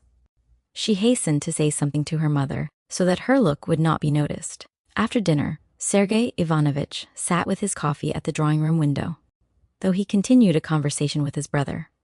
His eyes were fixed on the door through which the mushroom-picking party would soon set off. Levin sat in the window beside him. Kitty stood near her husband, clearly waiting for a pause in a conversation that held no interest for her, so that she could tell him something. You've changed in many ways since your marriage, changed for the better, Sergei Ivanovitch said to Kitty with a smile. But you remain faithful to your passion for defending the most paradoxical theories. Katya, It's not good for you to stand, her husband said, placing a chair for her and exchanging a meaningful glance with her. Oh, and there's no time either, Sergei Ivanovich added, seeing the children already running out. At the head of them all was Tanya, galloping sideways in her tightly drawn stockings, waving a basket and Sergei Ivanovich's hat. She ran straight up to him, and with shining eyes so like her father's, boldly handed him his hat and tried to put it on his head herself, softening her freedom with a shy, affectionate smile. Varenka's waiting, she said, carefully settling the hat after noticing his indulgent smile. Varenka stood by the door in a yellow print dress, with a white kerchief tied over her head. I'm coming, Varvara Andreevna, Sergei Ivanovich said, finishing his coffee and slipping his handkerchief and cigar case into their pockets. And how sweet my Varenka is. Eh, Kitty said to her husband as soon as Sergei Ivanovich rose. She spoke loudly enough for him to hear, and clearly meant him to do so. And how beautiful she is. Such refined beauty. Varenka, shall you be in the mill copse? We'll come to you there. You quite forget your condition, Kitty, said the old princess sharply, hurrying into the room. You mustn't shout like that. Hearing Kitty's voice and her mother's reprimand, Varenka walked quickly over to her. Her eager steps, her flushed face, everything betrayed that something unusual was happening. Kitty knew exactly what it was and had been watching her intently. She had called Varenka only to give her, in her own heart, a kind of blessing for the important event that Kitty felt certain must happen that afternoon in the woods. Varenka, she whispered as she kissed her, I should be so happy if a certain something were to happen. And are you coming with us? Varenka asked Levin nervously, pretending not to have heard. I'll come as far as the threshing floor, he replied, and then I must stop. What for? Kitty asked. I need to look at the new wagons and check the invoice, he said. And where will you be? On the terrace, Chapter 2. Left alone together, Levin and Kitty went out onto the terrace. Levin seated Kitty in a wicker chair and sat down beside her. For a moment, neither spoke. Kitty was thinking of Varenka and Sergei Ivanovich. Levin was watching his wife's face with quiet admiration. Well, he said at last, smiling, what were you so eager to tell me? Kitty looked at him with a radiant, almost mischievous expression. I think something very important is going to happen today, she said. What? Levin asked. You must promise not to laugh, she said seriously. I think Sergei Ivanovich is going to propose to Varenka. Levin laughed softly, but immediately checked himself when he saw how earnest she was. Why do you think that? Oh, I'm sure of it, Kitty said. I've been watching them for a long time. Today he asked to go mushroom picking, and he looked at her in that way. Levin smiled. And what sort of way was that? Kitty flushed. Levin shook his head gently. I don't believe it, he said. Sergei Ivanovich is not that kind of man. That's exactly why, Kitty insisted. He's serious. He wouldn't take a step like that without thinking it over completely. And Varenka, she deserves someone like him. Levin said nothing. He did not like contradicting Kitty, but he felt instinctively that her hopes were mistaken. She would be happy, Kitty went on warmly. And he needs someone like her. Perhaps, Levin said cautiously. But I don't think Sergei Ivanovich thinks of marriage in that way. Kitty looked at him reproachfully. You men always think you know everything about other men, she said. But you don't see what women see? Levin smiled and took her hand. If it happens, I shall be very glad, he said sincerely. But I doubt it. Kitty sighed, but did not argue further. She leaned back in her chair, resting contentedly. Levin watched her, and felt again that quiet wonder which never left him. The wonder that this gentle, affectionate creature was his wife. Yet, even in this happiness, he felt a slight uneasiness. He did not share her confidence about Sergei Ivanovich, and he feared that disappointment might follow. Meanwhile, in the woods, the mushroom pickers walked slowly along the shady paths. The children ran ahead, shouting and laughing. Varenka walked beside Sergei Ivanovich. He spoke to her of indifferent things at first, of the weather, of the forest, of the pleasure of country life. But beneath his calm words ran a strain of nervousness that Varenka felt at once. She, too, was uneasy. She sensed that something decisive hovered near, and yet she did not know whether she wished for it or feared it. She listened attentively, answering simply, trying to appear calm. Sergei Ivanovich paused more than once, as though on the point of saying something important, but each time he checked himself and spoke of something else. Varenka noticed it. Her heart beat faster. She felt that something was expected of her, and she prepared herself inwardly, though she did not know for what. Thus they walked on together beneath the trees, both conscious of a moment that might change their lives, and both uncertain how to meet it. Chapter 3. The mushroom pickers moved deeper into the wood. The children, absorbed in their baskets and discoveries, gradually spread out. The adults followed more slowly. Varenka walked beside Sergei Ivanovich, listening attentively as he spoke, now with ease, now with a noticeable effort. He talked of the forest, of country life, of how wholesome such occupations were for children. His tone was calm and measured, but beneath it ran a strain of nervousness that he could not conceal. Varenka felt it clearly. She felt it and waited. At a bend in the path, the children ran ahead, leaving the two of them alone. Sergei Ivanovich stopped, looked around as if to collect his thoughts, and then began speaking again, but still not of what was weighing on him. "You know," he said, "how highly I value independence, especially moral independence. It is something I have always regarded as essential." "Yes," Varenka replied quietly. He glanced at her. Her face was serious, attentive, open. The sight encouraged him, and yet restrained him. "I have long lived alone," he went on, "not from any aversion to family life, but because I have always believed that one must not bind another person to oneself unless one is completely certain." She lowered her eyes. Her heart beat more quickly, but she did not interrupt him. "And yet," he continued, growing more animated, "there comes a time when solitude ceases to be sufficient. One feels the need for sympathy, not merely intellectual, but moral." He paused. Varenka stopped with him. She felt that the moment had come. She was prepared to hear decisive words, but she did not know whether she hoped for them or dreaded them. Sergei Ivanovich looked at her, and the composure he had maintained deserted him. "I have long felt," he began, and then stopped. At that instant, a child's voice rang out nearby, calling to them about a particularly fine mushroom. The interruption broke the tension. Sergei Ivanovich smiled awkwardly. "We must go on," he said. They walked forward again, but the moment had passed. Varenka felt a strange mixture of relief and disappointment. She told herself that she had been mistaken, that nothing had been intended, and yet her heart refused to accept this reassurance. Sergei Ivanovich, too, felt confused. He reproached himself for weakness, for hesitation unworthy of a man who prided himself on clarity of thought. And yet he could not force himself to speak words that would alter his life irrevocably. When they rejoined the others, both were silent. From a distance, Kitty watched them eagerly. She read disappointment at once in Varenka's face and felt her own heart sink. "Nothing," she thought. "Nothing has happened." And though the day continued pleasantly enough, a sense of something unfinished, something missed, hovered over them all. Chapter 4. When the mushroom pickers returned home, Kitty's first glance was at Varenka. She read at once, from the expression on her face and the way she avoided her eyes, that nothing decisive had happened. Kitty's heart sank. She reproached herself for having been so confident, for having allowed herself to expect too much. "Well?" she asked lightly, as though asking about mushrooms. "Oh, we found plenty," Varenka replied, smiling faintly, but Kitty heard what was not said.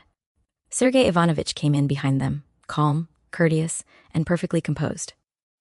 He spoke cheerfully, praised the walk, joked with the children, and showed no sign of agitation. Yet Kitty, watching him closely, felt that his composure was deliberate, that it covered something unresolved. At tea, the company was lively. The children chattered, Dolly laughed. The old princess issued her gentle commands.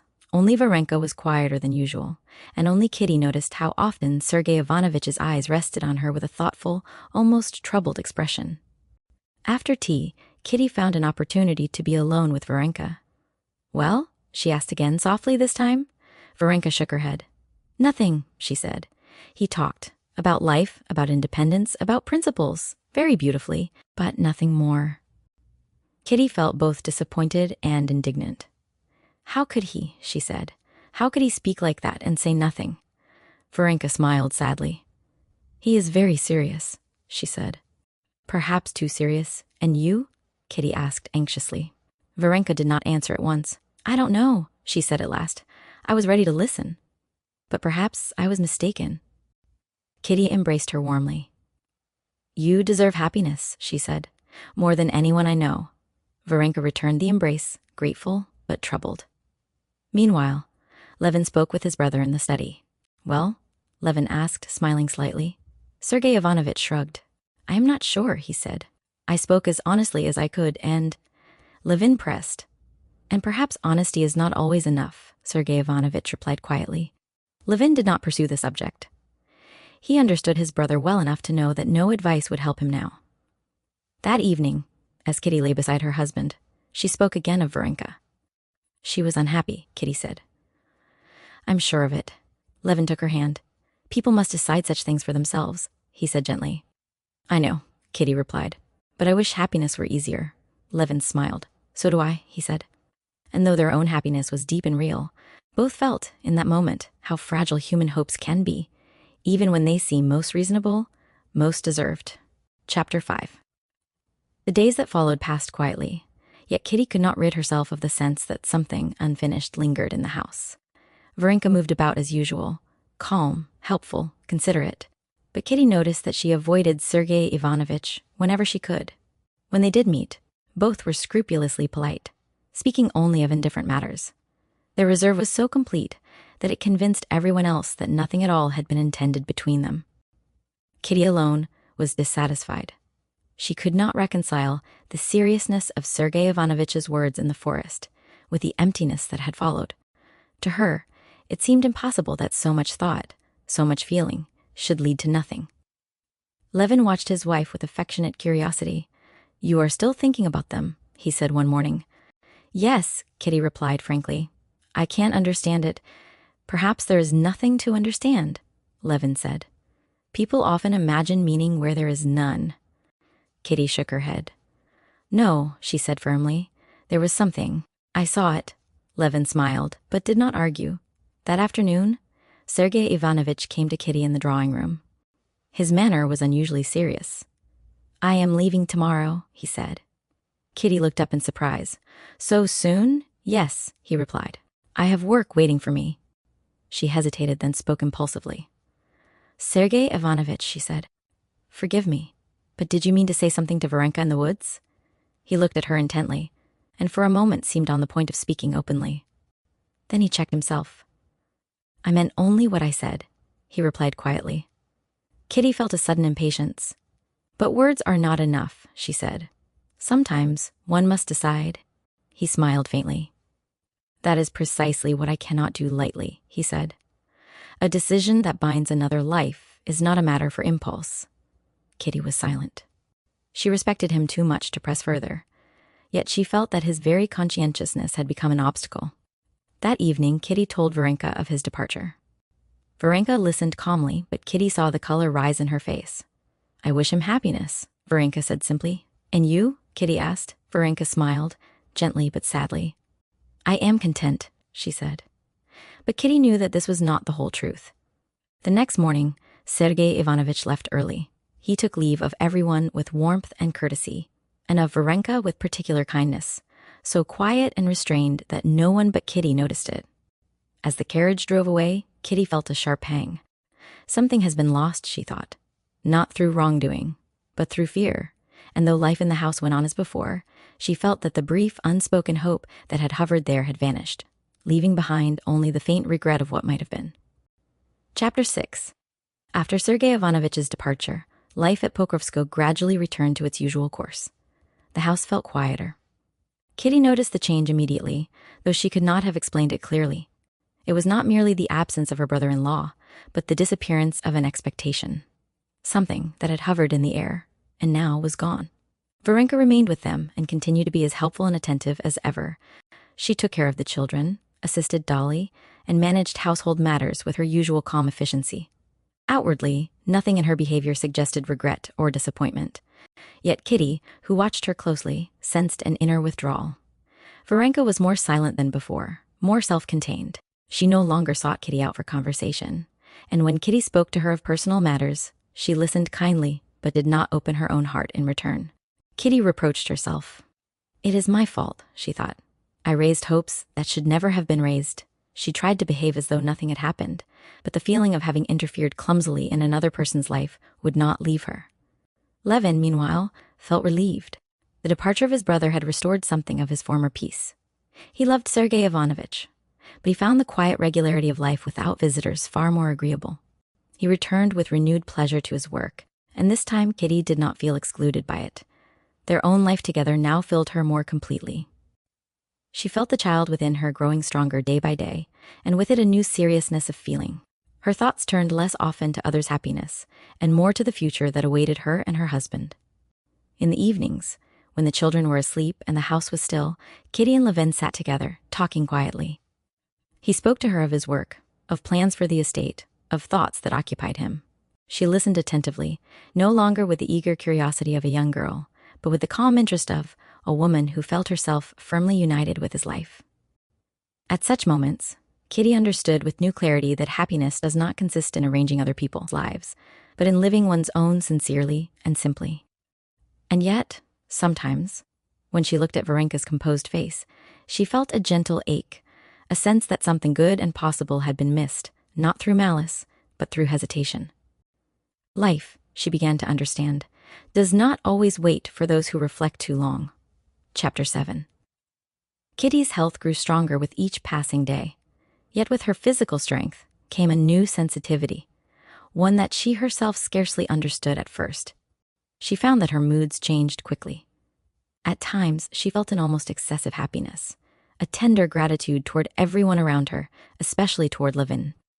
At other moments, without clear cause, she felt irritable, easily wounded, or suddenly anxious. She tried to conceal these changes from her husband, ashamed of what she considered unreasonable feelings. But Levin noticed everything. He watched her face attentively, questioned her with gentle concern, and blamed himself whenever she seemed troubled. The thought that he might be the cause of her uneasiness tormented him. "You're tired?" he said once. "You must rest more." "I'm not tired," Kitty replied, smiling. "I'm only different." Levin frowned. "What do you mean?" "I don't know," she said honestly. "I feel everything more strongly than before." He took her words seriously and resolved to shield her from all unnecessary disturbance. He grew more attentive, more careful in his movements, his words, his plans. Kitty felt this care deeply and was grateful for it. Yet at times, it oppressed her. She did not want to be fragile in his eyes. She wanted to be his equal, his companion, not merely someone to be protected. One evening, after a slight disagreement about a household matter, so trivial that under other circumstances it would have passed unnoticed, Kitty suddenly burst into tears. Levin was alarmed. "For heaven's sake, what is it?" he asked. "What have I done?" She tried to explain, but could not. Her tears flowed all the more freely because she herself did not understand them. "I don't know," she said at last. "Everything hurts me." He drew her gently toward him and held her until she grew calmer. His tenderness soothed her, yet he felt a vague fear. He realized that marriage had brought him not only happiness, but a new responsibility, one far more delicate than he had imagined. He could manage estates, peasants, work, but these subtle changes in her inner life frightened him. That night, as he lay awake beside her, listening to her even breathing, Levin thought for the first time that love alone was not enough, that marriage required patience, humility, and the courage to accept what one could not fully understand. And Kitty, drifting into sleep, felt dimly that she was entering a deeper, more serious phase of life, one that demanded from her not only joy, but endurance. Chapter 8. Levin soon noticed that Kitty's condition affected not only her moods, but the entire rhythm of their life. He began to feel an unaccustomed constraint. Every plan, every decision, every impulse now passed through a new filter. How will this affect her? What had once been spontaneous in him became deliberate. He reproached himself for this. "I am treating her like a child," he thought. "That is not love," and yet he could not free himself from the fear of hurting her, physically or emotionally. The responsibility pressed on him constantly. Kitty, for her part, felt this change keenly. She saw that Levin was restraining himself, watching her, yielding to her in everything. His care was tender, sincere, and yet it wounded her pride. She wanted to give, not merely to receive. One day, when Levin insisted that she rest instead of walking with him, she suddenly grew angry. "I am not ill," she said sharply. "Why do you treat me as if I were—" He was confused. "I only want what's best for you," he said. "And I want to live," she replied. "Not to be protected from life." Her words struck him. He saw at once that his care, meant as love, had become oppressive. He felt ashamed and asked her forgiveness. They spoke openly that evening for the first time about what both had been feeling, but had not dared to say. "I don't want to be your burden," Kitty said quietly. I want to share your life, not to stand in its way, and I don't want to lose you, Levin answered simply. That's all. They understood then that marriage was not the merging of two lives into one seamless whole, but the constant effort to walk side by side without either losing themselves. This understanding did not remove all difficulty, but it brought them closer. Kitty felt calmer after that conversation. She no longer struggled against her changing moods, but accepted them as part of a natural process. Levin, too, felt relieved. He allowed himself to be less vigilant, more natural. Yet both sensed that this was only the beginning. Marriage, they now understood, was not a state of achieved happiness, but a path, one that demanded patience, attentiveness, and the willingness to grow. And in that realization, sobering as it was, there lay a quiet, enduring hope. Chapter 9. That same summer, Levin was obliged to make a journey to his estate at Pokrovsko's outlying fields, several days right away, to inspect matters that could not be postponed. The thought of leaving Kitty troubled him more than he expected. He hesitated, delayed his preparations, and spoke of the journey with reluctance. Kitty noticed this and smiled. "You must go," she said. "You'll only worry if you stay. And you?" he asked anxiously. "I shall be perfectly well," she replied calmly. "Dolly is here, and Varenka, and I shall rest." Her composure reassured him, though he still felt uneasy. The habit of constant attentiveness had become so strong in him that the idea of being absent, even for a short time, filled him with vague fear. When the day of departure came, he lingered, giving unnecessary instructions, returning again and again to embrace her. "You'll write to me?" he said. "Of course," she answered, laughing softly. "Every day, if you like." As the carriage drove away, Kitty watched him until it disappeared from sight. She felt a sudden emptiness, but also a quiet confidence. For the first time since her marriage, she felt that she could be alone without fear. During Levin's absence, Kitty's days passed peacefully. She spent time with Dolly and the children, read, walked in the garden, and rested when she felt tired. The freedom from her husband's anxious vigilance was pleasant to her, though she missed him. She wrote to him every day, telling him simply of her life, her thoughts, and her affection. Writing calmed her. It allowed her to arrange her feelings without the pressure of his immediate concern. Levin, reading her letters in the evenings, felt a mixture of relief and longing. He saw that she was calmer, more self-possessed than he had imagined. The discovery reassured him, and yet it humbled him. He realized that his fear of losing her had made him underestimate her strength. When he returned after several days, Kitty ran out to meet him. He was struck at once by the change in her. She looked brighter, more tranquil. The slight tension he had grown accustomed to was gone. "You see," she said, smiling. "I survived." He laughed, embracing her. "I believe you're stronger than I am," he said. And in that moment, he felt that their marriage had taken a small but important step forward. Not through constant closeness, but through the trust that allowed them, briefly, to stand apart without fear. Chapter 10. Levin's return brought with it not only joy, but a new awareness for them both. He noticed that Kitty was no longer so dependent on his constant presence. She was affectionate and glad to see him, but she did not cling to him anxiously as before. This change pleased him, and at the same time unsettled him slightly. "You really were quite well without me," he said half-jokingly. "Yes," she replied simply. "I told you I would be." He smiled, but reflected on her words more seriously than she knew. For the first time since their marriage, he saw clearly that love did not require uninterrupted togetherness. The discovery both relieved and sobered him. Life soon resumed its usual rhythm. Levin returned to his work with renewed energy, but now without the oppressive fear that every absence might harm her. Kitty, too, felt freer.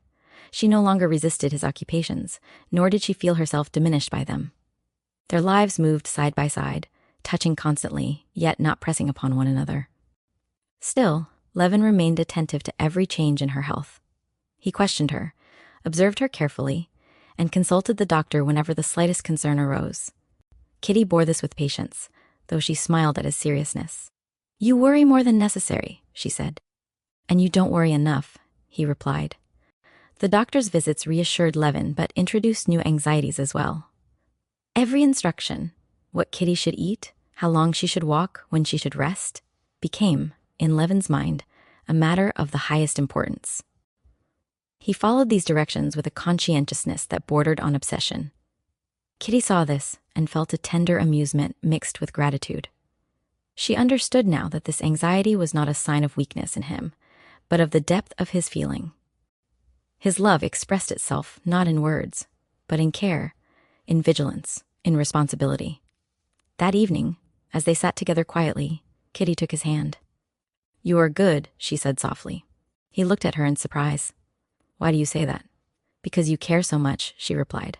"Even when it makes you uneasy." He pressed her hand and said nothing. In that moment, both felt a quiet, steady happiness, less dazzling than the first intoxication of love, but deeper and more enduring. It was the happiness of two people who had begun to understand not only how to love, but how to live together. Chapter 11. One evening, as Levin was returning home, he met the doctor riding away from the house. The sight startled him. "What is it?" Levin asked at once, his heart tightening. "Nothing serious," the doctor replied calmly. "I was called to look in, and everything is as it should be." Levin breathed more freely, but the encounter left him shaken. He hurried home with renewed anxiety. Kitty was sitting in the drawing room, reading. She looked up at once and smiled. "You look as though something terrible has happened," she said. "I met the doctor," Levin replied. "Why didn't you tell me he was coming?" "Because there was nothing to tell," Kitty answered lightly. "He came, he asked questions, and he went." Levin frowned. "But why call him at all?" She hesitated, then spoke frankly. "I felt a little unwell this morning," she said. "It passed quickly, but I thought it best not to ignore it." Levin was distressed. "You must tell me everything," he said. "Everything." She looked at him seriously. "I will," she said, "but you must promise not to torment yourself over every trifle." He nodded, though he knew it would not be easy. That night, after Kitty had gone to bed, Levin sat alone for a long time, thinking. For the first time, he felt clearly how powerless he was before this mystery growing within her. He could plan, work, decide, but here he could only wait, watch, and trust. The realization humbled him. He remembered his former belief that happiness could be shaped by will and reason. Now he saw that the most important things in life lay beyond control. The thought frightened him, and yet, strangely, it also comforted him. He felt that this helplessness bound him more closely to Kitty than any certainty could have done. He loved her not as something he possessed or protected, but as something infinitely precious and fragile. When he lay down beside her, listening to her quiet breathing, he felt a deep, solemn tenderness. Whatever lay ahead, he knew that his life was no longer his own. Chapter 12. As Kitty's time approached, Levin's anxiety increased. He tried to conceal it from her, but she felt it in every movement, every question, every glance. He watched her constantly, measured her steps, reminded her to rest, and followed the doctor's instructions with scrupulous exactness. Kitty bore this patiently. She understood the source of his fear and was touched by it, yet she sometimes felt oppressed by the unceasing vigilance. "You mustn't think that I'm made of glass," she said gently once, smiling at him. "I know," he replied quickly, "but I can't help myself." She did not insist. She had begun to feel herself changing inwardly, becoming more serious, more absorbed, less inclined to dwell on her own moods. The approaching event filled her with a quiet awe rather than fear. Levin, on the other hand, could think of little else. At night, he slept badly, waking at the slightest sound. By day, he found it difficult to concentrate on his work. Everything seemed secondary compared to the one thought that pursued him relentlessly. He spoke to the doctor often, asking the same questions repeatedly, and received the same calm reassurances in reply. These reassurances soothed him only for a moment. Kitty noticed his agitation and tried to comfort him. "Other women go through this every day," she said simply. "And everything turns out well." "That's just it," Levin replied. "Everyone else, and yet when it's you, it's different." She smiled at him tenderly, and the smile calmed him more than any words. In these days, Levin felt closer to Kitty than ever before, not through shared joy, but through shared expectation. Their conversations grew quieter, more intimate. They spoke less, but understood one another more completely. He felt that he was standing on the threshold of something vast and unknown. And though the uncertainty frightened him, it also filled him with a solemn happiness, the sense that life was opening before him in a deeper, more demanding form than he had ever known. Chapter 13. One morning, Levin was awakened by a hurried knock at the door. He started up at once, his heart pounding. "It's time," said the servant, pale and agitated. Levin dressed hastily, scarcely aware of what he was doing. The world seemed suddenly unreal, as though he had been thrust into a moment for which he was utterly unprepared. Despite all his waiting, the doctor arrived soon after, calm and composed. A midwife followed. Their quiet assurance, their practiced movements, only increased Levin's sense of helplessness. Kitty was suffering. Levin caught sight of her only for an instant as they helped her into the prepared room. Her face was pale, her eyes dark and serious. But when she saw him, she smiled faintly. "That's how it must be," she said softly. Those words struck him with terrible force. He was shown out. Left alone, Levin paced the room like a caged animal. He tried to pray, but his thoughts wandered. He tried to read, but the words swam before his eyes. Every sound from the other room made him start. Time lost all meaning. Moments stretched into eternity. Then suddenly, hours seemed to vanish without trace. He felt alternately overwhelmed by terror and by an almost physical longing to take her suffering upon himself. If I could only bear it for her, he thought again and again. At intervals, the doctor came out, spoke briefly, reassuringly, and returned. Levin clutched at every word, trying to read something decisive in the doctor's expression, and failing. He remembered suddenly his former philosophical speculations about life, suffering, and death, and was ashamed of them. All abstractions seemed meaningless now. There was only one reality, Kitty's pain, and his own complete powerlessness before it. For the first time in his life, Levin felt what it meant to submit, to bow before something higher than human reason or will. He waited, and in that waiting, stripped of thought and pride, he felt himself changed. Chapter 14. He sat down, rose again, walked to the window, then back to the door, unable to remain still for a single moment. Every sound from the inner rooms pierced him like a blow. He imagined Kitty's pain vividly, cruelly, and reproached himself for every careless word, every moment of impatience he had ever shown her. "This is my fault," he thought again and again. "I am being punished." He tried to reason with himself, to remember that this suffering was natural, that thousands of women endured it. But such thoughts only made things worse. What mattered was not that others suffered, it was that she suffered. At last the doctor came out again. Levin rushed toward him. "It is going well," the doctor said quietly. Levin seized upon the words as though they were a lifeline, yet even now he could not feel relief. He was afraid to believe in good news. Time passed. How long, he did not know. Then suddenly the door opened, and the doctor came out once more, smiling. "Congratulations," he said. "You have a son." Levin staggered as though struck. "A son?" he repeated. "Yes," the doctor said. "And your wife as well." Levin felt tears rush to his eyes. He covered his face with his hands, unable to speak. "Can I see her?" he asked at last. In a moment, the doctor replied. Levin entered the room softly. Kitty lay pale and exhausted, but peaceful. When she saw him, her face lit up with a quiet, radiant smile. "Well," she whispered. He knelt beside her, took her hand, and kissed it. "I am happy," he said simply. She looked at him long and tenderly, and in that look was everything they had shared. Fear, suffering, love, and a new solemn joy. Levin felt as though a veil had been lifted from his life.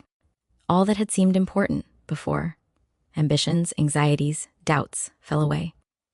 In their place remained only gratitude, gratitude for her life, for the child, for the mystery that had been entrusted to them. He knew that his life had entered a new phase, more difficult, more demanding, and infinitely more meaningful than anything he had known before. And in that knowledge, he felt not fear, but humility and joy. Chapter 15. Levin's first feeling, after the overwhelming joy of the news, was a strange disappointment, the child. The son whose coming had been announced with such solemn importance did not at first stir in him the feelings he had expected. He looked at the small, wrinkled, reddish face and felt neither rapture nor tenderness, only a vague uneasiness, and even a faint sense of repulsion. He was ashamed of this feeling. "This is not what I should feel," he told himself. "This is wrong." But the feeling persisted, and his shame only deepened. Toward Kitty, however, his tenderness knew no bounds. He could not take his eyes off her. Every movement, every word she spoke seemed precious to him. Her exhaustion, her weakness, her quiet smile, everything filled him with an almost painful love.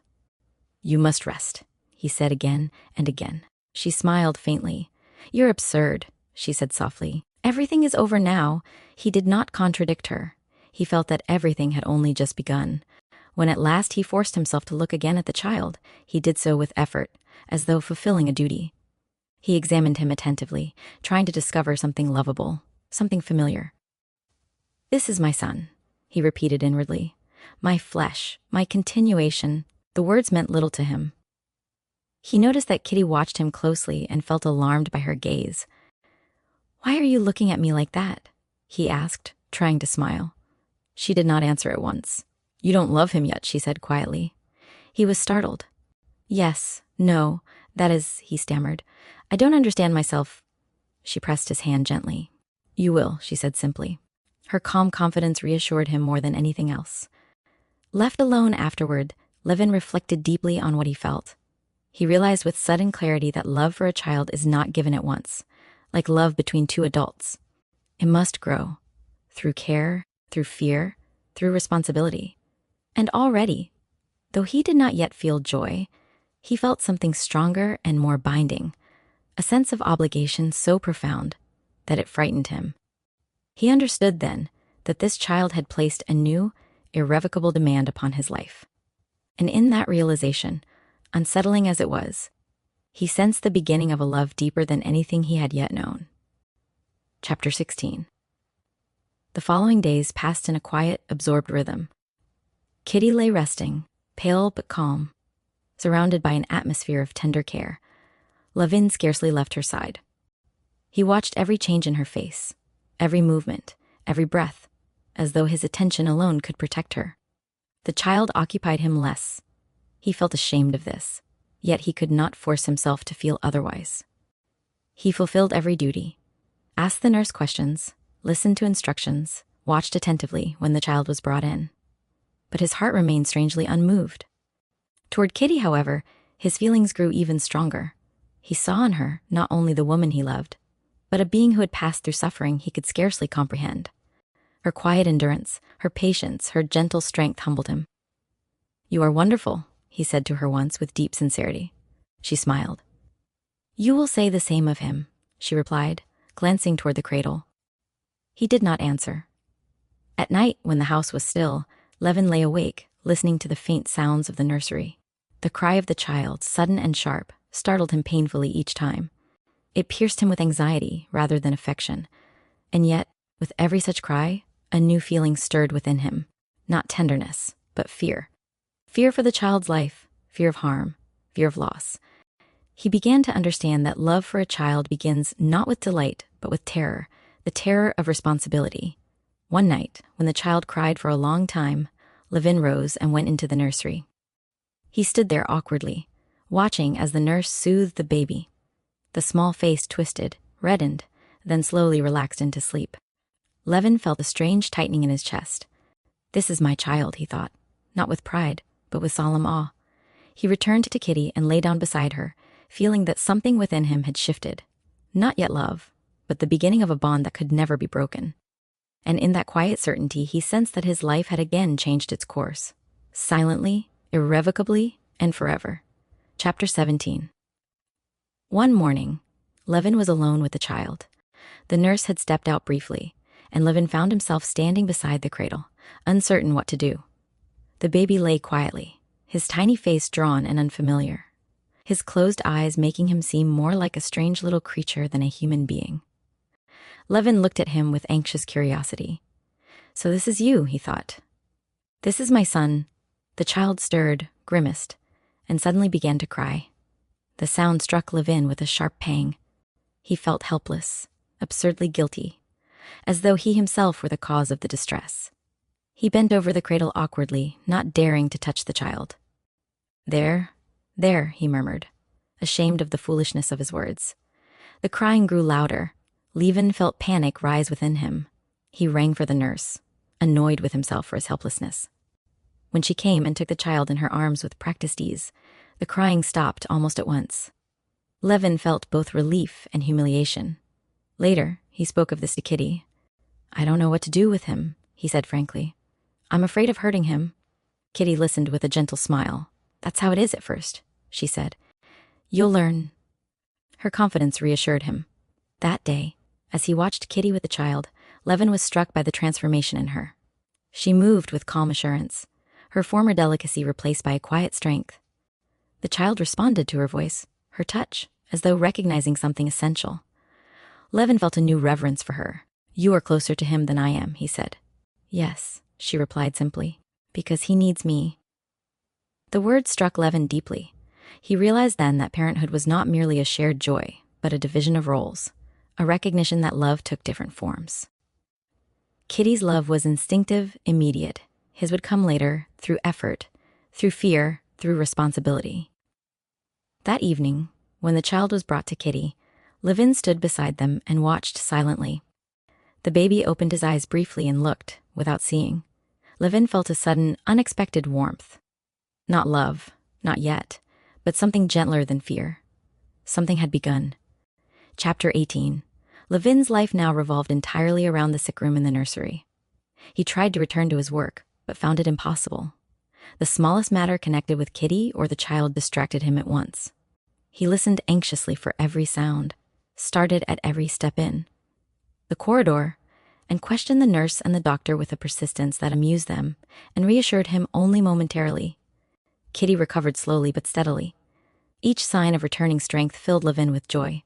He rejoiced over her appetite, her color, her first short walk across the room, as though each were a miracle. Yet with this joy came a new fear. He had begun to imagine dangers everywhere: illness, accidents, unseen threats. Happiness itself frightened him now, because it felt too great, too fragile to be secure. One evening, as he sat watching Kitty sleep, Levin was struck by a thought that terrified him. What if all this were taken away from me? He thought. The idea seized him with such force that he felt physically weak. He rose and walked quietly out of the room, ashamed of his own imagination, yet unable to free himself from it. He went to the nursery. The child lay sleeping, his tiny chest rising and falling. Levin stood over him for a long time, watching intently, as though by his gaze alone he could protect that fragile life. At that moment, for the first time, Levin felt something he recognized as love. It came not as a sudden rush of joy, but as a deep, aching tenderness mixed with fear. He realized that the child's existence had become inseparable from his own, that the thought of losing him was unbearable. This is love, he thought, not delight, but pain. He returned to Kitty and sat beside her again. She stirred, opened her eyes, and smiled faintly. "You look so serious," she whispered. "I was thinking," he replied softly. "About us?" she asked. "Yes," he said. She closed her eyes contentedly, trusting his presence completely. Levin felt then that his former understanding of happiness had been shallow. True happiness, he now saw, did not free one from fear. It bound one more tightly to life, making every moment infinitely precious and infinitely vulnerable. And, in accepting that vulnerability, he felt himself at last fully alive. Chapter 19. As Kitty regained her strength, life in the house gradually resumed its outward order. Visitors began to appear again, relatives, neighbors, acquaintances, bringing congratulations, advice, and curiosity. Levin endured these visits patiently for Kitty's sake, though he found them exhausting. Every conversation seemed trivial beside the immense change that had taken place in his own life. Kitty received everyone with quiet composure. She was no longer the anxious young wife of a few months ago. Motherhood had given her a new gravity, a gentle authority that Levin admired deeply. The child was baptized. Levin approached the ceremony with the same anxious seriousness he had brought to everything since the birth. He was troubled by doubts, by questions of belief in ritual, yet he did not allow himself to hesitate. This, too, was part of the responsibility he now bore. During the service, as he held the child and listened to the familiar words, Levin felt a solemn humility. He understood little of the ritual's meaning, but he felt its weight. It seemed to him that by this act, he was acknowledging something higher than his own reason, something that claimed his child and his life alike. Afterward, when everything was over and the guests had gone, Levin felt an unexpected calm. The child lay sleeping peacefully. Kitty, tired but content, rested beside him. The house was quiet again. Levin sat alone and reflected on all that had happened in these past weeks. He felt that his former self, the man who sought certainty through thought alone, had receded into the background. In his place stood someone humbler, more uncertain, yet more firmly bound to life. He did not understand everything. He still doubted, still questioned, but he no longer demanded answers before accepting responsibility. And in this acceptance, he felt a quiet, enduring peace, one that did not depend on explanations, but on love, duty, and the daily labor of living. Chapter 20. Soon after the christening, Levin was forced at last to return to ordinary life. Letters arrived, business matters demanded attention, and the affairs of the estate could no longer be postponed. Reluctantly, he began once more to occupy himself with work. At first, this return felt strange and even improper. How could anything outside the nursery and Kitty's room matter? And yet, little by little, he felt himself re-entering the world of action and responsibility. What surprised him most was that this did not weaken his new feelings. It strengthened them. His work now had a different meaning. Everything he did seemed connected, however indirectly, to Kitty and the child. Decisions that once concerned only himself now carried a wider weight. He felt answerable not just for outcomes, but for lives. Kitty noticed the change in him. He was quieter, less impulsive, more attentive. His former restlessness had been replaced by a steady seriousness that did not exclude tenderness. She felt safe in this seriousness, though at times she smiled at his excessive caution. "You are becoming an old man," she teased him once. "Perhaps," he replied, "but a happy one." She laughed softly, and he felt again that deep, sober joy that no longer needed excitement to sustain it. One afternoon, as Levin sat with the child sleeping in his arms, a situation that no longer terrified him, he felt a sudden wave of gratitude so strong that it brought tears to his eyes. He did not analyze it. He did not question it. He simply accepted it as part of life, along with fear, responsibility, and love. For the first time, Levin felt that he did not need to understand everything in order to live rightly. And this feeling, quiet, firm, and enduring, seemed to him the truest happiness he had ever known. Chapter 21. That autumn, Levin was obliged to go to Moscow for a few days on business. The necessity of the journey disturbed him. Though Kitty was now strong and the child thriving, the thought of leaving them, even briefly, filled him with unease. He tried not to show this, ashamed of what he felt to be excessive anxiety. Kitty noticed it at once. "You must go," she said calmly. "Everything here will be perfectly all right." "I know," he replied. "But still," she smiled and interrupted him. "You will come back," she said simply. Her certainty reassured him more than any argument.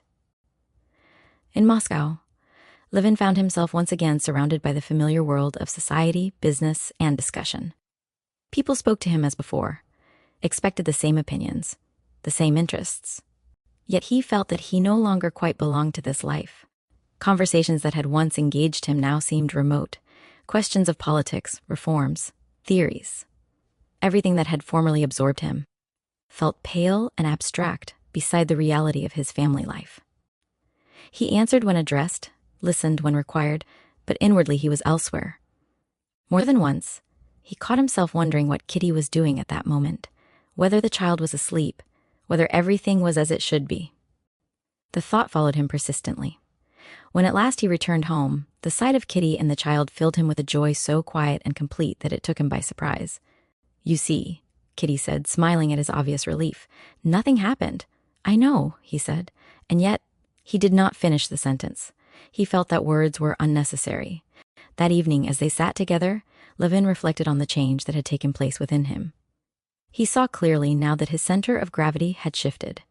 The meaning of his life no longer lay in ideas, in work, or even in personal happiness alone, but in this simple, everyday bond with his wife and child. He had not renounced thought or labor. He had merely found their true place, and in this quiet certainty, Levin felt himself at last firmly grounded, not in theories, not in ambitions, but in life itself. Chapter 22. That winter, Levin's life settled into a steady, purposeful rhythm. The estate demanded attention. The household required order, and the child grew stronger day by day. Levin moved through these responsibilities with a seriousness that no longer felt burdensome. On the contrary, he felt sustained by them. Kitty watched this change with quiet satisfaction. She saw that her husband had grown calmer, more inwardly composed. His former restlessness, his tendency to torment himself with doubts and theories, had not disappeared, but it no longer ruled him. He questioned life less and lived it more. At times, however, his old habits returned. He would grow absorbed in thought, pacing the room, frowning, wrestling once again with questions of meaning, of duty, of belief. Kitty recognized these moods and did not disturb him. She had learned that such struggles were part of his nature, and that they would pass. One evening, as they sat together watching the child sleep, Levin spoke suddenly. "I often think now," he said, "that I understand less than I did before." Kitty smiled. "And does that trouble you?" "No," he replied after a moment. "Strangely, it doesn't," he reflected silently, then continued. "I used to believe that if I could only understand everything clearly, life would make sense. Now I feel that understanding is not the most important thing." "And what is?" Kitty asked softly. "Living rightly," he said. "Doing what must be done. Loving, working, taking responsibility, without demanding certainty in advance." She did not answer, but her expression told him that she understood. Levin felt then that marriage, fatherhood, and daily labor had taught him more than years of solitary reflection. They had not given him answers, but they had given him direction. And in that direction, quiet, demanding, and unpretentious, he felt more at peace than he had ever been. Chapter 23. That same winter, Levin spent several weeks in Moscow. The change of surroundings affected him more strongly than he had expected. The city, with its ceaseless movement, its conversations, its claims on attention, seemed to him louder and more artificial than before. He felt himself a stranger there, courteously received, warmly welcomed, yet inwardly detached. He met old acquaintances, attended dinners, took part in discussions. People spoke to him of public affairs, of reforms, of opinions and disputes that had once deeply interested him. He listened attentively and even expressed his views, but he felt that something essential was missing. These conversations no longer touched the center of his life. At moments, Levin felt a temptation to return to his former habits of thought, to analyze, to judge, to seek meaning in abstract ideas. The habit was strong, and he yielded to it more than once. But the satisfaction it once gave him was gone. He noticed this with surprise. What had changed was not the questions themselves, but his relation to them. They no longer seemed capable of bearing the weight he had once placed upon them. In the evenings, alone in his room, Levin thought of Kitty and the child. He imagined their daily life, the quiet order of the house, the sounds of the nursery, Kitty's calm voice. These thoughts brought him more peace than any intellectual triumph. One night, after a long and earnest conversation on matters of public importance, Levin returned home with a sense of emptiness. He sat down and reflected. "I used to think that the meaning of life could be discovered by thought alone," he said to himself. "Now I see that thought follows life. It does not lead it." This realization did not feel like defeat. On the contrary, it felt like release. He no longer demanded that life justify itself before he agreed to live it. He accepted it as it came, imperfect, demanding, and deeply precious. When he returned to the country, Kitty noticed at once that something had settled more firmly within him. "You seem quieter," she said. "I think I am," he replied. And freer, she smiled and took his hand, and Levin felt, with a quiet certainty, that the path he was on, uncertain, unfinished, and bound to others, was the only one that truly belonged to him. Chapter 24. That spring, Levin's brother Sergei Ivanovich came to stay with them again. His arrival stirred memories in Kitty, of Varenka, of unspoken hopes, of things left unresolved. But she did not allow herself to dwell on them. Life had moved forward, and she felt that dwelling on what might have been was both useless and unkind. Sergei Ivanovich himself seemed changed. He was just as thoughtful, just as earnest in conversation, but there was less confidence in his tone. He spoke readily of public matters, of ideas and projects, yet Kitty noticed that he avoided speaking of anything personal. Levin observed his brother closely. He felt a renewed affection for him, but also a quiet difference between them that had not existed before. Sergei Ivanovich still lived in the realm of ideas. Levin now felt firmly rooted in daily life. The contrast was unmistakable. One evening, as they sat together after supper, Sergei Ivanovich spoke of marriage. "I have been thinking a great deal about it lately," he said. "Not about marrying, but about what marriage demands." Levin listened attentively. "It demands self-sacrifice," Sergei Ivanovich went on, "and clarity. One must be certain." Levin shook his head gently. "Certainty comes afterward," he said. "Not before?" Sergei Ivanovich looked at him in surprise. "You speak from experience now," he said quietly. "Yes," Levin replied. And I know that if I had waited for certainty, I would never have acted. Sergei Ivanovich did not answer at once. He walked to the window and stood there in silence. Kitty felt a sudden pang of compassion for him. She sensed that he was measuring his life against his brother's, and finding it wanting, not because it was wrong, but because it was incomplete. Later that night, Kitty spoke of this to Levin. "He is lonely," she said softly. Levin nodded. "I know," he said, "but loneliness cannot always be cured by reason." And as he spoke, he felt with new clarity how far his own life had carried him, away from solitary thought and toward the difficult, imperfect, and deeply human work of living with others. Chapter 25. Sergei Ivanovich stayed with them several days longer. During this time, Kitty observed him attentively. She saw that beneath his calm, thoughtful manner, there lay an unspoken dissatisfaction. He listened with interest when Levin spoke of his work and family life, yet she sensed that these accounts troubled him. He admired his brother, and suffered by the comparison. Levin, too, felt this difference more keenly than before. He no longer tried to convince Sergei Ivanovich of anything, nor to draw him into his own way of life. He felt instinctively that such persuasion would be useless. Each person, he now believed, must come to life's truths in his own way. "I envy you," he said. "Not your happiness, but your certainty." Levin stopped. "I don't have certainty," he said. "Only direction?" Sergei Ivanovich smiled faintly. "That is what I lack," he replied. They walked on in silence. Kitty watched them from a distance and felt a quiet sorrow for Sergei Ivanovich.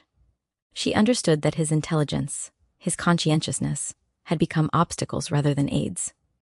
He required clarity before action, and life did not offer it. When he left, his farewell was warm, affectionate, and thoughtful as always. Yet Kitty felt that he was going away unchanged. After his departure, life resumed its ordinary course.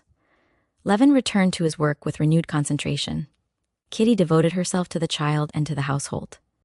The quiet order of their days brought both comfort and meaning. Sometimes Kitty thought of Varenka. She wondered whether she too had found a path, whether she had accepted her life as it was, or still waited for something undefined. But Kitty no longer felt the same urgency to arrange happiness for others. She had learned that happiness cannot be planned from the outside. And Levin, watching his wife with the child, felt again that deep gratitude which had become the foundation of his life.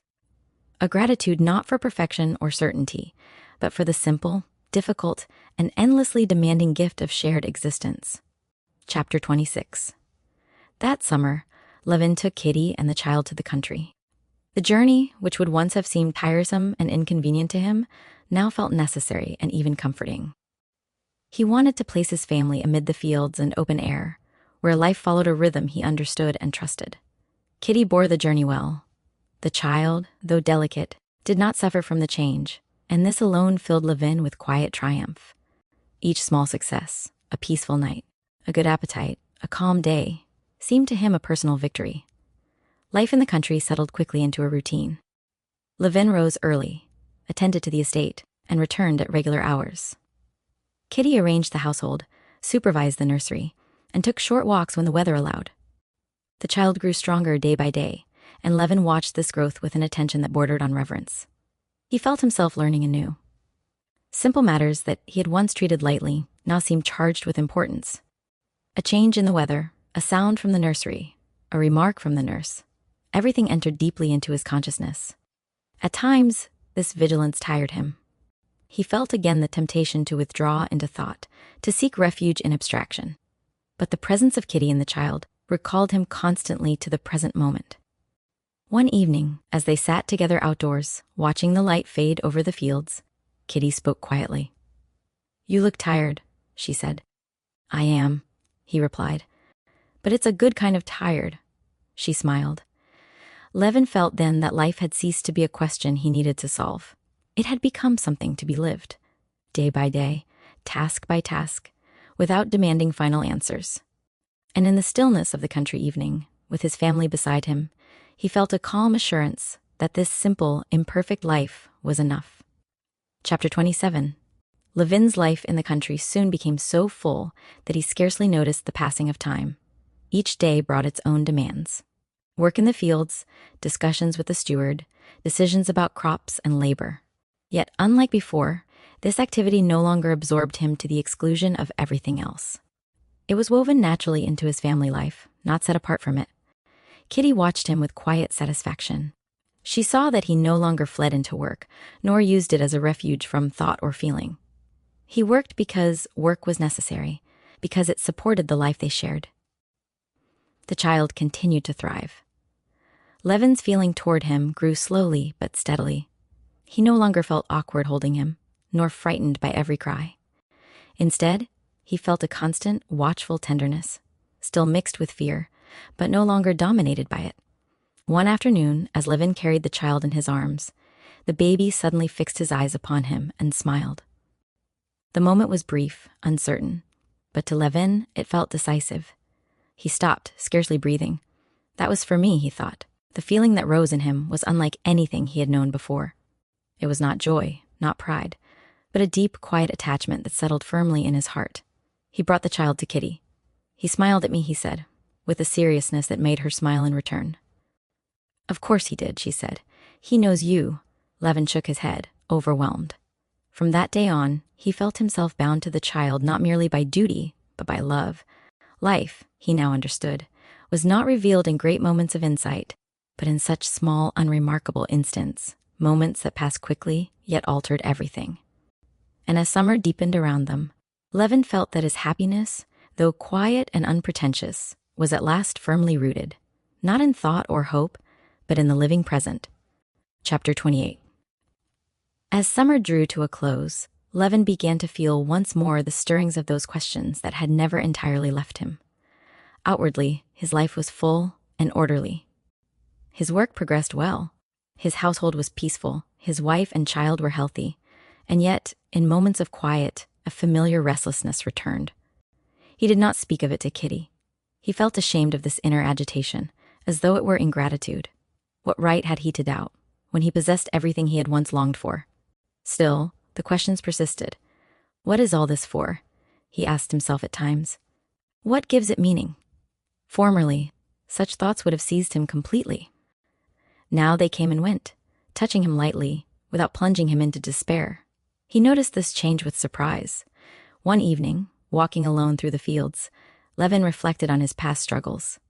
He remembered how he had sought meaning in systems of thought, in labor, in social reform, in love. Each had given him something, but none had satisfied him entirely. And yet now, without any new answers, he felt more at peace than ever before.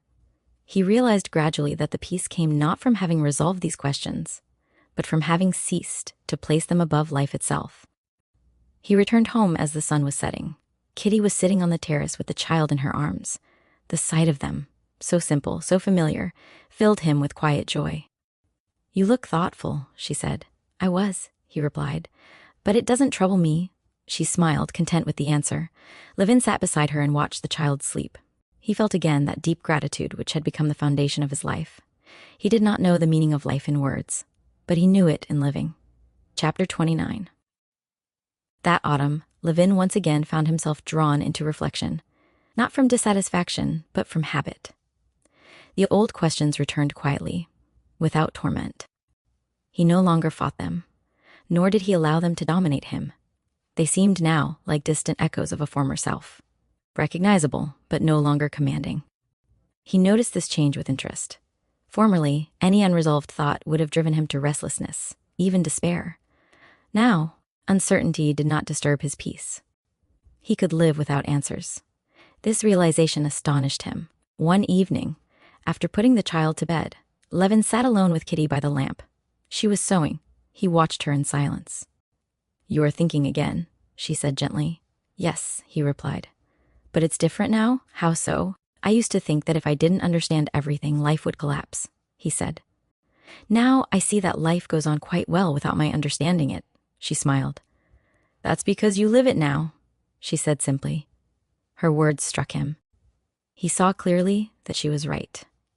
Life no longer demanded explanation before it could be accepted. It demanded attention, responsibility, love. That night, as he lay awake, Levin felt no fear, no agitation, only a calm awareness of himself as part of something larger than his thoughts. He did not attempt to define it. For the first time, He felt that to live honestly, to love, and to fulfill one's duty might be enough, even without certainty, even without complete understanding. And this feeling, quiet and unobtrusive, gave him a peace deeper than any conclusion he had ever reached. Chapter 30. One day, Levin received news that deeply unsettled him. A peasant from a neighboring estate, whom he had known well and respected for his honesty and diligence, had taken his own life. The man had been outwardly prosperous, with a family and steady work. No one could explain the act. The news struck Levin with unexpected force. He questioned those who had known the man, sought details, and reflected long on what he heard. The explanations offered, temporary despair, drink, domestic trouble, seemed to him inadequate. How could he live, Levin asked himself, and yet choose not to live? The question pursued him relentlessly. He felt the old familiar ground give way beneath him. All his recent calm, his sense of direction, seemed suddenly fragile. If a man who lived honestly, worked, loved his family, if such a man could still find life unbearable, then what security did Levin himself possess? That evening he could not rest. He paced the room, returned again and again to the same thought, and felt once more the weight of those questions he believed he had laid aside. What gives life meaning, he asked himself, if it can be rejected so completely? Kitty noticed his agitation at once. "You are troubled," she said. "Yes," he replied honestly. "I heard something today that disturbed me." He did not tell her the details. He did not want to burden her. But her presence calmed him slightly, even though the question remained. Late that night, when the house was quiet, Levin sat alone and reflected. He saw clearly now that his peace had rested not on the absence of doubt, but on his ability to turn away from it. And now, confronted with a life that had ended deliberately, he found that turning away was no longer possible. The question of life's meaning rose before him again, no longer abstract, but urgent and terrifying. And he understood with a sudden clarity that he was standing once more at the edge of the same abyss he had known before. Only now, he carried with him the responsibility of others' lives, not just his own. Chapter 31. From that day on, Levin's inner struggle intensified. The news of the peasant's death would not leave him. It returned to him in the midst of work, in moments of rest, even in the presence of Kitty and the child. The thought pursued him with a persistence that frightened him. If a man can live honestly and still reject life, he thought, then everything I rely on is uncertain. He did not speak of this to Kitty. He felt that to do so would be both selfish and cruel. She was content, calm, absorbed in the child. He did not want to darken her peace with his own torment. Outwardly, he went on as before. He worked, spoke cheerfully, attended to household and estate matters. No one noticed the change in him. Only he knew that beneath this calm exterior a relentless questioning was at work. At night, sleep often deserted him. He lay awake, listening to the quiet breathing of his wife and child, and felt a sharp pain at the thought that even this, so precious, so full of meaning to him, might not be enough to sustain life. What if all this is still not enough? He asked himself. The thought terrified him. He remembered former periods of despair, when he had stood face to face with the possibility of suicide himself. The memory returned with alarming clarity. He realized now that the question he was confronting was not theoretical, but deadly serious. What keeps me from doing the same? He asked himself honestly. He saw that it was not reason, not conviction, not even happiness. It was something else, something he could not yet name. And until he could name it, he felt himself in danger. Yet even in this darkness, one thing restrained him. He could not abandon Kitty and the child. The thought of their suffering, of their bewilderment at his absence, held him back with a force stronger than fear or despair. But he understood with alarm that this was not an answer, only a barrier. I must find an answer, he told himself, or I am lost. And with that realization, Levin felt that he had reached a decisive point in his life, one that demanded not distraction or patience, but a deeper understanding than he had ever sought before. Chapter 32. Levin felt that he could not remain in this state of uncertainty. The question that tormented him was no longer whether life was pleasant or unpleasant, successful or unsuccessful, but whether it was right to live at all. And this question, he knew, could not be answered by reason alone. He recalled the countless arguments he had once constructed, the philosophical systems he had studied, the logical conclusions he had drawn. None of them had saved him before, and he felt instinctively that they would not save him now. What frightened him most was the clarity of his danger. He knew, with terrible certainty, that if he continued to think as he had always thought, if he relied solely on reason, he would arrive inevitably at the same conclusion as the peasant, that life was meaningless and therefore not worth living. Yet he was living. And not merely living, but loving, working, caring. This contradiction obsessed him. One evening, after a day of restless labor, Levin went out alone and walked for a long time. The sky was clear, the stars bright. The calm of the night seemed indifferent to his torment. "Why do I live?" he asked himself again. No answer came. But suddenly another thought arose, quiet, simple, almost unnoticed. "I live because I must live," he thought. "Because life demands it of me." The thought startled him. It was not a conclusion, not an argument, not a proof. And yet it felt more solid than anything he had reasoned out before. He remembered how peasants spoke of life, of work, of suffering. They did not question whether life was worth living. They lived because living was commanded, by habit, by faith, by something unquestioned and unquestionable. For the first time, Levin saw clearly that he had been asking the wrong question. He had demanded a rational justification for life, something life itself did not promise to provide.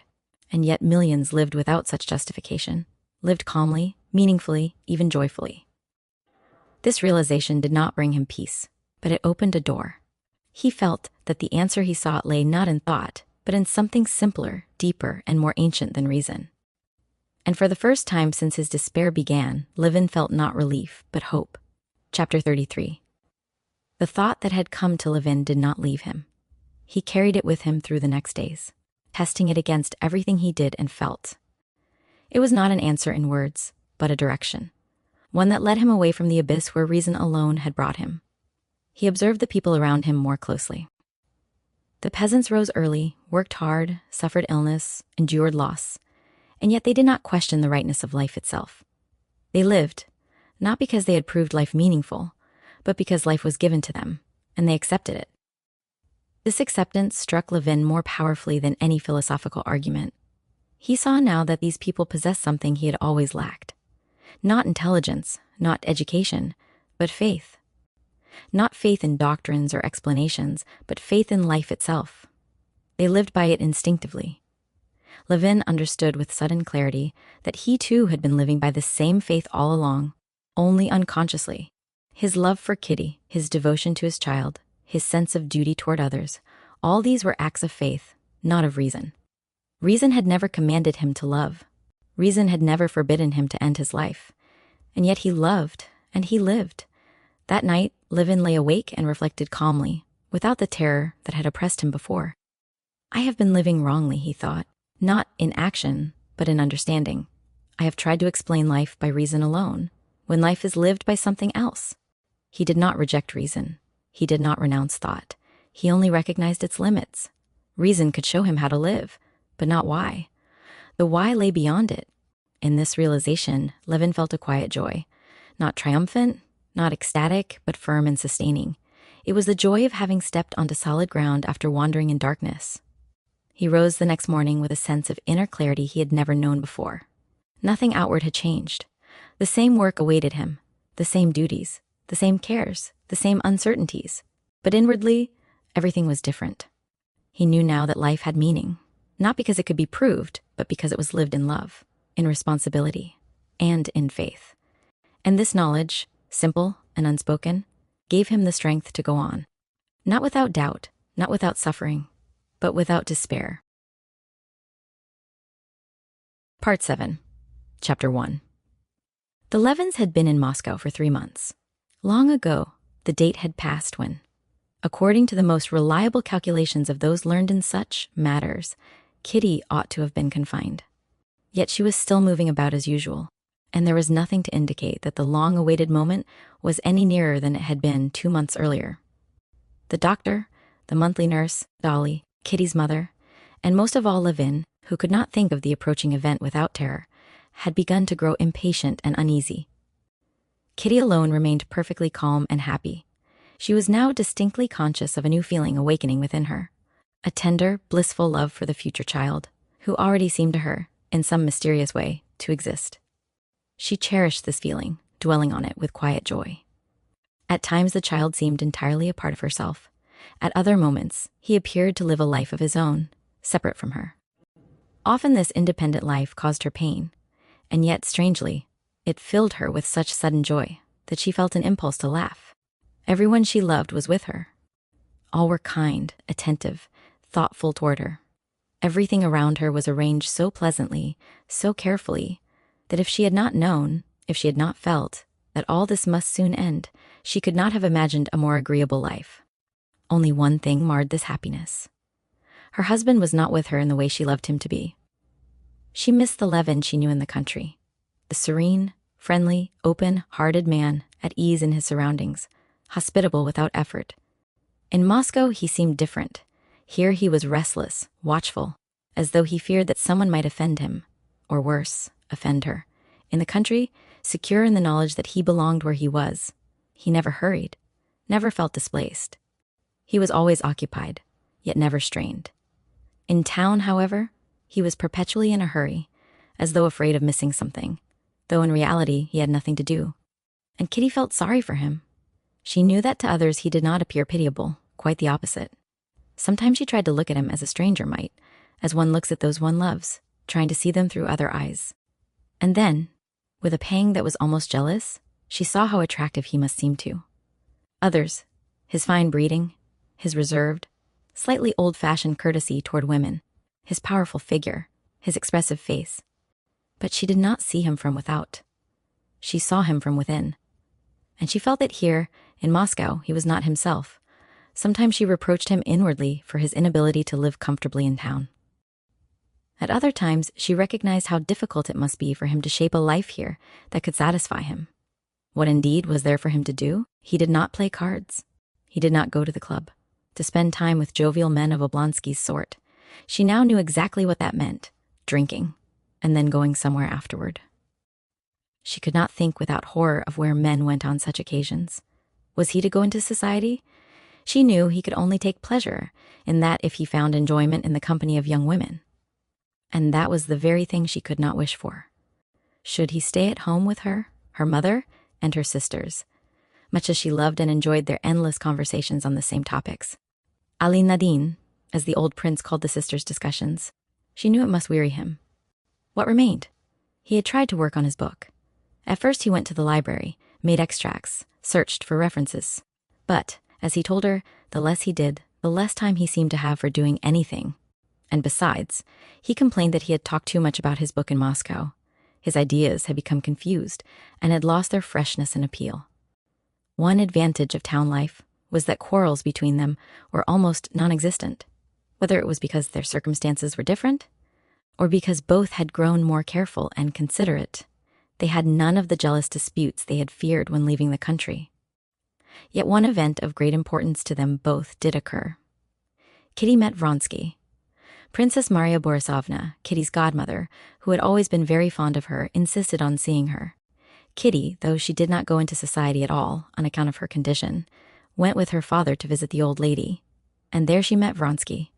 The only reproach Kitty could make herself for this meeting was that the instant she recognized, beneath his civilian dress, the features once so familiar to her, her breath caught, the blood rushed to her heart, and she felt a vivid blush overspread her face. But it lasted only a few seconds, before her father, who deliberately began speaking loudly to Vronsky, had finished. She was fully composed. She was ready to look at him, to speak to him, if necessary, exactly as she spoke to Princess Maria Borisovna.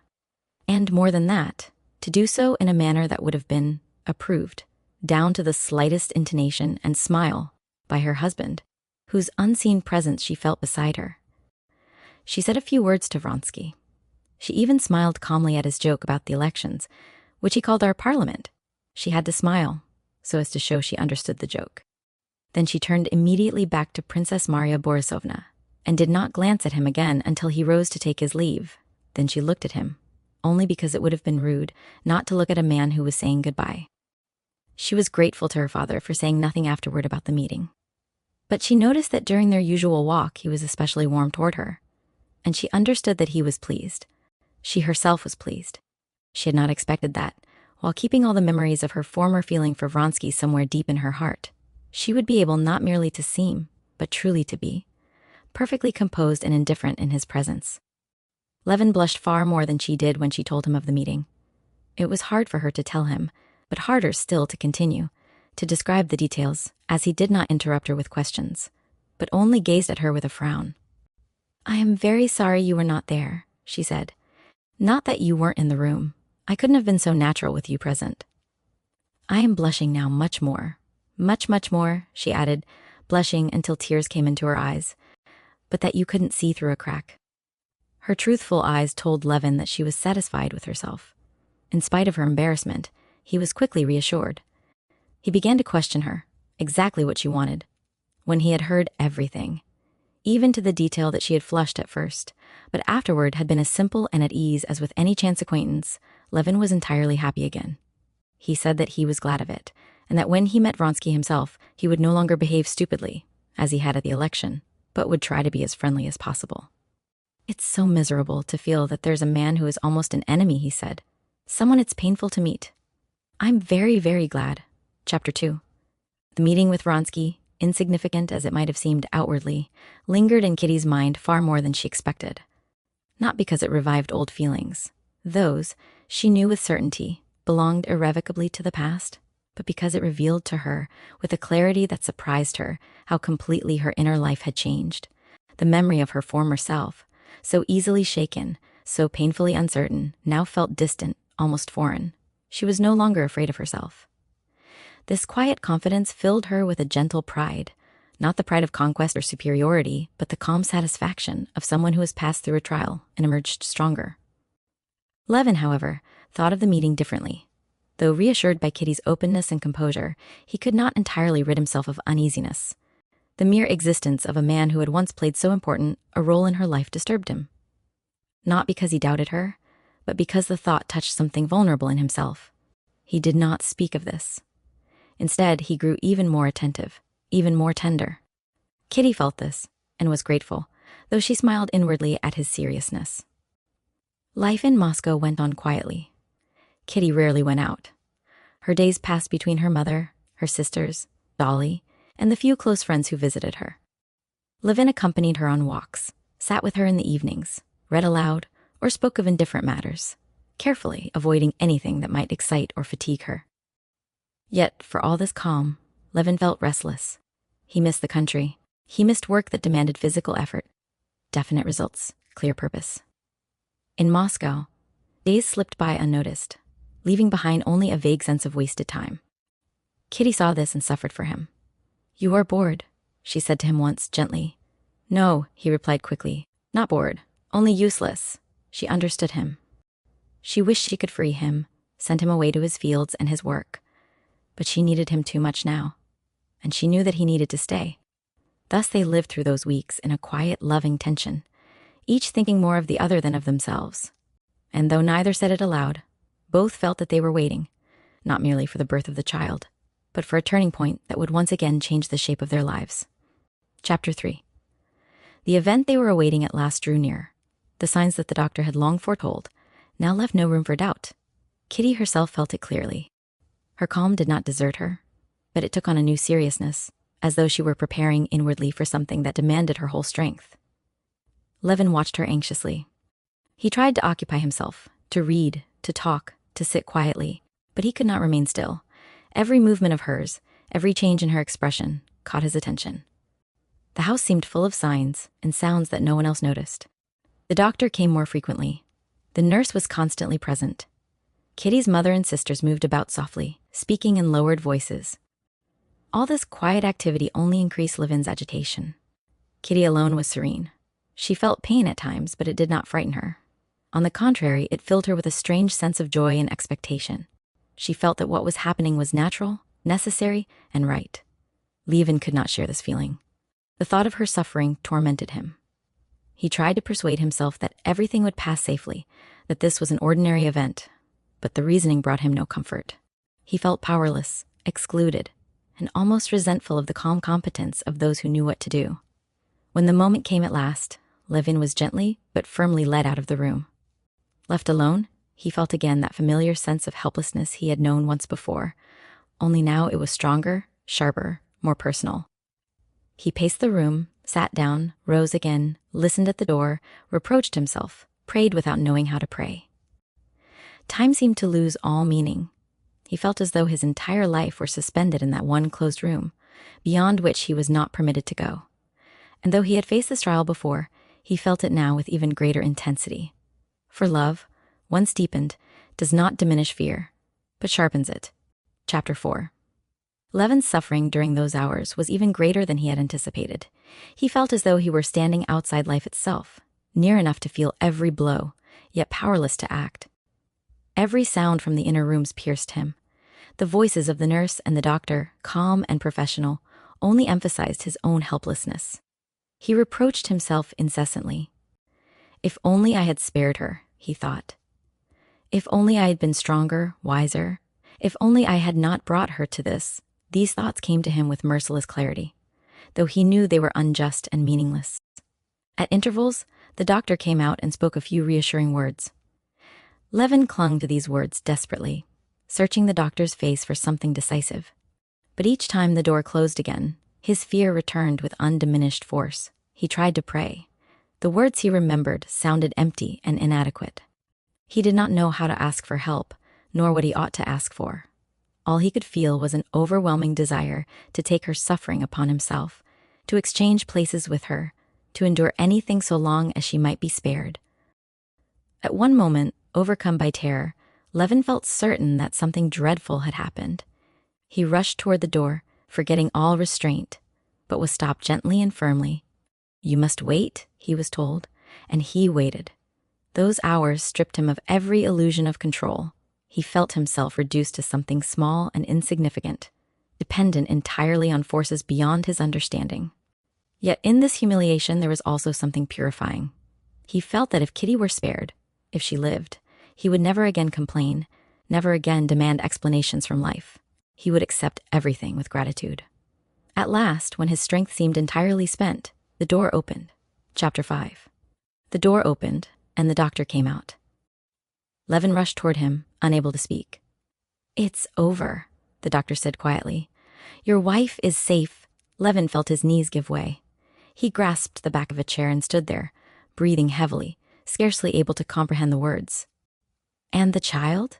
He asked at last. The child is well, the doctor replied. Levin covered his face with his hands.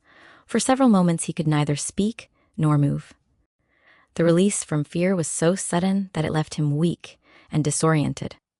Only when he felt the doctor's hand on his arm did he realize that he was expected to answer, to acknowledge what had been said. May I see her? He asked. In a little while the doctor replied, She needs rest. Levin sank into a chair and sat motionless. Everything around him, the furniture, the walls, the familiar room, seemed strangely altered, as though he were seeing them for the first time. The terror that had possessed him only moments before was gone, replaced by an overwhelming sense of gratitude so strong that it bordered on pain.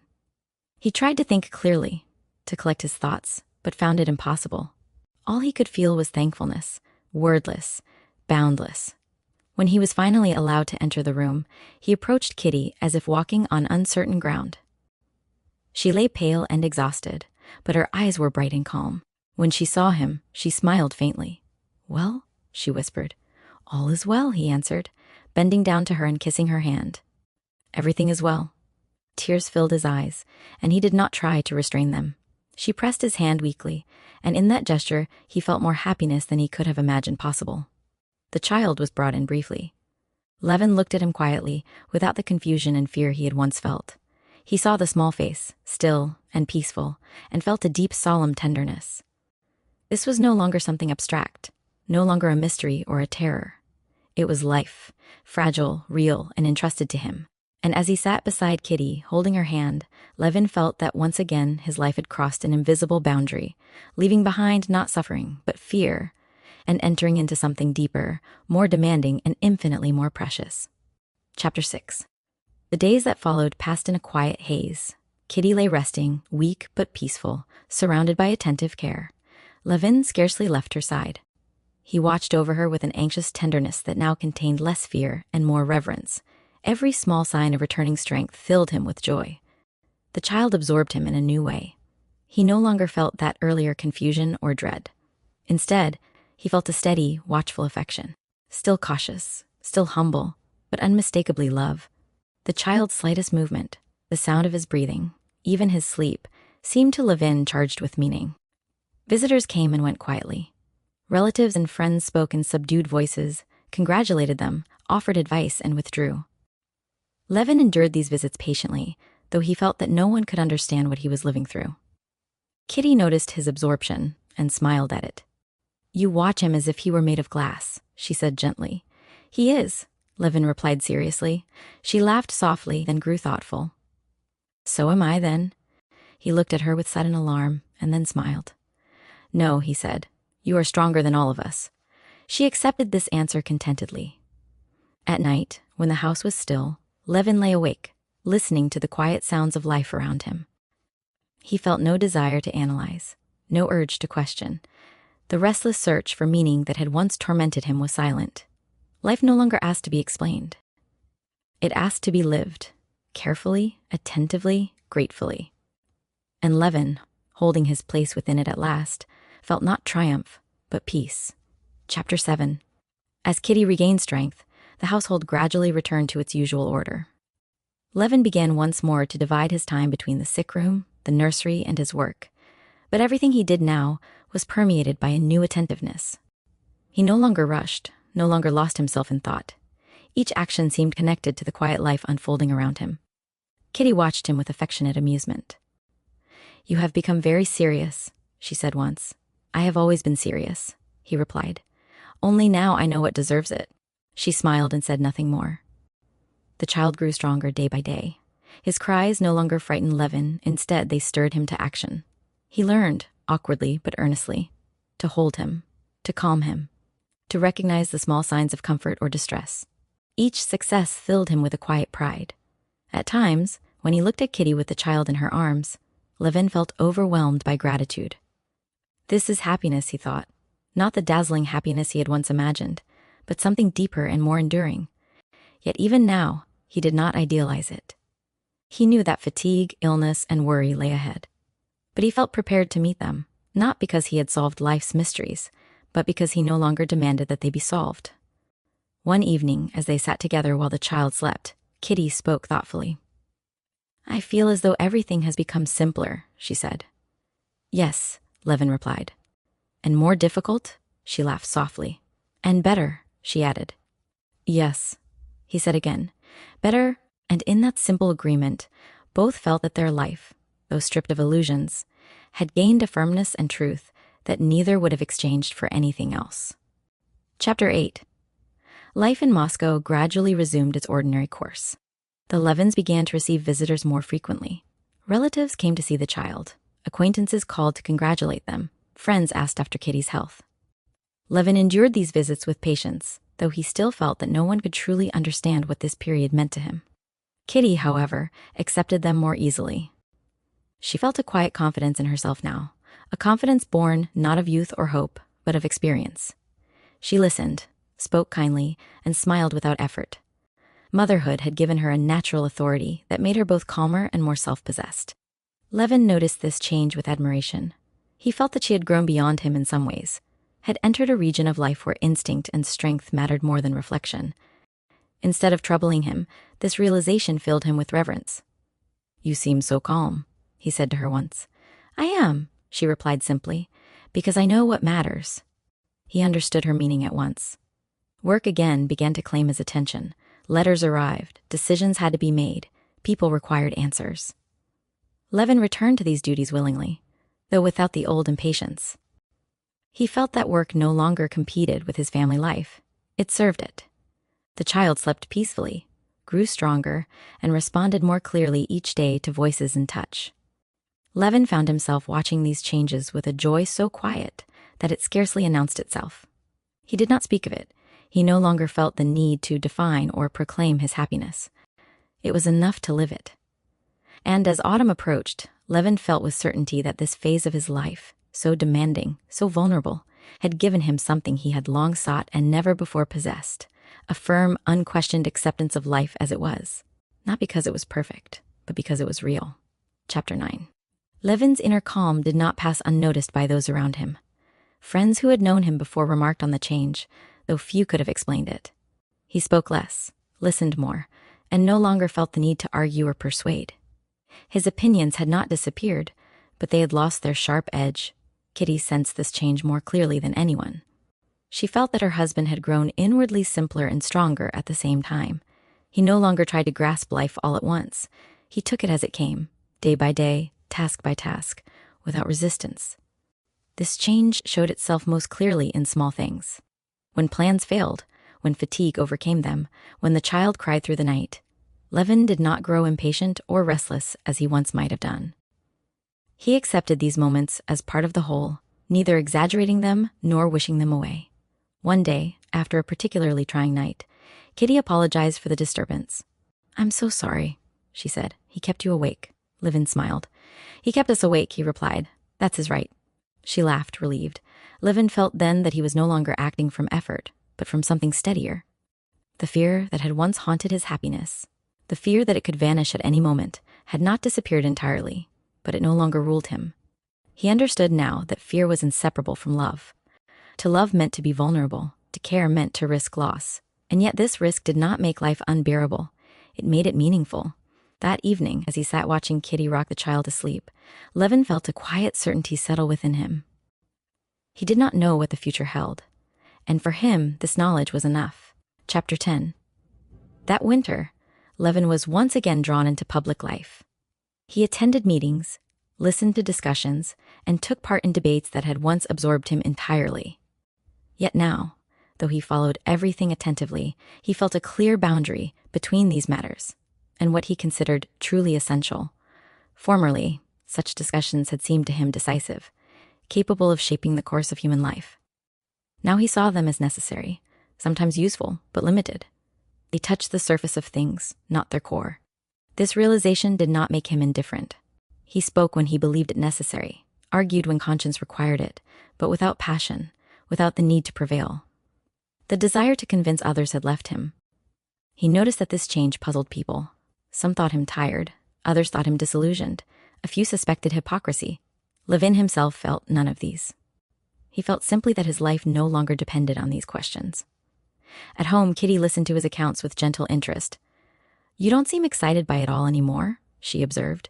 "No," he replied, "because I know where excitement belongs." She understood him at once. The child continued to grow and change, and these small daily transformations absorbed Levin far more than any public affair. A new sound, a new look, a brief recognition in the child's eyes. These were events of real consequence. One evening, after a long day, Levin returned home weary. Kitty was sitting quietly, sewing, while the child slept nearby. The simple harmony of the room, the lamp's soft light, the familiar sounds, her calm presence, restored him more completely than rest alone ever could have done. He sat beside her without speaking. In that silence, Levin felt with renewed certainty that life's meaning did not lie in achievements, explanations, or victories, but in the patient, attentive love that bound him to those closest to him. And with that certainty, he felt ready, without fear, to go on living. Chapter 11. Despite the outward calm of Levin's life, an inner movement continued quietly within him. He no longer suffered as he once had. The sharp anguish, the desperate questioning that had driven him to the edge, did not return. And yet, the need to understand how he ought to live, not why life existed, but how one should meet it, persisted, though now in a gentler form. This question no longer frightened him. It appeared to him not as a threat, but as a guide. He noticed that in everyday life he acted instinctively in a way that felt right. Kindness toward others, patience in small irritations, honesty in work, tenderness toward Kitty and the child.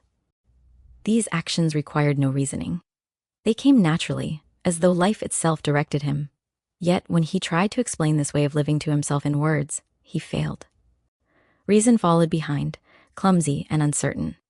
One evening, while walking alone, Levin reflected on this with curiosity rather than distress. "I live rightly," he thought. "Not because I have proved what is right, but because I feel it." This feeling did not contradict reason. It simply did not depend on it. He remembered how, in former years, he had demanded that every action be justified by clear thought. Now he saw that such clarity was impossible and unnecessary. Life did not wait for explanations. At home, Kitty noticed his thoughtful mood. "You are quiet today," she said. "Yes," he replied, "but peacefully so." She smiled, content with that answer. Levin felt then that the most important changes in life do not announce themselves loudly. They happen silently, unnoticed, and only later does one realize that everything has shifted. He had not become wiser in the sense he once desired, but he had become steadier. And this steadiness, born of love, responsibility, and a humble acceptance of life as it is, felt to him more valuable than any certainty he had ever pursued. Chapter 12. That spring, Levin was invited to take part in a local administrative matter that would once have deeply interested him. Formerly, such work had seemed to him a vital field of action, a place where thought, justice, and usefulness might come together. Now he approached it without eagerness, yet without indifference. He attended the meetings, listened carefully, and fulfilled his duties conscientiously. But he noticed at once that the disputes, ambitions, and personal rivalries that animated others left him unmoved.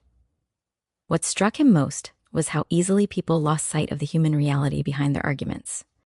Men spoke heatedly of measures, systems, and principles, yet seemed blind to the actual lives affected by their decisions. Levin recognized this tendency in himself as well, and felt grateful that life had taught him otherwise. He did not withdraw. On the contrary, he acted with greater patience and fairness than before. He spoke less, but when he did speak, he aimed not to triumph, but to clarify. This new manner surprised some and irritated others, but Levin was no longer troubled by their reactions. Returning home after one such meeting, he felt tired, but inwardly calm. Kitty noticed it at once. "These meetings exhaust you," she said. "Yes," he replied, "but not in the old way," she understood. He realized then that public life, like everything else, had found its proper place. It was neither the purpose of his existence, nor a meaningless distraction. It was simply one of the many obligations that life presented. That evening, watching Kitty with the child, Levin felt again that quiet certainty which had become the foundation of his days. He did not know whether his actions were always right, but he knew the direction in which his heart led him. And that, he now believed, was enough. Chapter 13. One day, during a conversation with his brother, Sergei Ivanovich, Levin felt more clearly than ever how far he had traveled inwardly from his former self. Sergei Ivanovich spoke with his usual animation about public affairs, about the importance of enlightened action and the necessity of progress. His words were earnest, thoughtful, and sincere, just as they had always been. Levin listened attentively. Formerly, such conversations would have drawn him into argument, compelled him to define his own position sharply, to defend or refute. Now he felt no such impulse. He understood his brother, sympathized with him, and yet felt that the discussion touched only the outer surface of life. "You are calmer than you used to be," Sergei Ivanovich observed suddenly. "You no longer contradict me," Levin smiled. "It's not that I agree with everything," he said, "only that I don't feel the need to prove myself right." Sergei Ivanovich looked at him with interest. "And you don't find that dangerous?" he asked. "Indifference, I mean." Levin shook his head. "It isn't indifference," he said. "It's something else. I have found what matters most to me, and everything else has taken its place." His brother did not answer at once. Kitty, who was present, felt a quiet satisfaction as she listened. She saw how naturally Levin spoke now, without effort, without inner strain. He no longer needed to persuade, he simply was. Later, when Sergei Ivanovich had gone, Kitty spoke to her husband. "You were different today," she said. "More certain." "Yes," Levin replied thoughtfully. "But not in the old way."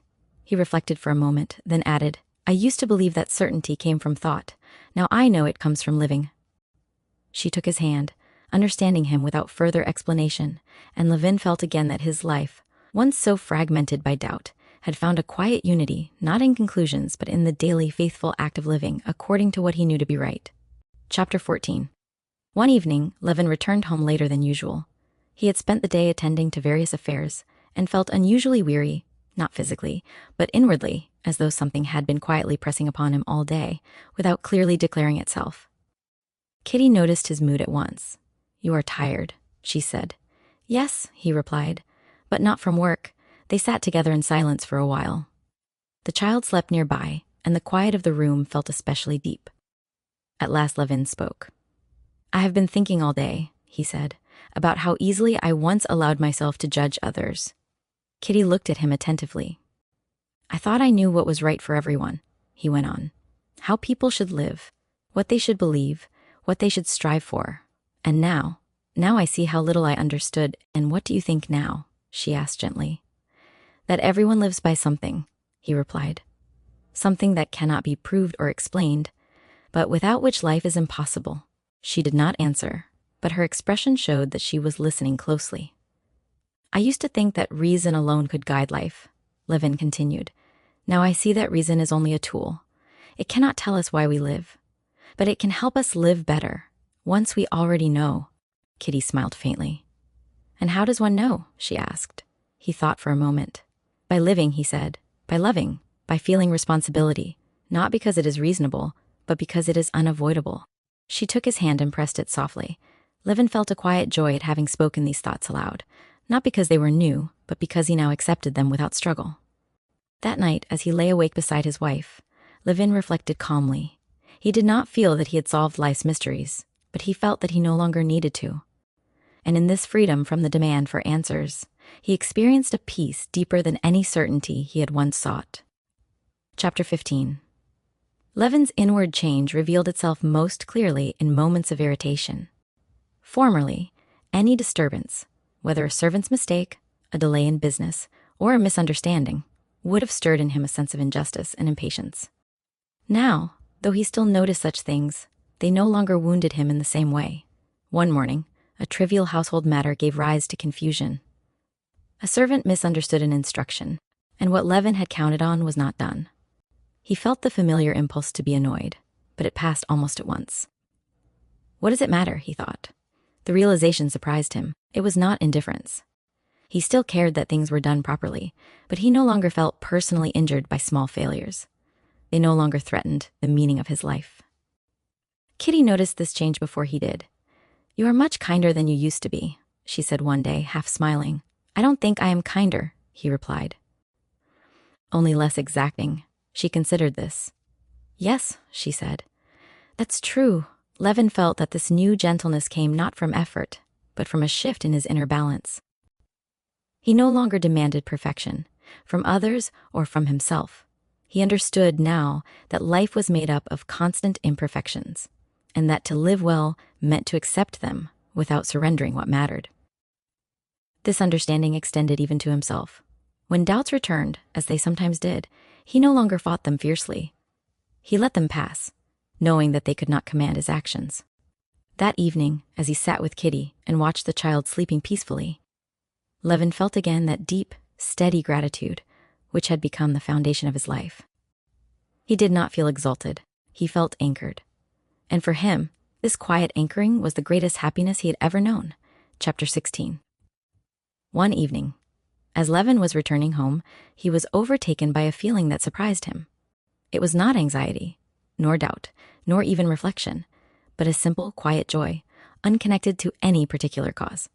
He felt it as one feels fine weather, after a long spell of rain, without questioning why.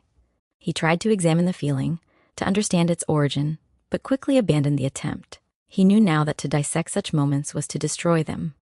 At home, he found Kitty sitting with a child. She looked up at him with a smile that seemed to welcome not merely his return, but his mood. Levin felt again how deeply she understood him, often without words. You look happy, she said. I am, he replied. Without knowing why, she smiled. That's the best kind, she said. They spoke little that evening. The child slept quietly. The lamp burned low. Outside, the city sounds came faintly through the windows, distant and unimportant. Levin sat beside Kitty and thought, not anxiously, not insistently, but calmly. He understood now that happiness was not something to be seized or secured. It came when life was accepted as it was, finite, imperfect, uncertain. And this acceptance did not diminish life. It deepened it. For the first time, Levin felt that he was living not towards something, but within something. Within a life that did not promise answers, but offered meaning in the act of living itself. He took Kitty's hand. She pressed it gently in return. Nothing more was needed. Chapter 17. The feeling that had come to Levin did not pass. It accompanied him through the days that followed, not as excitement or exultation, but as a steady undercurrent, quiet and reliable. He noticed that even when fatigue or irritation arose, it no longer undermined this inner firmness. life continued to present difficulties. There were misunderstandings with servants, delays in business matters, minor illnesses, moments of weariness and impatience. Levin met all these as he always had, but now without the former inward resistance. He no longer demanded that life be free of trouble in order to be acceptable. This change showed itself most clearly in his dealings with others. He listened more attentively, interrupted less, and no longer felt compelled to assert his opinion at every turn. When he disagreed, he did so calmly, without the old urgency to convince. Kitty observed this with quiet satisfaction. "You are easier to live with," she said once, smiling. He laughed.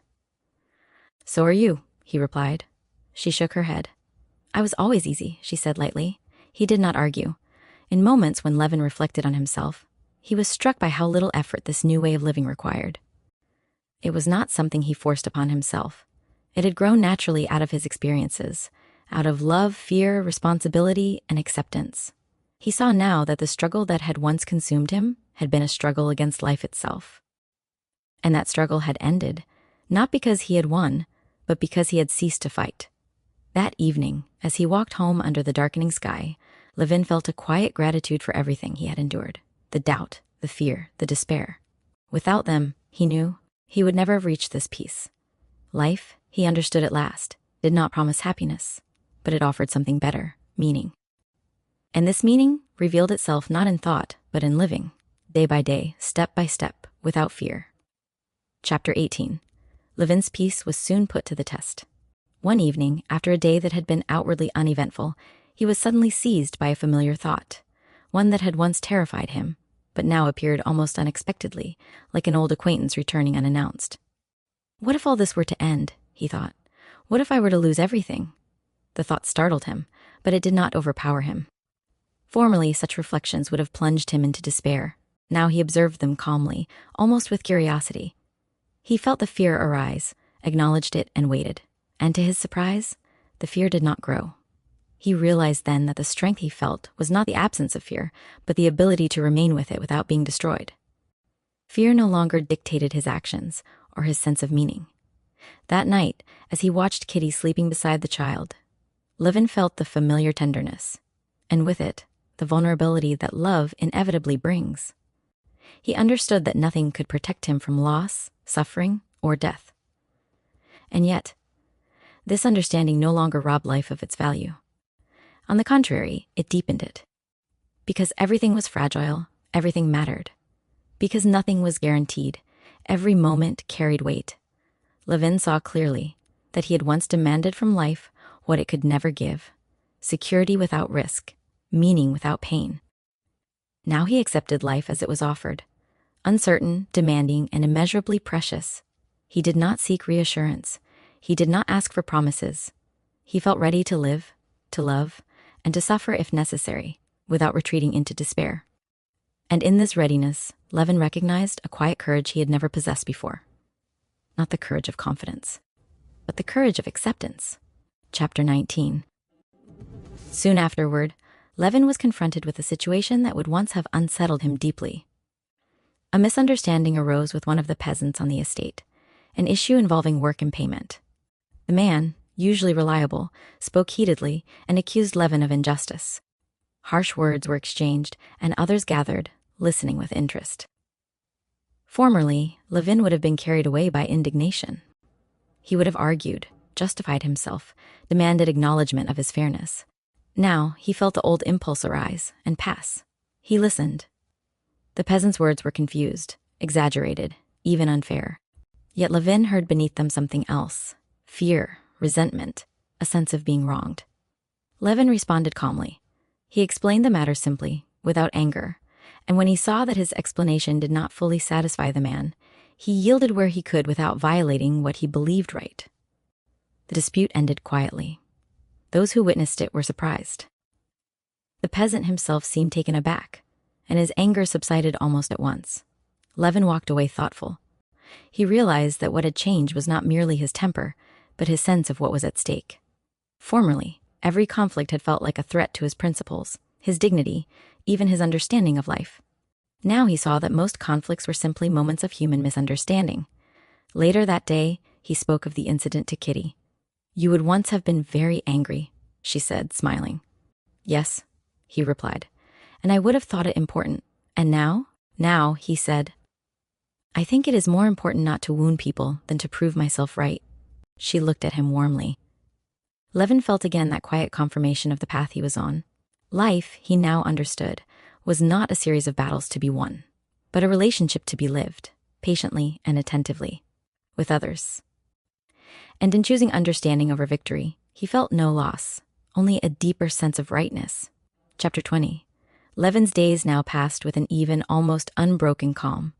This calm was not the absence of difficulty or fatigue, but a steady balance that endured through both. He worked, rested, spoke with others, and attended to his family without the inner strain that had once accompanied every action. He noticed this change himself, and wondered at it. Formerly, every period of peace had seemed temporary, something to be enjoyed cautiously, before the inevitable return of doubt. Now, doubt no longer announced itself as an enemy. It appeared occasionally, lingered briefly, and passed, leaving life untouched. Kitty sensed this quiet strength in him and felt reassured by it. You are different, she said one evening, not for the first time. More yourself. He considered her words. Yes, he said slowly. I think I am at last living as I always meant to, but never knew how. She smiled, content with that answer. The child continued to grow, and Levin followed each small change with attentive delight. He no longer felt anxiety at every new sound or movement. He trusted life now, without illusions but without fear. One afternoon, as Levin walked alone, he reflected on the long path that had brought him here. He remembered his former despair, his questions, his longing for certainty. He saw now that those struggles had not been wasted. They had led him, not to answers, but to humility. He no longer asked life to explain itself. He accepted it as something to be lived honestly, lovingly, and responsibly. And in this acceptance, Levin felt a freedom deeper than any he had known before. Not freedom from suffering, but freedom from despair. Chapter 21. One day, Levin happened to witness an incident that impressed him deeply. A peasant woman, poor and plainly dressed, came to the house asking for help. Her husband was ill, their means were exhausted, and she spoke with a quiet desperation that made no attempt to exaggerate her suffering. Levin listened attentively. Formerly, he would have felt an immediate impulse to analyze the situation, to consider the justice of her request, the danger of encouraging dependency, the broader social implications. Now, he felt something simpler and more direct. He helped her, not because he had reasoned it out, but because it seemed impossible to do otherwise. Afterward, as he reflected on the matter, Levin realized that this act had given him a peculiar satisfaction. Not the satisfaction of having done something noble or generous, but the quiet assurance of having acted rightly. He saw that this feeling differed entirely from the pleasure of success or recognition. It required no approval and left no aftertaste of pride. That evening, he spoke of it briefly to Kitty. You did what you felt was right, she said. Yes, he replied, and that was enough. He felt again how far he had moved from his former way of living. He no longer needed to ask himself whether an action aligned with some abstract principle. The principle was already within him. He understood now that morality was not a system to be mastered, but a living response to the needs of others. And in responding simply, without calculation or self-consciousness, Levin felt himself more fully alive than ever before. Chapter 22. That evening, Levin was alone with Kitty. The child had been put to bed, the house was quiet, and the soft light of the lamp gave the room a feeling of intimacy and calm. Levin sat for a long time without speaking, absorbed in thought, not with anxiety, but with a gentle seriousness. At last he spoke. I have been thinking today, he said, about how differently I see things now. Kitty looked at him attentively. Formerly, he went on, I believed that one must first understand what is good, and only then act. Now I see that it is the other way around. One acts, and from that action comes understanding. She nodded slowly. Yes, she said. That's how it has always been for me. Her simple certainty struck him. He realized then that what he had struggled toward through long years of doubt and reasoning had come to her naturally, not because she was wiser, but because she lived more directly, more trustingly. I used to envy that, he said, and misunderstand it. She smiled. You were always trying to go ahead of life, she said. Now you're walking with it. The words pleased him. He felt again that quiet joy which no longer needed explanation or justification. The restless need to compare, to measure, to judge whether himself or others had fallen away. He knew now that life did not unfold according to a plan one could grasp in advance. It revealed itself only through living, through love, responsibility, and daily effort. As they sat together in silence afterward, Levin felt a deep contentment.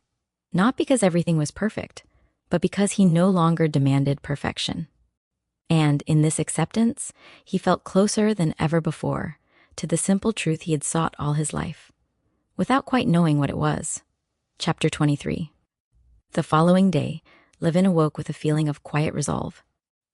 Nothing outward had changed. The same duties awaited him, the same small concerns and interruptions. And yet, he felt as though something within him had settled into its proper place. He noticed this most clearly in his thoughts. Formerly, his mind had leapt ahead, anticipating difficulties, questioning outcomes, seeking certainty before action. Now, his thoughts followed life, rather than tried to lead it. He attended to what lay before him, and when the moment passed, he let it go. This did not make him careless.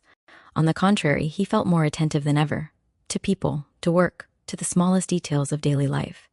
But this attentiveness was free of strain. It did not exhaust him. That morning, he spent time with the child. As he held him, watching the small, unconscious movements of his face and hands, Levin felt again that deep, steady tenderness which no longer surprised him. He did not imagine the child's future, nor burden the moment with hopes or fears. It was enough that the child lived. Kitty watched him from across the room. "You look very peaceful today," she said. "I am," he replied, "and I know why." She waited. "Because I am not trying to be anything," he said. "I am simply doing what must be done." She smiled, satisfied. Levin felt then that the meaning he had sought for so long had not appeared as a revelation or a conclusion. It had emerged quietly, almost unnoticed, through the simplest acts, through love, care, and the acceptance of responsibility. And though he knew that doubts would return, that life would still bring suffering and loss, he no longer feared them. He had learned how to live, not without questions, but without despair. Chapter 24. Levin's outward life now flowed so smoothly that even he himself was scarcely aware of the change that had taken place within him. He worked, spoke, made decisions, and met difficulties just as before. Yet the inner tension that had once accompanied every action was gone. He no longer felt that life was something to be solved, justified, or defended. He felt simply that it was to be lived. This did not make him careless or indifferent. On the contrary, he felt more responsible than ever, but responsibility no longer crushed him. It supported him. One afternoon, while walking with Kitty, Levin spoke of something that had once troubled him deeply. "I used to be afraid," he said, "that if I stopped questioning everything, I would stop living honestly." "And now?" Kitty asked. "Now I see that questioning was often a way of avoiding life," he replied. "I asked instead of acting." She smiled. "You act very well now," she said. Levin felt the truth of her words. He had not abandoned thought, nor renounced reason. He had simply placed them in their proper place. Reason helped him understand how to act, but it no longer demanded to rule why he lived. That evening, as he sat with Kitty and the child, Levin felt again the quiet fullness that had become familiar to him. He did not feel triumphant. He felt complete. And though he knew that nothing in life was finished, that everything remained vulnerable and uncertain, he felt no fear.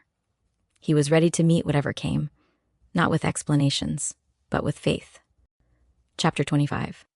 That evening, as Levin sat alone, his thoughts returned once more to the long road he had traveled. He remembered vividly the time when the question of life's meaning had tormented him so relentlessly that it had seemed impossible to go on living without an answer. He recalled the despair, the sense of standing on the edge of an abyss, the terror of seeing no reason not to end his life. And now he was living. Not because he had solved the riddle, but because the riddle no longer held him captive. He saw clearly that the mistake he had made lay in expecting reason to give him what it could not.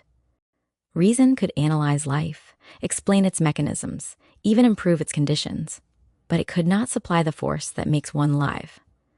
That force came from something else, from love, from duty, from the quiet voice within that says simply, live. Levin understood now that this voice had always been speaking to him. He had heard it in his love for Kitty, in his care for his child, in his compassion for others. He had obeyed it instinctively, even while denying it in thought, and now he no longer denied it. He accepted this inner guide humbly, without attempting to define it or reduce it to theory. Whether it was called faith, conscience, or something else did not matter. What mattered was that it existed, and that it sustained life. As Levin rose and went to join his family, he felt no elation, no dramatic sense of revelation.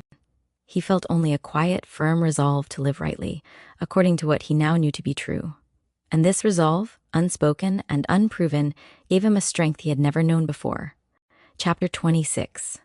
Levin's life now moved forward without inner discord. This did not mean that everything was easy or pleasant. On the contrary, difficulties arose as before. Fatigue, misunderstandings, small disappointments. But these no longer shook him at his core. He met them as facts of life, not as threats to its meaning. He noticed that he had stopped watching himself. Formerly, he had observed his own thoughts and feelings incessantly, measuring them, testing them, judging whether he was living rightly. Now this self-scrutiny had fallen away. He acted, and afterward scarcely reflected on it. This simplicity surprised him. One afternoon, while walking with Kitty and the child, Levin suddenly felt how natural this life had become to him. The city street, the passing faces, the ordinary sounds, all seemed woven into a single, comprehensible whole. This is my life, he thought, and I am not outside it. Kitty sensed his mood. You are very quiet today, she said. Yes, he replied, because everything is clear. She did not ask him to explain. She knew now that explanations were no longer necessary between them. That evening, as Levin sat holding the child, he felt again that profound tenderness. Not sharp or overwhelming, but steady and enduring. He understood then that love itself was the answer he had sought, not as an emotion, but as a way of being. To love meant to accept responsibility, to endure uncertainty, to live without guarantees. And he was doing this now. Not heroically, not consciously, but simply, naturally. Levin no longer felt that life demanded something extraordinary of him. It asked only that he live, truthfully, attentively, and with love. And this at last he felt able to do. Chapter 27. One day, Levin found himself thinking about death, not with fear, but with a strange calm. The thought came to him naturally, without effort or alarm. Formerly, even the distant idea of death had filled him with terror, had seemed to strip life of all meaning. Now it appeared to him as something inevitable, inseparable from life itself. And yet life did not lose its value because of it. On the contrary, Levin felt that the awareness of life's finitude made every moment more precious. He did not dwell on the thought, nor did he try to push it away. He accepted it quietly, as one accepts night after day. He saw clearly that nothing, neither love, nor work, nor faith, promised him permanence. Everything he cherished could be taken from him. He himself would one day disappear. And still, life remained meaningful. This realization no longer required explanation. It did not need proof. It simply was. That evening, as he sat with Kitty and watched the child sleeping, Levin felt an especially deep tenderness. I will die, he thought, and he will live. The thought did not sadden him. It filled him with humility and gratitude. Kitty noticed his thoughtful expression. What are you thinking about? She asked softly. About how good everything is, he replied. She smiled and said nothing more. Levin felt then that the fear of death had lost its power over him, not because he denied it, but because he had learned how to live. Life no longer needed to be eternal to be meaningful. It needed only to be lived in love, in responsibility, and in truth. And in this understanding, Levin felt complete. Chapter 28. The sense of inner harmony that Levin now possessed did not isolate him from others. On the contrary, it brought him closer to them. He noticed that he listened differently. Formerly, he had listened in order to reply, to judge, or to refute. Now he listened in order to understand. Other people's troubles, even when expressed awkwardly or confusedly, no longer irritated him. He felt compassion without effort. One day, during a conversation with an acquaintance who complained bitterly about his life, Levin found himself neither impatient nor dismissive. He did not offer advice, nor did he attempt to correct the man's conclusions. He simply listened. And afterward he felt that this quiet attention had been more helpful than any argument could have been. Levin understood then that suffering does not always ask to be explained or solved. Often it asks only to be shared. At home, This change was felt most strongly by Kitty. She saw that Levin was gentler, not only with her and the child, but with everyone. His presence itself had become reassuring. He did not impose his moods on others. He no longer demanded understanding or agreement. "You are very good now," she said once, smiling. "I am the same," he replied, "only less noisy inside." She laughed softly, knowing exactly what he meant. That evening, as Levin reflected on the day, he realized that his life was no longer divided between inner struggle and outward action. The two had merged. He did not feel that he had become better than others. He felt only that he had learned how to live among them. And this quiet belonging, to life, to people, to the present moment, was the fulfillment he had once sought in isolation and thought. Chapter 29. One day, while Levin was walking alone, his thoughts returned once more, quietly, without torment, to the question that had once ruled his life. What gives my life meaning? The question no longer frightened him. It appeared now not as a challenge, but as a reminder. Like a familiar landmark seen from a new path. He answered it not with words, but with awareness. Meaning, he saw, did not lie in happiness, nor in success, nor even in love taken alone. It lay in the continual effort to live rightly, to act in accordance with that inner sense which told him, without argument, what was good. This sense did not promise him constant joy. It did not spare him pain or doubt, but it gave direction. He understood now that every moment offered a choice. Not a dramatic choice between good and evil, but a quiet one, whether to act from selfish impulse or from consideration for others. This choice was always present, and in choosing rightly, even imperfectly, life acquired meaning. Levin felt a quiet gratitude for this understanding. He did not feel enlightened in the way he had once imagined enlightenment. He felt grounded. That evening, as he returned home and saw Kitty and the child waiting for him, he felt no need to reflect further. Life was before him, real, demanding, unfinished, and he accepted it fully. Chapter 30. Levin's life now flowed forward without the sharp breaks that had once divided it into moments of hope and despair. Days followed one another, each bringing its own tasks, concerns, and small joys. Nothing seemed exceptional, and yet everything felt significant. He no longer looked for decisive moments, revelations, or turning points. Life itself had become continuous and whole. He noticed this most clearly in the absence of inner struggle. Formerly, even during the happiest periods, a voice within him had questioned, doubted, demanded explanation. Now that voice was silent, not because it had been silenced, but because it no longer governed him. He lived. Kitty sensed this quiet completeness in him and shared it. Between them, there was no need for long explanations or emotional declarations. Their understanding expressed itself in small, ordinary gestures, in shared glances, in the way they moved around one another, in the calm rhythm of their days. The child grew, changed, and demanded attention, and Levin met these demands willingly. Fatigue no longer seemed oppressive. It was simply part of love. One evening, as Levin stood by the window watching the fading light, he felt again that simple, untroubled joy that had come to him once before without cause. He did not ask why it came. He accepted it. He knew now that happiness was not something one achieved or secured. It appeared when life was lived in harmony, with that inner truth he could neither define nor doubt. And in this harmony, quiet, fragile, and deeply real, Levin felt himself fully alive. Chapter 31. That evening, Levin found himself thinking again about the future.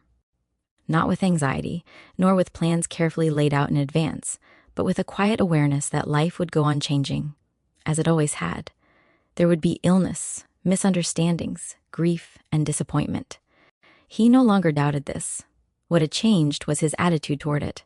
Formerly, the thought of future suffering had robbed the present of its value. Now, it did not. He understood that joy and pain were inseparable, woven together into the same fabric. To wish for one without the other was to wish not to live at all. This understanding did not depress him. It steadied him. He felt prepared, not in the sense of being armed with answers, but in the sense of being rooted. Whatever came, he would meet it as part of life, not as a refutation of it. Kitty noticed his thoughtful mood. "You are thinking again," she said gently. "Yes," he replied, "but it doesn't trouble me. She smiled, satisfied with that. As Levin watched her with the child, he felt once more that quiet gratitude, which had become his constant companion. He did not feel that he deserved this happiness, nor that it was guaranteed to last. He felt only that it existed, and that it called him to live worthily. That night, as he lay beside Kitty, Levin reflected calmly. Life no longer appeared to him as a question demanding an answer, but as a task requiring daily faithfulness. And in accepting that task, without certainty, without pride, without despair, he felt that he had finally learned how to live. The quiet certainty that now guided Levin did not express itself in words or outward signs. If anyone had asked him what he believed, he would have found it difficult to answer clearly. He no longer thought in formulas or conclusions. His belief lived not in statements, but in actions. He rose each morning with a sense of purpose that required no explanation. He worked, cared for his family, spoke with others, and endured fatigue and inconvenience without inner rebellion. What had once seemed burdensome now felt simply necessary. He noticed that he no longer feared moments of emptiness or silence. Formerly, such moments had driven him inward, forcing him to confront questions he could not answer. Now they passed quietly. Silence no longer demanded meaning, it contained it. One afternoon, as Levin walked alone, he recalled the many paths he had once imagined for himself.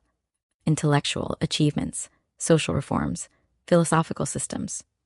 None of these now seemed false, but none seemed essential.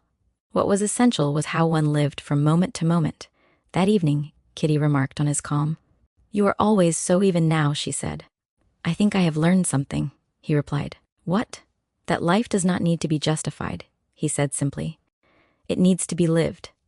She smiled, understanding him at once. Levin felt again that deep, steady gratitude, not for happiness alone, but for life in all its demands and uncertainties. He did not know what tomorrow would bring, but he knew how he would meet it. And that knowledge, quiet and unshakable, gave him a peace he had never before known. Chapter 33. Levin's new understanding of life did not bring him uninterrupted happiness. He saw clearly that this would be impossible. Life would still bring moments of anger, impatience, and doubt. He knew that he would sometimes act wrongly, sometimes hurt others, sometimes fail to live up to what he now understood to be right. But this knowledge no longer frightened him. Formerly, every failure had seemed to threaten the very foundation of his life, as though a single misstep could render everything meaningless. Now he understood that falling short did not negate the direction in which he was moving. What mattered was not perfection, but the will to live rightly. One day, after an irritable exchange over a trivial matter, Levin felt the old self-reproach rise within him. But instead of sinking into despair, he recognized the feeling calmly, acknowledged his fault, and made amends as best he could. This simple act brought him peace. He saw then that moral life was not a state to be achieved once and for all, but a continual effort, renewed each day in small ordinary actions. That evening, as he sat quietly with Kitty and the child, Levin felt neither exultation nor self-satisfaction. He felt only a steady resolve. He knew now that even if all his former doubts were to return, even if reason were again to tell him that life was meaningless, he would still live. He would live because he knew how to live, not by explanations, not by proofs, but by love, responsibility, and faith in the goodness of life itself. Part 8. Chapter 1. Nearly 2 months had passed. The hot summer was already half over, yet Sergei Ivanovich was only just preparing to leave Moscow. Life had not been uneventful for him during this time. A year earlier, he had completed his book, the fruit of 6 years of labor, a survey of the principles and forms of government in Europe and Russia. Portions of it, along with its introduction, had appeared in periodicals, and other sections he had read aloud to people in his circle. Because of this, the book's central ideas could not be entirely new to the public. Nevertheless, Sergei Ivanovich had confidently expected that once published, the book would make a serious impression on society. If it did not revolutionize social science, it would at least provoke considerable discussion in the academic world. After the most scrupulous revisions, the book was finally published the previous year and distributed to booksellers, though he did not ask anyone about it. And though he answered friends' inquiries reluctantly and with studied indifference, never even asking booksellers how it was selling, Sergei Ivanovich remained inwardly tense, watching closely for the first signs of its reception in society and literature. A week passed. then another, then a third. Nothing. Among society at large, there was not the faintest reaction. His friends who were specialists and scholars occasionally alluded to the book, clearly out of politeness. Everyone else, uninterested in scholarly works, ignored it entirely. Society, absorbed in other matters, remained utterly indifferent. The press, too, was silent. A full month passed without a single review. Sergei Ivanovich had calculated precisely how long it should take for a serious critique to appear, but even after a second month, there was still nothing. Only once did the book receive a mention, in the Northern Beetle, in a comic piece about the singer Gerbanti, who had lost his voice. In it, Koznichev's book was contemptuously alluded to as something long since exposed and ridiculed by everyone. At last, in the third month, a critical article appeared in a reputable journal. Sergei Ivanovich knew its author. He had met him once at Golubtsov's. The critic was a young man, an invalid, bold on the page, but painfully shy and ill-mannered in person. Despite his complete personal contempt for the author, Sergei Ivanovich read the article with absolute seriousness. It was devastating. The critic had imposed an interpretation on the book that was entirely unjustifiable, yet the quotations were selected so cleverly that to anyone who had not read the book, and clearly almost no one had, it seemed obvious that the work was nothing but a jumble of inflated phrases, badly applied, and that its author was utterly ignorant of his subject. Worst of all, the critique was written with real wit. It was precisely this brilliance that made it so unbearable. Sergei Ivanovich carefully examined each argument, verifying its inaccuracies with painstaking honesty. But he did not dwell on the mistakes being ridiculed. Instead, almost without realizing it, his mind turned to recalling every detail of his meeting with the critic. Did I offend him somehow? He wondered. And remembering how he had once corrected the young man for an ignorant remark, Sergei Ivanovich seized upon this as an explanation. After this article, there followed a silence even more complete than before, both in conversation and in print, and Sergei Ivanovich saw clearly that his 6 years of labor, pursued with such love and devotion, had vanished without a trace. His situation was made still more difficult by the fact that, since finishing the book, he had no further literary work to occupy him. Writing had filled most of his life until then. He was intelligent, cultivated, healthy, and energetic, and he had no idea where to direct this energy. Conversations in drawing rooms, meetings, committees, wherever talk was possible, occupied some of his time. But unlike his younger brother, who wasted all his strength in such talk when in Moscow, Sergei Ivanovich still had a vast reserve of unused intellectual force. Fortunately for him, at this very moment, when disappointment over his book weighed most heavily, the public's attention shifted. The previously fashionable topics, religious dissent, alliances with America, the Samara famine, exhibitions, spiritualism, were suddenly eclipsed by the Slavonic question.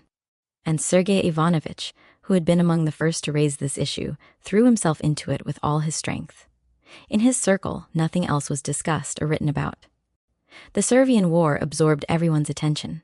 Balls, concerts, dinners, ladies' fashions, beer, restaurants, everything proclaimed sympathy with the Slavonic peoples.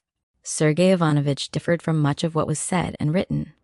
He saw that the Slavonic cause had become another fashionable diversion. He recognized that many people embraced it out of ambition or self-interest, and that newspapers exaggerated wildly to outdo one another. He saw, too, that the loudest voices belonged to those nursing personal grievances, generals without commands, ministers without office, journalists without platforms, leaders without followers. Much of it seemed frivolous, even absurd, and yet, beneath all this, he sensed something genuine. The massacre of fellow Christians of the same Slavonic race stirred real compassion and righteous anger. The courage of the Servians and Montenegrins awakened a sincere desire to help, not merely with words, but with action. What pleased Sergei Ivanovich most was the manifestation of public opinion itself. The people had spoken. The soul of the nation, as he put it, had found expression. The more he worked in this cause, the more convinced he became that it was destined to grow into something vast, an event that would mark an era. He devoted himself to it completely and forgot about his book. Letters, appeals, requests flooded in, so many that he could scarcely answer them all. He worked throughout the spring and well into the summer, and only in July did he finally prepare to leave Moscow. He intended to rest for a fortnight at his brother's estate, and also deep in the heart of the countryside, to witness firsthand that uplifting of the national spirit which city dwellers so confidently imagined. Katavasov, who had long promised to stay with Levin, was traveling with him. Chapter 2. Levin was also preparing to leave Moscow, since the birth of his child, life in town had grown increasingly burdensome to him. Kitty's health was restored, the baby was thriving, and there was no longer any reason to remain in the city. Levin felt again that quiet but persistent pull toward the country, the sense that only there could life resume its proper rhythm. Kitty shared this feeling. Though she enjoyed the attentions of her family and friends, she too longed for the freedom, simplicity, and open air of the country.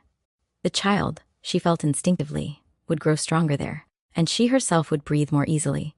Sergei Ivanovich arrived just as these preparations were being made. Levin was glad to see his brother, though he noticed at once the peculiar animation that distinguished him now. Sergei Ivanovich spoke eagerly, energetically, with the confidence of a man absorbed in a great public cause. He spoke of meetings, committees, letters, manifestos, and newspapers. He spoke of the awakening of national consciousness, of the historic mission of Russia, of the inevitable moral necessity of intervention. Levin listened attentively. Formerly, such talk would have drawn him into argument, compelled him to question premises, to test conclusions. Now he listened without resistance, without irritation, and without the desire to contradict. Yet inwardly he felt a distance. He did not doubt his brother's sincerity. He respected his energy and devotion. But Levin felt that this enthusiasm, however noble, belonged to a sphere different from the one in which his own life now moved. "You will see," Sergei Ivanovich said with conviction. "The people are ready. The feeling is universal." Levin smiled faintly. "I shall be curious to see what the people in the country feel," he said. Sergei Ivanovich laughed. "The people always feel rightly," he replied. "Only they don't always know how to express it." Levin did not dispute this. He knew now that arguments about what ought to be felt were endless and fruitless. What mattered to him was not what people proclaimed, but how they lived, how they worked, suffered, helped one another, and bore responsibility. Katavasov arrived soon afterward, and together they set out. As the train carried them away from the city, Levin felt again that familiar sense of relief. The noise, the haste, the restless conversations of Moscow faded behind him. Before him lay the country, work, family, and the quiet continuity of life that asked no declarations, but only honest living. Chapter 3. The journey itself was pleasant. As the train moved farther from Moscow, the air grew fresher, the fields wider, the sky more open. Levin felt his thoughts settle into the calm rhythm he always associated with the country. Sergei Ivanovich, however, remained animated. He spoke almost continuously of newspapers, public opinion, volunteers, subscriptions, and the rapid spread of patriotic enthusiasm. Katavasov listened with approval, occasionally adding details or confirming facts. Both men were carried along by the conviction that something important and historic was unfolding. Levin listened quietly. At times he asked questions, not to challenge, but to understand. Yet the more his brother spoke of the people and the national will, the more Levin felt that these words referred to something abstract, distant from the living individuals he knew so well. When the conversation turned to the peasants, Levin spoke more openly. "They live their lives," he said. "They work, raise children, endure hardship. I don't know whether they think in terms of national missions." Sergei Ivanovich smiled indulgently. "That is precisely why their feeling is so pure," he said. "They act from instinct, not reflection." Levin said nothing further. He remembered the peasants on his estate, their quiet endurance, their patience, their reluctance to speak of great causes. He wondered whether this new enthusiasm truly belonged to them, or whether it was being spoken for them by others. Yet, he did not feel irritation or the desire to dispute. He sensed that his brother needed this belief, that it gave direction and meaning to his energy, just as family and daily labor gave meaning to Levin's own life. When they arrived at the station near Levin's estate, the familiar sights, the low buildings, the dusty road, the distant fields, filled him with a sense of homecoming.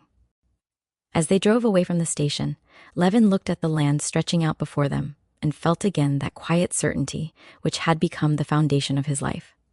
Here, life did not speak in slogans or manifestos. It spoke in work, in seasons, in birth and death. And here, Levin felt, one could best see what people truly lived by. Chapter 4. At the station, the conversation about the Slavonic cause resumed at once. Several gentlemen were standing about, and among them were 2 landowners from neighboring districts whom Levin knew slightly.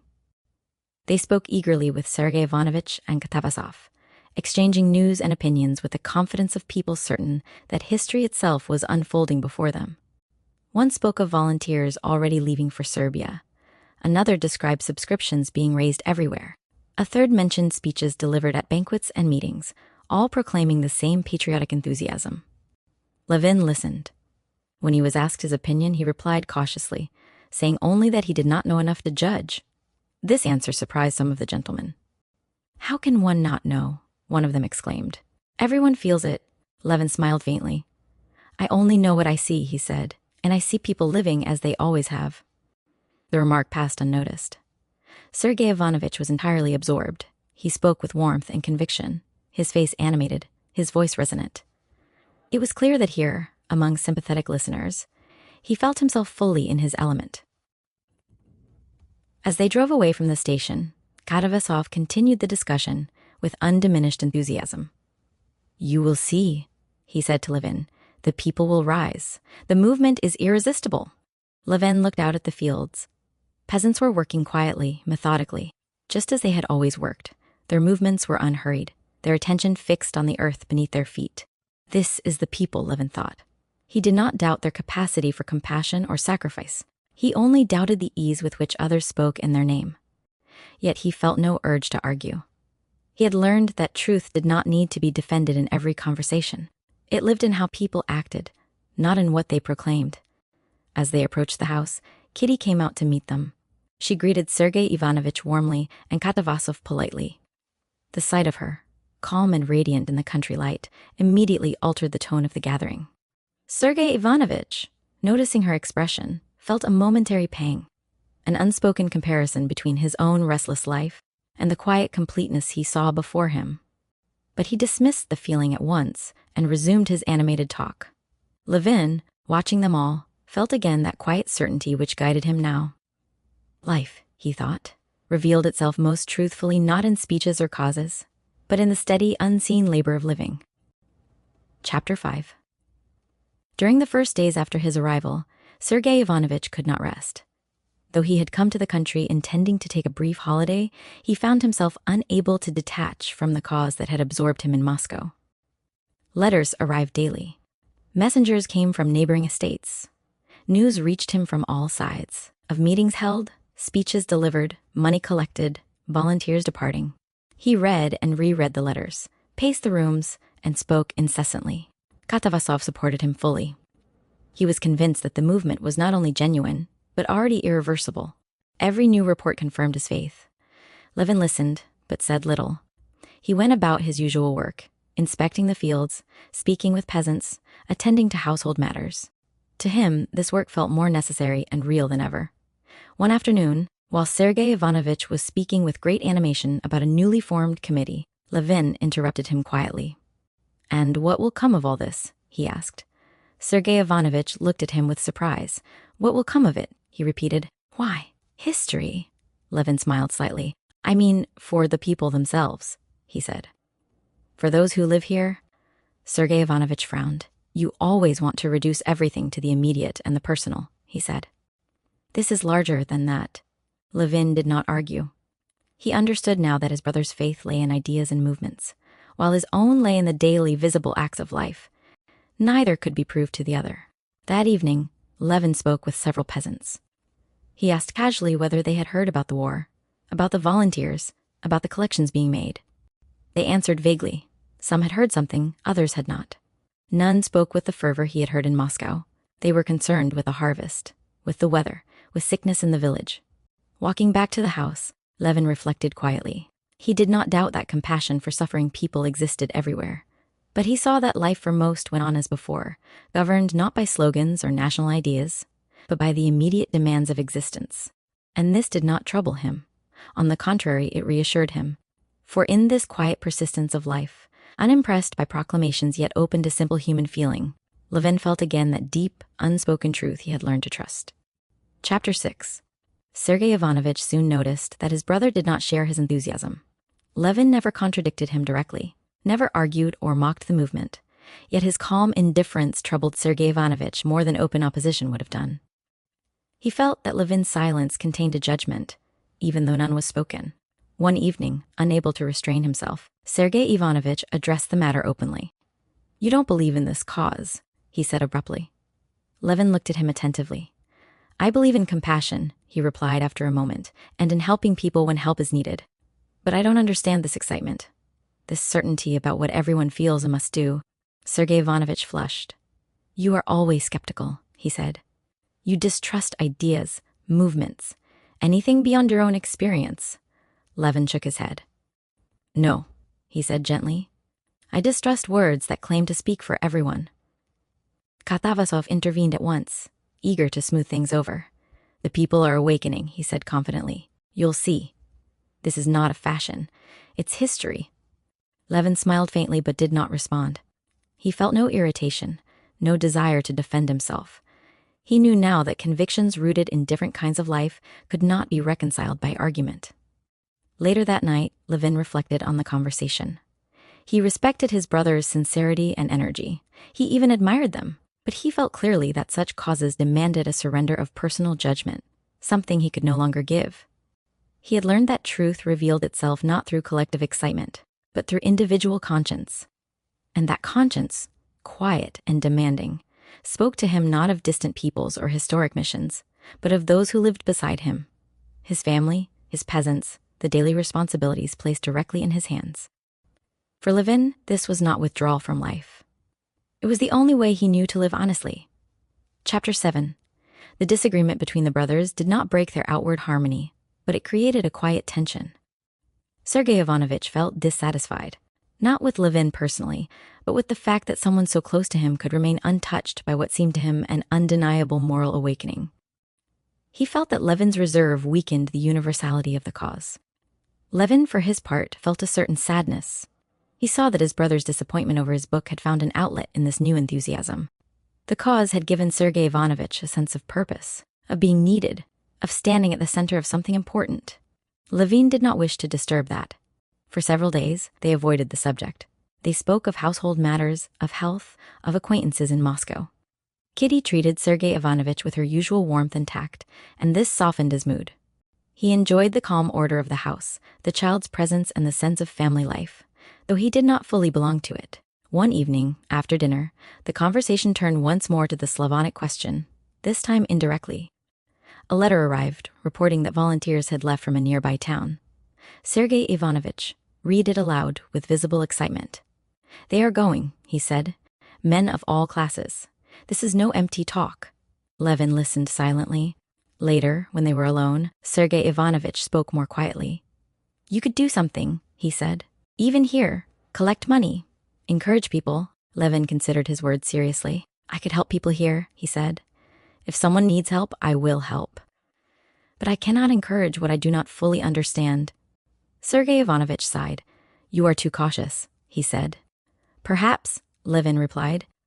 "But I have learned that I must live by what I know to be true."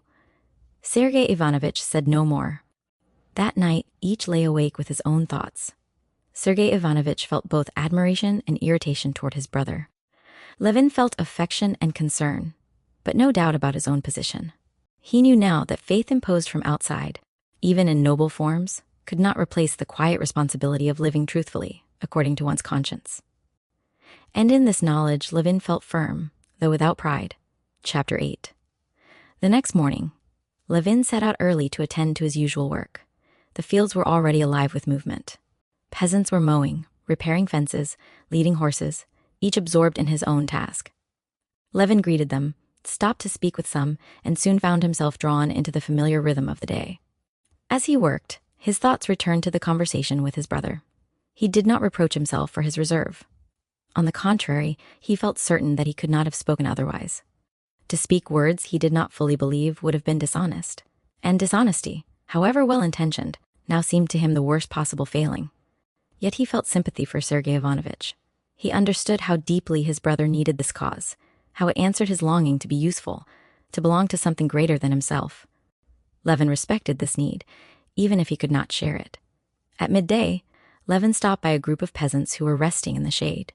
He spoke casually about the war, about the talk of volunteers and collections. The men listened politely. One said that it was far away. Another that such matters were for the authorities to decide. A third remarked that God's will would be done. There was no excitement, only quiet acceptance. Levin felt neither disappointment nor triumph. He saw simply that life for these men was governed by other concerns. By work, by weather, by illness, by the need to feed their families. Great causes entered their lives only when they touched these immediate realities. Returning home, Levin felt inwardly calm. He did not feel that he stood apart from others, nor that he possessed some special truth. He felt only that he had learned to trust his own conscience, to act where action was clearly demanded, and to remain silent where it was not. That evening, as he sat with Kitty and the child, Levin felt again that deep, steady contentment which had become his guide. Life did not ask him to shout. It asked him to live, and this, quietly and faithfully, he was doing. Chapter 9. Sergei Ivanovich could not remain inactive. The longer he stayed in the country, the more oppressive the quiet became to him. Accustomed as he was to constant intellectual effort and public engagement, the calm order of Levin's household soon felt constraining. He respected this life, but it was not his own. Letters continued to arrive daily, bringing news of meetings, committees, and fresh initiatives. Each letter renewed his agitation and strengthened his resolve to return to active work. He spoke of leaving almost constantly. Katavasov supported him. He, too, felt that their place was not here, amid fields and household routines, but where events were unfolding rapidly and where their presence, as they believed, was urgently needed. Levin listened without objection. He saw clearly that his brother's restlessness came not from impatience, but from an inner necessity. Sergei Ivanovich needed movement, debate, purpose on a grand scale. To deny him this would be as unreasonable as to deny Levin his own way of living. One afternoon, Sergei Ivanovich spoke openly. "I must go back," he said. "Everything is happening now. One must be there." Levin nodded. "Yes," he said. "You should go." There was no reproach in his voice, no irony, only acceptance. Sergei Ivanovich felt both relieved and slightly disappointed.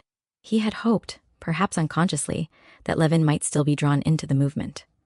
But Levin's calm certainty made it clear that this would not happen.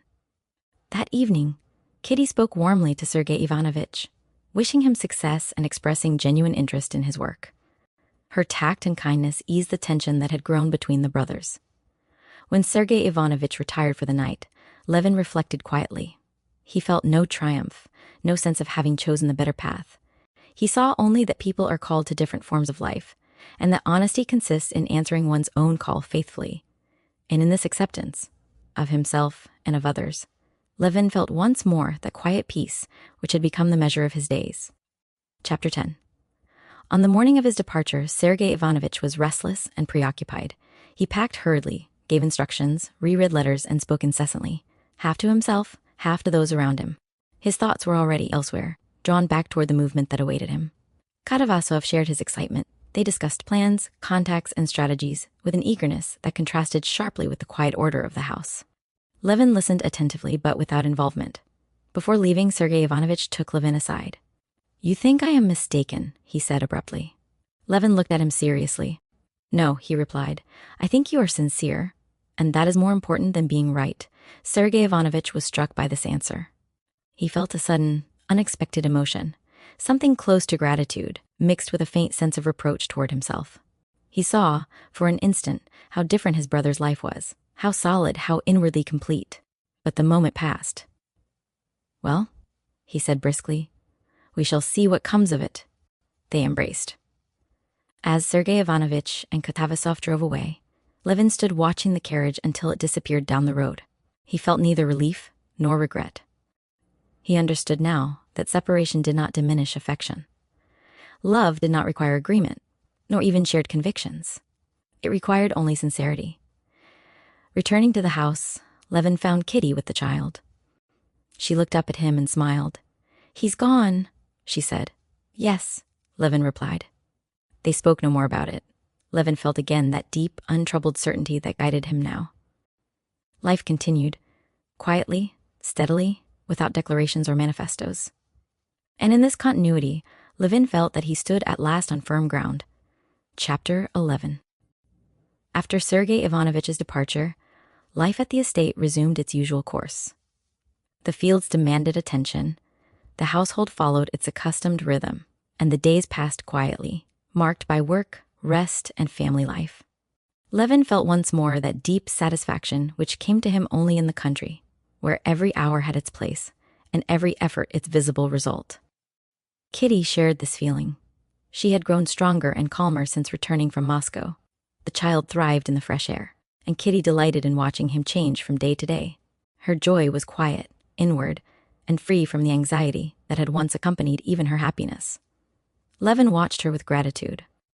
He felt that in this life, simple, laborious, and filled with small, constant cares, there was nothing superfluous. Nothing demanded explanation or justification. From time to time, news arrived from Moscow. Letters spoke of meetings, debates, collections, and the growing enthusiasm for the Slavonic cause. Kitty read these letters with interest, Levin with attentive calm. He did not feel called to judge or to comment.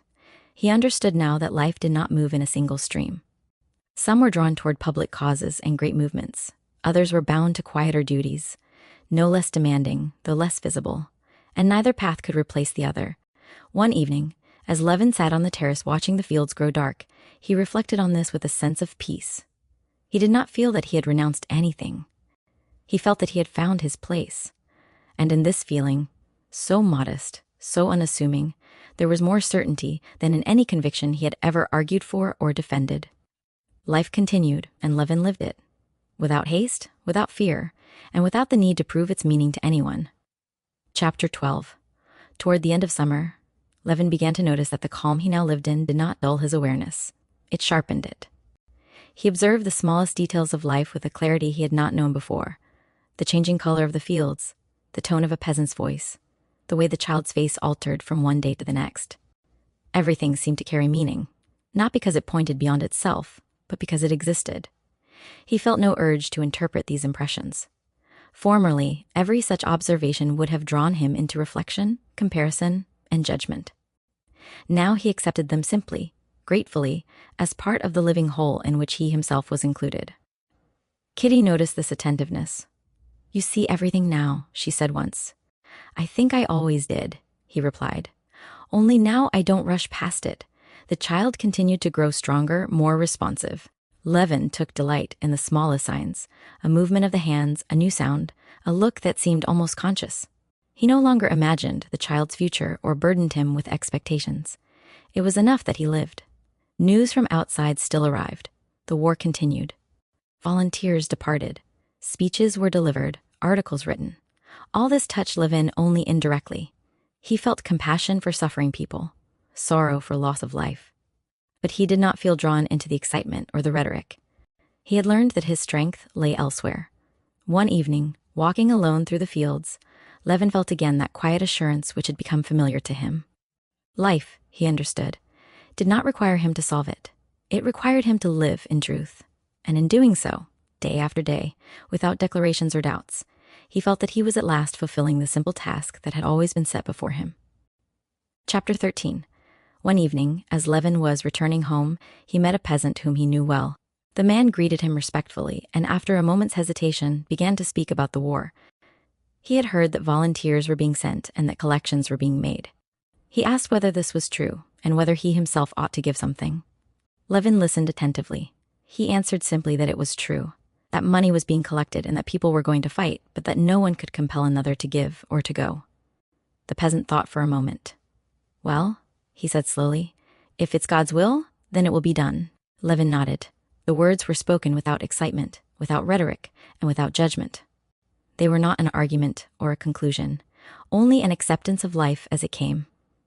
As Levin walked on, he reflected on this conversation. He saw in it the same quiet attitude he had observed so often among the peasants, a readiness to endure what was unavoidable, and to act when action was plainly required, without attempting to grasp the whole or to explain it. This attitude no longer puzzled him.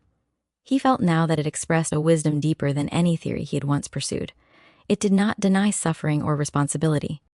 It simply placed them within a larger, unspoken trust in life itself. That evening, sitting with Kitty and watching the child sleep, Levin felt a deep gratitude. He did not feel proud of his understanding, nor did he believe it complete. He knew that doubts would still arise, that suffering would still come. But he also knew now how to meet these things, not with despair, but with faith in the quiet, persistent goodness of life. And this knowledge, humble and wordless, gave him the strength to go on. Chapter 14. Late one evening, Levin returned home after a long day's work and found Kitty unusually quiet. She was sitting by the cradle, watching the child sleep, her face thoughtful and a little pale. At once, Levin sensed that something troubled her. "What is it?" he asked gently. She hesitated, then spoke.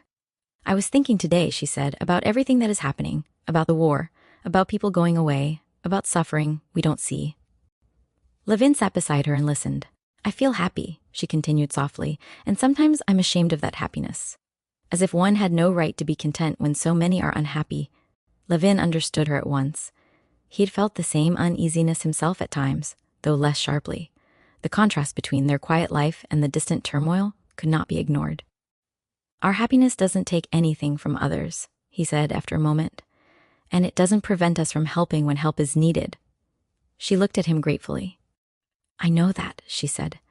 "And yet, sometimes it feels selfish," Levin thought for a moment. "I think," he said slowly, "that life gives different tasks to different people. Ours is to live honestly, to care for those who are close to us, and not to pretend we can live someone else's life for them."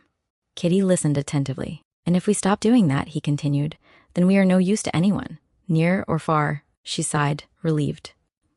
"Yes," she said. "That's true." They sat together in silence. Levin felt again that deep certainty which had guided him for so long now, not the certainty of answers, but of direction. Life did not demand that they carry the weight of the whole world. It asked only that they bear faithfully the part entrusted to them. And in accepting this, Levin felt neither indifference nor withdrawal, but a quiet readiness to live and to help, where help was truly possible. Chapter 15. That autumn, Levin's life seemed to settle into an even deeper stillness. The days shortened, the air grew cooler, and the work on the estate followed its familiar seasonal order.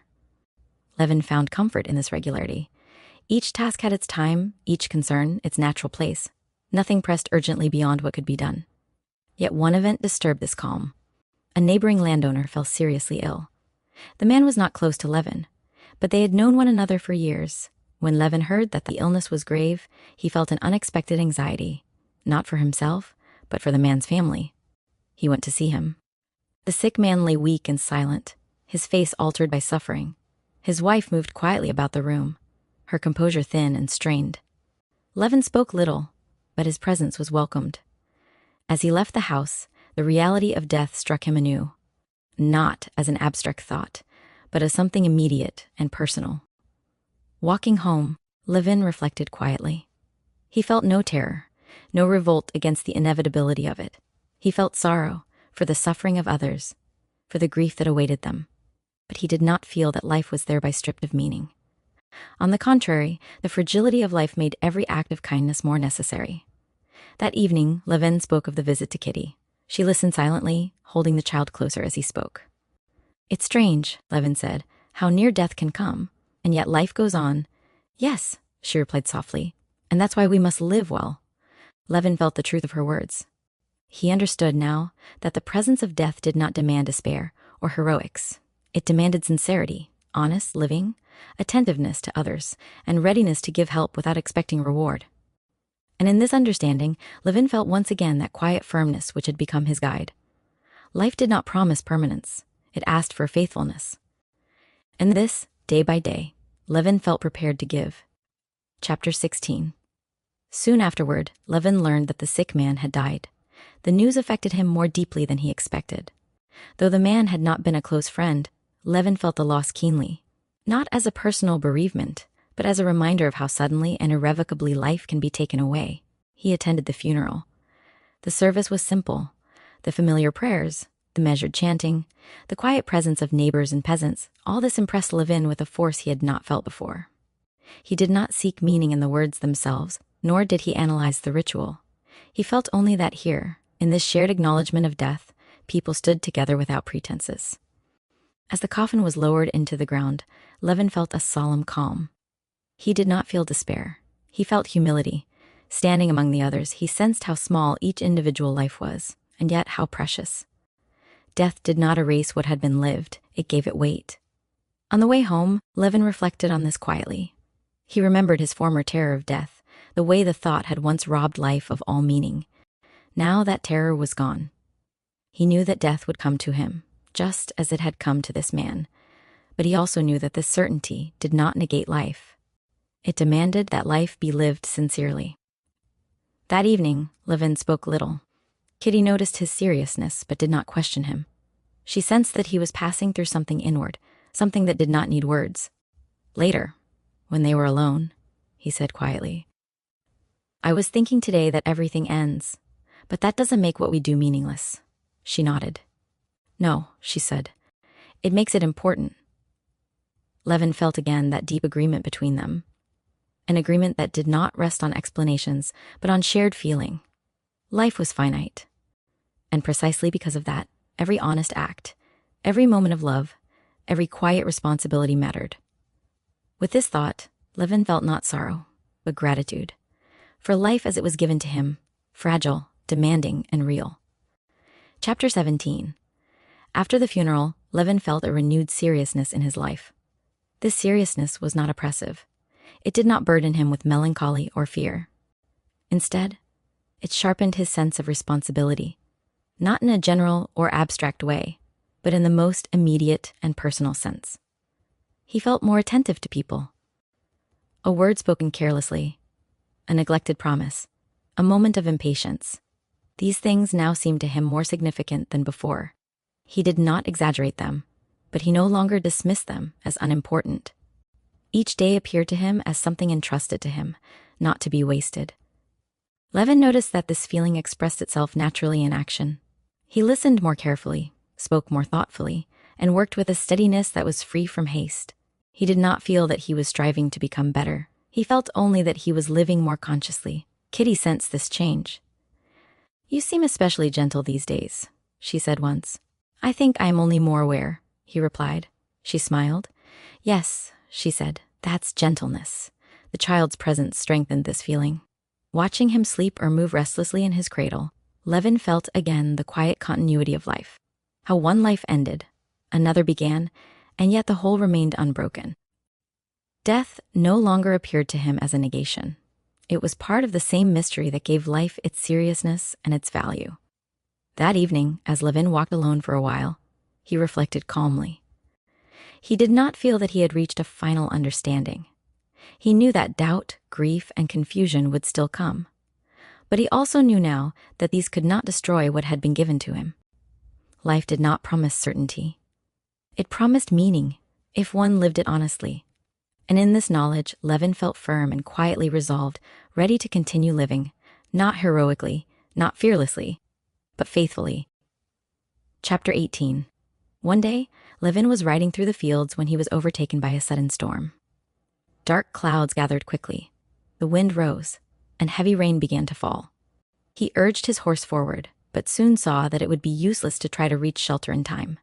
He slowed and let the rain soak him, feeling strangely calm beneath the driving sky. As he rode on, the thought came to him with unusual clarity. This is life. Not calm or storm alone, but the alternation of both. The suddenness with which one gives way to the other, and the necessity of accepting each as it comes. He felt no irritation at being drenched, no impulse to hurry events beyond what was possible. He accepted the storm as he had learned to accept so much else, not passively, but without resistance. By the time he reached home, the rain had eased. Kitty met him at the door, alarmed at his appearance. "You're soaked," she exclaimed. "Yes," he said, smiling. "And it doesn't matter." She laughed, half scolding, half relieved, and had him change at once. Later, as he sat warming himself, Levin reflected on the small incident. Formerly, such discomfort would have irritated him, would have seemed pointless or unjust.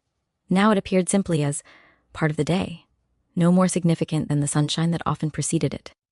He felt again that quiet gratitude which had become his constant companion.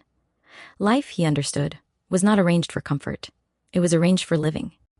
And to live meant to accept rain as well as fair weather, loss as well as joy, uncertainty as well as peace. In this acceptance, Levin felt no resignation. He felt strength. Chapter 19. That same evening, Levin learned of an event that once again brought him face to face with a contrast between public excitement and private life. News arrived that another group of volunteers had departed for the war. The message was delivered with enthusiasm, as though it were an unquestionable good, proof of the nation's awakening in moral resolve. Levin listened attentively. He felt sincere compassion for the people who were suffering and admiration for the courage of those who went willingly. Yet he could not share the triumphant tone with which the news was received. Later, as he walked through the village, Levin noticed how little this event had altered the ordinary course of life. Women were drawing water, children were playing in the dust, men were returning from the fields.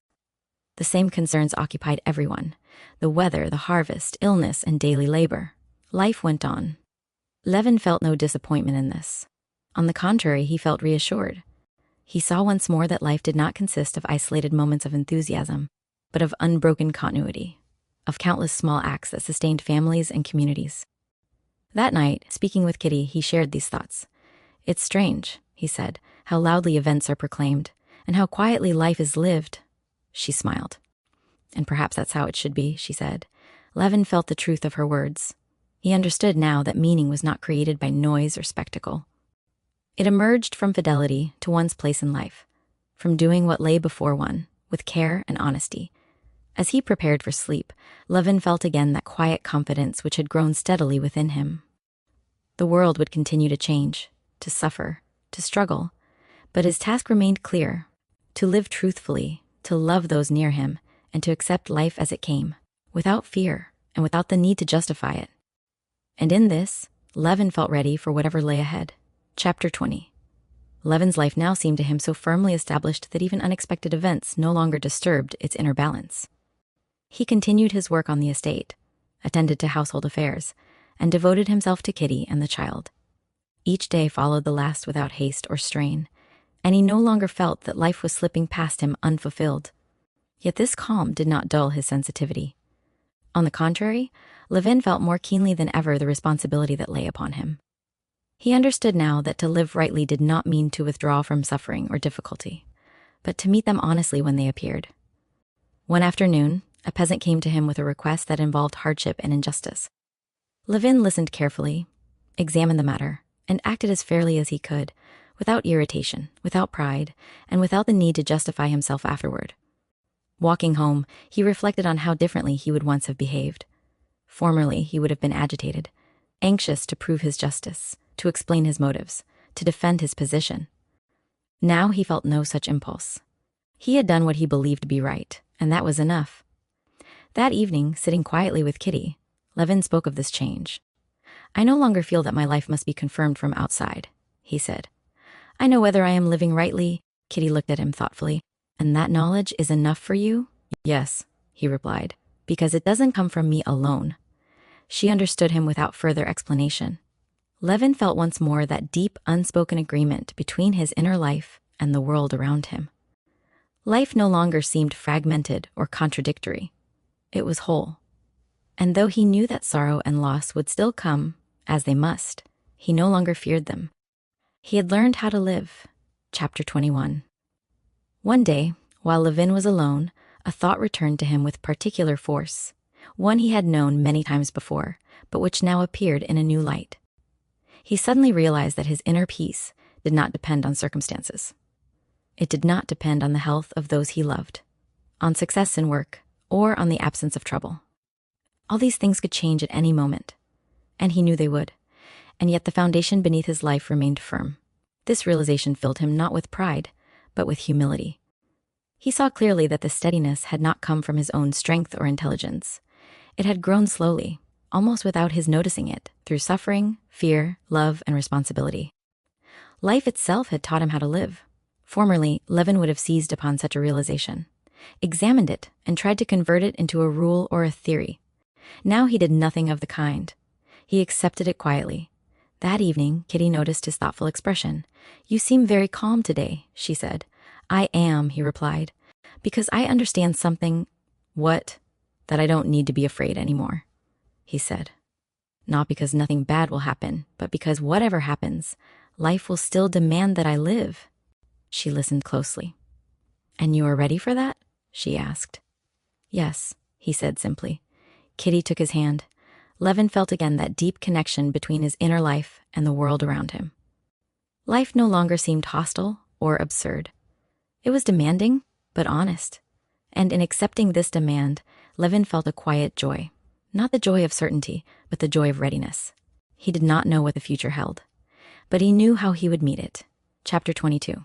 Late one evening, after a long day, Levin went out alone and walked toward the edge of the fields.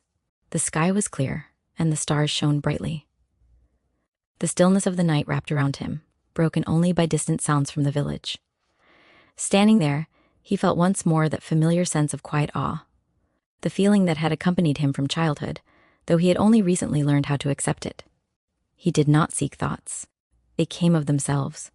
He felt clearly now that life was not something he possessed, but something entrusted to him, something that flowed through him and demanded expression in action. This understanding did not exalt him, it humbled him. He remembered his former despair, the terrible clarity with which life had once seemed meaningless. He remembered how close he had come to rejecting it altogether.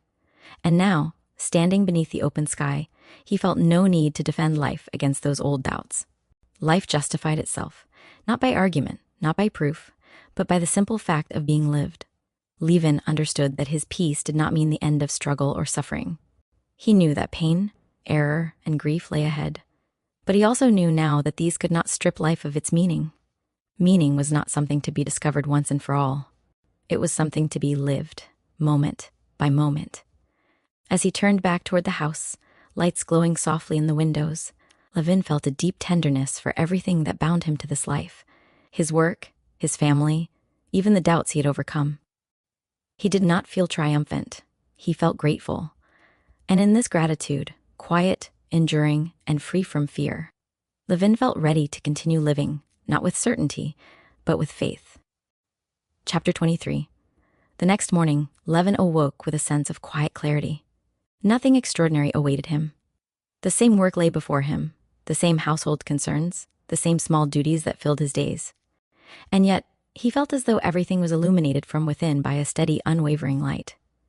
He noticed this especially in his thoughts. Formerly, the first moments of waking would often bring with them a rush of reflection, questions, anxieties, unfinished arguments with himself. Now his mind was calm. He did not need to prepare himself for life. He simply entered it. As he went about the house and then out into the yard, he felt an unforced attentiveness to everything around him.